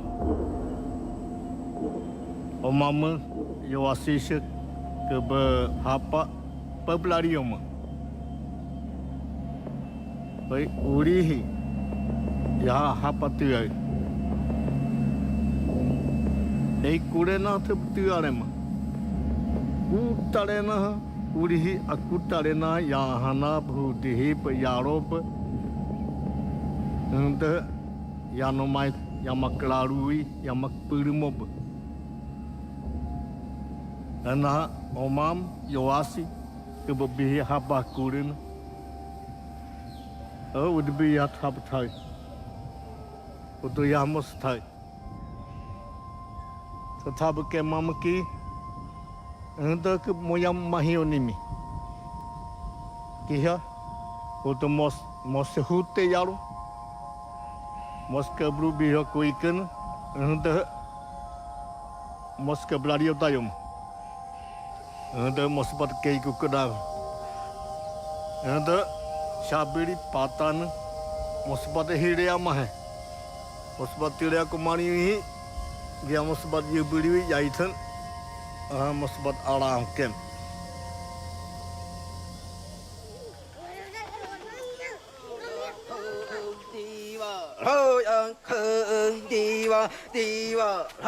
Xabiri canta, dança, canta para nosso mundo fazer respeitar, a proteger para todo mundo.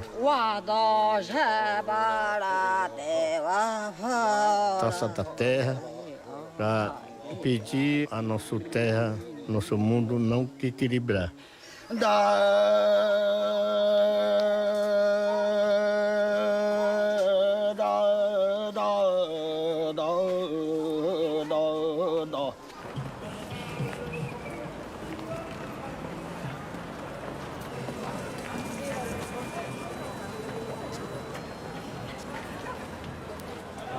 Hur är det i vårt kalla land?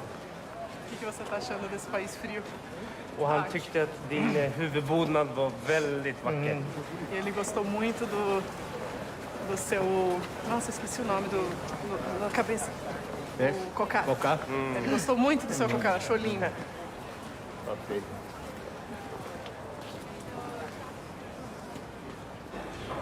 Så vi skippar i så fall så... Blair kommer stå kvar här så ingen kommer möta honom där utan han kommer upp ända hit till här. Det kommer vara... Det är tufft. É pesado. Quando eles te chamaram, você vai seguir sozinho, até aqui. E aqui... It is with honor and gratitude I have the pleasure to introduce my indigenous friend and the next Right to Livelihood laureate. Tavi is not only a long-standing leader and spokesman of the Yanomami people, but also an advocate for indigenous peoples globally.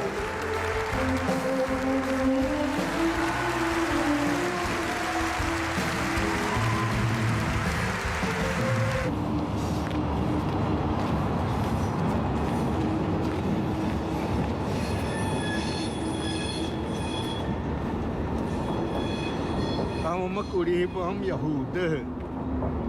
Saya urihi pataham Yahudah.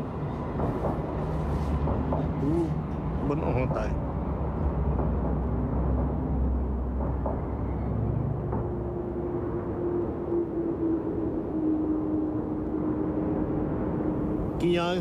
Kiang ha. Robert le layu. Oi yang munun omak leri. Makleriai.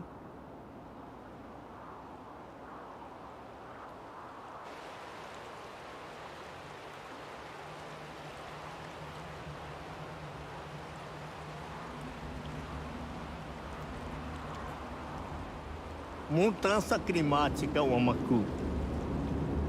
Carro amaku ono. Mudança climática aqui a kubrubu onimi. Ei pat napa baka orihe ba oyaru uri ahwania hen fábrica tahen boya masih jablan boya masih ukan yang masih jablan utita wa makdi moya mabrinta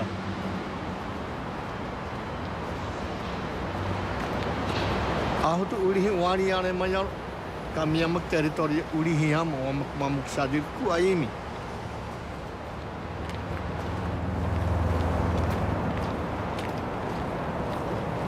Kami amak urihi baham. Urihi teri amak urihi baham o amak ku itu ku aimi.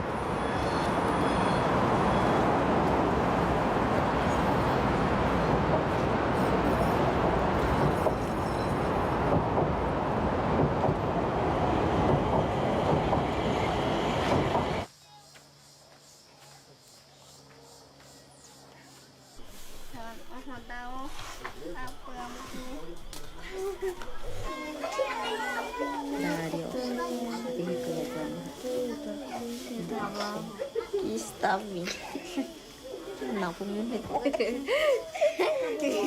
Criança, marica.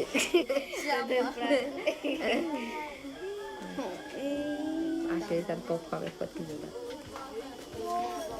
Colegas da Amazônia, brasileiros, ele sempre era bem lembrado por tudo que fazia. Então, hoje em dia, estou muito orgulhoso de tê-lo ao meu lado como vice-presidente nessa missão que ele assume a partir de hoje.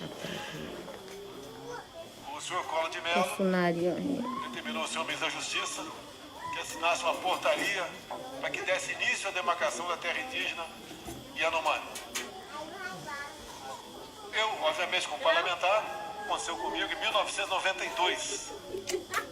Entrei com um projeto de decreto legislativo contra a imensidão da área, o equivalente a 2 vezes o tamanho do estado do Rio de Janeiro, um pedaço de terra mais rico do mundo. Não só em biodiversidade, riquezas minerais, espaços vazios, gás, petróleo, água potável. Deixo bem claro que ninguém é contra dar devida proteção em terra aos nossos irmãos índios. E nós queremos que ela seja preservada, mas que também os seus bens não fiquem lá simplesmente escondidos para sempre.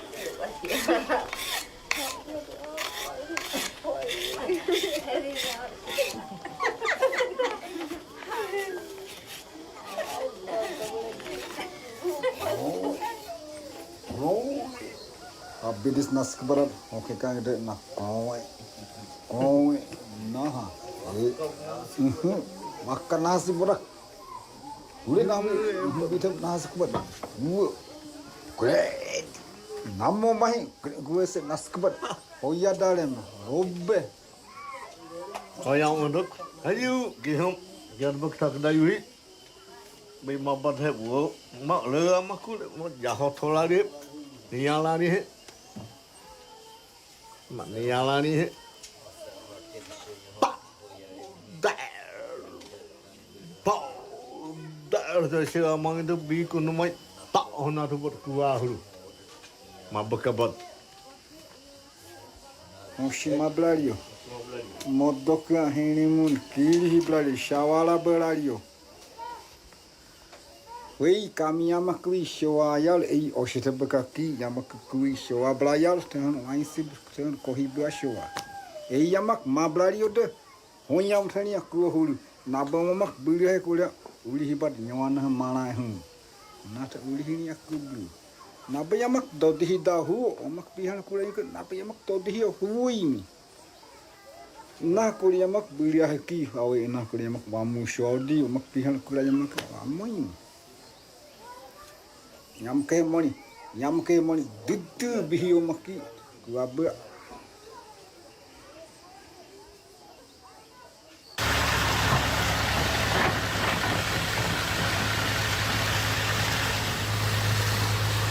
E aí, meu amigo, o que você tá achando dessa fitita aí? E aí, moleque, chama do dinheiro.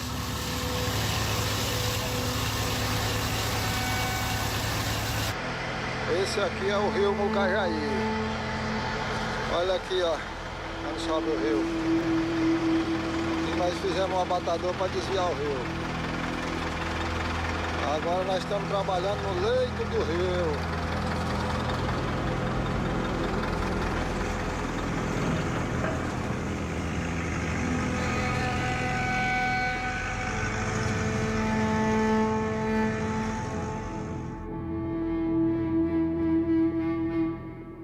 In Nepal, Buddhist nuns are breaking stereotypes, all while practicing the ancient martial art of Kung Fu.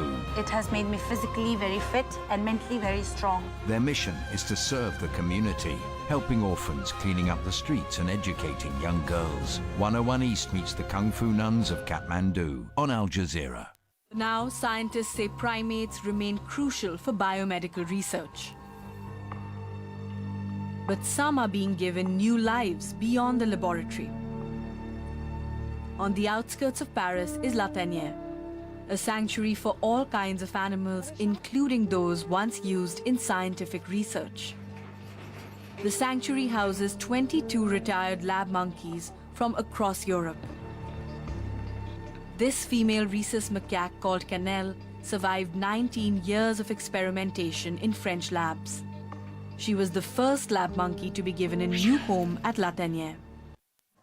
Reporting from the action. Javier Milei came to power with a promise to transform Argentina, but thousands of people on the streets willing to challenge him. Hearing the facts. Palestinian or Arabic content has been removed or restricted. Understanding the reality. For these demonstrators, it's President Macky Sall threatening the stability of the country. Al Jazeera's teams across the world bring you closer to the heart of the story.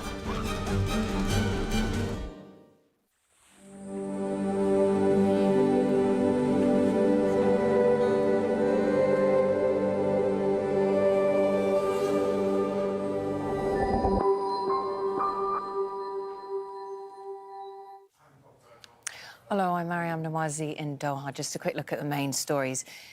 Palestinian emergency services have said that they have uncovered a mass grave in Khan Yunis in southern Gaza.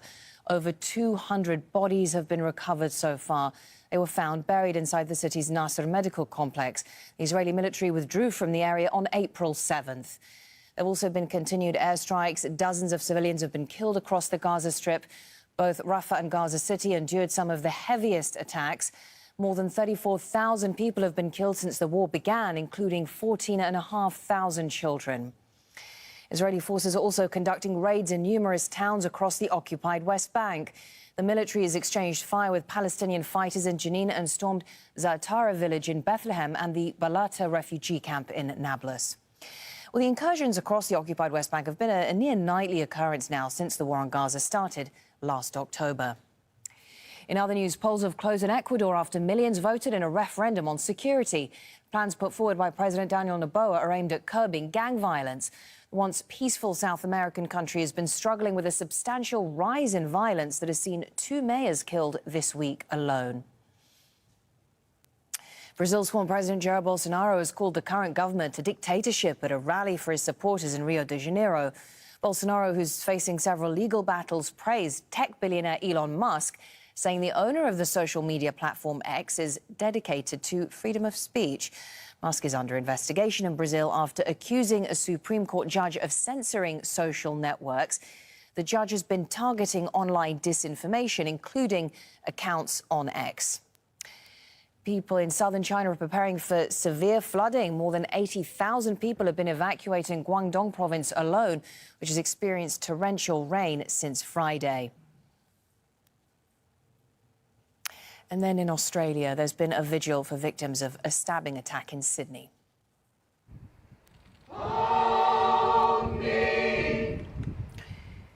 The attacker killed 6 people and injured 12 others at the Bondi Junction shopping mall over a week ago. Authorities say the 40-year-old had a history of mental health problems. He was shot and killed by police. Those are the headlines. I'll see you a bit later on. Witness now continues.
Kuayaro, Yanoma, Ulihibhamo, Wama, Yai Munyamaki, Nabubana, Way, Shawara, Hewe, Awai, Tirimahi, Osheteba, Mabrario, Yanoma Yamak, Mabrario. Copiado aí?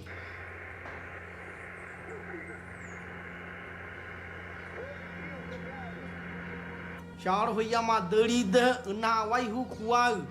Wa Tokomuda Awaihu, Wa Wishia, Wauda Awaihu, Wa Imik, Shami, Aiwat who Bauda Awai Namu, Wamak Ohi, Iawi, Mahusib, Yamakre Iawi, Awai Namu, Kapishaka Awai Now, Unahwe, Coronavírus, awai kuai, kuayaro, yama yai moyamaki, yama wai dari deha, yama uri awai kublariu deha, come kutarenaha, yama breriu kublariu, copiado.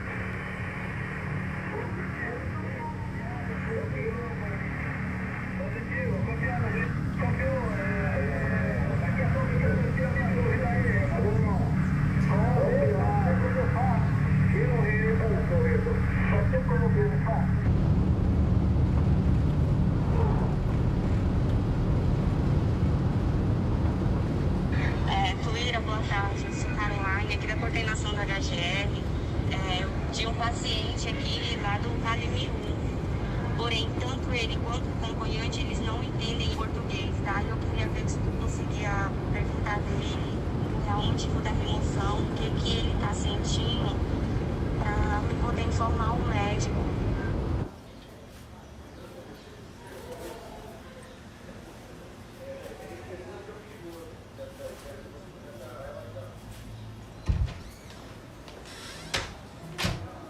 O seu filho vai ficar internado porque ele está muito grave e a gente estima que com 5 dias ele tenha uma melhora e possa fazer uma nova avaliação. Então diz para ele que a gente por enquanto não tem previsão, tá? Na médica uma médica não foi tá me show alta ribui na como 5 dias tá foi na em que fui kan rei em que tá lembra foi aro maquia a halulayu a churu mahia no mãe tá?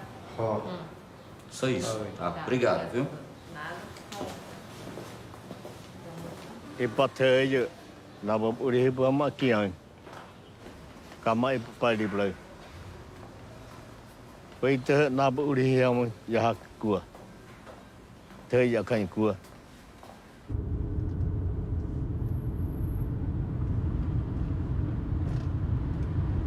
Ya lo te ya suhuru pulu ya. Ya suhuru pulu pelalu.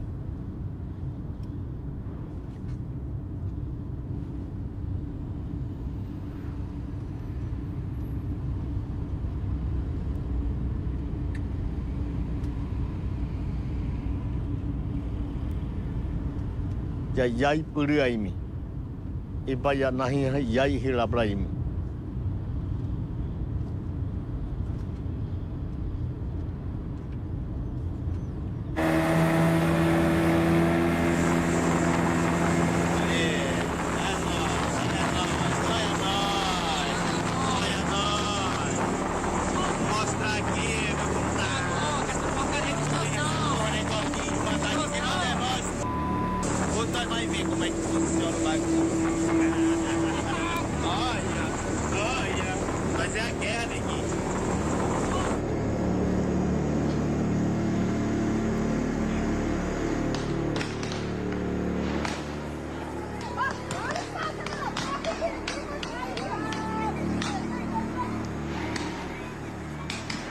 Troca de tiros ali entre garimpeiros e indígenas. Garimpeiros se passavam também em uma embarcação ali pelo rio Uraricoera e teriam disparado ali tiros contra os indígenas que ali estavam. Resultado disso, 3 pessoas haviam morrido lá nessa região de Palimiú, na terra indígena Yanomami.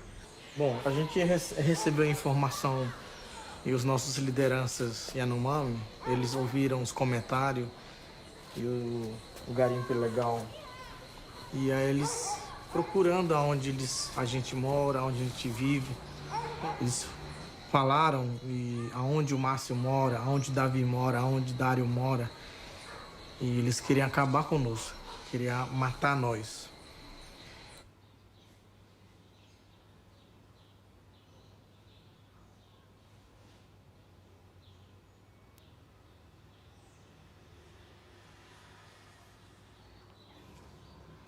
Ya ka huwa mayude kamya wa huyashe ihuria washe ya ka huwa mayumi não há hipótese pano ya ka na rea toti hitaki hete rea hato daki hete to hashimi kublari ode kami yakahika hebru bihioimi. Yakahika temi kurena yakahika heahekiwi yata beshimaim yarbia wa omaka huat tote Ibrahim.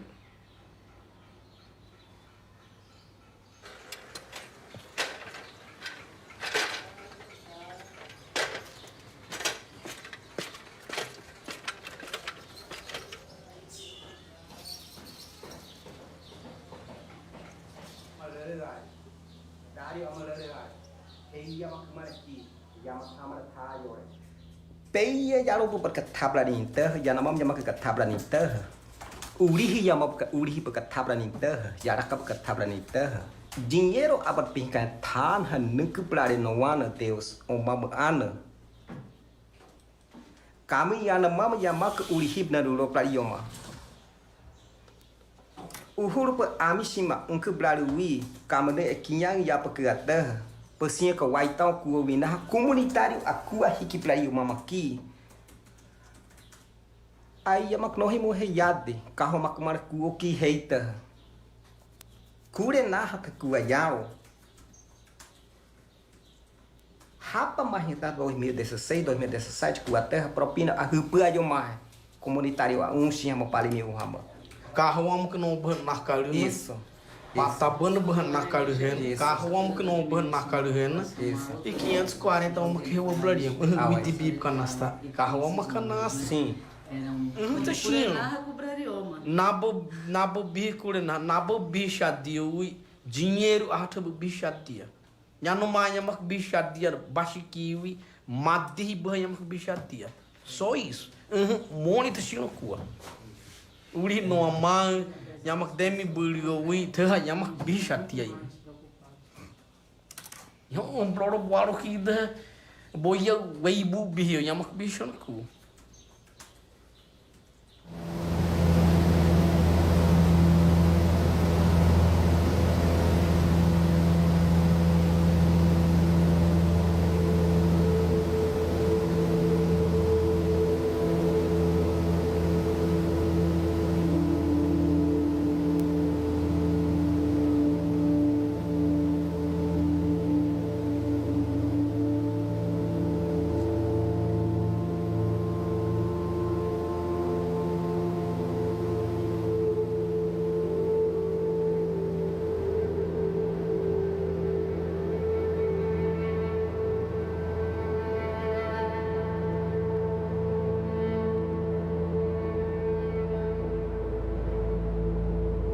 Nesta manhã, o presidente da República, Jair Bolsonaro, mostrou irritação um dia depois de ter falado, e daí, sobre as mortes causadas pelo coronavírus. O vírus chegou, está sendo enfrentado por nós e brevemente passará. Nossa vida tem que continuar. Raros são os casos fatais de pessoas sãs com menos de 40 anos de idade. Venceremos o vírus e nos orgulharemos de estar vivendo nesse novo Brasil. Um dos maiores temores das autoridades de saúde se concretizou. Indígenas estão morrendo cada vez mais de Covid-19 no Brasil. Dados reunidos pela Abíbia. Hoje, o líder Yamak Leluyal, na boa macana. Oi, Yamak Leluyal, oi, da macana suruh kebuhu. Coordenador Carrolia e o Jori Carrolia. Ya suruhmu. Yamak Waluei, Yamak Wakamamui, Yamak Honemu Wakamamu Buei.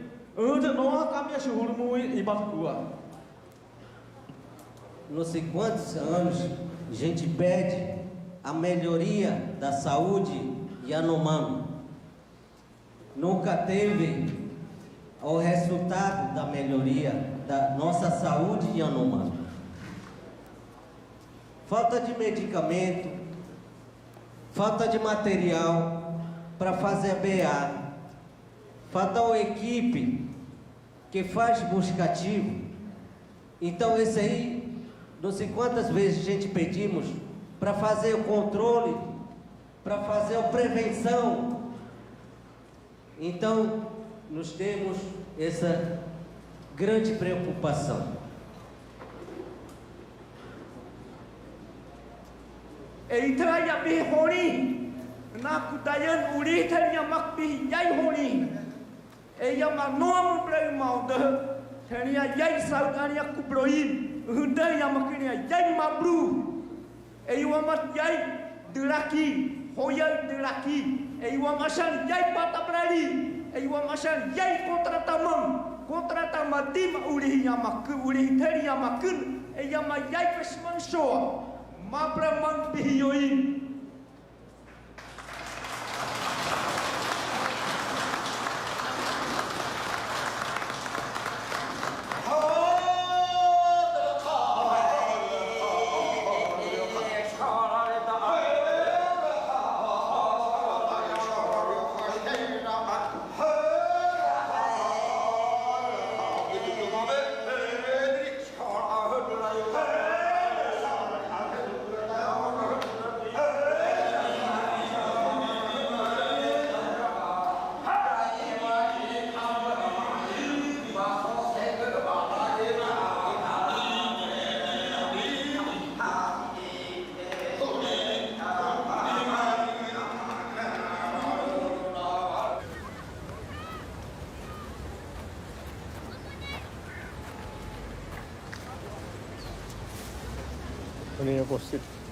Minha costume hidup ya yo klasik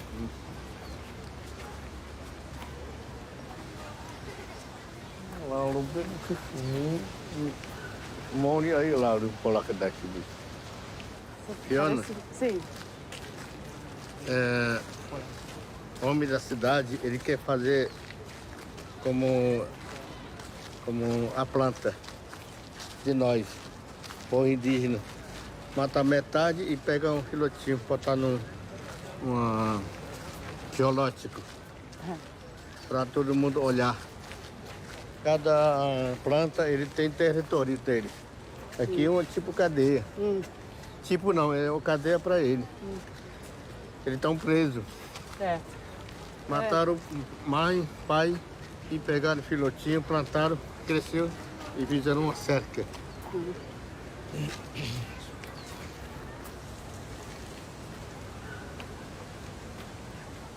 Acho que é uma árvore bem velha. Dá para fazer tafiri, botar a folha em cima, a soroloca em cima. Amarra a rede aí. Amarra a rede. Botar lona por cima. Seria como a embaixada Yanomami em Paris.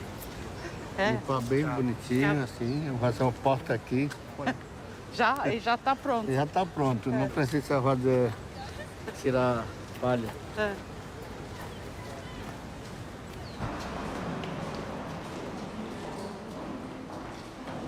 Eu estou muito contente em conhecer de vocês. O residente vem de longe, muito difícil para chegar até aqui. E eu estou assim enfrentando homem que saiu daqui ali no Portugal. Os portugueses chegou lá no Brasil invadindo. Saiu daqui do problema, agora o problema está lá. Hoje nossa terra é briga para documento e escrever. Antigamente era flecha. Antigamente o branco matava com metralha, com bomba. Não precisa isso não. Eu comecei a lutar, defender, foi em 1975.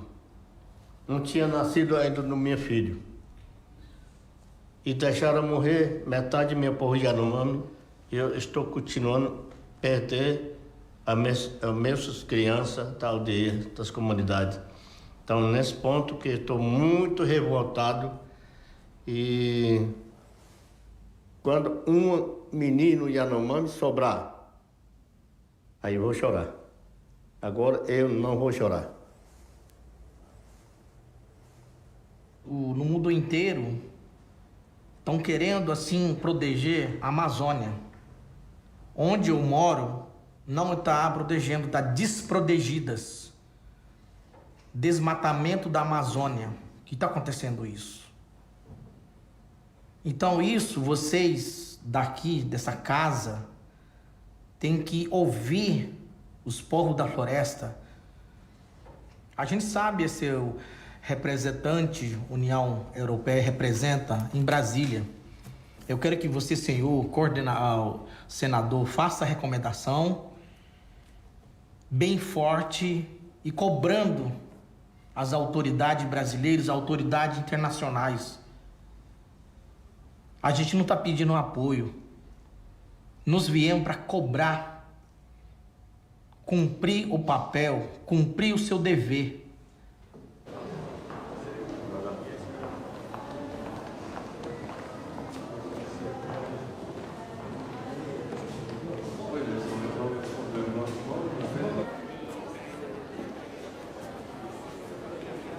Tem muito ouro aqui, né? Nossa, quase tonelada de ouro tá aqui, né? Isso é uma mercadoria. Os nossos foram extraídos, né? Os ouros aí. Dário, posso tirar uma foto? Não, que sangue dos Yanomami aí. Não quer? Não quero, não. É ruim esse pra mim. Muito chocante. Tá vendo aí? Não precisa sair minha foto assim, não. Tá bom. Eu entendo. É. Aqui é um sangue dos nossos ancestrais. Todos vários sangue dos povos do planeta.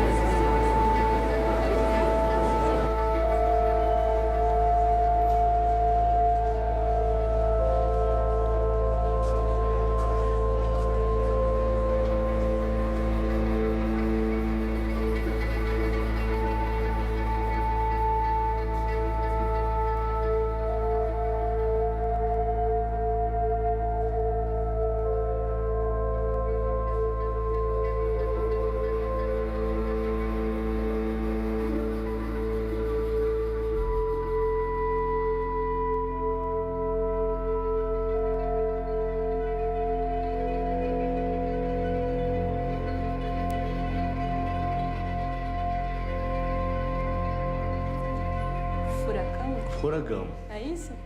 Vocês falam furacão. Nós chama Yari. Yari. Nós chama Yari Bora, que ele vem fazendo rodando. Redemoinho. Sim, rodando. Vem subindo, derrubando derrubando e rumbando a terra, fazendo um buraco bem forte. Se ele sair, ele vai sair muito forte para derrubar todas as árvores e derrubar todas as casas. Que vai tremer a terra, o céu vai descendo e matar nosso povo. É assim que a paz da gente, a liderança nossa, ele ensina esse caminho. Quando ele morre, ele já sabe trabalhar, continua trabalhando, continua cuidando. É assim que grande Xabire da comunidade, ele ensinou para nós, ensinou para mim. Eu faço trabalho. Eu faço trabalho quando estou na aldeia. Chamo as colegas, olha, colega, vamos trabalhar hoje.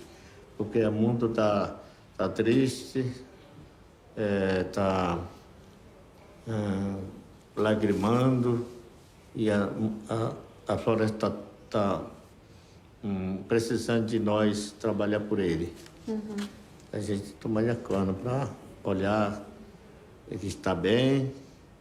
Pemonapa, o trovão está lá, quieto, e vento está calmo, e para nós estamos protegidos, porque eles estão respeitando de nós. Se o mundo não respeitar, ele vai fazer muito barulho. Fazer muito barulho de trovão, relâmpago, e vento, chuva. Porque ele o mundo está com raiva. Com raiva. Está com raiva de nós, não. Próxima. Vamos. Tem outra entrevista agora, Davi. Vamos lá? Vamos. É lá em cima? Não, vai ser uma outra só. Vamos? Gostei muito da história que você me contou. Muito bonita a história que você contou.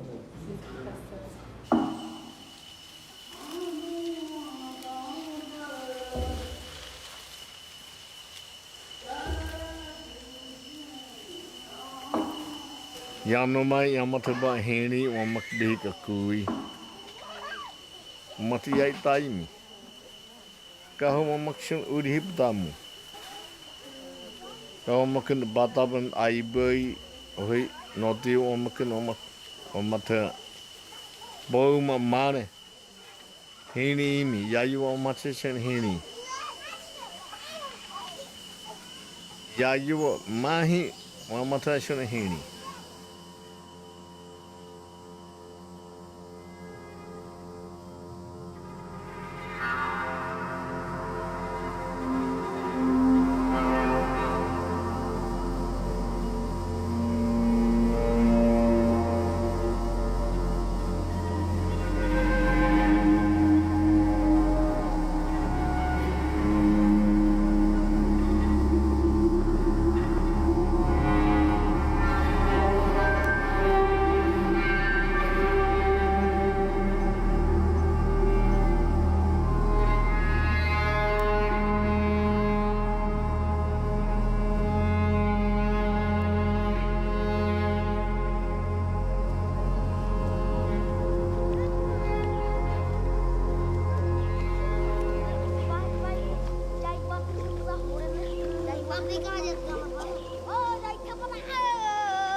In a post-colonial world, the scars of European imperialism run deep.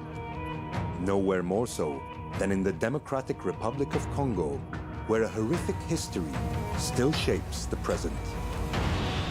A visceral yet intimate insight through the eyes of a whistleblower and a patriotic military commander.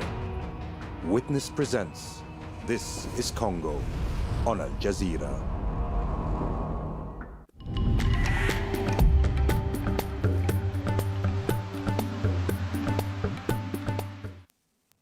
Hello there. We'll have a look at the forecast for North America. And if we look at the satellite image, you can see some dramatic storms rumbling their way east across the deep south. Well, the good news is by Monday, they have worked their way across Florida, leaving behind a legacy of sunshine and drier skies, with temperatures starting to edge up again for the likes of Texas.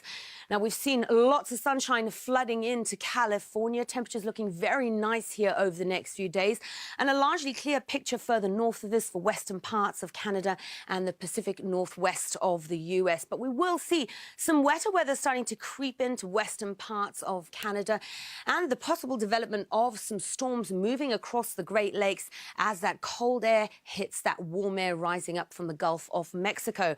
But a largely clear story for the east coast of the US on Tuesday, and we're seeing more in the way of sunshine and elevated temperatures for Washington, D.C., but also a chance of some showers there on Wednesday. And showers are the story for Central America and the Caribbean. The rain continues to fall for Jamaica and Hispaniola. We're seeing some heavier rain for eastern parts of Mexico on Monday. It's much clearer, however, on Tuesday.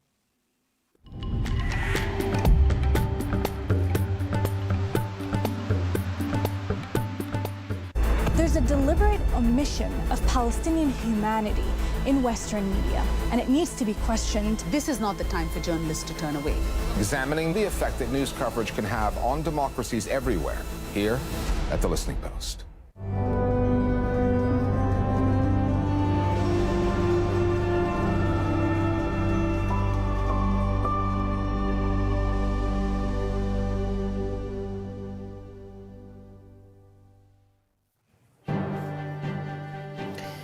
A mass grave is discovered in Khan Yunis in southern Gaza. At least 210 bodies are recovered weeks after the Israeli army withdrew.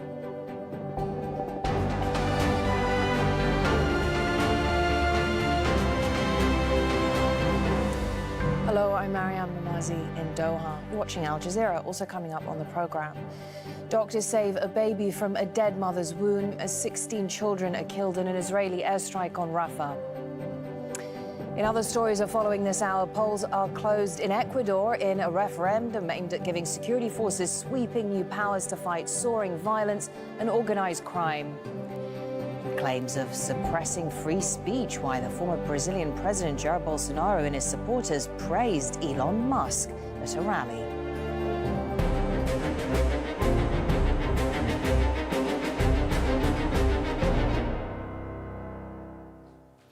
We begin this hour with news of a mass grave with the bodies of Palestinians being discovered in Khan Yunis in southern Gaza. The remains of 210 people were found buried on the grounds of Nasser Medical Complex after the Israeli military withdrew its troops from the city on April 7th. The discovery was made over the course of 2 days. Much of Khan Yunis is destroyed after months of relentless bombardment and heavy fighting. The bodies include elderly women, children and young men. Teams involved in the operation say some were shot from behind. International law experts have told Al Jazeera this could amount to war crimes. Hani Mahmoud reports on the story now from the site of the discovery in Khan Yunis. Early in the war, thousands of Palestinians took refuge from Israeli attacks in the Nasser hospital in Khan Yunis. Now many of them are buried here. Civil defense crews have discovered hundreds of bodies on the grounds of the medical complex. Nawal is still looking for her son's remains. I am here to find the body of my son. His name is Ala Emad Salim Al-Atal. His brother told me that he buried him here. We came from far away, more than once, and on foot, but we didn't find him. We've been trying for the past 2 weeks. Israeli forces withdrew from Khan Yunis on April the 7th. After 4 months of intense raids and airstrikes, leaving behind a trail of destruction and mass graves. The teams who recovered the dead say some were shot from behind, execution style. Others were found with their hands tied behind their backs. Many more are believed to be buried on the grounds of the largest medical facility in southern Gaza. The identified bodies were delivered to their families, and we as civil defense keep the unidentified bodies, take note of any distinguished marks for each of them, then we bury them. Another mass grave, yet more Palestinian bodies are retrieved from this site whose names might not be remembered. Their identities are largely lost in an unprecedented war. Lost but remembered, those who have been identified will now receive a proper farewell. For countless others, the search continues. More than 7,000 people are still missing across the Gaza Strip, most of them women and children. Hani Mahmoud, Al Jazeera, in southern Gaza. And then further north, there's been a major attack in Gaza City.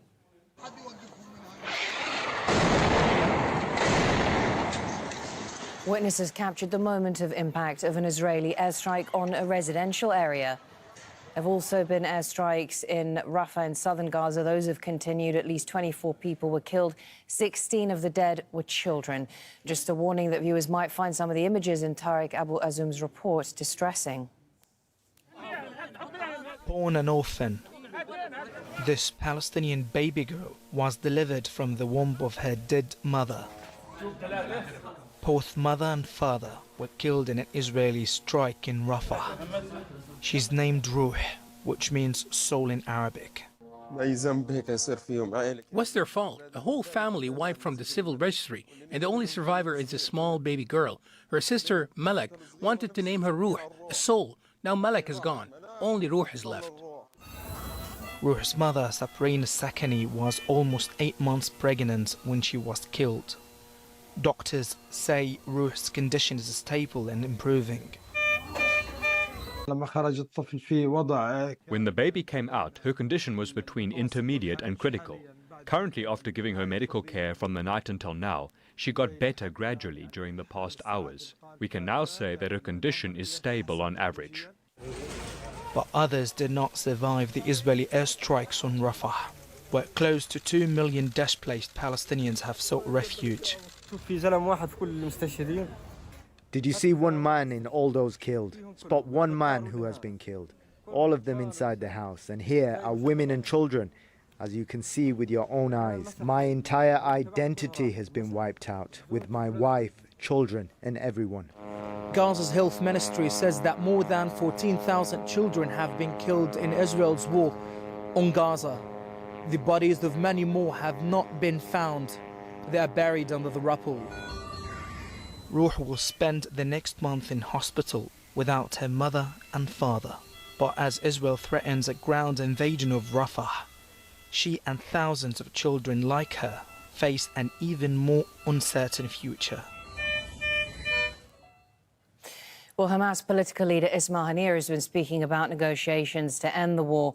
He's made it clear that Israel has no interest in reaching any sort of ceasefire deal, and one non-negotiable condition is their complete withdrawal from Gaza.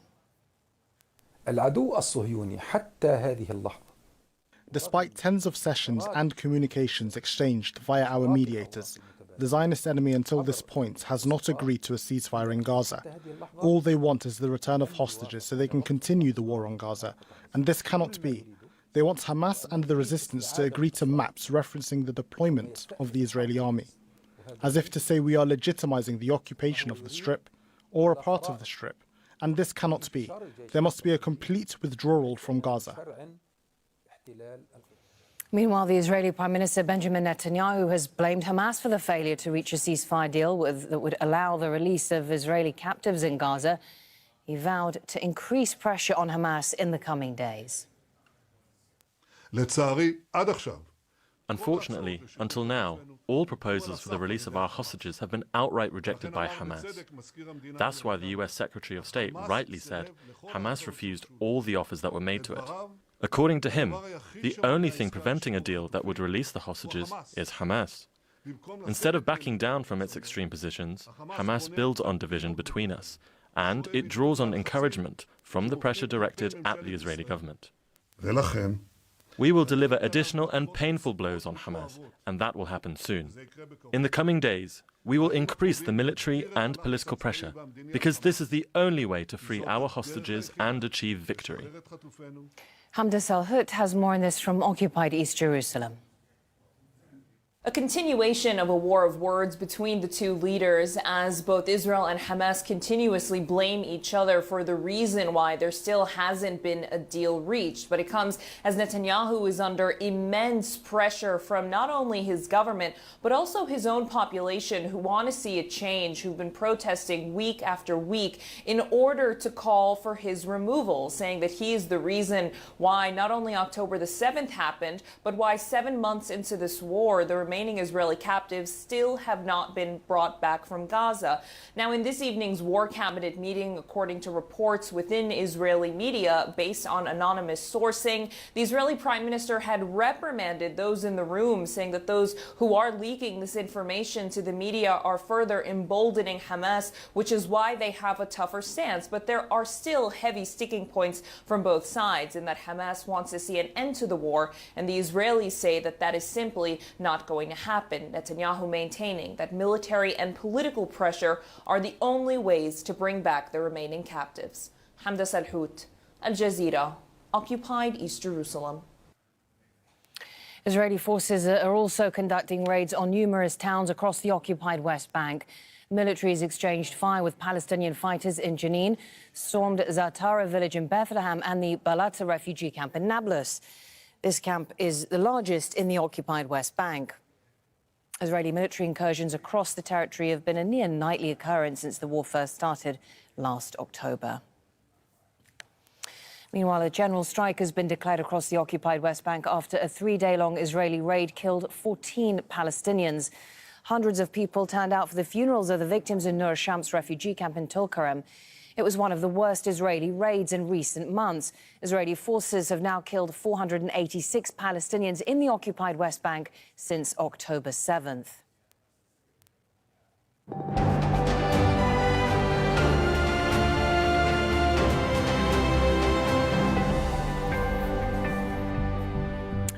Vote counting is continuing in Ecuador after millions of people took part in a referendum on new security measures. The plans put forward by President Daniel Noboa are aimed at curbing gang violence. The once peaceful South American country has been struggling with a substantial rise in violence that has seen 2 mayors killed this week alone. Al Jazeera's Teresa Bo has more on the story now from Ecuador. Polling centers across the country are now closed, and the counting process has already begun in this important referendum for many of the people here in Ecuador, with security at the heart of it. People had to come here, and there's 11 questions that they had to answer yes or no. 5 of them are meant to reform this country's constitution. Security is a main concern for people here, as drug cartels involved not only in drug trafficking but also in illegal mining and other activities have taken control of large parts of this country. 2 mayors killed in the past week, and on this day, during this vote, a prison warden was also killed. Let's not forget of the role that prisons have had in the crisis in this country, as criminal organizations operate from within those prisons. When President Daniel Noboa took office in November, later on he declared a state of exception and sent the military on the streets to tackle crime. He also took control with the armed forces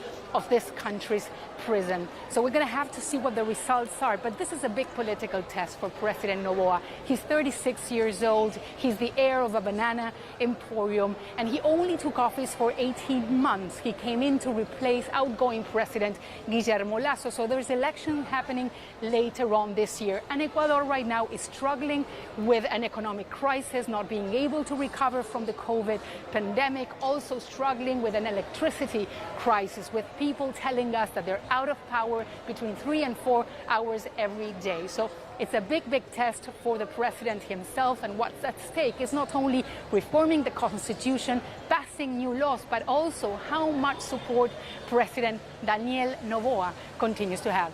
Teresa Bo, Al Jazeera, Durán, Ecuador. Let's bring in Manuela Peak, a senior lecturer in political science at Amherst College. She has lived and worked in Ecuador as an indigenous rights activist, and she joins us live from Amherst, Massachusetts. And so you have worked with indigenous communities, and I think the only major political group in Ecuador to be against these proposals for beefed up security in the country is the Confederation of Indigenous Nationalities. Why are they fighting President Noboa on this? Hi. It's important to understand that the indigenous movement of Ecuador, CONAIE, is currently one of the strongest allies of former President Correa, who had an agenda of rejecting all of the referendum, right? So the slogan was no to all 11 questions. So the success of the 2 questions that got a no was mostly from labor rights and unions on one side for the hourly wage, and from environmental movement supporters of the Yasuni regarding international arbitration. All of the 9 security questions got approval, a strong approval for President Correa, despite the opposition of certain sectors. And it's putting in the hands of the president a very strong mandate to focus on security and to address the insecurity that has skyrocketed even since January. Some estimate it has tripled in Guayaquil. And Guayaquil has been at the forefront of much of this violence, hasn't it? I'm just looking at a report here from one resident who said that she is supporting these measures to tighten security in the country. She had been targeted by a criminal group herself. They blackmailed her and threatened her children. So there is some opposition to these security measures, but there are many people who are actually in favor of this. Yeah, the security measures are important. It includes, for instance, to transfer the arms and guns taken from gangs and criminals to the hands of the police so they can spread the security apparatus, consolidate it. It implies putting the military together with the police, deploy them across the national territory. But what is important to keep in mind is that from the 9 security questions, 5 require congressional approval because there are amendments to the Constitution.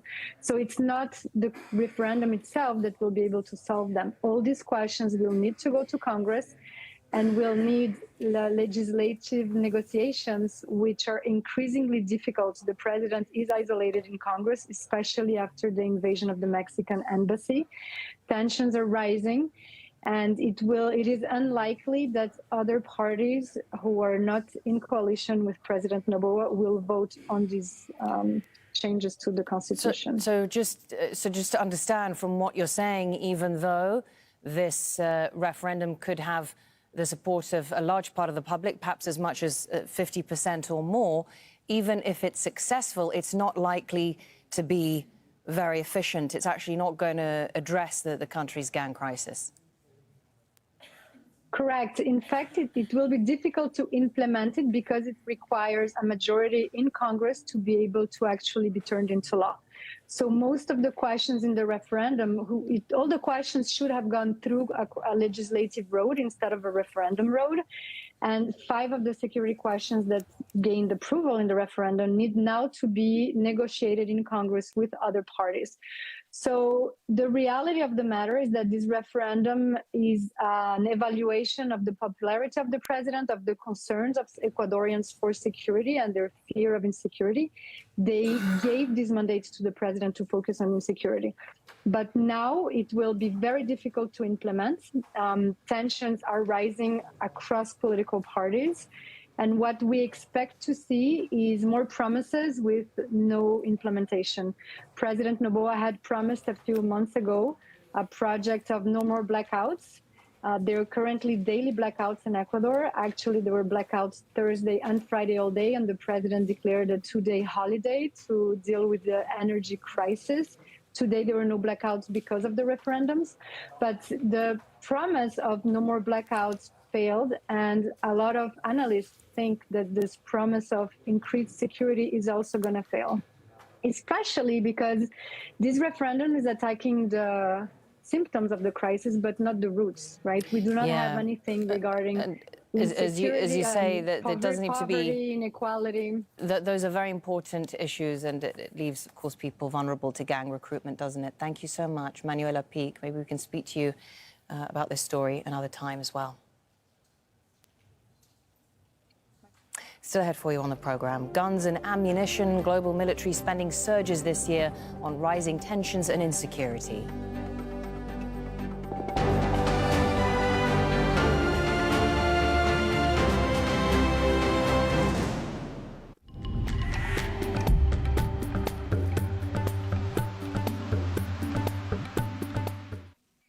Hello there. It's been a story of sweltering heat for parts of South Asia, in particular for India as well as Nepal. And we still have warnings out for eastern areas over the next few days. But we're also seeing some rain thanks to the clouds that are being carried from Afghanistan across Pakistan and into northern areas of India, with a chance of some thunderstorms developing across central areas and more intense storms coming in on Tuesday for eastern areas. And that's thanks to the heat that's been dominating. We have had some red warnings out for West Bengal. Will those push down into amber over the next few days? We've got those amber warnings out for Odisha. And if we have a look at Kolkata, we'll be sitting in the 40s over the next few days. If we have a look at the 3-day, it's well above the average. We should be around 36 degrees Celsius for this time of year. So hot and humid by the midweek with a chance of thunderstorms. Now, rain is the story for East Asia, certainly across southern parts of China. We've seen some pretty dramatic flooding pictures from here. Well, the rain is still there, pushing out towards southern parts of Japan on Monday.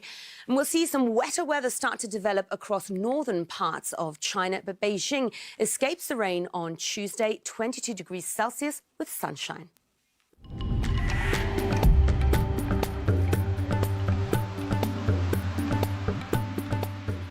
300 years ago, Vivaldi's The Four Seasons celebrated the natural world and stages of the year. Now his music has been recomposed by artificial intelligence using projected 2050 weather data to reflect the global climate emergency, culminating in a disturbing live performance in South Korea. Dystopia of Seoul on Al Jazeera.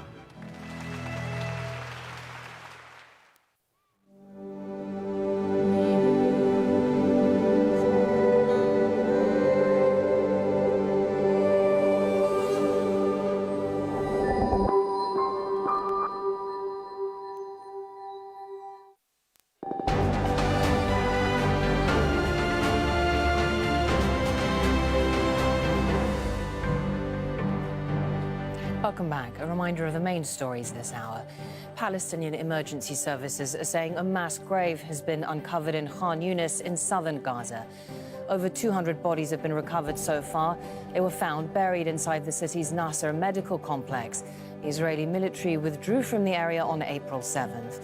Meanwhile, Israeli airstrikes have killed dozens of civilians across Gaza. Both Rafah and Gaza City endured the heaviest attacks. More than 34,000 people have been killed since the war started. This includes 14,500 children. Vote counting is continuing in Ecuador after millions of people took part in a referendum to boost security. The plans are aimed at curbing gang violence. The once peaceful South American country has been struggling with a rise in violence. We go to Colombia now. The opposition there has held the largest protest yet against President Gustavo Petro's government. They're rallying against wide-ranging social and economic reforms by the left-wing administration. Petro wants to reform the healthcare sector by cutting out private insurers and increasing state control. Alessandro Ampietti has more on this from Bogota. A massive turnout against an embattled president. Tens of thousands took to the streets of downtown Bogota against social and economic reforms proposed by Colombia's first leftist government. Some protested for the first time, like 66 years old Miriam Chaparro.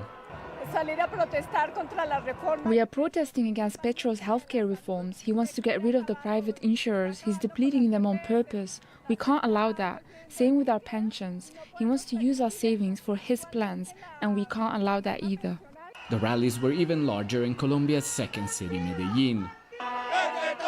Doctors and medical workers saying they fear the reforms could destabilize the system.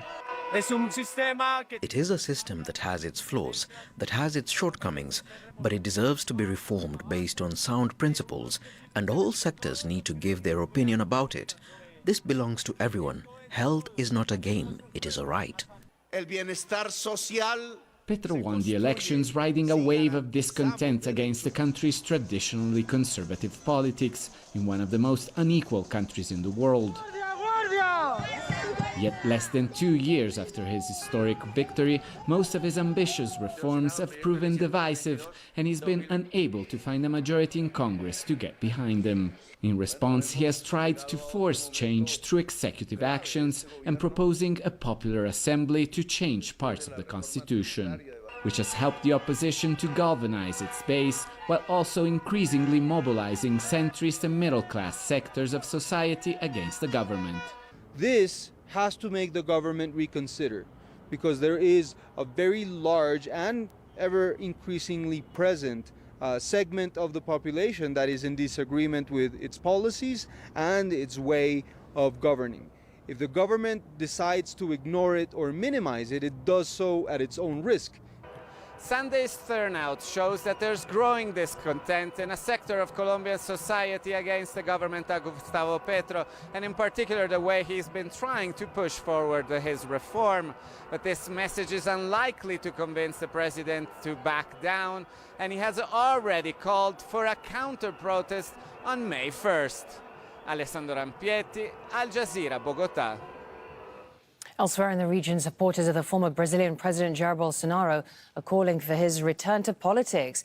Bolsonaro has praised American billionaire Elon Musk for using his social media platform X to lash out against a Supreme Court judge who barred Bolsonaro from running for office until 2030.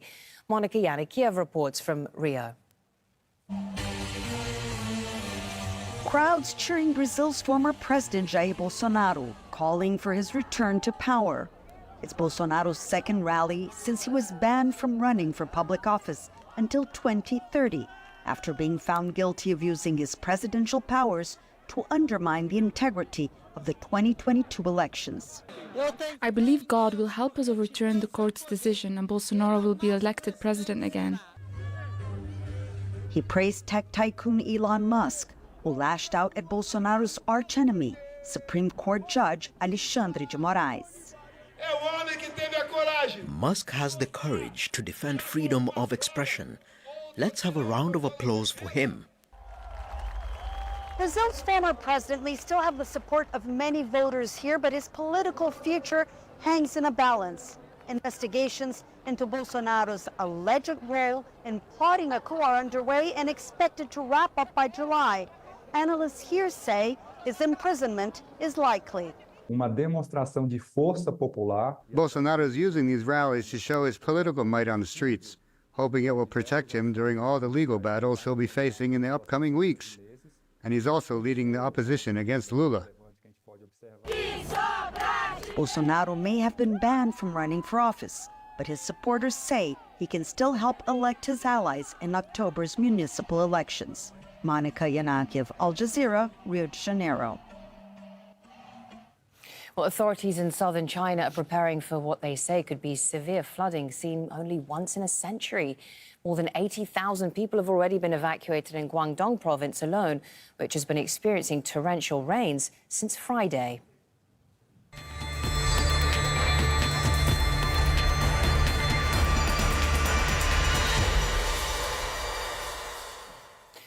The Ukrainian President Volodymyr Zelensky has thanked the U.S. House of Representatives for passing a $61 billion aid bill. It was part of a major military package that also provided funds for Israel, Taiwan and other U.S. allies. Ukraine hopes the aid will halt Russian advances deeper into its territory. John Holman reports from the capital, Kyiv. Ukraine had been waiting for this for months, while it ran short of shells on the front line and air defences to protect its power plants.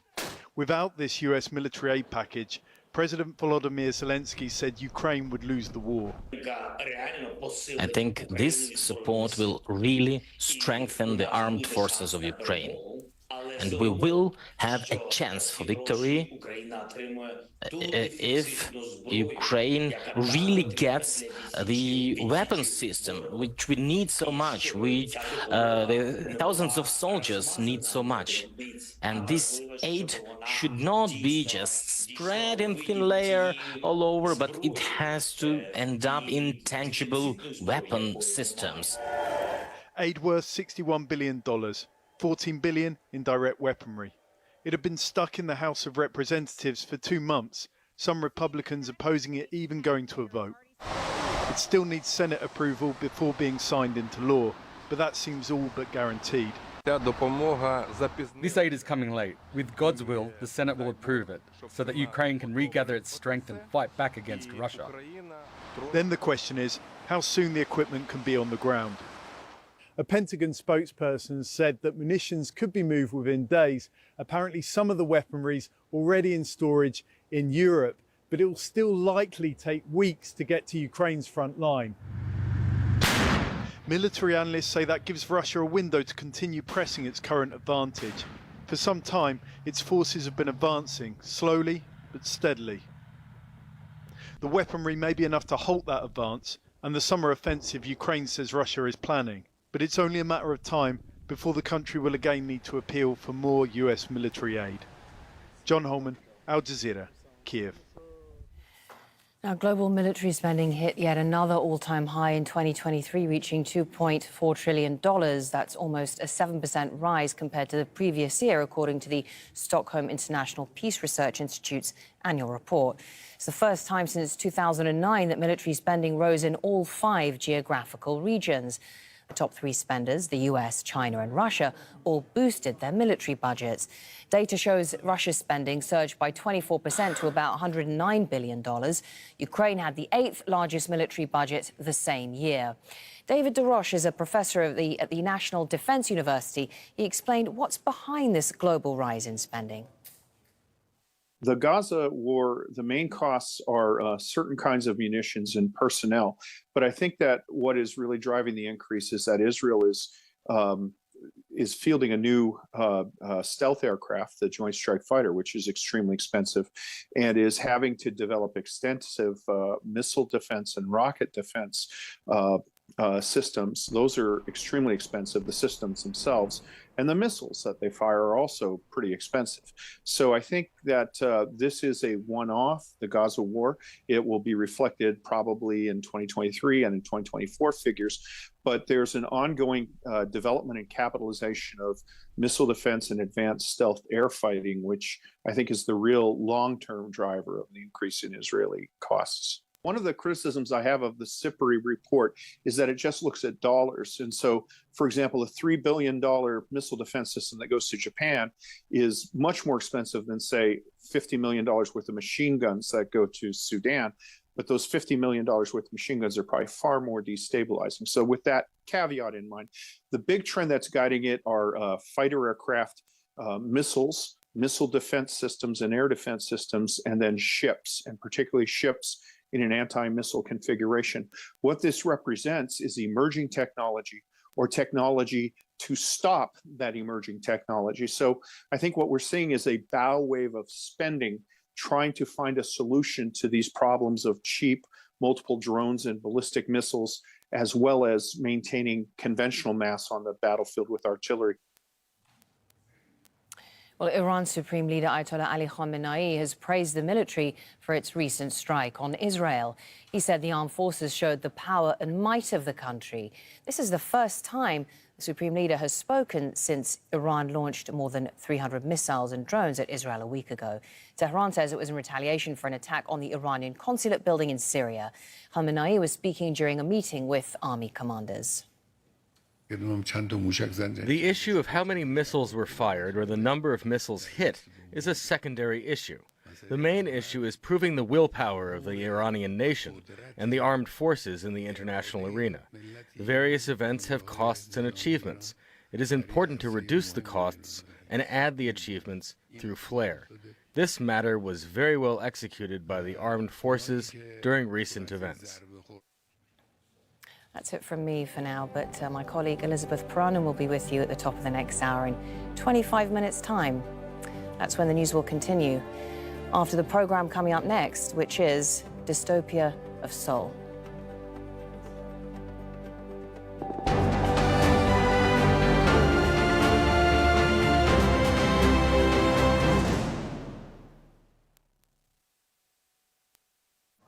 Reporting from the action. Javier Milei came to power with a promise to transform Argentina, but thousands of people on the street willing to challenge him. Hearing the facts. Palestinian or Arabic content has been removed or restricted. Understanding the reality. For these demonstrators, it's President Macky Sall threatening the stability of the country. Al Jazeera's teams across the world bring you closer to the heart of the story.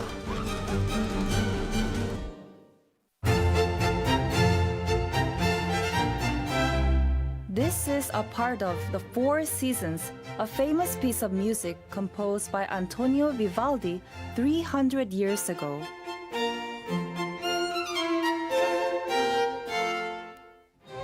But today, people are starting to wonder if our spring, summer, autumn and winter will continue to exist because of climate change.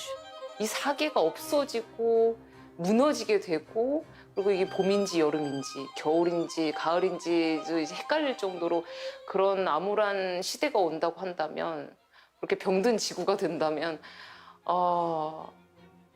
지금 우리의 문명의 절반 이상을 잃어버린다? 이 세상은 완전히 아수라장, 거의 지옥과 같은 세상이 된다라고 하는 걸 의미를 하는 것이에요.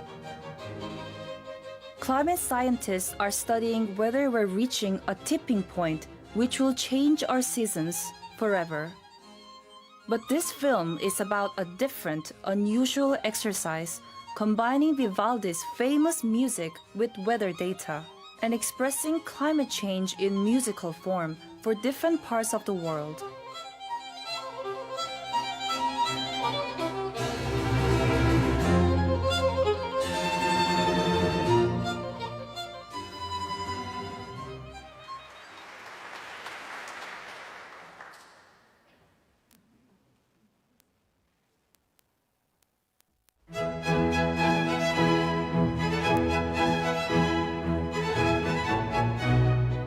Antonio Vivaldi depicted spring in an upbeat way, with flowing streams and bird song at a time when the seasons were predictable.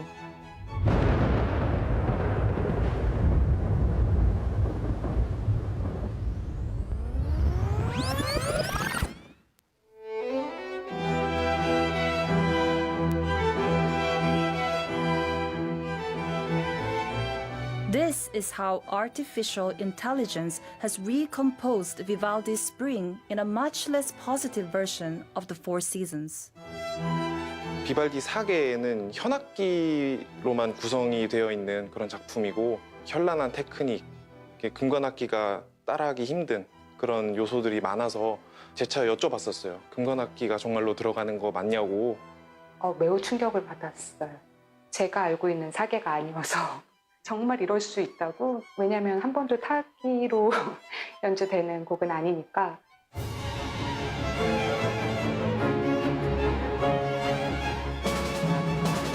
Vivaldi composed the four seasons for only string instruments. AI has recomposed the four movements using climate data projected for the year 2050 and has added percussion and brass instruments. 음악이 원래 비발디의 사계는 봄, 여름, 가을, 겨울에 계절의 찬란함이 다 들어가 있다고 저는 생각을 했는데 2050의 버전은 그게 없더라고요. 그러니까 매우 황폐했고요. 그 훼손되고 파괴된 거를 타악기가 맡고 있는 것 같았어요. The new AI versions include one for the South Korean capital, Seoul. 제가 곡을 들었을 때 되게 신기한 감정이 하나 느껴졌거든요. 경각심? 음악으로 경각심을 줄 수도 있겠구나. 음악에 저는 힘이 있다고 생각합니다. 다음 세대를 위해서 우리가 무엇을 더 할 수 있을지를 좀 더 고민해보는 그런 공연이 되었으면 좋겠고. Yeah, this is an issue that is important to me, and of course, I'm very always excited to play with Ji-young. 저는 바이올리니스트 임지영입니다. Im Ji-young is a talented Korean violinist and will be the soloist in the performance of the Seoul 2050 Four Seasons. 첫 리허설 때는 정말 그 혼돈이라고 얘기를 정말 그 단어 하나로 모든 게 설명이 되는데 왜냐하면 맞게 연주했음에도 불구하고 뭔가 맞지 않은 것 같은 그런 불안전함을 주기 때문에 굉장히 패닉에 빠졌어요.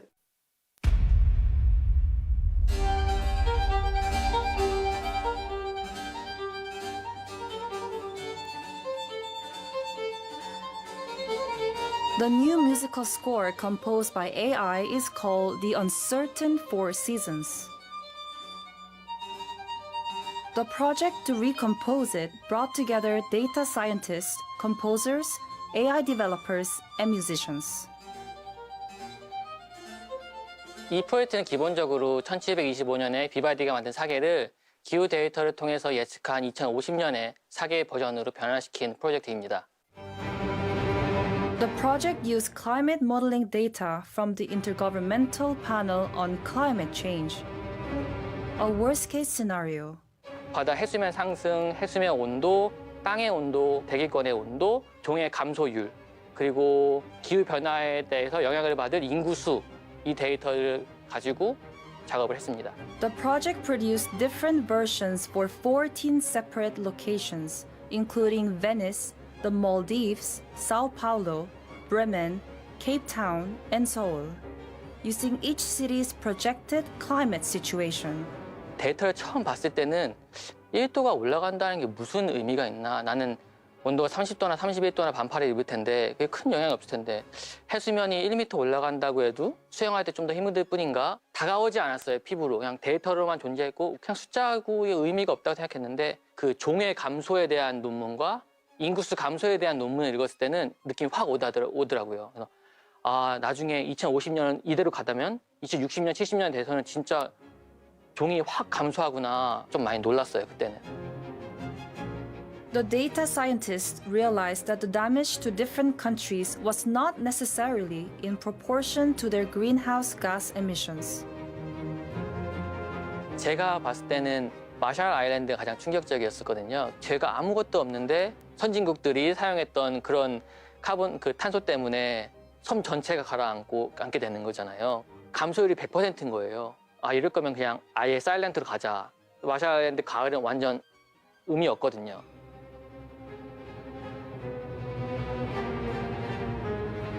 근데 더 슬픈 건 힘이 없는 나라기 때문에 아무 말도 할 수가 없구나.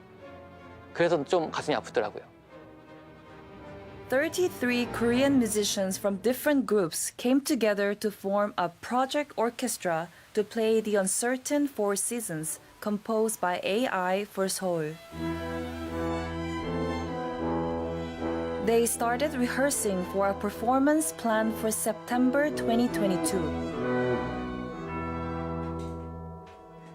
Spring in Vivaldi's version is bright and energetic.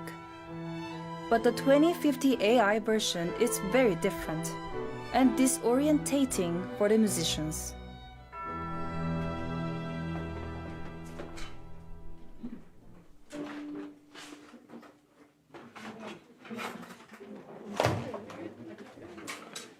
곡 때문에 웃었던 측면도 있어요. 이제 저희가 이제 예상하는 화성이 있을 거 아니에요. 코드가 있는데 당연히 이제 그 코드가 어글리한 사운드를 내는 코드로 끝나요. 그러면 이제 거기서 저도 모르게 당연히 이렇게 반응이 이렇게 되는 것 같아요. 너무 일찍 저희가 느려져서 템포 60으로 가는 게 제일 느린 게 됐으면 좋겠는데. Or Yeah, 90 is for yeah. 90? Pushing quick, yeah, it's fine. Yeah, 90. Let's do 90 again. And again, I know this is weird. This music feels weird, but like, I think can we still just I think like play like more musically. I think we're like. First violinist Wayne Lin was concert master. Just I think we can just make more phrasing. You know, all the musical things still apply. Okay, 90.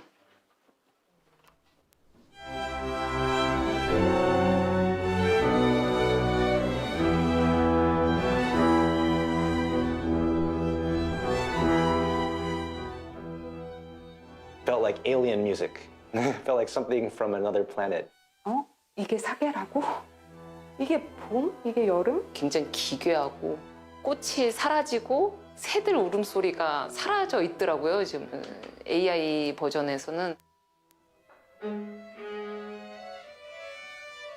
To understand why the Seoul 2050 version of Spring is so downbeat, you have to look at Korea's industrial history. The Republic of Korea is the world's 10th largest economy today. It was built during a period of rapid growth in the second half of the 20th century, centered on Seoul, known as the Miracle on the Han River. But it was based on the large-scale use of fossil fuels, which emitted large quantities of greenhouse gases. When an agreement to reduce greenhouse gas was concluded in Kyoto, Japan in 1997, Korea was excluded as it was considered a developing country. 1998년도에 교토 의정서를 맺을 때는 선진국들끼리만 알아서 줄였어요. 우리나라는 좀 이제 잘 사는 나라가 아니라고 그래서 제외를 시켜줬습니다. 자, 선진국은 그동안에 재생에너지 기술이라든가 이런 거를 수준을 확 올려놓은 그러한 상황이 있어요. 우리가 98년도에 거기에서 빠졌던 게 지금은 독이 돼버렸습니다. 그래서 지금 OECD 국가 중에서 이 재생에너지와 관련된 이 비율이 가장 낮은 나라가 대한민국인 이런 상황이 지금 되어버렸어요. 기후 악당이라고 하는 이런 소리까지 지금 들어야 될 정도로 소리는 요란한데 실천은 거의 하지 않는 그러한 나라가 지금 대한민국의 수준이다라고 하는 것이죠. Solo violinist Im Ji-young wanted to know more about Korea's greenhouse gas emissions. So she met Johnny Chan from the Presidential Commission on 2050 Carbon Neutrality.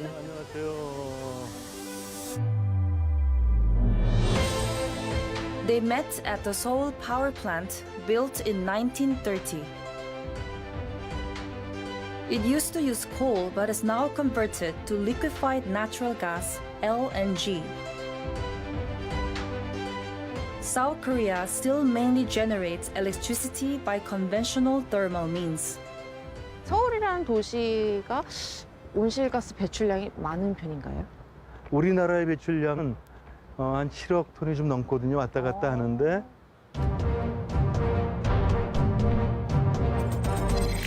Korea's greenhouse gas emissions rose in line with the growth of the economy. 서울도 당연히 거의 5천만 톤 정도를 1년에 배출하고 있는데요. 또 온실가스 배출량이 다른 나라들은 줄어들어요. 선진국이라고 하는. 근데 우리는 1990년부터 지금 30년 동안 140%가 늘었어요. With Seoul's greenhouse gas emissions so high, the uncertain four seasons sounds very different from Vivaldi. The orchestra was ready for the concert performance. 이 프로젝트를 이끌어 나가는 이제 저의 어떤 책임감도 있었고 어떤 굉장한 괴리감 이런 것들이 느껴졌기 때문에 사실은 공연을 앞둔 사람으로서 착잡한 그런 마음이 처음엔 들었던 것 같아요. No one quite knew how the audience would react to the new version.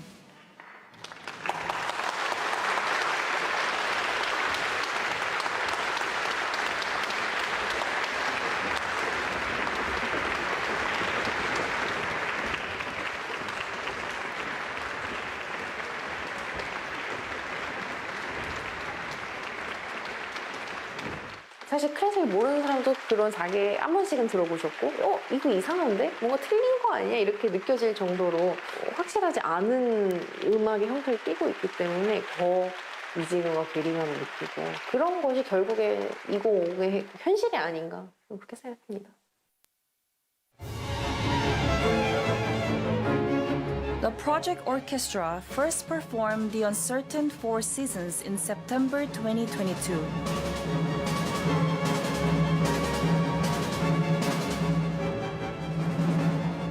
But that summer was a terrible time for weather in Seoul, as the effects of climate change hit South Korea unexpectedly hard.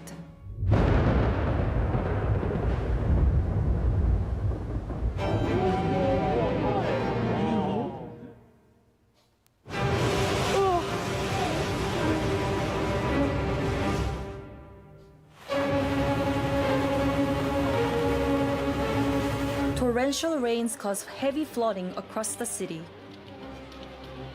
On the 8th of August, Seoul, and especially the wealthy Gangnam district, experienced its highest rainfall for 80 years. Over 100 millimeters of rain per hour were recorded in some areas.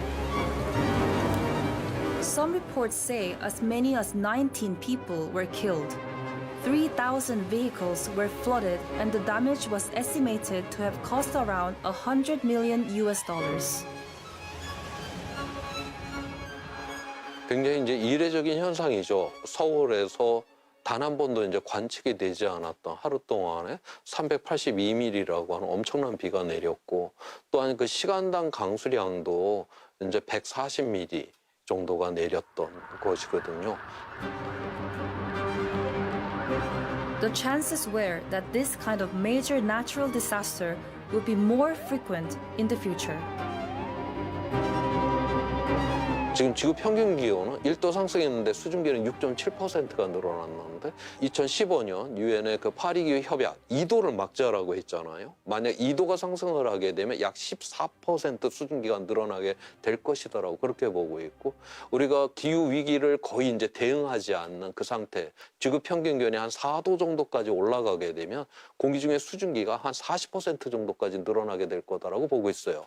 그만큼 강력한 비가 내릴 수가 있다라고 하는 것이죠. 이 온실가스는 한번 나오게 되면 얘는 온실가스는 줄어들지가 않거든요. 그대로 공기 중에 남아있기 때문에 현재보다 우리가 더 강한 이런 홍수성의 강수를 우리가 경험할 가능성이 더욱더 높다라고 그렇게 볼 수가 있습니다.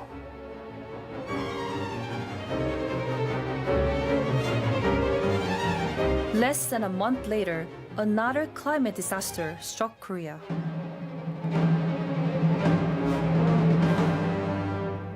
Typhoon Hinamnor hit the whole of the Southeast Asia region in late August and battered the Korean peninsula for 3 days in early September.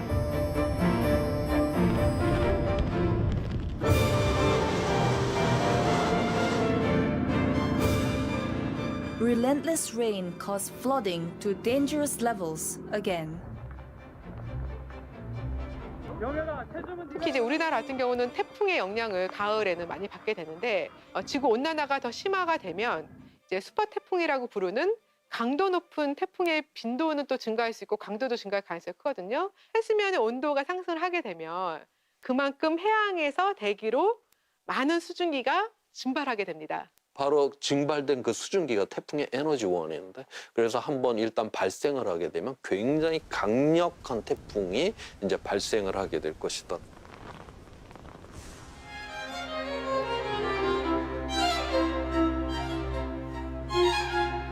The changes in Seoul's weather in the past 50 years have had an impact on the Han River. 정말 한강 너무 멋있는 것 같습니다. 정말 전경이 아주 절경이네요, 그야말로.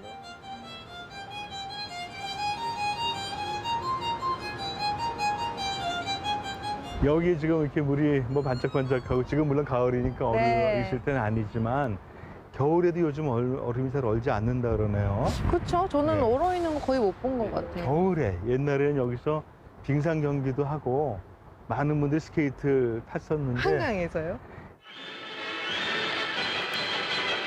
전국 스포츠 팬들의 관심을 집중시킨 가운데 한강에서 1월 21일부터 이틀 동안 제42회 전국체육대회 동계 빙상경기대회가 개최되었습니다. 한편 스케이트장에서 좀 떨어진 얼음 위에서는 강태공들이 추위도 잊어버린 채 잉어 낚시를 즐기고 있는데 겨울철의 잉어는 월등 그 맛이 좋다고 합니다. This used to be where the Han River froze, but not anymore.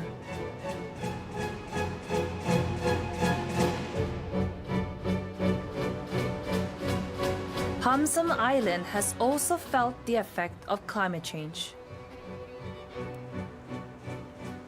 Hamsum is close to the general public. It's a nature reserve and bird sanctuary, including for endangered species. Dr. Lee Jin-won visits Hamsum to check on the birds. 나무에 외가리 5마리. 나무에 외가리 앉아있죠.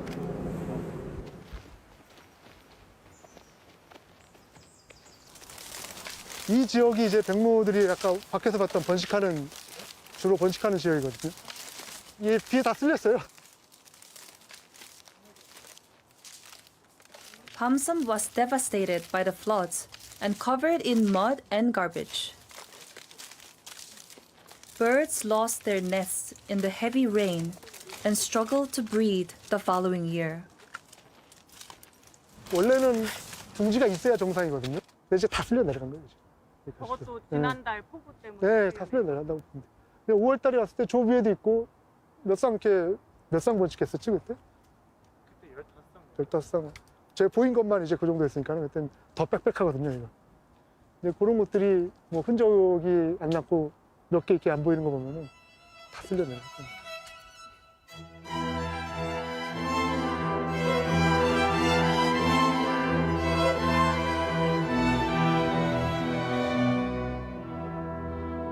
서울에서 우리나라에서 안 보였던 새들이 최근에 와서 보이기도 하고 반대로 이제 있던 애들이 없어지기도 하고 그런 경우들은 이제 계속 관찰할 수 있죠.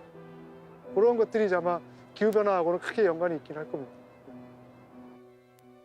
기후변화로 분명히 없어지는 뭐 새뿐만 아니라 생물종들이 있을 거고 그것들을 사실 지키려는 노력 뭐 필요할 수도 있는데 기후변화가 일어나면 지킨다고 해서 지킬 수 있는 건 아니겠죠. 궁극에는 어떤 종의 구성이 바뀌어 나갈 가능성이 상당히 높을 것 같아요. The uncertain Four Seasons was composed by artificial intelligence, but there's an argument that we are the ones responsible for the new dystopian version of the music. 이것의 작곡가는 인간이다. 1725년에 인간 비발디가 느껴서 음악을 만들었고 인간들이 기후를 악화시켰고 그 사계에 대해서 변화를 느낀 건 인간이고 인간이 이거에 책임이 있고 이 음악이 만약에 당신에게 안 좋게 들린다면 인간으로서 당신은 행동해야 된다.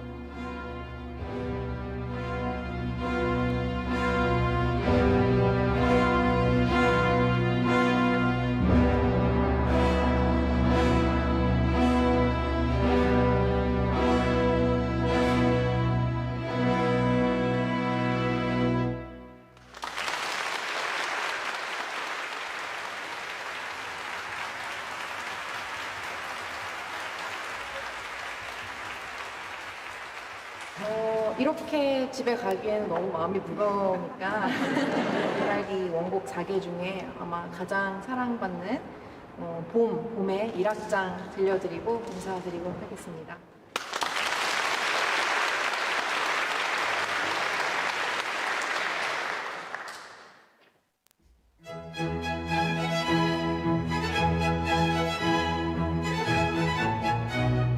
봄이란 계절, 만물이 꽃을 피우고 모든 게 새로 시작되는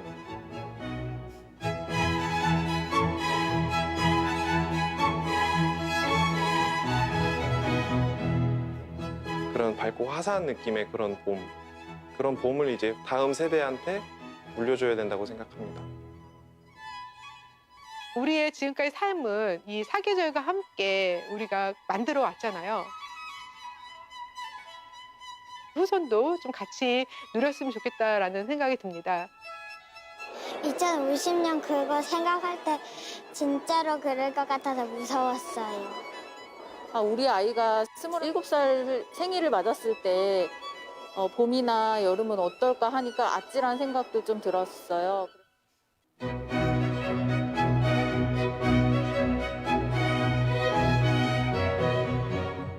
우리가 물려받은 봄이 생기가 있고 발랄하고 그러한 봄이었는데 우리 다음 세대도 당연히 그건 누려야 되는 거 아니에요? 우리가 물려준다기보다는 우리는 빌렸다니까요, 지구를. 우리 다음 세대한테 멀쩡한 상태로 넘겨줘야죠.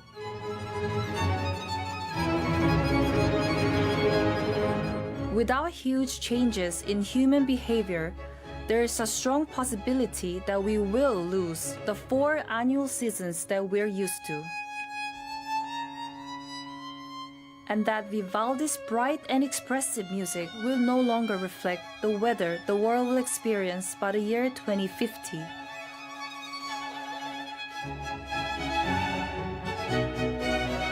That the uncertain, dystopian vision expressed by the AI version of the 4 seasons will become a reality. The clock is ticking and we're running out of time.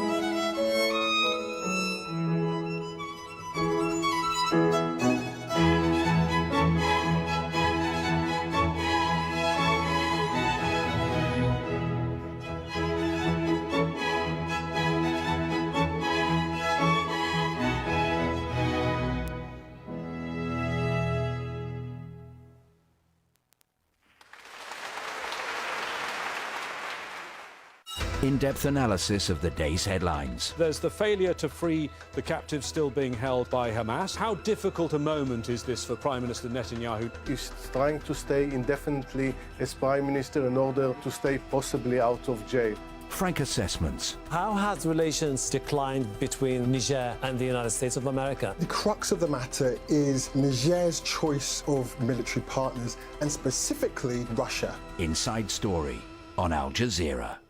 In the Vietnam War, the U.S. Army used a highly toxic herbicide with catastrophic consequences. Agent Orange was the most destructive instance of chemical warfare. A decade later, the same happened in the U.S. state of Oregon. These helicopters flying over the ridge, spraying something, and they didn't even see the kids. But 2 women fought for justice against some of the most powerful forces in the world. The People versus Agent Orange on Al Jazeera.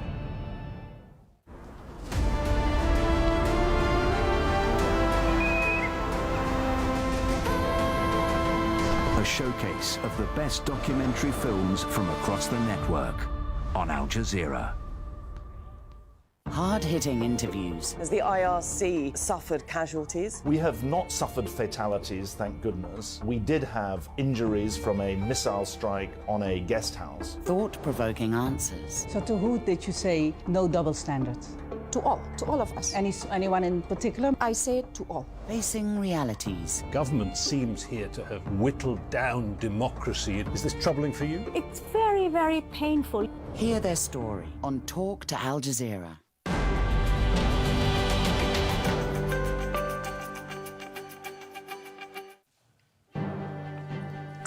A mass grave is discovered in Khan Yunis in southern Gaza. At least 210 bodies are recovered weeks after the Israeli army withdrew.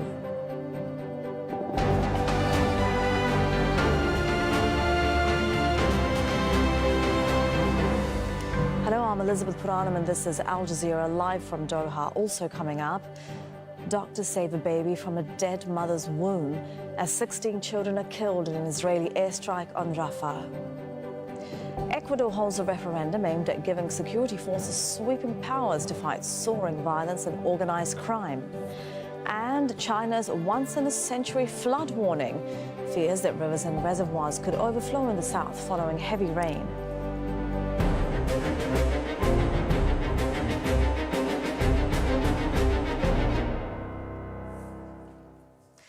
A mass grave with the bodies of Palestinians has been discovered in Khan Yunis in southern Gaza.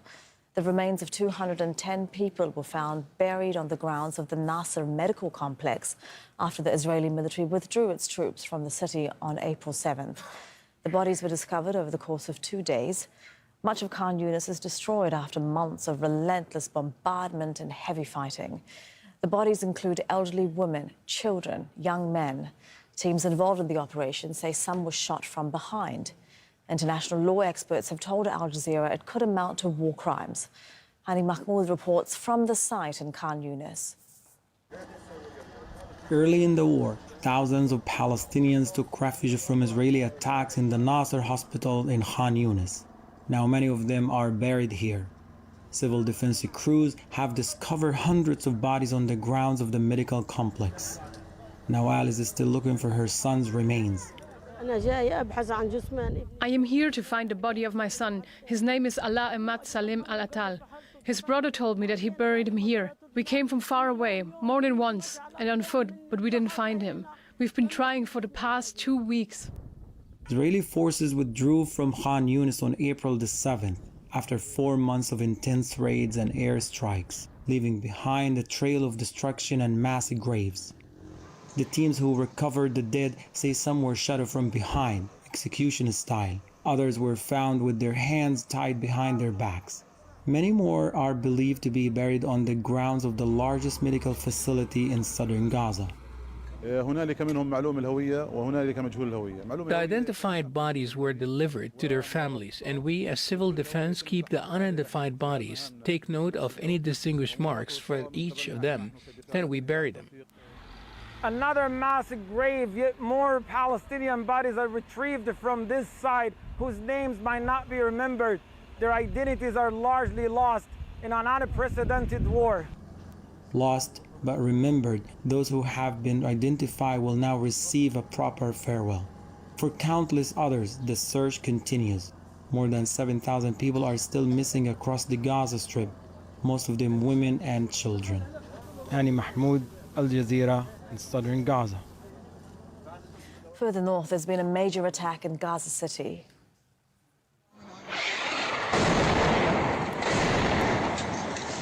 Witnesses captured the moment of impact of an Israeli airstrike on a residential area. Israeli airstrikes have killed at least 24 people in Rafah in southern Gaza. 16 of them were children. A warning: viewers may find some of the images in Tariq Abu Azum's report distressing. Born an orphan, this Palestinian baby girl was delivered from the womb of her dead mother. Both mother and father were killed in an Israeli strike in Rafah. She's named Ruh, which means soul in Arabic. What's their fault? A whole family wiped from the civil registry, and the only survivor is a small baby girl. Her sister, Malak, wanted to name her Ruh, a soul. Now Malak is gone. Only Ruh is left. Ruh's mother, Sabrina Sakani, was almost 8 months pregnant when she was killed.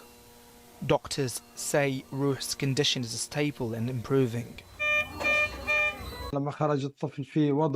When the baby came out, her condition was between intermediate and critical. Currently, after giving her medical care from the night until now, she got better gradually during the past hours. We can now say that her condition is stable on average. But others did not survive the Israeli airstrikes on Rafah, where close to 2 million displaced Palestinians have sought refuge. Did you see one man in all those killed? Spot one man who has been killed. All of them inside the house. And here are women and children, as you can see with your own eyes. My entire identity has been wiped out, with my wife, children, and everyone. Gaza's health ministry says that more than 14,000 children have been killed in Israel's war on Gaza. The bodies of many more have not been found. They are buried under the rubble. Ruh will spend the next month in hospital without her mother and father. But as Israel threatens a ground invasion of Rafah, she and thousands of children like her face an even more uncertain future. Hamas's political leader Ismail Haniyeh says Israel isn't interested in reaching a ceasefire deal to end its war on Gaza, and that a non-negotiable condition is the complete withdrawal of the Israeli military from the Gaza Strip. العدو الصهيوني حتى هذه اللحظة. Despite tens of sessions and communications exchanged via our mediators, the Zionist enemy until this point has not agreed to a ceasefire in Gaza. All they want is the return of hostages so they can continue the war on Gaza, and this cannot be. They want Hamas and the resistance to agree to maps referencing the deployment of the Israeli army, as if to say we are legitimizing the occupation of the Strip or a part of the Strip, and this cannot be. There must be a complete withdrawal from Gaza. Meanwhile, Israeli Prime Minister Benjamin Netanyahu has blamed Hamas for the failure to reach a ceasefire deal that would allow the release of Israeli captives in Gaza. He vowed to further increase pressure on Hamas in the coming days. Unfortunately, until now, all proposals for the release of our hostages have been outright rejected by Hamas. That's why the US Secretary of State rightly said Hamas refused all the offers that were made to it. According to him, the only thing preventing a deal that would release the hostages is Hamas. Instead of backing down from its extreme positions, Hamas builds on division between us, and it draws on encouragement from the pressure directed at the Israeli government. We will deliver additional and painful blows on Hamas, and that will happen soon. In the coming days, we will increase the military and political pressure, because this is the only way to free our hostages and achieve victory. Israeli forces are conducting raids in towns across the occupied West Bank. The Israeli military has exchanged fire with Palestinian fighters in Jenin, stormed Za'athara village in Bethlehem and the Balata refugee camp in Nablus.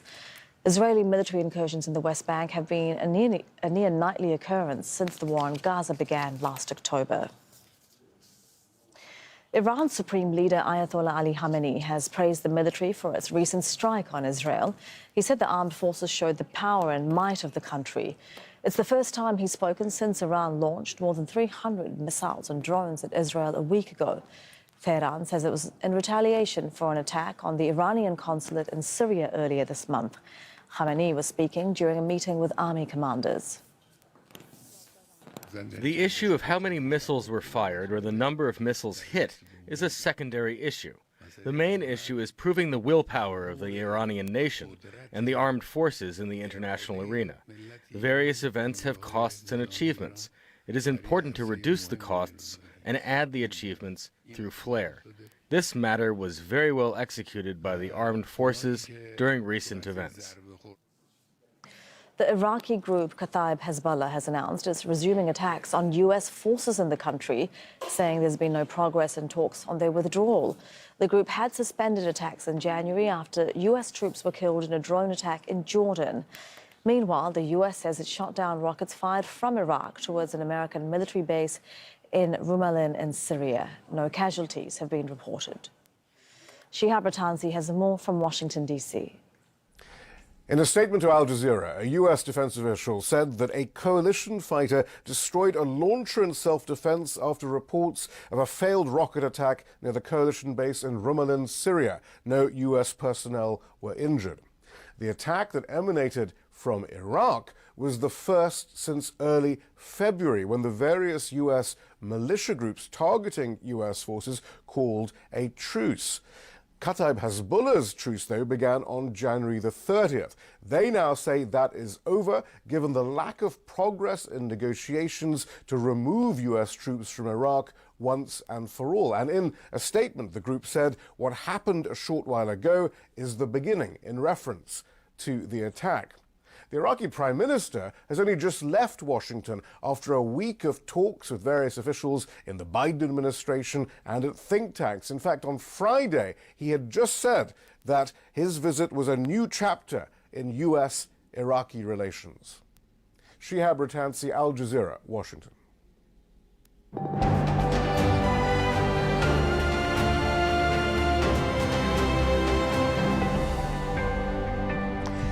Vote countings continuing in Ecuador after millions took part in a referendum on new security measures.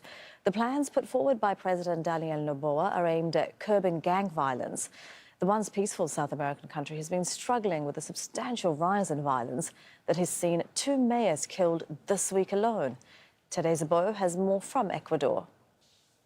Polling centers across the country are now closed, and the counting process has already begun in this important referendum for many of the people here in Ecuador, with security at the heart of it. People had to come here, and there's 11 questions that they had to answer yes or no. 5 of them are meant to reform this country's constitution. Security is a main concern for people here, as drug cartels involved not only in drug trafficking but also in illegal mining and other activities have taken control of large parts of this country. 2 mayors killed in the past week, and on this day, during this vote, a prison warden was also killed. Let's not forget of the role that prisons have had in the crisis in this country, as criminal organizations operate from within those prisons. When President Daniel Noboa took office in November, later on he declared a state of exception and sent the military on the streets to tackle crime. He also took control with the armed forces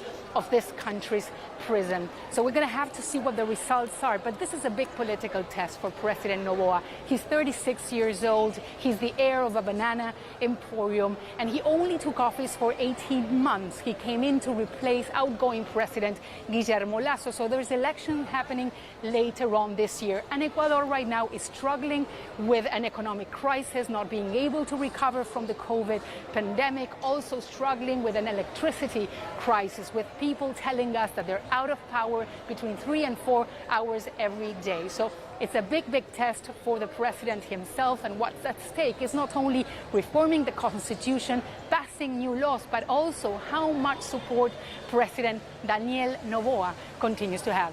Teresa Abo, Al Jazeera, Durán, Ecuador. Manuela Peak is an indigenous rights activist, and she says it'll be very difficult to get the measures through Congress. The security measures are important. It includes, for instance, to transfer the arms and guns taken from gangs and criminals to the hands of the police so they can spread the security apparatus, consolidate it. It implies putting the military together with the police, deploy them across the national territory. But what is important to keep in mind is that from the 9 security questions, 5 require congressional approval because there are amendments to the Constitution. So it's not the referendum itself that will be able to solve them. All these questions will need to go to Congress and will need legislative negotiations, which are increasingly difficult. The president is isolated in Congress, especially after the invasion of the Mexican embassy. It will be difficult to implement it because it requires a majority in Congress to be able to actually be turned into law. So most of the questions in the referendum, all the questions should have gone through a legislative road instead of a referendum road. And 5 of the security questions that gained approval in the referendum need now to be negotiated in Congress with other parties. So the reality of the matter is that this referendum is an evaluation of the popularity of the president, of the concerns of Ecuadorians for security and their fear of insecurity. They gave this mandate to the president to focus on insecurity. But now it will be very difficult to implement. Still ahead on Al Jazeera, claims of suppressing free speech, while former Brazilian President Jair Bolsonaro and his supporters praised Elon Musk at a rally. And warning from farmers in the UK, why they say food production will be significantly reduced.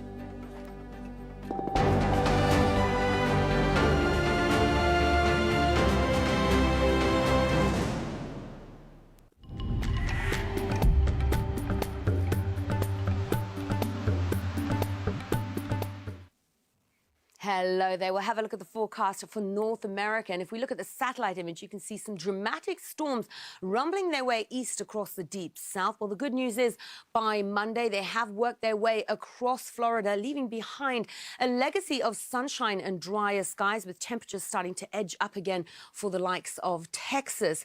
Now, we've seen lots of sunshine flooding into California. Temperatures looking very nice here over the next few days, and a largely clear picture further north of this for western parts of Canada and the Pacific Northwest of the US. But we will see some wetter weather starting to creep into western parts of Canada, and the possible development of some storms moving across the Great Lakes as that cold air hits that warm air rising up from the Gulf of Mexico.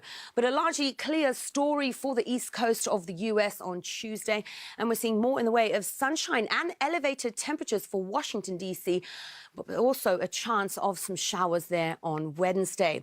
And showers are the story for Central America and the Caribbean. The rain continues to fall for Jamaica and Hispaniola. We're seeing some heavier rain for eastern parts of Mexico on Monday. It's much clearer, however, on Tuesday.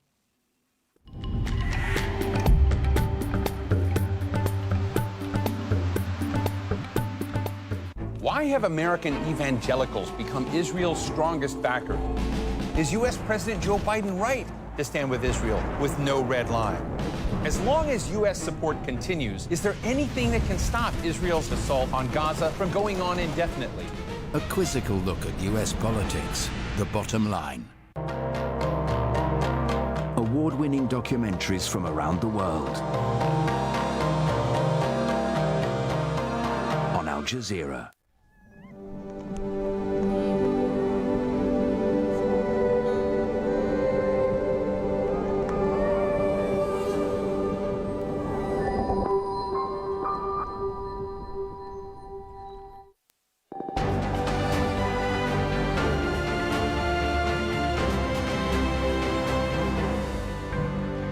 Watching Al Jazeera with me, Elizabeth Puranam in Doha. A reminder of our top stories this hour. Palestinian emergency services say a mass grave has been uncovered in Khan Yunis in southern Gaza. 210 bodies have been recovered so far. They were found buried in the Nasser medical complex. The Israeli military withdrew from the area 2 weeks ago. Israeli airstrikes have killed tens of civilians across Gaza. Rafah and Gaza City have endured some of the heaviest attacks. More than 34,000 people have been killed since the war began, including 14,500 children. Vote counting is underway in Ecuador after millions took part in a referendum on new security measures. The plans are aimed at curbing gang violence. The once peaceful South American country has been struggling with a substantial rise in violence. Authorities in southern China are preparing for what they say could be severe flooding seen only once in a century. More than 80,000 people have already been evacuated in Guangdong province alone, which has been experiencing torrential rain since Friday. Let's bring in our China correspondent, Katrina Yu. She's live for us in Beijing, and rain has been falling in Guangdong since last week, intensified on the weekend. Katrina, what's been the impact so far on China's most populous province? That's right. So Guangdong is in the southernmost point of China, just neighboring Hong Kong. And rains, as you mentioned, started on Friday, but was really on Saturday that we had torrential rain batter several parts of Guangdong province. And the most affected areas are the cities of Zhaoqing, Shaoguan, and Qingyuan. In these areas, roads have been turned into rivers, and many homes have also been reportedly damaged by landslides. Now, no casualty numbers have been reported yet, but just in the city of Qingyuan alone, more than 60,000 people have been evacuated. Now, in other parts of Guangdong, more than 1 million households are affected by power outages. There's problems in telephone signals, and schools have been closed, as well as many major transport routes, so highways, train lines, and Baiyun Airport, which is one of China's busiest airports, has also been severely affected by delays and cancellations. Guangdong's home to 127 million people, Katrina. So what's expected, and what are authorities and people doing to prepare?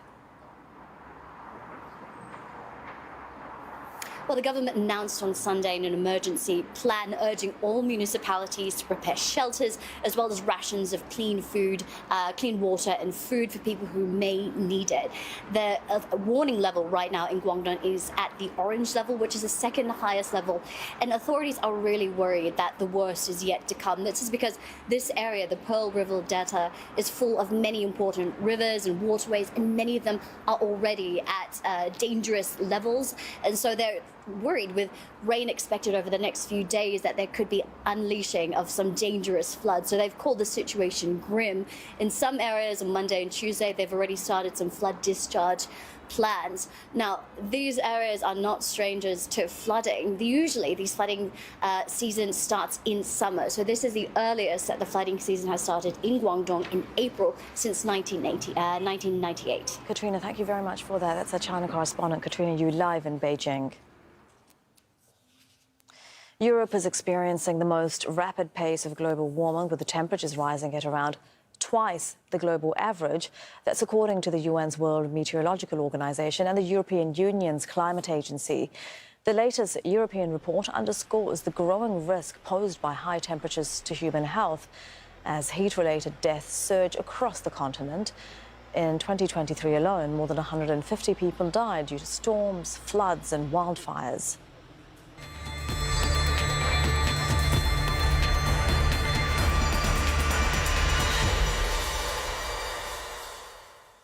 Ukrainian President Volodymyr Zelensky has thanked the U.S. House of Representatives for passing a $61 billion aid bill. It was part of a major military package that also provided funds for Israel, Taiwan and several other allies. Ukraine hopes the aid would halt Russian advances deeper into the country. John Holman reports from the capital, Kyiv. Ukraine had been waiting for this for months, while it ran short of shells on the front line and air defences to protect its power plants. Without this US military aid package, President Volodymyr Zelensky said Ukraine would lose the war. I think this support will really strengthen the armed forces of Ukraine, and we will have a chance for victory if Ukraine really gets the weapons system, which we need so much. The thousands of soldiers need so much. And this aid should not be just spread in thin layer all over, but it has to end up in tangible weapon systems. Aid worth $61 billion, $14 billion in direct weaponry. It had been stuck in the House of Representatives for 2 months, some Republicans opposing it even going to a vote. It still needs Senate approval before being signed into law, but that seems all but guaranteed. This aid is coming late. With God's will, the Senate will approve it, so that Ukraine can regather its strength and fight back against Russia. Then the question is, how soon the equipment can be on the ground. A Pentagon spokesperson said that munitions could be moved within days. Apparently some of the weaponry's already in storage in Europe, but it will still likely take weeks to get to Ukraine's front line. Military analysts say that gives Russia a window to continue pressing its current advantage. For some time, its forces have been advancing, slowly but steadily. The weaponry may be enough to halt that advance, and the summer offensive Ukraine says Russia is planning. But it's only a matter of time before the country will again need to appeal for more US military aid. John Holman, Al Jazeera, Kyiv. Residents of 4 Serb-majority municipalities in northern Kosovo have largely boycotted a vote on removing ethnic Albanian mayors from office. Less than 300 out of nearly 46,000 eligible voters cast their ballot. The polls would have paved the way for the election of ethnic Serb officials backed by Belgrade. Ethnic Albanian mayors were appointed last year after another Serb boycott, sparking a wave of violence. Supporters of former Brazilian President Jair Bolsonaro are calling for his return to politics. Bolsonaro has praised American billionaire Elon Musk for using his social media platform X to lash out against a Supreme Court judge who barred him from running for office until 2030. Monica Yanakiev reports from Rio de Janeiro. Crowds cheering Brazil's former president Jair Bolsonaro, calling for his return to power. It's Bolsonaro's second rally since he was banned from running for public office until 2030, after being found guilty of using his presidential powers to undermine the integrity of the 2022 elections. I believe God will help us overturn the court's decision and Bolsonaro will be elected president again. He praised tech tycoon Elon Musk, who lashed out at Bolsonaro's archenemy, Supreme Court Judge Alexandre de Moraes. Musk has the courage to defend freedom of expression. Let's have a round of applause for him. Brazil's former president may still have the support of many voters here, but his political future hangs in a balance. Investigations into Bolsonaro's alleged role in plotting a coup are underway and expected to wrap up by July. Analysts here say his imprisonment is likely. Uma demonstração de força popular. Bolsonaro is using these rallies to show his political might on the streets, hoping it will protect him during all the legal battles he'll be facing in the upcoming weeks. And he's also leading the opposition against Lula. Bolsonaro may have been banned from running for office, but his supporters say he can still help elect his allies in October's municipal elections. Monica Yanakiev, Al Jazeera, Rio de Janeiro. Colombia's opposition has held the largest protest yet against President Gustavo Petro's government. They're rallying against wide-ranging social and economic reforms by the left-wing administration. Petro wants to reform the healthcare sector by cutting out private insurers and increasing state control. Alessandro Rampietti has more from Bogota. A massive turnout against an embattled president.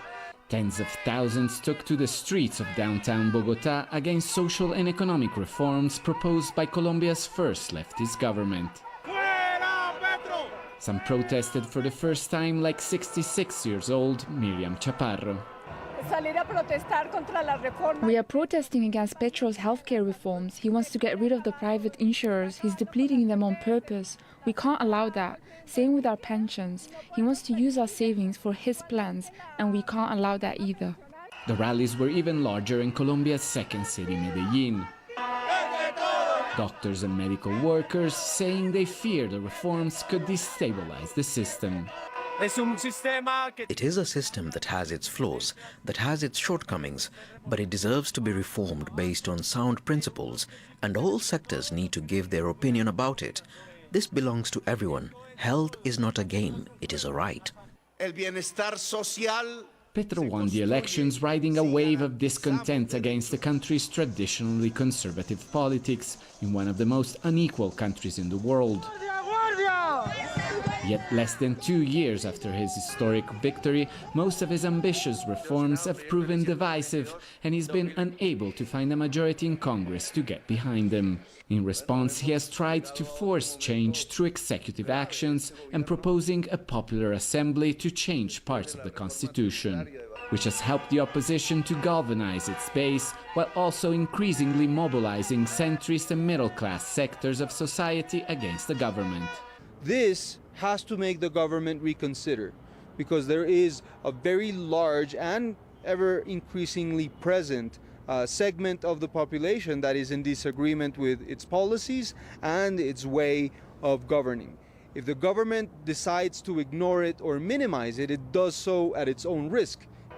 Sunday's turnout shows that there's growing discontent in a sector of Colombian society against the government of Gustavo Petro, and in particular the way he's been trying to push forward his reform. But this message is unlikely to convince the president to back down, and he has already called for a counter-protest on May 1st. Alessandro Rampietti, Al Jazeera, Bogota. Terry Anderson, a former Associated Press journalist who was held hostage in Lebanon for nearly 7 years, has died at his home in the US at age 76. Anderson covered Lebanon's civil war for 3 years before his capture by Hezbollah members in 1985. He was released in 1991 as the 16-year civil war ended. Farmers in the UK are warning crop yields will be hit after months of heavy rain. With entire fields still underwater in some areas, food production is expected to slump significantly in an industry already struggling with higher fuel and fertiliser costs. Emma Hayward reports from Short Ferry in the east of England. Huge swathes of prime English farmland underwater months after devastating storms swept the country. The levels are slowly receding, but the damage has been done. A few weeks ago, these fields resembled an inland sea. The only way to get to the house was by boat. It should all be planted, should be green. Farmer Henry Ward finds himself facing a financial battle caused by massive storms and 18 months of record rainfall. It's absolutely horrendous. You know, I'm a young farmer, got a baby on the way, trying to provide for my family. And this is how I'm meant to earn a living, is by producing food and selling it. And if it's covered in water, I can't do that. And you get up every day to see your farms, you know, looking like this, and you're just wondering, well, how on earth am I going to carry on? While property can be insured against flooding, crops in the ground can't. So the estimated loss of not bringing in the harvest here will run into hundreds of thousands of dollars. The soil under the water is some of the most fertile in the country, but clearly no crops will be produced from it in the next few months. And the farmer here faces the real risk of it flooding again. And that means food, which should be making its way onto the market in the coming months from here, won't. A few kilometres away, some planting has been taking place after the land was heavily flooded. But it has been a struggle, and that's reflected the national picture. Hopefully we're normally 60% food efficient in this country. I think realistically that'll be down in the lower 50s. And with what's going on around the world now, we can't rely on importing all these different vegetables and everything from everywhere else. We need to be up around 70% self-sufficient to make sure we're okay. Farmers are adaptable, but increasingly find themselves on the front line of climate change, both here and around the world. It's very, very difficult. They've got to diversify, they've got to work with politicians, work with government, work with different agencies, network, communicate to consumers, do as much as they can, but ultimately there's very little that, in many circumstances, that they can do. The UK government says it is supporting agriculture, but many farmers believe they need to go further. Here, they're trying to establish how to make this land viable, whatever the future brings. Emma Hayward, Al Jazeera, in Lincolnshire. Stay with us. The bottom line is coming up next.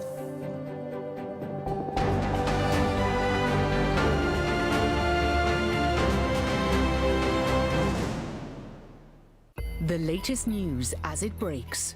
The doctors who say they witnessed the killings knew exactly where to look. With detailed coverage. Everyone is telling us they do not recognize their houses, they do not recognize their areas. From the heart of the story. These attacks are taking place also while Palestinians are on the road, making it very dangerous for them to commute from one place to another. Hi, I'm Steve Clements, and I have a question. Is Israel's war on Gaza becoming a forever war?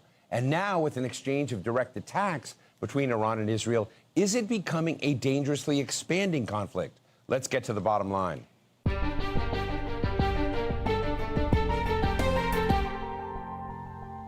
It was a limited strike, but the Rubicon has been crossed. Iran launched a few hundred drones and missiles at Israel after Israel attacked an Iranian diplomatic mission in Syria and killed some of its top generals. Then Israel fired rockets into Iran, not doing significant damage, but nonetheless, and get this, Israel and Iran are now overtly targeting each other's homelands directly. It proved that the rules of the game in the Middle East are changing, especially after Israel responded to Iran's response. And with the failure of the world's big powers, especially the United States, to achieve a ceasefire in Gaza, is further escalation inevitable? Today, we're talking with Usama Makdisi, professor of history at the University of California and author of Faith Misplaced, The Broken Promise of U.S.-Arab Relations, and Ali Fayez, Iran Project Director at the International Crisis Group. Thank you both for joining us today. Let me just start with you, Ali. You wrote a week ago a prescient article saying the Middle East could still explode. This was before Israel had launched rockets at Iran. I might call that, strike, given the little damage that was done, sort of a polite strike after this. But what has changed now not only in the Gaza-Israel crisis, but in the regional dynamics, particularly between Iran and Israel? It's good to be with you, Steve. Look, in any geostrategic competition, the most dangerous moment is when the parties start changing the rules of the game. Israel crossed the line by attacking Iran's consulate in Damascus, and then Iran crossed the line for the first time in the past 45 years by directly attacking Israel from its own territory. So, and now Israel has, of course, responded, but it has responded still in a limited and stealthy fashion, which I think still falls within the previous rules of the game of combating Iran in the gray zone of their competition. So one can conclude that this chapter is closed, but I'm not sure if the parties have the same understanding of what are the new red lines, what are the new rules of the game. And in that ambiguity, I think there is plenty of space for miscalculation. And of course, the proximate cause for these tensions, which was the war in Gaza, is ongoing, and there is currently no end in sight. And so there is still plenty of risk for expansion of that conflict and regional conflagration. I know you've just said that this chapter is probably closed, but what does the next chapter look like potentially in the region, given the fact that the underlying instability with Gaza continues? There are plenty of risks. First of all, we still don't know for sure if the attack that Israel has conducted on Iran, firing 3 missiles into a military base in Isfahan, is a one-off or is a prelude to more attacks to come. That is still not clear. Second, at some point, Israel would enter into Rafah. I think that seems inevitable. And when that happens, given the humanitarian situation in Gaza, it is quite possible that we would see increased tensions. Iranian-backed groups in Iraq and Syria might resume attacks on U.S. forces that they have now stopped since late February. And there's also the possibility that at certain point we would see a conflagration between Israel and Hezbollah. I mean, they are now still at a low level of conflict, but I think the Israelis are extremely uncomfortable living right next door to Hezbollah's capabilities, given the trauma of October 7th. And if Israel ends up in a confrontation with Hezbollah, again, given the unclear new rules of the game, there is a risk of another round of escalation with Iran. And now that both parties have done unprecedented things, targeting each other directly, I think the risks are much higher. And both Iran and Israel, by the way, have demonstrated in the past few weeks that they don't have a clear understanding of one another. I think it's now clear that Israel targeted Iran's consulate, expecting that Iran would just absorb the attack and would not respond. And Iran targeted Israel, thinking that Israel is not going to respond, which in both cases have turned out to be inaccurate. Professor Makdisi, really just a couple of months before October 7th, there was this active period of diplomacy around expanding potentially the Abraham Accords, perhaps creating a normalization between Saudi Arabia and Israel. Tell us about how not only October 7th, but the Iran-Israel exchange. Tell us what the Middle East looks like now at this moment compared to 9 months ago. Well, I mean, obviously it depends on where you are in the Middle East, but starting in Gaza, I mean, it's ground zero for a catastrophe, a genocide that the United States has funded, equipped, apologized for, enabled, continued, essentially. So you asked at the beginning about a forever war. It's quite clear that this war has been going on the Palestinians for decades and decades, since the Nakba of 1948, and arguably since the creation of the British Mandate in Palestine. And as long as that sort of, that core issue, the issue of the injustice of the Palestinians, the issue of their oppression, the issue of their statelessness, the total abandonment by the United States, of course by Israel, but also by the Arab states, of the Palestinians, if that continues, we're going to see more and more of this conflict. So I think that's the situation. That's the tinderbox that leads to the kinds of continual flare-ups that we see in other parts of the Middle East. There are other conflicts, obviously, that are not tied necessarily to Palestine, but the core issue has to be resolved. And we've seen a massive, extraordinary failure of leadership, of imagination, and frankly of racism on the part of the United States towards the Palestinians. So that's where we are right now. And Iran and Israel and their sort of shadow war and their direct war, as your other guest Ali just mentioned, that's just another element of escalation in an already intolerable situation. Now we know that there have been findings within the State Department that indicate that certain Israeli military units have engaged potentially in extrajudicial killings and other human rights violations into specific individuals and companies inside the Israeli forces. I guess my question to you is, given the fact that there have been such little movement and such little success by the President of the United States, even in trying to restrain Israel, on this issue of attacking Iran, what is the U.S. hand in this anymore, from your perspective? Well, I mean, the U.S. hand is direct and total complicity. It's not that the U.S. can't restrain Israel. It's the U.S. doesn't restrain Israel. After all, I mean, and you could say there are domestic reasons for that. There's a lobby. There is ideology, there's whatever. There are many different reasons why the U.S. doesn't restrain Israel, but it's not that the U.S. can't restrain Israel. I think the bottom line of all this is that there has been a consistent U.S. policy of marginalizing the Palestinians, ignoring Palestinian oppression, ignoring Palestinian suffering, trying to build a regional sort of architecture of domination that ignores the people of the region, all the peoples of the region, frankly, their democratic aspirations, their desires to be free, and instead to sort of cement a relationship between Arab despotisms on the one hand and Israel, which oppresses and colonizes the Palestinians on the other.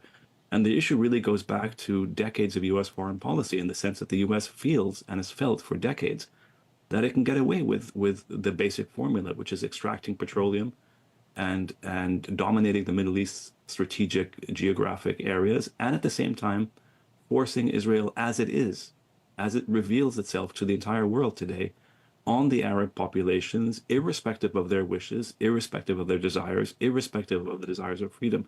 And so far, they feel they're able to maintain this policy. And until that changes, we're not going to see any kind of peace or any kind of security or any kind of stability, frankly, in the Middle East. You cannot build stability on the basis of profoundly immoral, unstable foundations.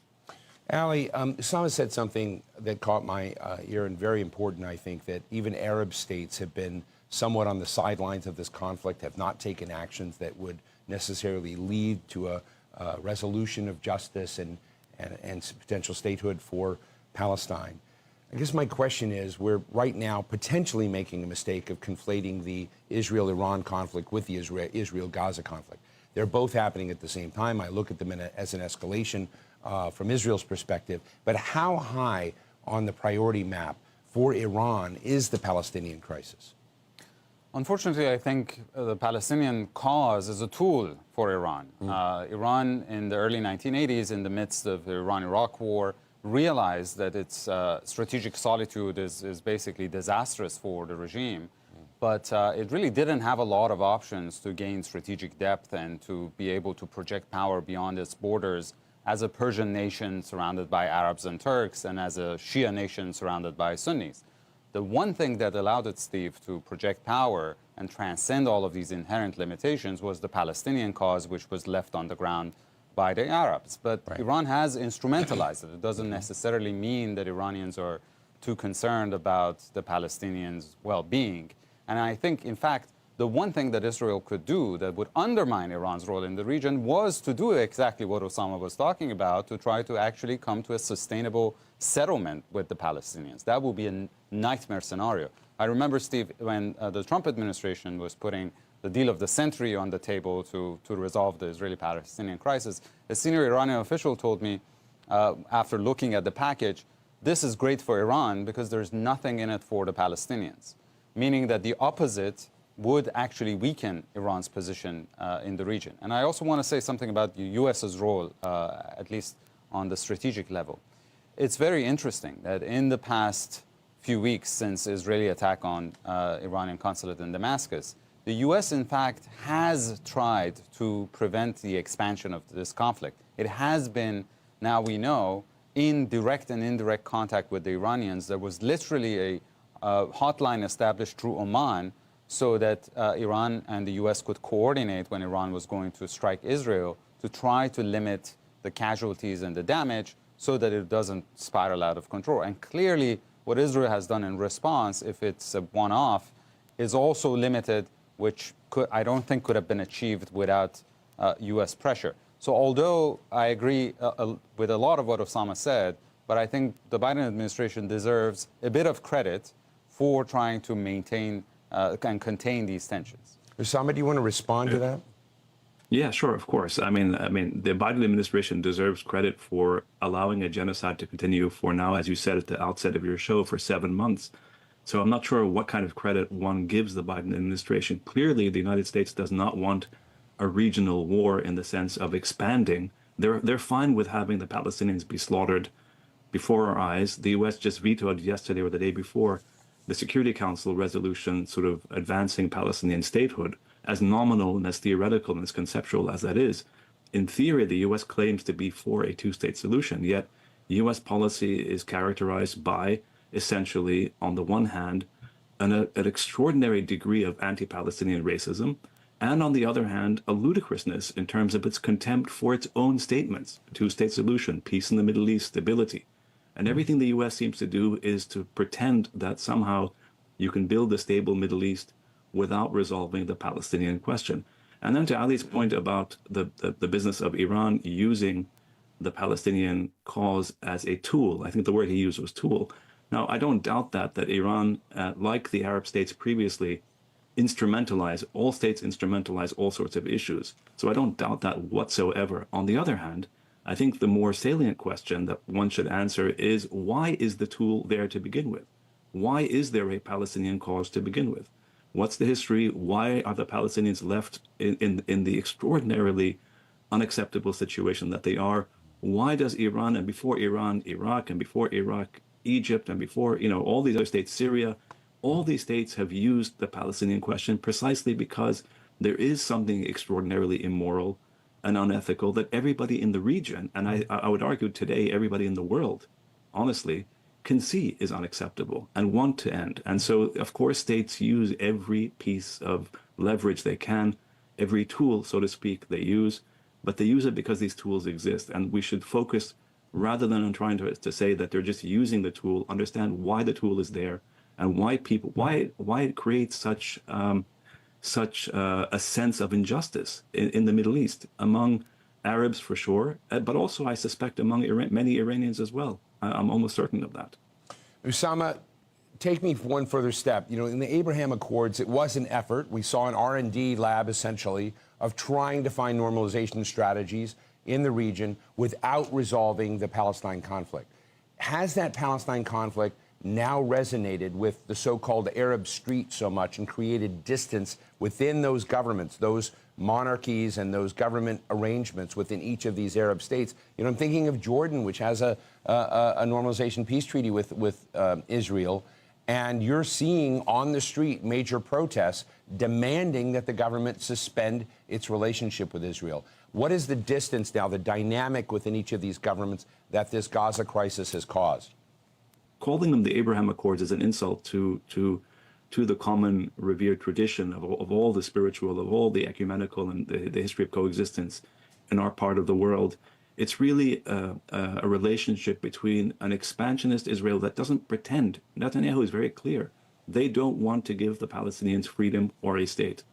And Arab states that are based on despotism, based on the fact that there is a huge gap between Arab populations. It's not just towards the Palestinians, it's also domestically. There's no democracy, there's no freedom in most of the Arab world, in fact, across the Arab world. And it's that absolutism and despotism that is the U.S. requirement for a so-called peace process that is based on marginalizing the Palestinians. So I agree with Ali. If the U.S. was genuinely concerned with stability, with actually making the Middle East a prosperous place, they would certainly have pushed for a peace process that actually solves once and for all the Palestinian question. Ali, I want to ask about President Biden and America's brand and American power as it's perceived in the region.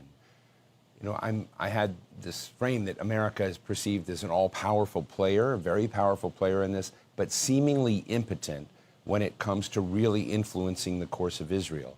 How does Iran, you watch Iran more than anyone else I know, how does Iran look at American leadership at this moment? Does it look at it as if it's floundering? Does it look at it as if it's being directed? Is this hugging of Israel during this crisis after October 7th enhancing Americans' brand in the region and making us look more formidable? Or is Iran looking at us as tied down into something we can't manage? Iran certainly looks at the United States at this moment as a great power that is bogged down in so many crises around the world that is basically getting Iran closer to the strategic objective that the Islamic Republic has always had, which is to eventually evict the U.S. from that part of the world. They see the reluctance of the U.S. to use its own military muscle. They see the inability of the United States to deal with much lesser power like Israel, an ally that is completely dependent on the United States to influence its decisions, whether it's to address the humanitarian situation that Osama was rightly talking about, or whether it's the trying to rein in Israel from doing things that would then endanger U.S. troops in the region. The attack on Iranian consulate absolutely could have endangered, or further escalation could endanger U.S. forces in the region. But you see also, on the other hand, the reality that at the end of the day, Iran is a much lesser military power, is under the most stifling sanctions that the U.S. has ever imposed. So it's that. And we're threatening more sanctions now. Absolutely. And do those sanctions bother Iran and Iran's leadership? Do they convey basically a sense that Iran's options are truly being curtailed by the United States in this? Or is this something that they can slough off? Look, without any doubt, the sanctions have a devastating impact on the Iranian economy. There's no doubt about it. But the regime has survived. It's not thriving. But, with additional sanctions, basically we can get the dial of sanctions, which is currently 8 out of 10, maybe to 9 out of 10. But that one extra degree is not going to be a game changer. And if you look across the board, as a result of the sanctions, Iran is more aggressive in the region, more repressive at home. Its nuclear program is closer than ever to the verge of weaponization, which, by the way, what has happened over the course of the past few months, I think, is pushing them further and further in that direction, because the regional deterrence clearly has not deterred Israel. Their conventional military capabilities cannot defend their own territory in front of much powerful adversaries like the U.S. Or the United States. But if you look at the impact of sanctions, they have not achieved their objectives, and that extra degree is not going to be a game changer. Osama, we've just saw this Kabuki Act in the United Nations Security Council, where the U.S.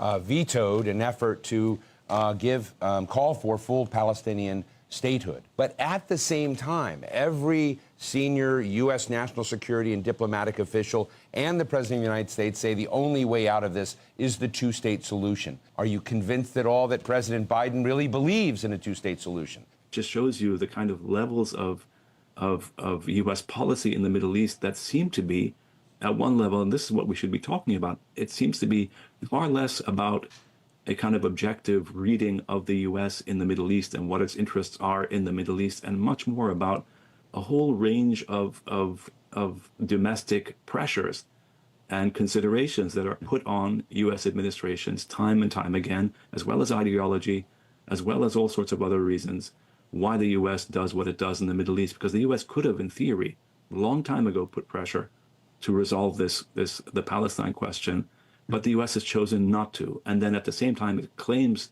to want a two-state solution precisely because they understand that what's happening on the ground right now is in effect a one-state solution, a one-state where some people have rights and most people have either limited rights or no rights at all.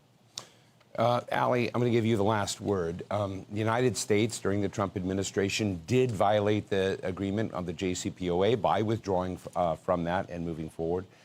And I'm interested, as someone who worked so vigorously on trying to get a third option, as opposed to appeasing Iran or a war with Iran, trying to create a third way here.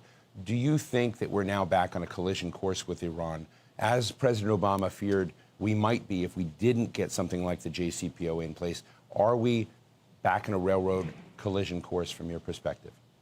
We are, absolutely. We're really getting close to an inflection point that I think if in the next administration, regardless of who the next president is, if we can't find a diplomatic solution to this crisis, I think the two options that President Obama warned about 10 years ago, of whether it's a deal or a conflict, will once again come to the fore, and we would be faced with that unpalatable choice on both sides.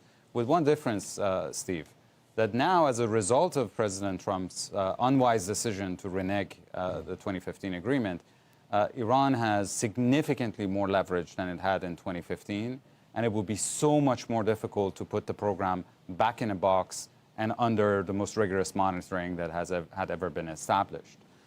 And in other words, President Trump took Iran's nuclear program out of that box and put it in a microwave. And basically, there is no going back. So we can never get a deal that was as good as the 2015 deal. And digesting that, I think, for Washington's political environment is going to be extremely difficult to agree to Iran having a much larger capacity and also offering sanctions relief to an Iranian regime that is on the wrong side of the war in Ukraine or what's happening in the Middle East is going to be politically even costlier for the next administration. Well, look, I want to thank you both. Usama Makdisi, UC Berkeley Professor of History, and Ali Vaez, Iran Project Director at the International Crisis Group. Thank you both so much for being with us today. So what's the bottom line? Tit-for-tat escalation may not happen right away, like in the movies, but everything in the Middle East is just getting much more complicated and dangerous. For U.S. President Joe Biden, it seems to me he's just gotten used to being ignored. After pleading with Israel to not respond to Iran's attacks, it did. But as long as he's so deeply entwined with Israel and will be on its side no matter what, Joe Biden matters less. Meanwhile, Israel's anxieties will get worse. Killing almost 15,000 Palestinian children in Gaza, plus 10,000 women and 10,000 men, has not made it feel more safe and secure. And being bombarded by Hezbollah on a daily basis definitely doesn't help. And the more trigger-happy Israel gets, the more queasy Iran gets, driving forward its nuclear program, which in turn triggers an arms race in the region, with Saudi Arabia in the market for nuclear capabilities these days. In the meantime, Gaza boils in despair and injustice in what looks like a conflict without end. So it's hard to see much getting better for a very long time. And that's the bottom line.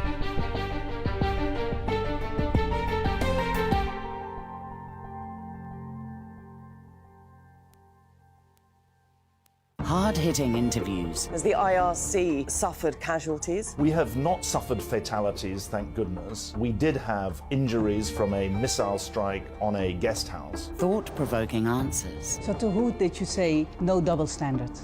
To all of us. Anyone in particular? I say to all. Facing realities. Government seems here to have whittled down democracy. Is this troubling for you? It's very, very painful. Hear their story on Talk to Al Jazeera. Examining the headlines. Unflinching journalism. Sharing personal stories with a global audience. Explore an abundance of world-class programming on Al Jazeera. Devastation. Bangladesh is usually in the top 5 countries as the most vulnerable country in the world. Displacement. If you look at Dhaka city, it's unlivable. Desperation. They're living on a fringe of life and death. The stark reality of climate change in a rapidly sinking country. We have the problem today, the rest of the world will have it tomorrow, and they will have to learn from us. Al Jazeera's new series, Dying Earth, Life Before Land.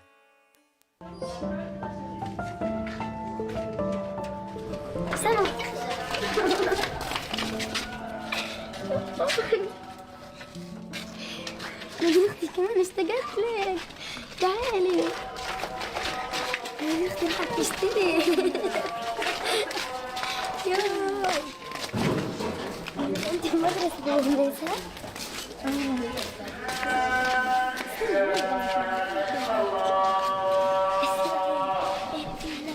حواليكم كثير انتوا بالهدنة حكوا لنا بكم تيجوا كان احنا منيح انه بس انتوا الحين يعني بالمدارس بصير بالمدرسة عندكم شيء؟ لا بس يصير قصف حوالينا صاروا في مصابين مرة أبوي كان عنده القصف بالمدرسة يو أنا كمان خيلتي بالمدرسة وإحنا بالمعسكر إحنا بالدير أنا بفكركم بالمدرسة لا إحنا بالدير بدار من دار الهندي خلصت كده لكن صرنا نقول بعثت لك انا رسائل بيصلوش انا بعتهم هيك يلا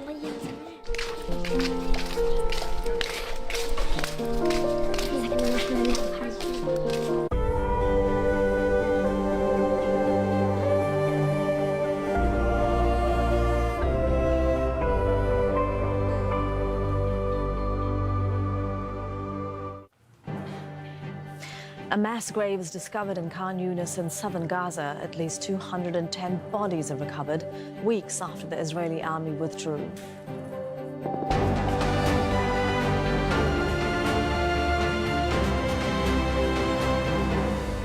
Hello, I'm Elizabeth Puranam and this is Al Jazeera live from Doha. Also coming up, the doctors save a baby from a dead mother's womb as 16 children are killed in an Israeli airstrike on Rafah. Ecuador holds a referendum aimed at giving security forces sweeping powers to fight soaring violence and organized crime. And China's once-in-a-century flood warning fears that rivers and reservoirs could overflow in the south following heavy rain.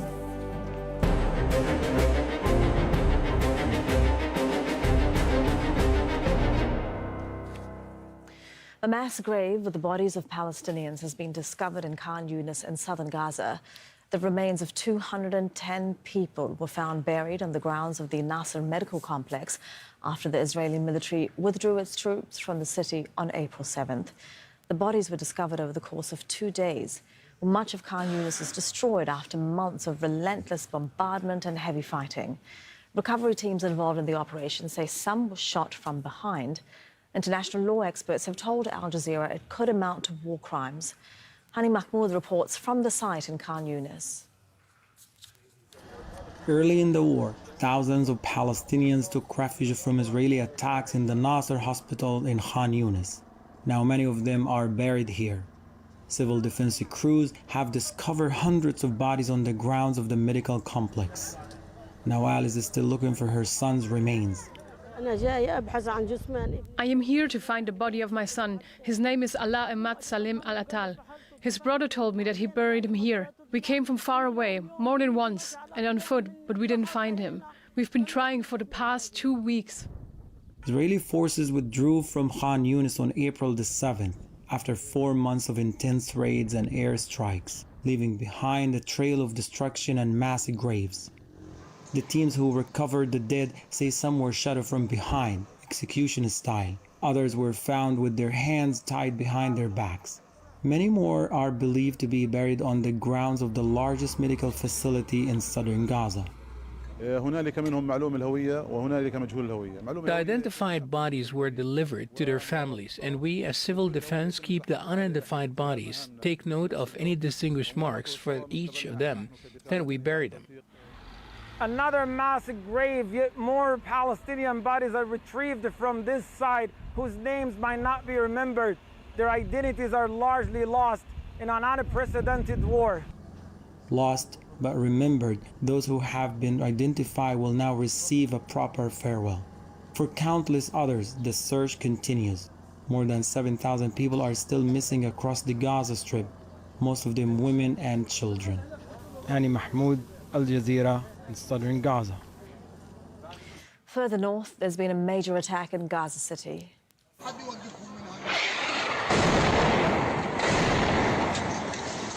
Witnesses captured the moment of impact of an Israeli airstrike on a residential area. And Israeli airstrikes have killed at least 24 people in Rafah in southern Gaza. 16 of them were children. A warning viewers may find some of the images in Tariq Abu Azum's report distressing. Born an orphan, this Palestinian baby girl was delivered from the womb of her dead mother. Both mother and father were killed in an Israeli strike in Rafah. She's named Ruh, which means soul in Arabic. What's their fault? A whole family wiped from the civil registry, and the only survivor is a small baby girl. Her sister, Malak, wanted to name her Ruh, a soul. Now Malak is gone. Only Ruh is left. Ruh's mother, Sabrina Sakani, was almost 8 months pregnant when she was killed. Doctors say Ruh's condition is stable and improving. When the baby came out, her condition was between intermediate and critical. Currently, after giving her medical care from the night until now, she got better gradually during the past hours. We can now say that her condition is stable on average. But others did not survive the Israeli airstrikes on Rafah, where close to 2 million displaced Palestinians have sought refuge. Did you see one man in all those killed? Spot one man who has been killed. All of them inside the house. And here are women and children, as you can see with your own eyes. My entire identity has been wiped out, with my wife, children, and everyone. Gaza's health ministry says that more than 14,000 children have been killed in Israel's war on Gaza. The bodies of many more have not been found. They are buried under the rubble. Ruh will spend the next month in hospital without her mother and father. But as Israel threatens a ground invasion of Rafah, she and thousands of children like her face an even more uncertain future. Hamas's political leader Ismail Haniyeh says Israel isn't interested in reaching a ceasefire deal to end its war on Gaza, and that a non-negotiable condition is the complete withdrawal of the Israeli military from the Gaza Strip. Despite tens of sessions and communications exchanged via our mediators, the Zionist enemy until this point has not agreed to a ceasefire in Gaza. All they want is the return of hostages so they can continue the war on Gaza, and this cannot be. They want Hamas and the resistance to agree to maps referencing the deployment of the Israeli army, as if to say we are legitimizing the occupation of the Strip or a part of the Strip, and this cannot be. There must be a complete withdrawal from Gaza. Meanwhile, Israeli Prime Minister Benjamin Netanyahu has blamed Hamas for the failure to reach a ceasefire deal that would allow the release of Israeli captives in Gaza. He vowed to further increase pressure on Hamas in the coming days. Unfortunately, until now, all proposals for the release of our hostages have been outright rejected by Hamas. That's why the US Secretary of State rightly said Hamas refused all the offers that were made to it. According to him, the only thing preventing a deal that would release the hostages is Hamas. Instead of backing down from its extreme positions, Hamas builds on division between us, and it draws on encouragement from the pressure directed at the Israeli government. We will deliver additional and painful blows on Hamas, and that will happen soon. In the coming days, we will increase the military and political pressure, because this is the only way to free our hostages and achieve victory. Israeli forces are conducting raids in towns across the occupied West Bank. The Israeli military has exchanged fire with Palestinian fighters in Jenin, stormed Za'atara village in Bethlehem, and the Balata refugee camp in Nablus. Israeli military incursions in the occupied West Bank have been a near nightly occurrence since the war on Gaza began last October. And a general strike has been declared across the occupied West Bank after a 3-day-long Israeli raid killed 14 Palestinians. Hundreds of people turned out for the funerals of the victims in Nur Shams refugee camp in Tulkarem. It was one of the worst Israeli raids in recent months. Israeli forces have killed 486 Palestinians in the occupied West Bank since October 7th. Iran's supreme leader Ayatollah Ali Khamenei has praised the military for its recent strike on Israel. He said the armed forces showed the power and might of the country. It's the first time he's spoken since Iran launched more than 300 missiles and drones at Israel a week ago. Tehran says it was in retaliation for an attack on the Iranian consulate in Syria earlier this month. Khamenei was speaking during a meeting with army commanders. The issue of how many missiles were fired or the number of missiles hit is a secondary issue. The main issue is proving the willpower of the Iranian nation and the armed forces in the international arena. The various events have costs and achievements. It is important to reduce the costs and add the achievements through flair. This matter was very well executed by the armed forces during recent events. Dosa Jabari has more from Tehran. The long, antagonistic, hostile, and costly chapter between Iran and Israel appears to have come to a close, but it's not the end of the story between the two countries.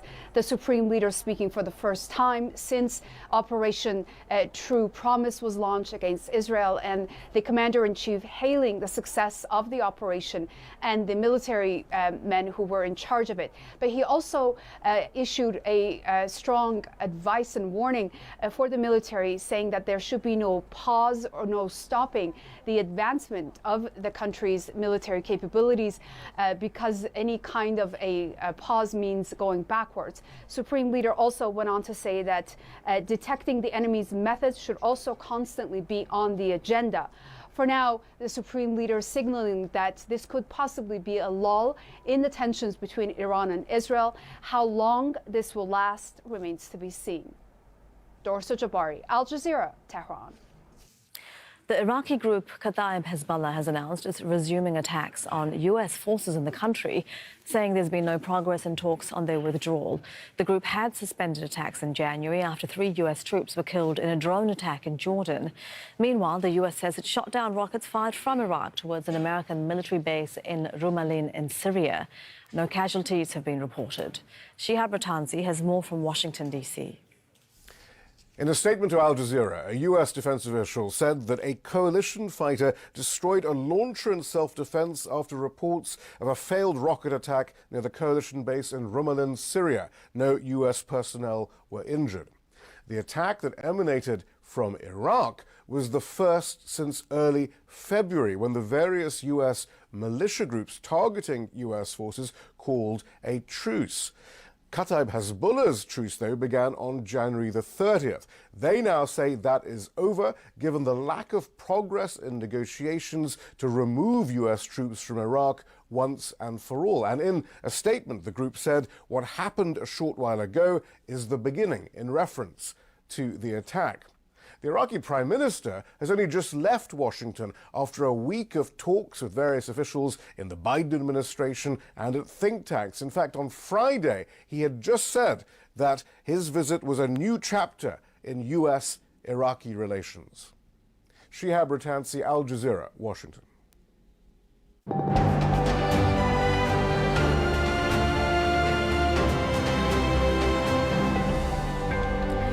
Ecuador's president has won voter support for a raft of security measures. That's according to an initial count by the country's electoral council.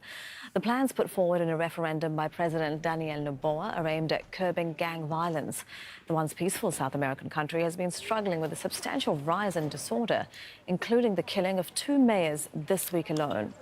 Manuela Peak is an indigenous rights activist, and she says it'll be very difficult to get the measures through Congress. The security measures are important. It includes, for instance, to transfer the arms and guns taken from gangs and criminals to the hands of the police so they can spread the security apparatus, consolidate it. It implies putting the military together with the police, deploy them across the national territory. But what is important to keep in mind is that from the 9 security questions, 5 require congressional approval because there are amendments to the Constitution. So it's not the referendum itself that will be able to solve them. All these questions will need to go to Congress and will need legislative negotiations, which are increasingly difficult. The president is isolated in Congress, especially after the invasion of the Mexican embassy. It will be difficult to implement it because it requires a majority in Congress to be able to actually be turned into law. So most of the questions in the referendum, all the questions should have gone through a legislative road instead of a referendum road. And 5 of the security questions that gained approval in the referendum need now to be negotiated in Congress with other parties. So the reality of the matter is that this referendum is an evaluation of the popularity of the president, of the concerns of Ecuadorians for security and their fear of insecurity. They gave these mandates to the president to focus on insecurity. But now it will be very difficult to implement. Still ahead on Al Jazeera, guns and ammunition. Global military spending surges this year on rising tensions and insecurity.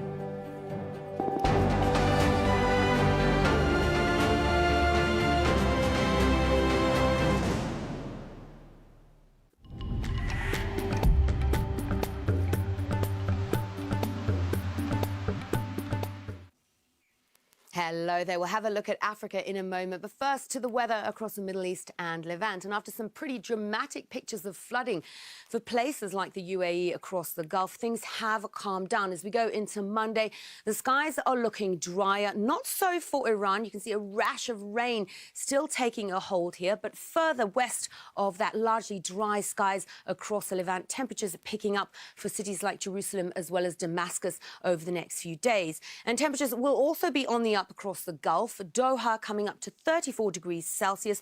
But the wind will pick up too, and we could see visibility issues and the chance of some lifted dust and stronger winds. And a strong wind is the story across the north of Africa. We have had warnings out for eastern areas of Algeria, but you can see the worst of the wind taking a hold in Libya with a chance of bringing some pretty nasty sandstorms here Monday into Tuesday. The heat continues to dominate to the south of that. Some wetter weather, however, working its way around the Gulf of Guinea. Some pretty intense thunderstorms there for southern parts of Nigeria on Tuesday. Wet weather as well continues to dominate the forecast for Kenya and Tanzania, but much drier further south.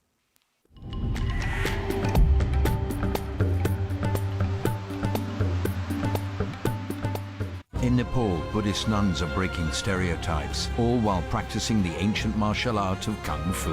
It has made me physically very fit and mentally very strong. Their mission is to serve the community, helping orphans, cleaning up the streets and educating young girls. 101 East meets the Kung Fu nuns of Kathmandu on Al Jazeera.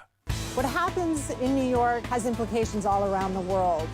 It's international perspective with a human touch, zooming way in and then pulling back out again.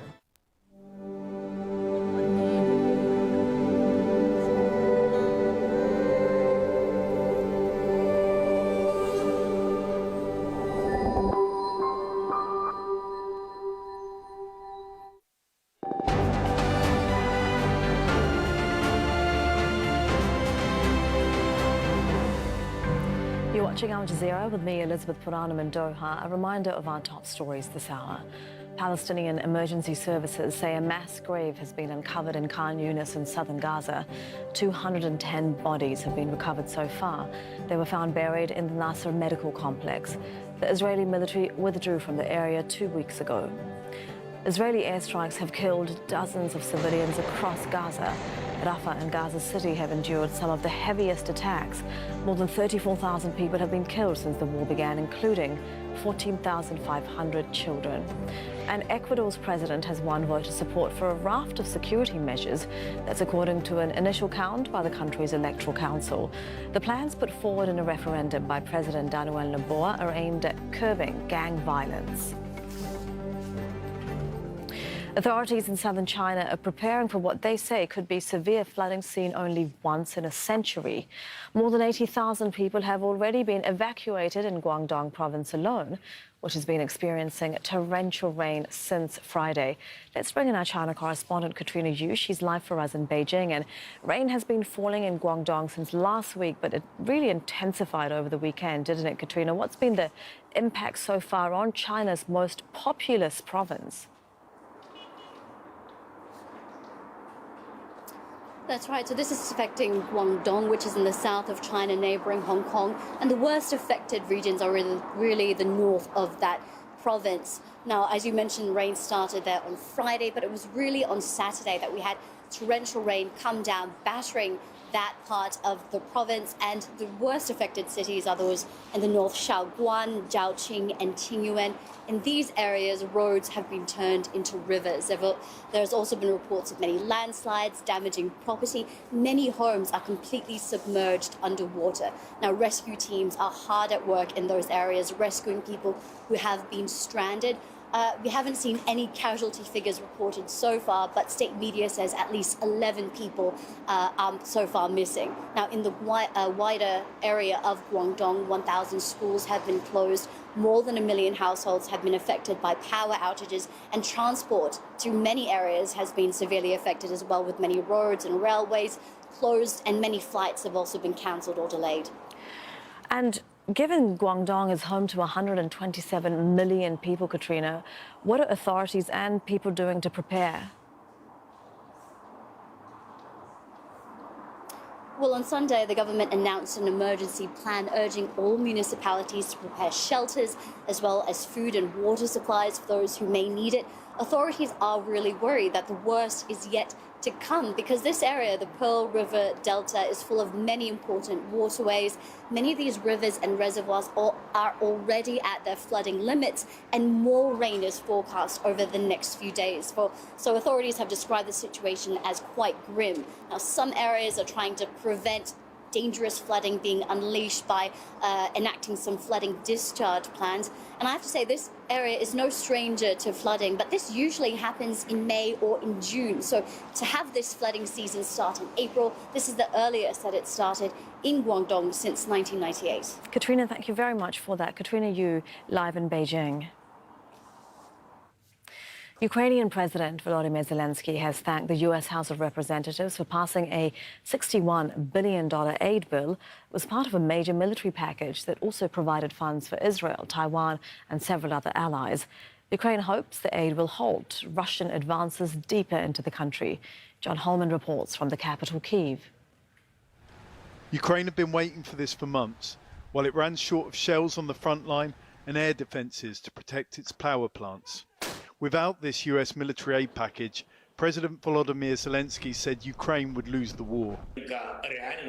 I think this support will really strengthen the armed forces of Ukraine. And we will have a chance for victory if Ukraine really gets the weapons system, which we need so much, the thousands of soldiers need so much. And this aid should not be just spread in thin layer all over, but it has to end up in tangible weapon systems. Aid worth $61 billion. 14 billion in direct weaponry. It had been stuck in the House of Representatives for 2 months, some Republicans opposing it even going to a vote. It still needs Senate approval before being signed into law, but that seems all but guaranteed. This aid is coming late. With God's will, the Senate will approve it, so that Ukraine can regather its strength and fight back against Russia. Then the question is, how soon the equipment can be on the ground. A Pentagon spokesperson said that munitions could be moved within days. Apparently some of the weaponry's already in storage in Europe, but it will still likely take weeks to get to Ukraine's front line. Military analysts say that gives Russia a window to continue pressing its current advantage. For some time, its forces have been advancing, slowly but steadily. The weaponry may be enough to halt that advance and the summer offensive Ukraine says Russia is planning. But it's only a matter of time before the country will again need to appeal for more US military aid. John Holman, Al Jazeera, Kyiv. Global military spending hit yet another all-time high in 2023, reaching $2.44 trillion. That's an almost 7% increase from the previous year. That's according to the Stockholm International Peace Research Institute's annual report. It is the first time since 2009 that military spending rose in all 5 geographical regions. The top 3 spenders, the United States, China and Russia, all boosted their military budgets. Data shows Russia's spending surged by 24% to about $109 billion. Ukraine had the 8th largest military budget the same year. David DeRoche is a professor at the National Defense University in Washington, D.C. He explains what's behind the global rise in military spending. The Gaza war, the main costs are certain kinds of munitions and personnel. But I think that what is really driving the increase is that Israel is fielding a new stealth aircraft, the Joint Strike Fighter, which is extremely expensive, and is having to develop extensive missile defense and rocket defense systems. Those are extremely expensive, the systems themselves. And the missiles that they fire are also pretty expensive. So I think that this is a one-off, the Gaza war. It will be reflected probably in 2023 and in 2024 figures. But there's an ongoing development and capitalization of missile defense and advanced stealth air fighting, which I think is the real long-term driver of the increase in Israeli costs. One of the criticisms I have of the SIPRI report is that it just looks at dollars. And so, for example, a $3 billion missile defense system that goes to Japan is much more expensive than, say, $50 million worth of machine guns that go to Sudan. But those $50 million worth of machine guns are probably far more destabilizing. So with that caveat in mind, the big trend that's guiding it are fighter aircraft, missiles, missile defense systems and air defense systems, and then ships, and particularly ships in an anti-missile configuration. What this represents is emerging technology or technology to stop that emerging technology. So I think what we're seeing is a bow wave of spending trying to find a solution to these problems of cheap multiple drones and ballistic missiles, as well as maintaining conventional mass on the battlefield with artillery. To Colombia now, where the opposition has held the largest protest yet against President Gustavo Petro's government. They're rallying against wide-ranging social and economic reforms by the left-wing administration. Petro wants to reform the healthcare sector by cutting out private insurers and increasing state control. Alessandro Rampietti has more from Bogotá. A massive turnout against an embattled president. Tens of thousands took to the streets of downtown Bogotá against social and economic reforms proposed by Colombia's first leftist government. Some protested for the first time, like 66-year-old Miriam Chaparro. We are protesting against Petro's healthcare reforms. He wants to get rid of the private insurers. He's depleting them on purpose. We can't allow that. Same with our pensions. He wants to use our savings for his plans, and we can't allow that either. The rallies were even larger in Colombia's second city, Medellin. Doctors and medical workers saying they fear the reforms could destabilize the system. It is a system that has its flaws, that has its shortcomings, but it deserves to be reformed based on sound principles, and all sectors need to give their opinion about it. This belongs to everyone. Health is not a game, it is a right. Petro won the elections, riding a wave of discontent against the country's traditionally conservative politics in one of the most unequal countries in the world. Yet less than 2 years after his historic victory, most of his ambitious reforms have proven divisive, and he's been unable to find a majority in Congress to get behind them. In response, he has tried to force change through executive actions and proposing a popular assembly to change parts of the constitution, which has helped the opposition to galvanize its base while also increasingly mobilizing centrist and middle-class sectors of society against the government. This has to make the government reconsider, because there is a very large and ever increasingly present segment of the population that is in disagreement with its policies and its way of governing. If the government decides to ignore it or minimize it, it does so at its own risk. Sunday's turnout shows that there's growing discontent in a sector of Colombian society against the government of Gustavo Petro, and in particular the way he's been trying to push forward his reform. But this message is unlikely to convince the president to back down, and he has already called for a counter-protest on May 1st. Alessandro Rampietti, Al Jazeera, Bogotá. Supporters of former Brazilian President Jair Bolsonaro are calling for his return to politics. Bolsonaro has praised American billionaire Elon Musk for using his social media platform X to lash out against a Supreme Court judge who barred him from running for office until 2030. Monica Yanakiev reports from Rio de Janeiro.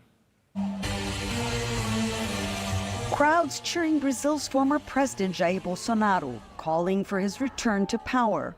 It's Bolsonaro's second rally since he was banned from running for public office until 2030, after being found guilty of using his presidential powers to undermine the integrity of the 2022 elections. I believe God will help us overturn the court's decision and Bolsonaro will be elected president again.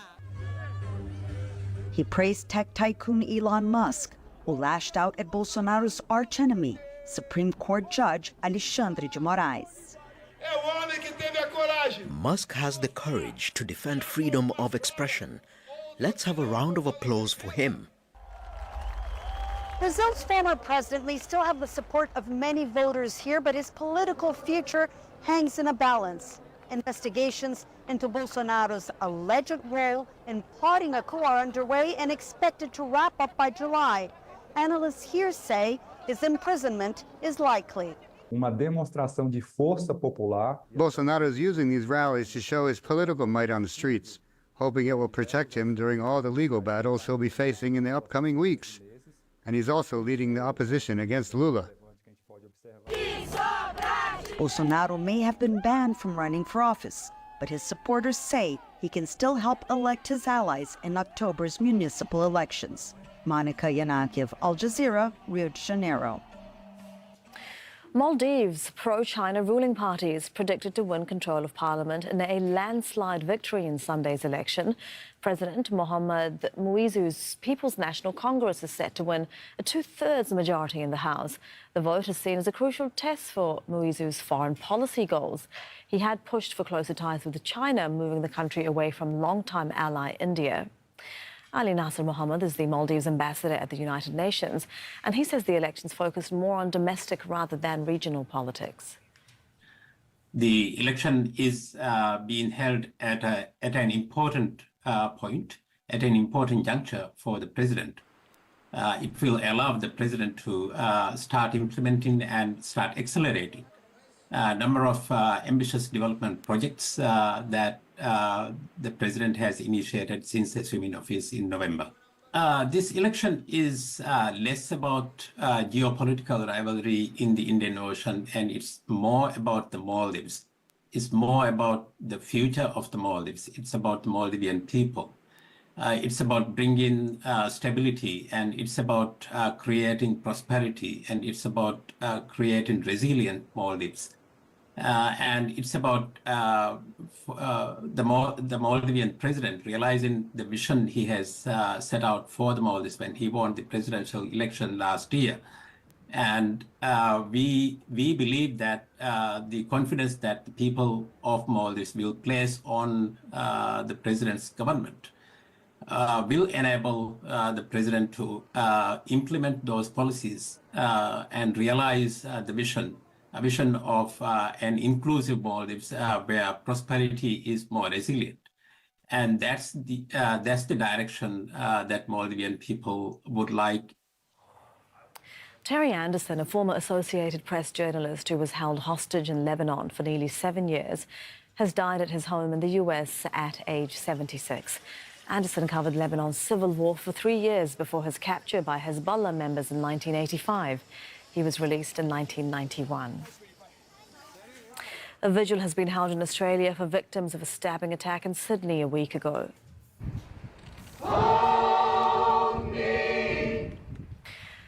The attacker killed 6 people and injured 12 others at the Bondi Junction shopping mall. The 40-year-old had a history of mental health problems. He was shot and killed by police. 101 East is coming up next.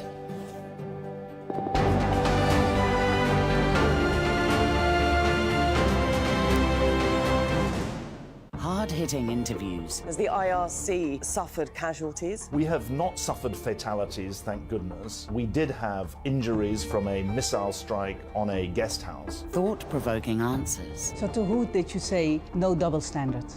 To all of us. Anyone in particular? I say it to all. Facing realities. Government seems here to have whittled down democracy. Is this troubling for you? It's very, very painful. Hear their story on Talk to Al Jazeera.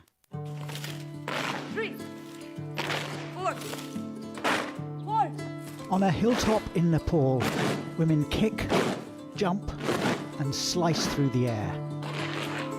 But these are no ordinary kung fu fighters. They are Buddhist nuns. It's really given me a lot of confidence, and it has made me physically very fit and mentally very strong. Determined to break down gender barriers in this South Asian nation, the nuns also work outside the nunnery, helping vulnerable women and educating young girls. They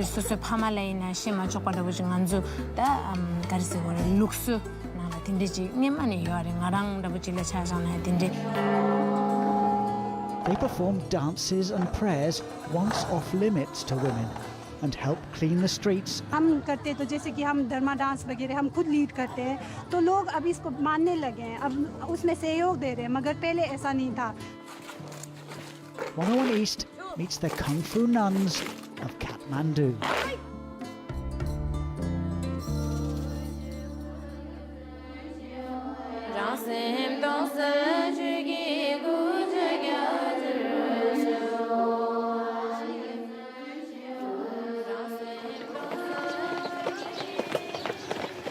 High above Nepal's capital, Kathmandu, dozens of women are going through their paces for morning training. Novice Jigme Yishi Hadun and her fellow nuns have been up since 4 a.m. daily stretching session at the Druk Amitabha Mountain Nunnery.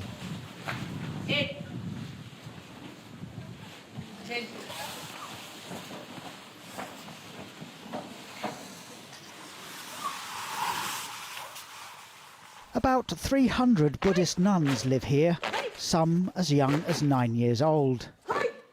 Kung Fu, an ancient martial art, was for centuries considered off-limits for women in Nepal. But these nuns train for 2 hours every day, working on their strength and agility. Novice Yishi came here when she was 11 years old, leaving her family behind in their small village. Since then, did. So the 17-year-old is now expected to spend more time furthering her studies in Buddhism. 30-year-old Jigme Tingzin Zangmo is Yishi's mentor.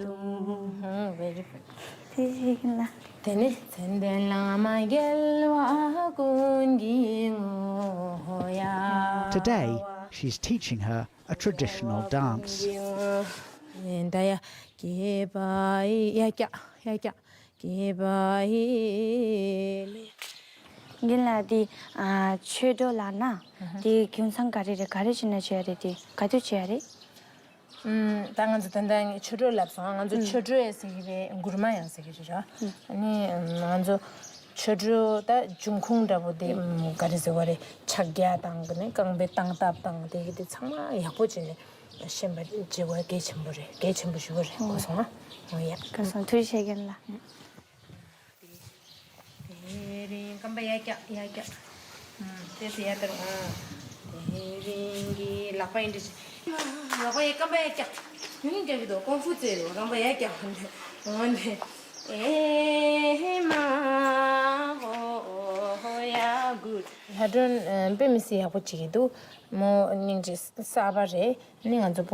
Kitchen duty.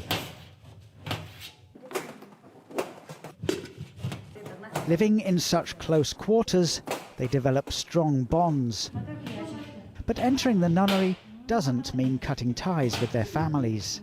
Baba mummy contact cha ani kere kaile kai baba bhetna aununcha त्यो सफा गर्ने त्यो gym गर्ने ठाउँ हुँदैन त्यस्तोहरु सफा गर्ने रे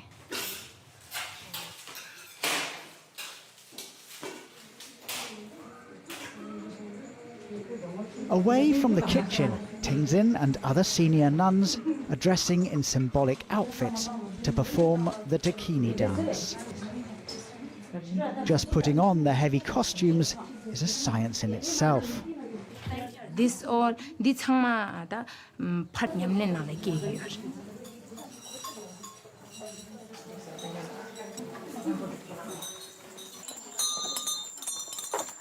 The White Monastery is not open to the public. Dances and rituals here are solely for spiritual practice. The arrival of the new girls has put Yishi in the role of an older sister.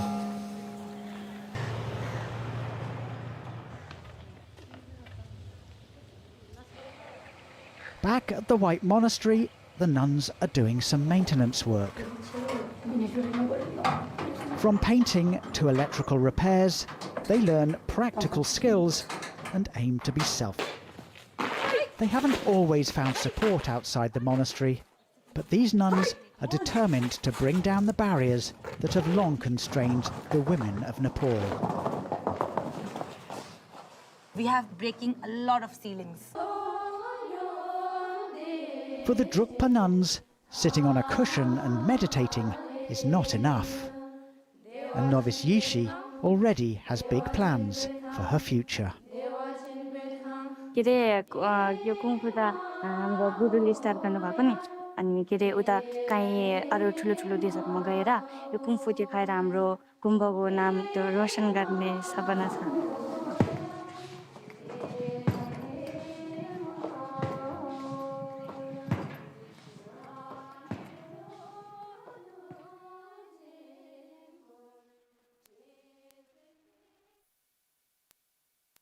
Indonesia is building a new capital city deep in the jungles of Borneo. This is for the vision of an advanced Indonesia.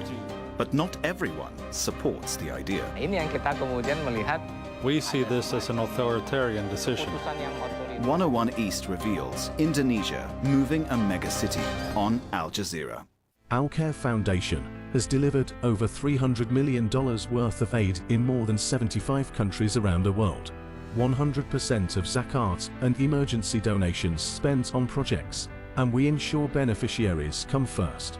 Over 300 of our lorries have entered Gaza through the Rafah crossing in recent months. Our motto is bless and be blessed, and we are turning your donations into direct delivery in the shortest possible time. Donate with confidence. 300 years ago, Vivaldi's The Four Seasons celebrated the natural world and stages of the year. Now his music has been recomposed by artificial intelligence using projected 2050 weather data to reflect the global climate emergency, culminating in a disturbing live performance in South Korea. Dystopia of Seoul on Al Jazeera. Our coverage of Africa is what I'm most proud of. Every time I travel there, whether it's East or West Africa, people stop me and tell me how much they appreciate our coverage. And our focus is not just on their suffering, but also on the more uplifting and inspiring stories. People trust Al Jazeera to tell them what's happening in their communities in a clear and unbiased way. And as an African, I couldn't be more proud to be part of it all.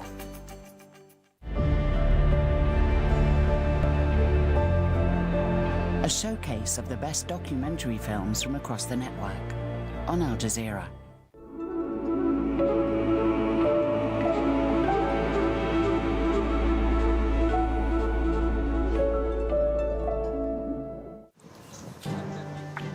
A mass grave was discovered in Khan Yunis in southern Gaza. At least 210 bodies have been recovered weeks after the Israeli army withdrew.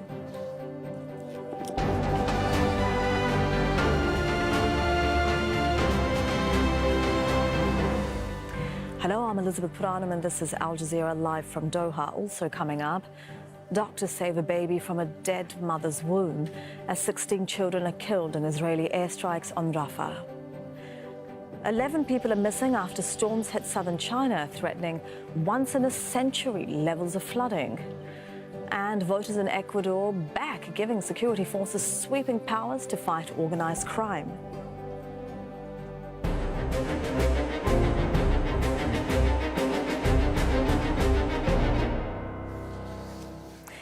A mass grave with the bodies of Palestinians has been discovered in Khan Yunis in southern Gaza.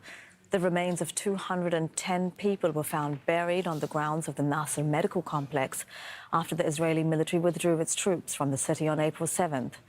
The bodies were discovered over the course of 2 days. Much of Khan Yunis is destroyed after months of relentless bombardment and heavy fighting. Recovery teams involved in the operation say some were shot from behind. International law experts have told Al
This is important.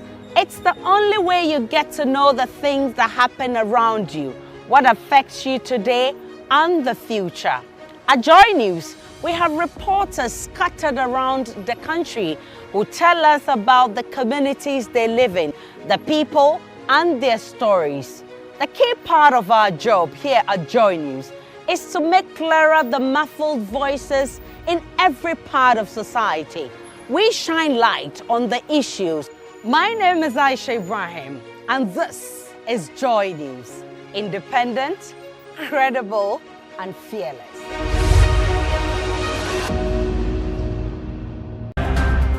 My name is Albert Sori in the Upper East Regional Capital, Bolgatanga, and this is JoyNews. Independent, fearless, credible. I am Anas Sabit on the principal streets of Tichiman, and this is JoyNews. Independent, fearless, and credible.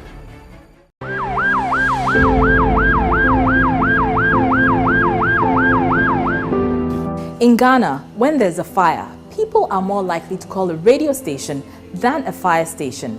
They believe the media will succeed where our institutions have failed. That is a huge responsibility for any journalist to shoulder. Thankfully, at JoyNews, we are more than journalists. We are agents of development. We are champions of change. We don't just report the problem, we help to find solutions. We are JoyNews, home of independent